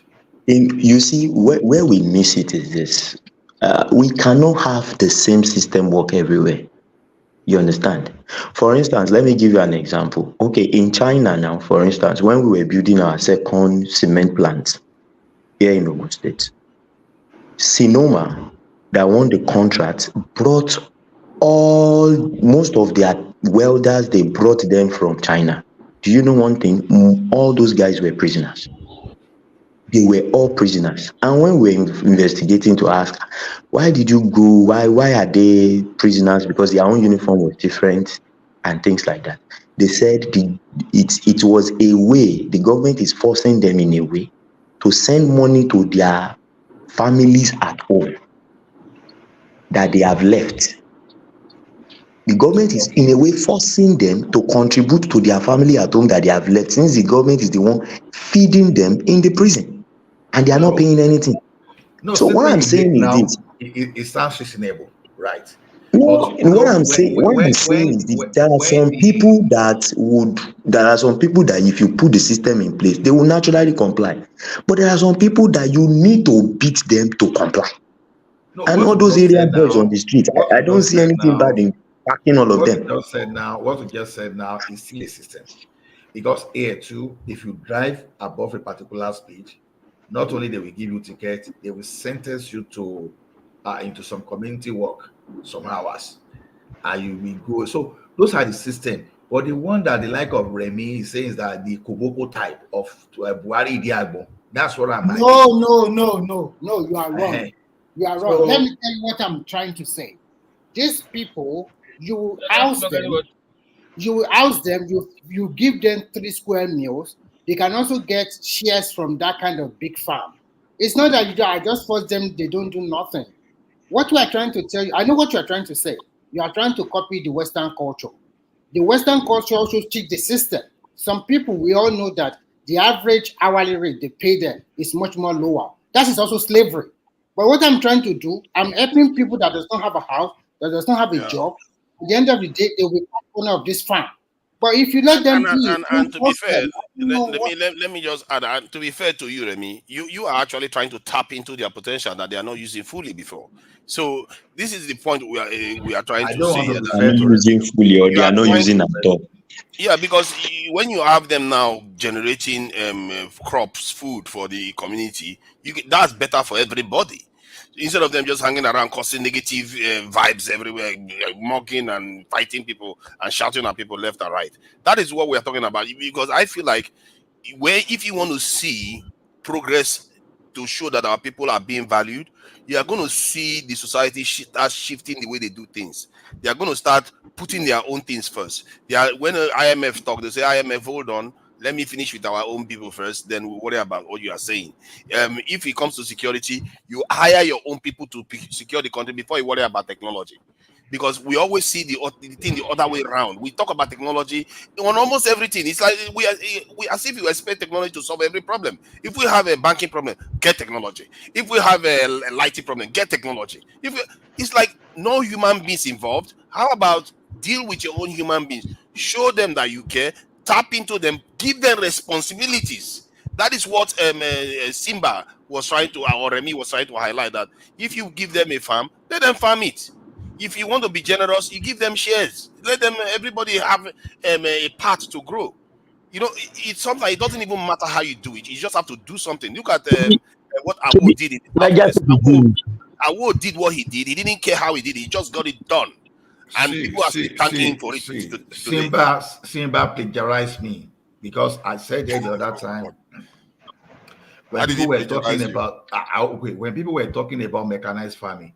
I was one of those people that came here that says we still have to use combination of subsistence, and that was the mechanized because you need to produce, you need to give those youths that will be doing yahoo up and down. You need to give them some job too, and let them even have that joy of reaping the what they've done with their hands.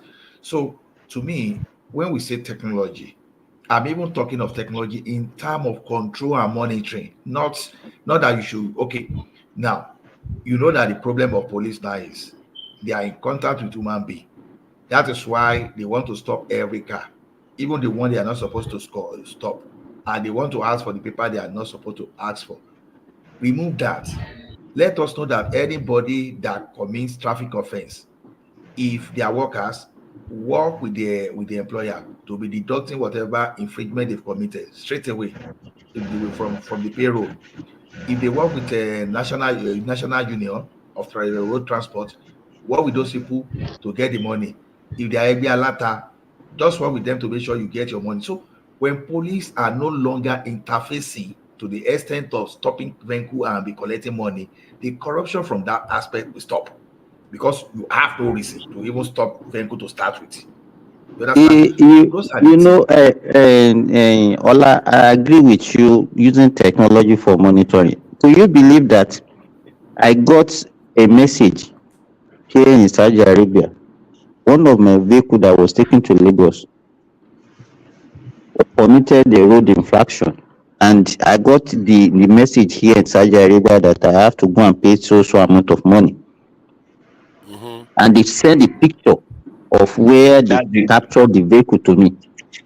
That's the cameras that they are installing everywhere now. The cameras are everywhere. You break any traffic light. That is not everywhere. Let's not get carried away with technology because technology doesn't arrest anybody. Like now, those things that they ask him to go and pay now, in the end, somebody will have to come and carry him. If he refuses to pay, they will come to a house and bail it. So you no, this one, he cannot refuse to pay this one. Believe me, and nobody can take bribe. No, they are already documented. Hold on now. Let's follow the chain down. If you refuse, what will happen if you refuse to pay? Through Nigeria, they will not come and attack that vehicle. When they leave that people, they will impound your vehicle. Who will impound it? A machine? A human being? Okay, now that is what I'm talking about. We tend to dismiss the human being. First strike is human beings out of the picture. The technology is going to take care of everything, and you forget that if you don't nurture those human beings and their potential, they are going to sabotage the technology. True, Nigeria, but I suggested a solution. Now, why did you ignore the solution? I said work with the employers, especially those people you can track, get the money. Like Simba now that is out of the country. By the time you are coming through the airport there, you understand? From the airport there, if you are not paying, they start debiting you from that place. Your card, they debit your cash straight away.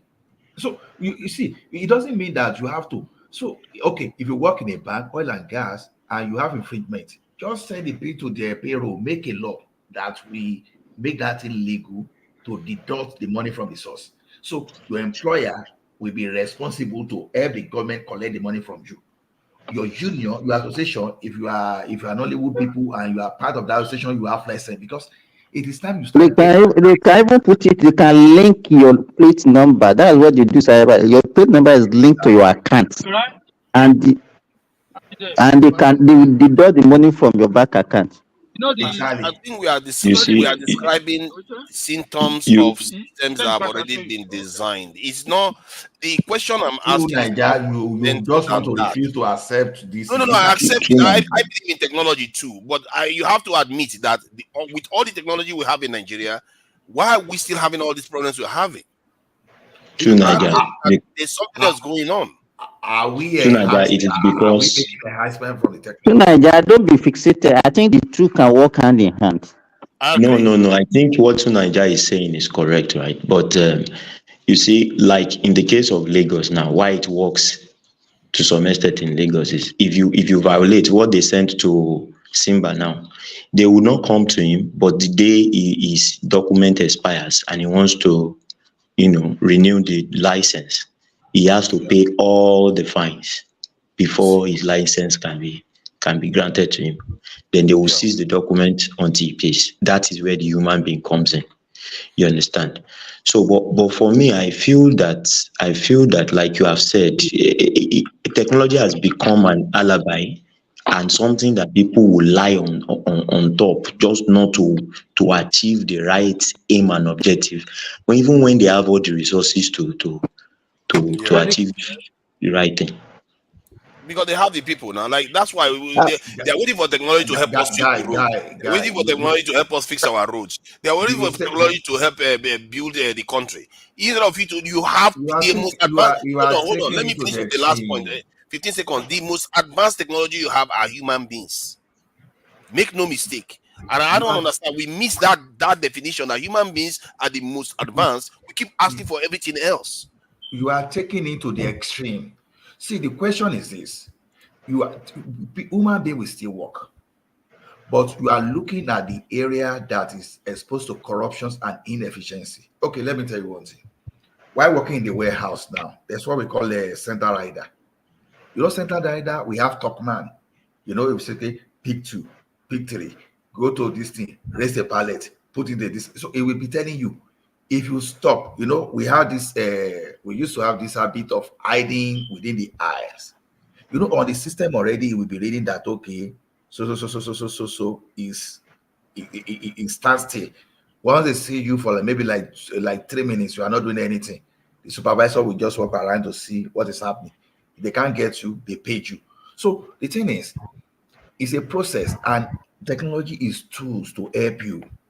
It's tools to help you. Nobody is saying they should ignore human being. Of course, is anybody saying that okay, you want to build house now that you have to use technology to set the block? No, you still use bricklayer, but you can decide to put a camera around your site to make sure that the bricklayers they are having the right aggregate, the right ratio. They are doing that. They are not I stealing agree your with cement you. and I concrete. think where we fail is that we don't. When we say we want to use technology, I think we talk about it all the time. Like let's say because okay, where did you hear about digital technology first? Because they use it in the West very successfully. But not when we say technology, we should deploy technology. We never bother to check what is the manpower they put behind their technology. We never do that. We just say get technology and get a very thin layer of staff to manage and expect that thing to still work. We do that in our CCTV systems. We do that in our military. We do that in everything. We want technology. We want to buy aircraft. We want to buy this. When you don't even have the people that you have on the ground, they are there doing agbero work. Some of them are graduates selling phones, but we don't employ the people. This is what I'm talking about. That it just looks like we don't believe in our people's potential. No, see, when you start deploying technology in some certain sectors too, technology will create employment too. Don't think technology will take, because people think that when you stop technology, that is going to take your job away. And don't forget, my own technology deployment as we speak now is still in the area of control and monitoring. I give you an example. Before, whenever you wanted to go to the bank, you would like to go and withdraw money enough for you to keep in your home for some times. Okay, ATM came. Instead of lining up in the bank, when you line it up in the bank before, the thing used to encourage robbery because they will be able to come in. But when you started deploying ATM, robbery inside the bank started reducing, right? But it got to a signal that you can go to the ATM in the midnight and withdraw money. That's efficiency. Now, has that technology reduced the number of tellers in the bank? No. Instead, it increases the number of the teller, it decreases the CIT company, it decreases those IT guys that will even work on that ATM, the people that will build the kiosk, the people that will put the link. A lot is going into serving ATM only. I agree with you on all that. You So, are so, missing so, the so, point so, I'm so, so, making. so now, wait. Now, the ATM has done something successfully now. Is that before Yahoo boys, they can just go there and clone card. But when they introduce chip and pay, which is type of control, you can no longer go and steal people's money like you used to steal it before. So those are the things we are talking about. No, I agree with you on that. My issue is that when we talk about these things in the context of Nigeria, I must say in some areas Nigeria itself has managed to implement them a little bit okay, but make no mistake, it's nowhere near how it's supposed to be. Like an example, like in our banking system now, or all this fintech that we tend to have, at the core of it, they don't have the necessary level of cybersecurity that they're supposed to have. That's why Baba, in the Nigerian space, they we stole are our more advanced. See, as Hey, at the hold time I on. left Nigeria, Let me just finish what I'm I know, saying. you know, I just want, we are more advanced I than the hear United States you as are at the time saying I that. left Nigeria. See, where we are more advanced is in the area of, like, say, payment system and the way we do it, so that the money gets to the the intended recipient relatively quickly and stuff, vice versa. We do that relatively well. But in terms of the systems itself, the overall system, the integrity of that system, ours is very, very weak. This is See, why our systems can be taken to advantage of very Nigeria, quickly from because you outside. dabble into my field, that's why I challenge you. Yeah, In the you're free payment to. system, up to the time I left that banking in 2012, we were more advanced than the United States of America in terms of cyber security around our fintech. What? And yes, I told What? you, I'm saying it publicly. Not Yes. even close.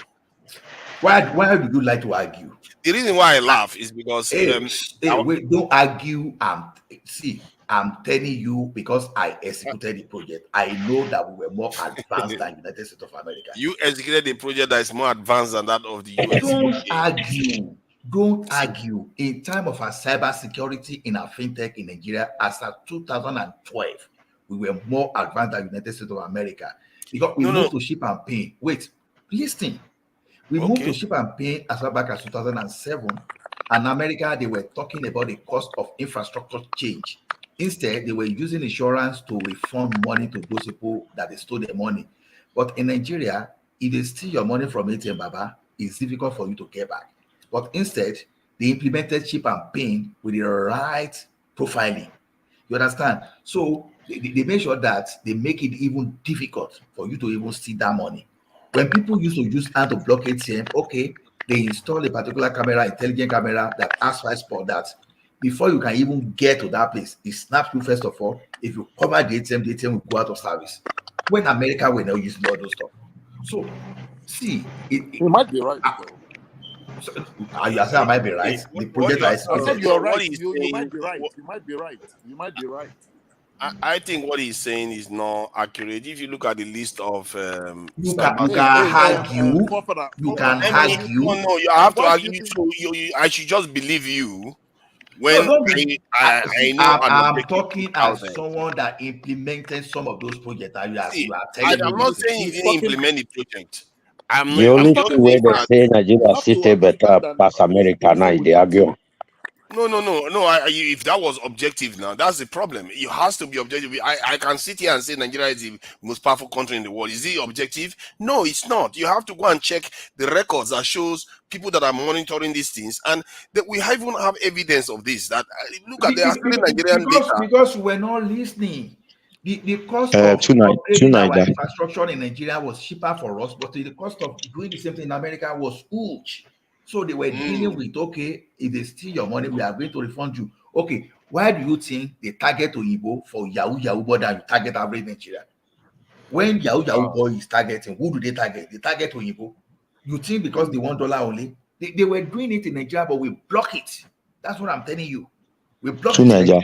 But those for instance, let me back Lau. How many minutes does it take to do a transfer in the US?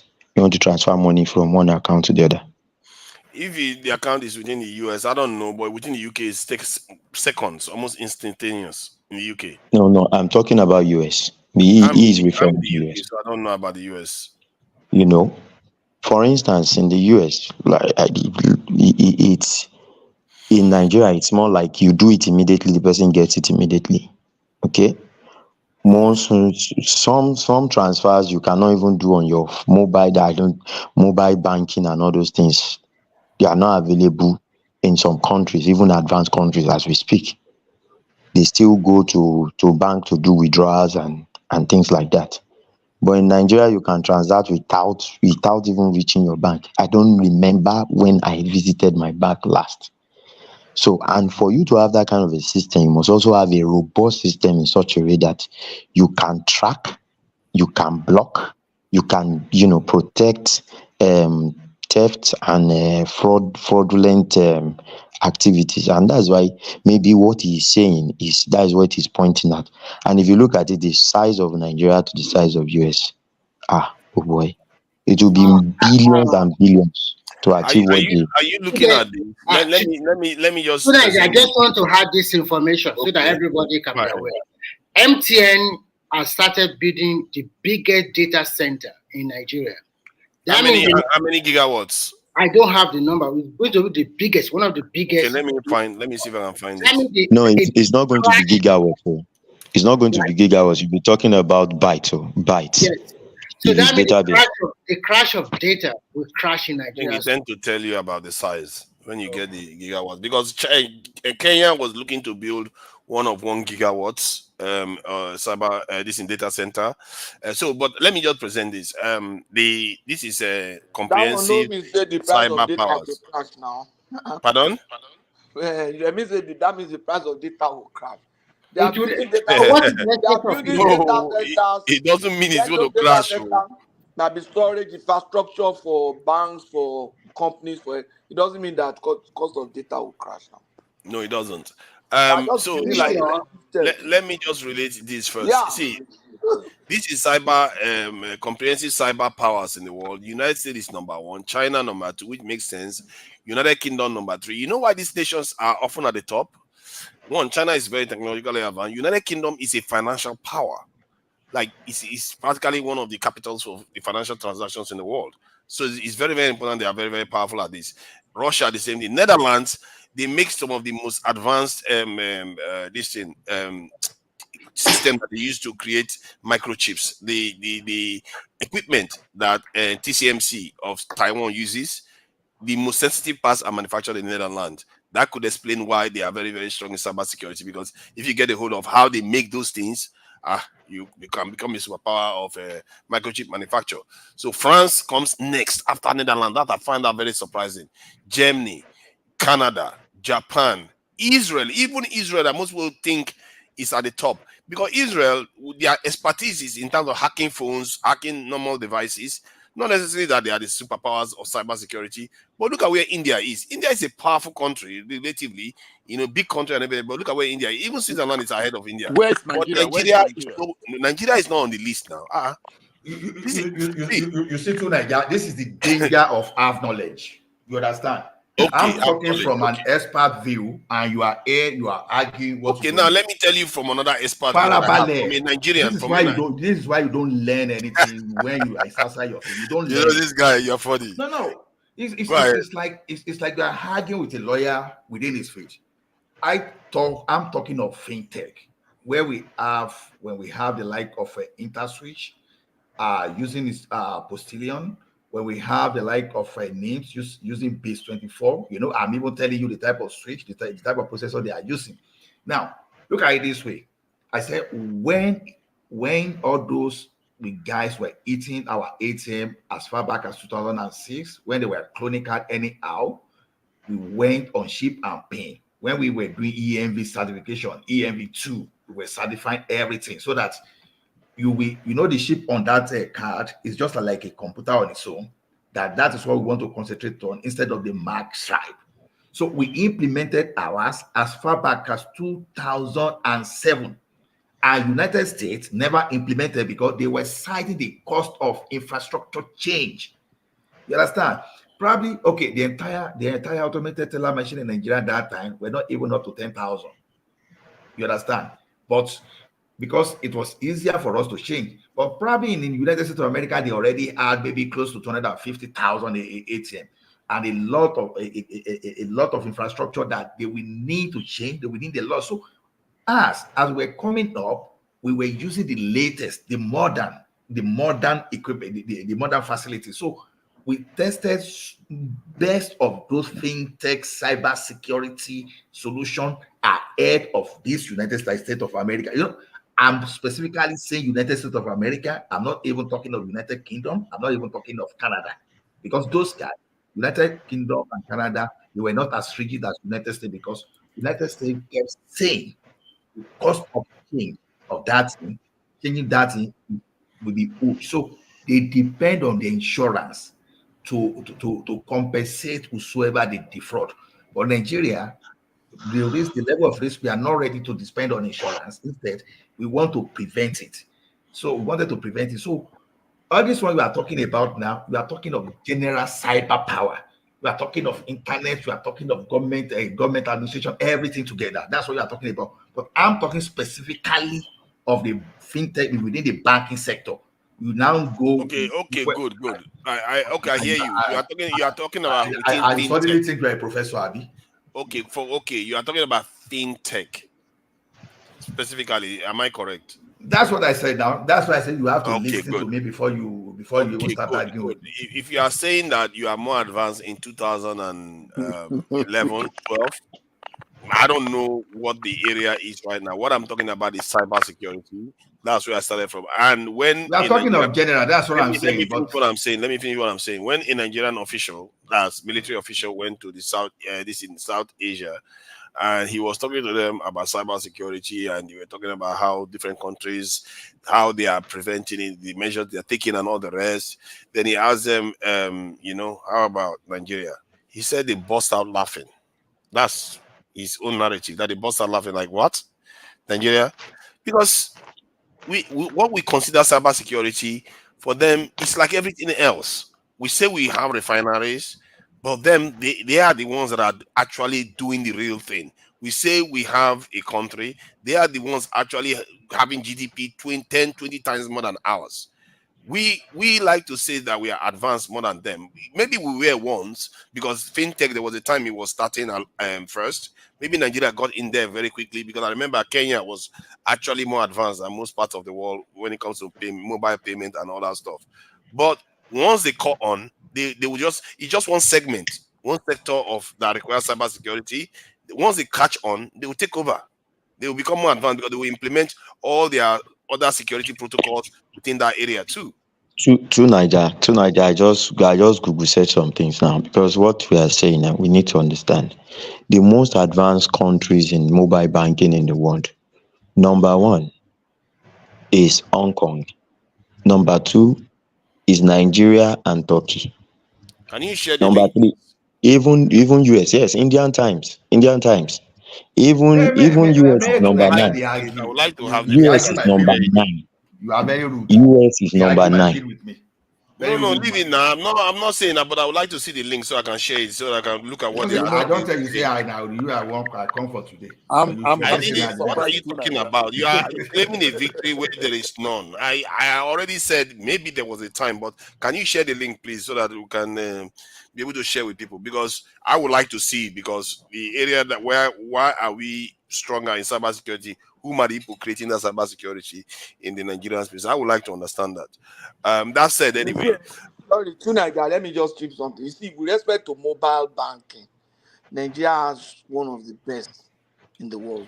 When I got here in Canada and I go to the bank, they want to, because I was opportune to work in that system too in Nigeria. I work with Ola. So when he's saying something, he knows what he's actually saying. When I got here and went into the system here with my wife, who also work in the same system, both in Nigeria and here, we discovered that we were way far. We as far as 2016 when we got here, and we were way far ahead of Canada with payments and mobile. But that is not. I'm still here. I'm still here, and we are still way ahead of them. I'm telling because they don't use it. They don't use those methods. So why would they? Why would they compete with you there? Oh, come on. Why you they argue now? They are using it. Stop saying that they are not. They don't use all those methods of payment. If you want to talk about like online payment systems now, yes, you can compete with them on that one. We are better with them. Our online payment system is better than their own. Apart from technology, our transactional system. None of you have presented any evidence so far, and the evidence that this guy just said just now, he hasn't still presented it. Let me I can show you all my evidence. Wait now, you see, apart from technology, our own transactional system, the way it is designed to run, it runs more effectively. I'm talking of the transactional system now in the bank, the way we exchange information about transactions and able to execute transactions. I discovered that what we have in Nigeria then was more efficient than what they have here. We told them now, they were surprised. I can't go and bring them to come and talk here now, but I'm telling you the truth. I don't have any reason to say it is not. Tonight, That's my don't be experience. That's my wife's experience. That's Ola's experience. That a lot of hey, people. bad. You will agree. Talking about experience with zero evidence. I No, see your witnesses words now. are Witnesses are evidences now. To You want Nigeria, me to which show you evidence my do you need again? These my people bank that haven't statement? worked there, they are telling you. yes, Which weaknesses are evidence do all you need good, again? but we need to see concrete evidence to Witnesses back it are up. admissible evidence. No, I agree. It's admissible to a point. You have to have concrete evidence in the mix. Like There's no concrete evidence. position Like papers the and link I somebody asked write for some. just now, nobody has Okay, provided me that link. don't worry. Me, I I get will my go own online and post evidence. it. Me, I I get will my own post it evidence. Sorry, online so Provide that it then, somebody will brother. please. come and give me. I get There's my no own harm. evidence. The viewers I deserve to get, know, to have I get my evidence. true Naija, I get my own evidence. Let me tell you. My own evidence be say George Bush papa no go fit hide money from him pikin pass Anini papa.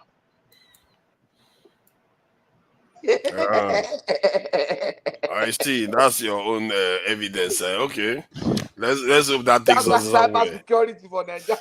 India's banking system. I'm looking at Indian Times. I'm not seeing anything why Indian banks are strong flights. I don't see the list of banking system that somebody claimed that existed. Can you provide evidence? Because I've never seen, in terms of secure Just banks in the put world, that it, Nigeria put appears it, wait, put it there.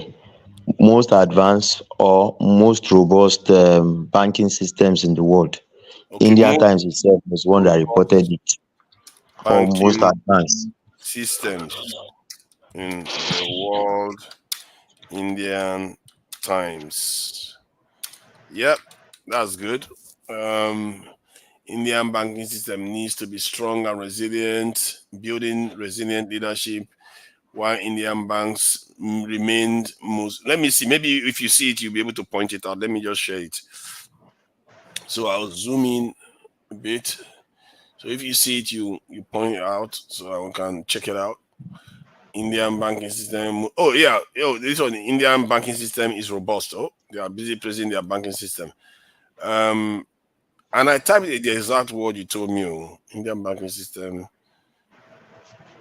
Let me see other news. Under news, it will be show up there. Nothing. No. I can't see fintech new paradigm. If you say fintech when it first started, yeah, mobile banking system, yeah, those areas when it first started. But the moment they get in there, they start That implementing their was own what he system. was saying now. That's why he's saying transactional, online transactions. Even there's a guy that did a talk show on this. Is it FedEx or is it TEDx or whatever? I don't know that. But he's saying Can't it that remember. till today. He's saying that they are still more advanced till today. So, I'm and telling if you, okay, do you want me to search now? Do you want me to search that information? The most even secure see fintech even systems in the presently world. the United States of America, 63% of their population uses online banking. Okay, you were Okay, right to some extent you to want say us to check it now? We can just check the information so we don't argue. The most okay. secure fintech in the world. Let's see. I think they have it. The word there in the world. Let's see. Is it even a 10 top 10 new banks? Does that I don't know. Mr. Fintech Barrister, it is new bank 18 so that we can check it out. General election fintech See, manifesto. I gave you what do we call it, a very rare information from the industry I worked, and you are here arguing with me. Do you What think I makes want you to think engage I in don't that? know anything about security? Eh, now no believe me now. Say there now. Is it by What makes force? you think I don't know anything? But you see, because you don't have any evidence, you're being a little bit sore I don't now. have any evidence. I have answer. Now don't tell me that I don't have evidence. What are you You talking have about? because you have maybe hands-on. You know how our people like to think that they are doing something more spectacular than anything else. Are we not joking now? I'm telling you what happened now. I didn't say it didn't happen. What I'm saying is the question is this: why doing all these things? We used to attend conference, we used to attend training, and we know our ranking. I'm telling you, I'm and you are bringing it telling me up stories. because the viewers deserve to have. Of course, keep on Googling now. I'm making it up. So until I come and carry the bank by bank document, come carry you online. That's when you believe me. So Google you are saying, are you still saying that Nigeria today has the most secure banking system in the world? As at the time I left in 2012, we were ahead of United States of America. I said it and I still repeat it. To Niger, I'm already dropping some links, so you can start clicking them. I will start dropping them for you. This one is We Forum. Okay. Let's see what We Forum says about this. I'm very open to it. If Nigeria is shown to be doing very well, you know what, Economic Forum, that's quite a good one. Let's see. Rise I really of funny to mobile you will banking believe Africa. that Nigeria can't lead in anything. Like seriously. In fact, No. OPay is the number one fintech bank in the whole of Seriously? In the whole of Africa, you mean, not the world? Yes, Africa. I'm talking about Africa now presently, and not surprising Africa now. is leading the world in digital banking. These are not hidden facts now. I will keep. That I'm not surprised now. What Nigeria doesn't know is this. Let me tell you one thing. When you go to Morocco and Nigeria, they were leading before Nigeria jumped into that. But immediately Nigeria jumped into it, Nigeria started capturing Ghana, Sierra Leone, Gambia. Nigeria started expanding. You know, Is that surprising? It's not surprising. No, it's not surprising because you have more influence in West Africa now. You should know that. We have more influence in West Africa and we have the numbers. See, like I said, I'm not disputing the fact that when Nigeria got into it, at the time you said you were involved, that we were probably at the cutting edge. Because during that time, the best things you hear about is maybe cryptocurrency. You started hearing about all those things, blockchain technology. So you can see why you might be at the forefront at that time. There was a time, like I said it earlier on, Kenya was at the forefront. Kenya was at the forefront once. They show it on BBC, they show it on CNN. They were saying, no, this thing that we in the West don't even do, Kenya is already doing it. Get me very well. The cybersecurity around our fintech, around our electronic banking, was superior. At least was superior to that of United States of America as and when I left the banking system in 2012. I'm still saying it again. It's on YouTube for record purpose. Yeah, you are saying it on YouTube. Okay. So I don't you think I'm here just to make jest of myself. I'm telling you, this is what I did, and this is what I know for sure, 100%.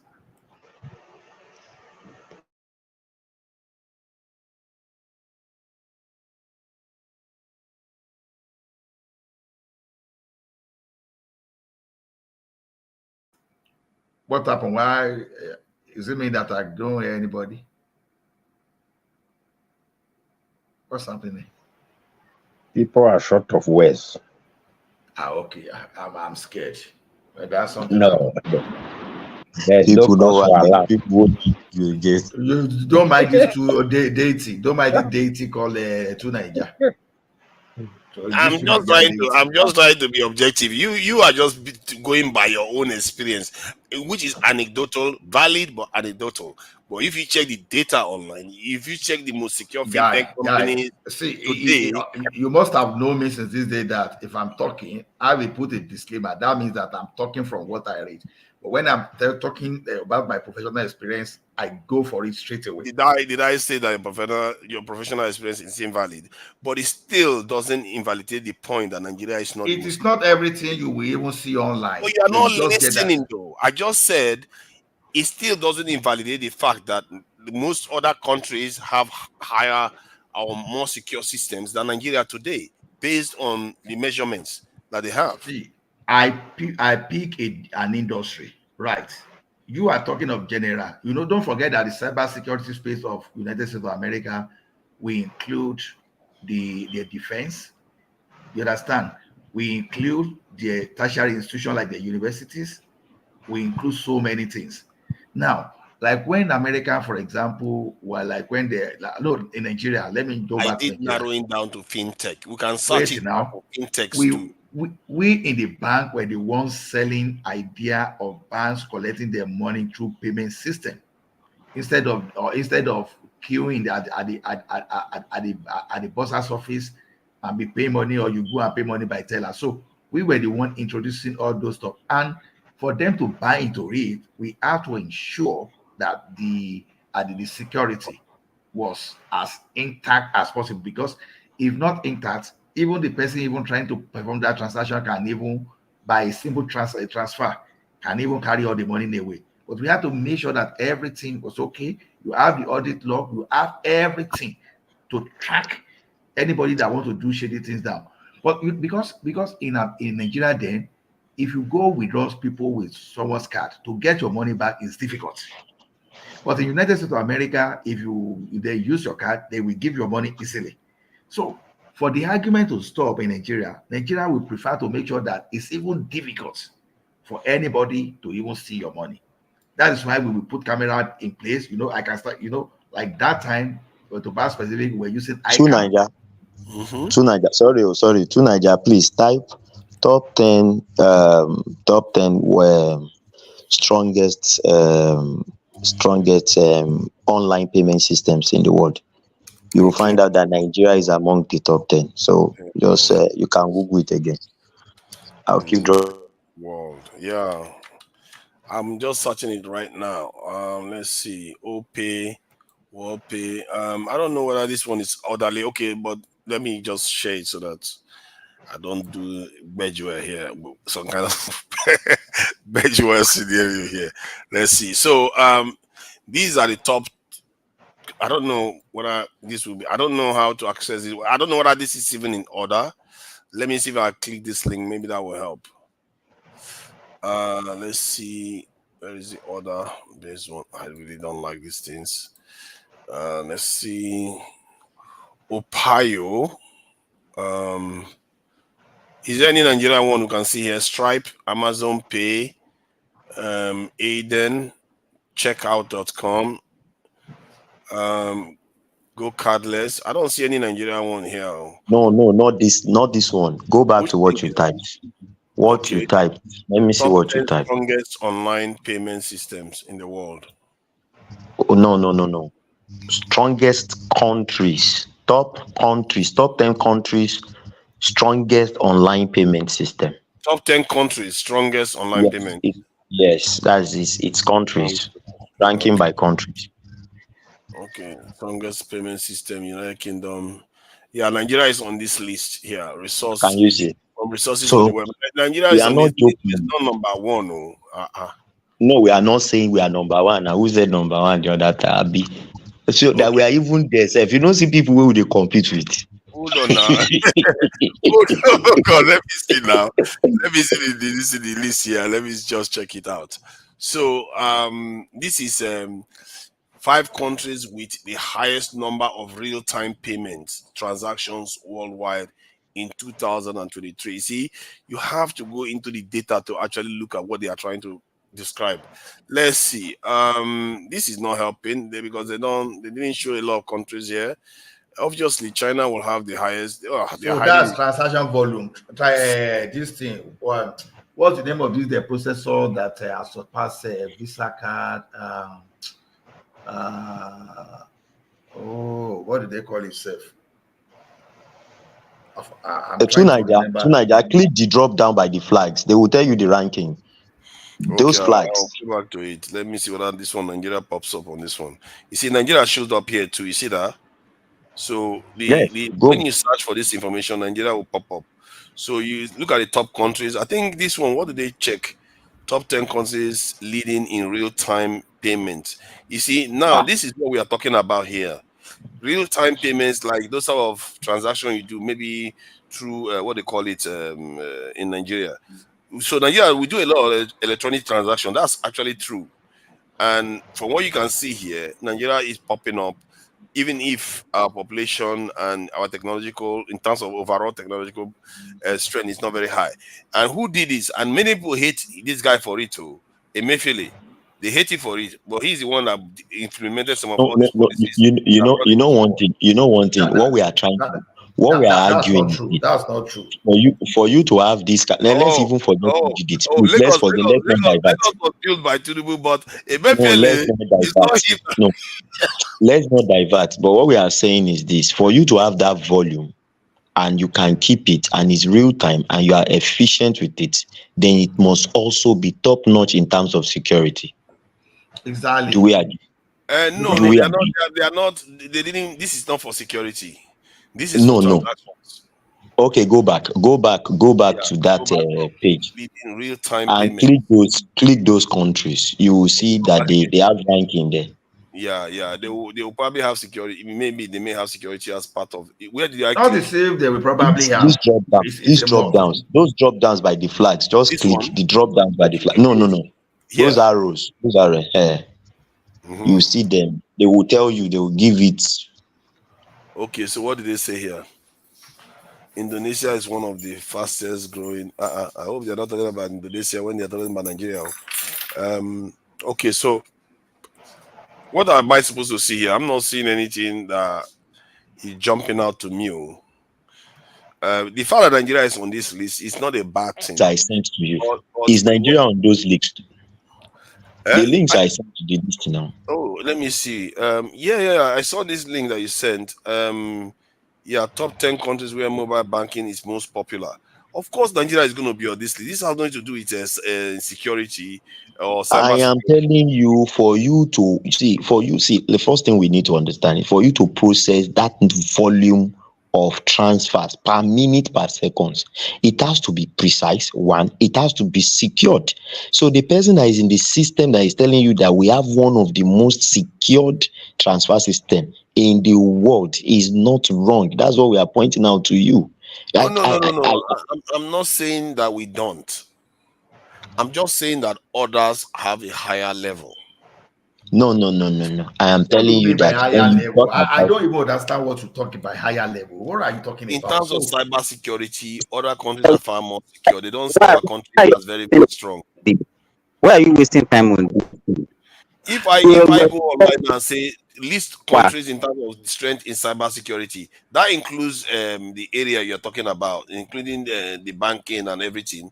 If you list them, Nigeria doesn't pop up on the list at all. And remember, if the area that you are referring to, fintech or online payment system, is the one that is most secure in Nigeria, if it was so powerful, if it was so important, it would raise Nigeria's cybersecurity profile up. But it shows you that it's not as kidding me? strong. That's why I say that half knowledge sometimes can create a lot of issue. Because this is basic stuff, though. Wait, you see, when you say cybersecurity, you generalize, and I told you that I pick the fintech specifically, industry based now. That okay, let us compare. Don't let us just choose average across everything. I'm now saying okay, our fintech now compared to, let's just take that way, because we can't use the cybersecurity in our own military in United and compare that to that of Nigeria to that of America. We are not going to do that for sure. We are not going to do the cybersecurity in terms of the okay.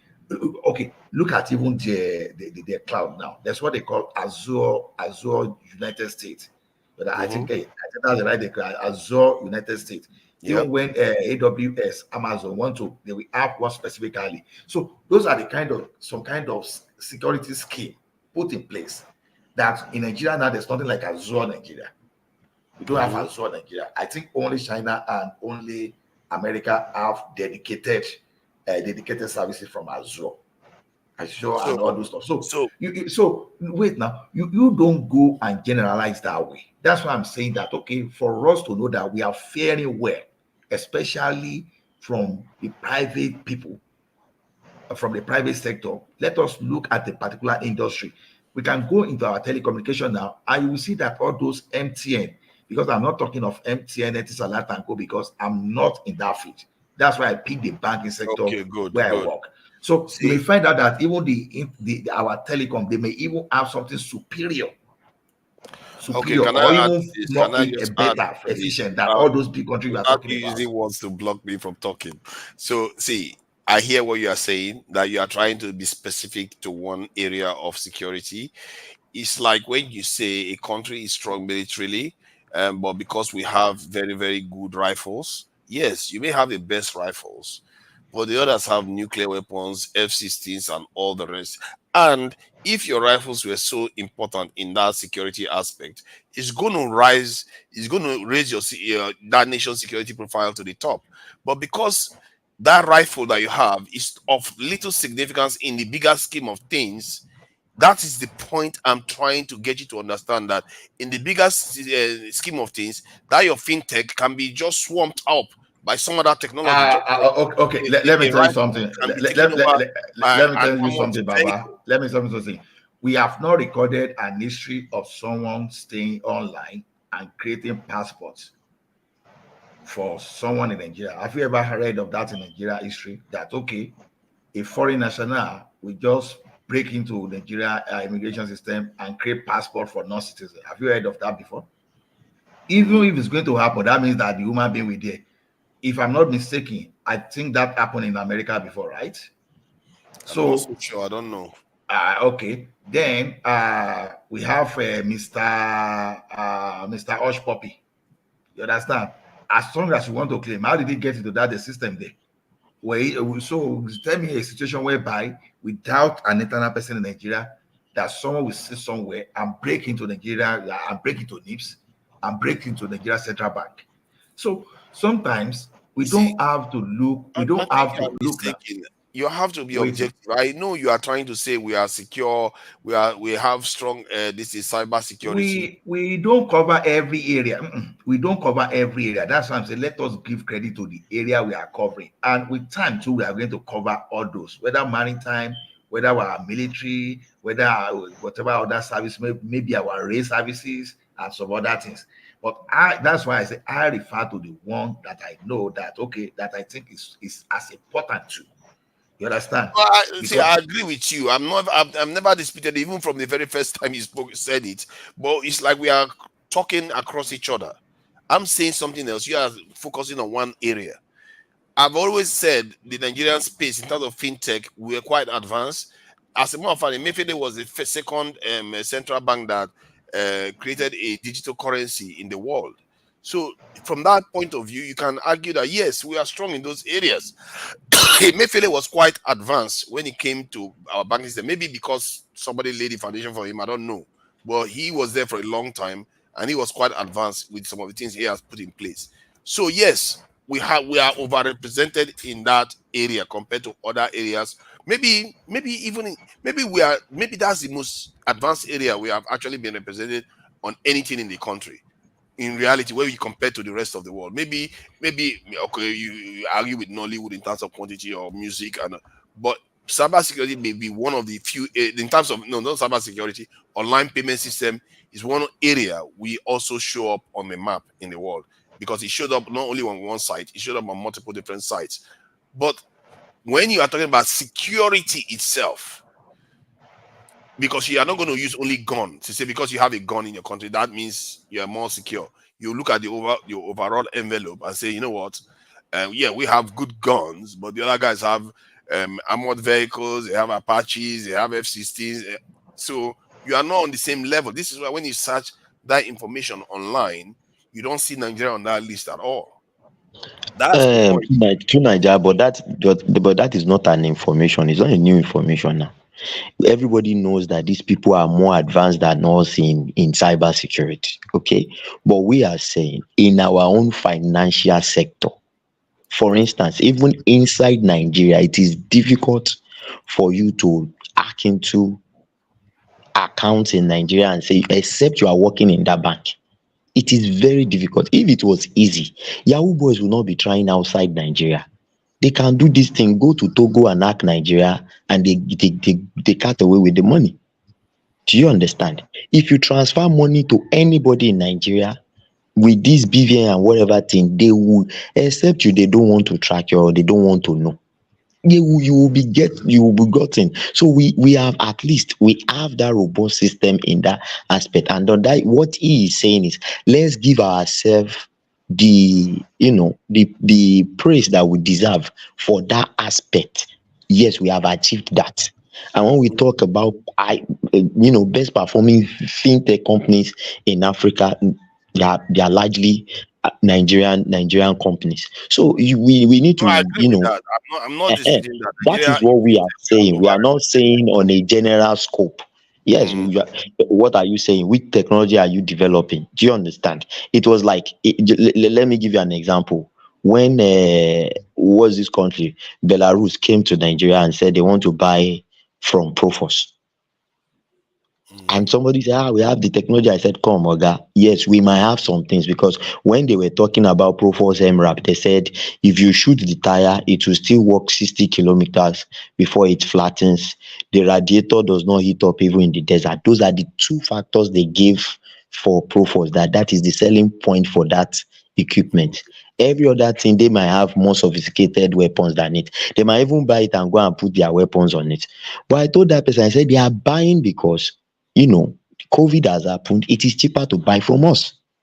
Yeah. So that is why it is even good to have those technology, no matter how it is. They are buying from us. But we cannot say tomorrow now, because we now have Profos, we want to go and fight USA. I beg now. Exactly. Thank you, gentlemen. We have to wrap up for the day. We are going to the 9th hour now, and I really thank you people for spending time on One Man Went to More. He's the one that is giving us this space to have these important conversations. And regarding the value of our people's potential, if we want to start seeing it, we have to be looking for the signs from our leadership. They have to be putting Nigerian companies first, putting Nigerian peoples first. Before you start mentioning technology, talk about the people first. Have you checked how much people are working in those companies in overseas because if you want to say Nigerians want to use CCTV, ask yourself, in those countries where they are using CCTV, how many people do they have in their police? How many people do they have in their militaries? Before then you advocate the same for Nigeria, because we are very good at talking about technology, but we don't, as if it's some kind of makes us look cool. But it's important, because you have to look at the employment that it will create for the people in Nigeria too, and not to mention its effectiveness by doing it properly.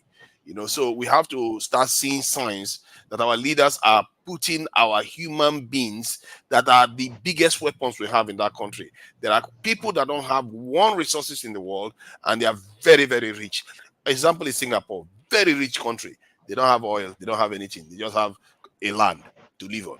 An extremely rich country. So because they tap into their people's potential, and our people, especially Nigerians, I actually consider Nigerians the most alive people on earth. They appear to be more alive than anybody. They are wired. Anywhere they go, they are loud, they are everything. It's just like they are just brimming with vibration of life. So we have to start tapping into all that, because that's a lot of potential that is being wasted. And I don't know all the signs we have to be looking out for, but you have to start looking for signs that leaders value their people and give their people chance to progress and own their space, basically. So I will leave it at that. Amy, thank you for joining us. Simba, I appreciate you for joining us this evening. Remy, Olajide, thank you for your contributions. Isaac Black, Adewale, Barrister, all the people that came. I can't remember all the names. I really appreciate people for joining us today. Let me just shout out to the people in the... Help me shout out my friend, please. Help me shout out my friend, Uptown. Uptown. All right. Uptown. Yeah. It was very, very hot here. Thank you for joining us, Uptown. We really do appreciate you and your time you spent with us here. Ekene, all the people, I can't remember all their names. I really need to start taking the names down so that when, I can remember all the people that came through and, call them out. Adewale Olusegun, thank you. I see you there in the chat. Ola, I see you in the chat. AB, I can see you there. Niger man, I see you there. Niger man. Abdul, I can see you. Abdul, we thank you for joining us. Eva G, I see you there. Michael Ufuoma, thank you for joining us. Michael Ufuoma. Boaz Biggie, I see you there. Boaz Biggie. Latorich, I see you there. Latorich. Abdul Gani Folahan Ogun Jimmy, thank you for joining us. I probably did the Yoruba accent now. We are global. Thank you for joining us. We are global. I was like, oh, good Jimmy. Isaiah Nehemiah, thank you for joining us. I see you there. Who is this one that donated?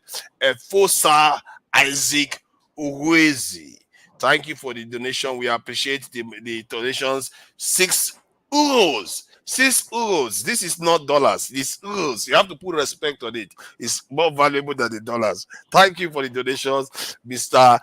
Efosa Isaac Uwezi. Thank you for it. And who else is there? Adeyemi Badejo. I see you there. Joseph Ebene. I see you there. Thank you for joining us today. Lit Vlog Igwe. A lot of people came on, you know. It's just that a lot of people, like, they contribute once, they don't say anything. But the variations, there are quite many different people. Sports was also here. Thank you for joining us. Who else?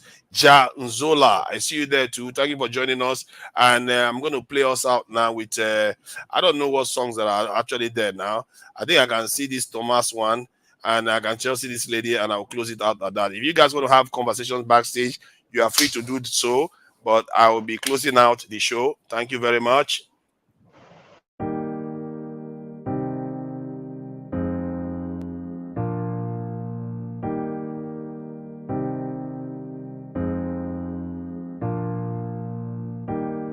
Obono gini kama chozunu imana chukwa kosi womo onyele miu nyelu yumi. What am I looking for? See my God, he don't bless me, oh. He give me you. Obono kife la chasha so, obono kife me chasha me. My baby, you know, say you go love for me. Hey, yeah. I do go. I could go. When I call your name, Shakara for me. Oh, Roma. I will be your Romeo. You go be my Julie.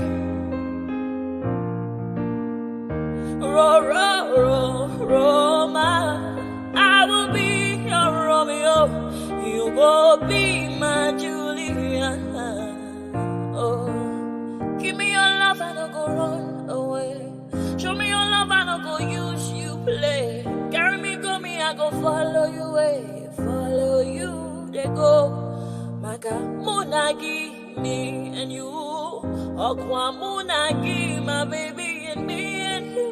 Me and you, Aqua Monagi, my baby. Obuzi kife la chasha so, Obuni kife la chasha me. My baby, you know, say you go love me. I do go. I could go. When I call your name, Shakara for me. Oh, Roma, I will be your Romeo. You go be my Julie. Yeah,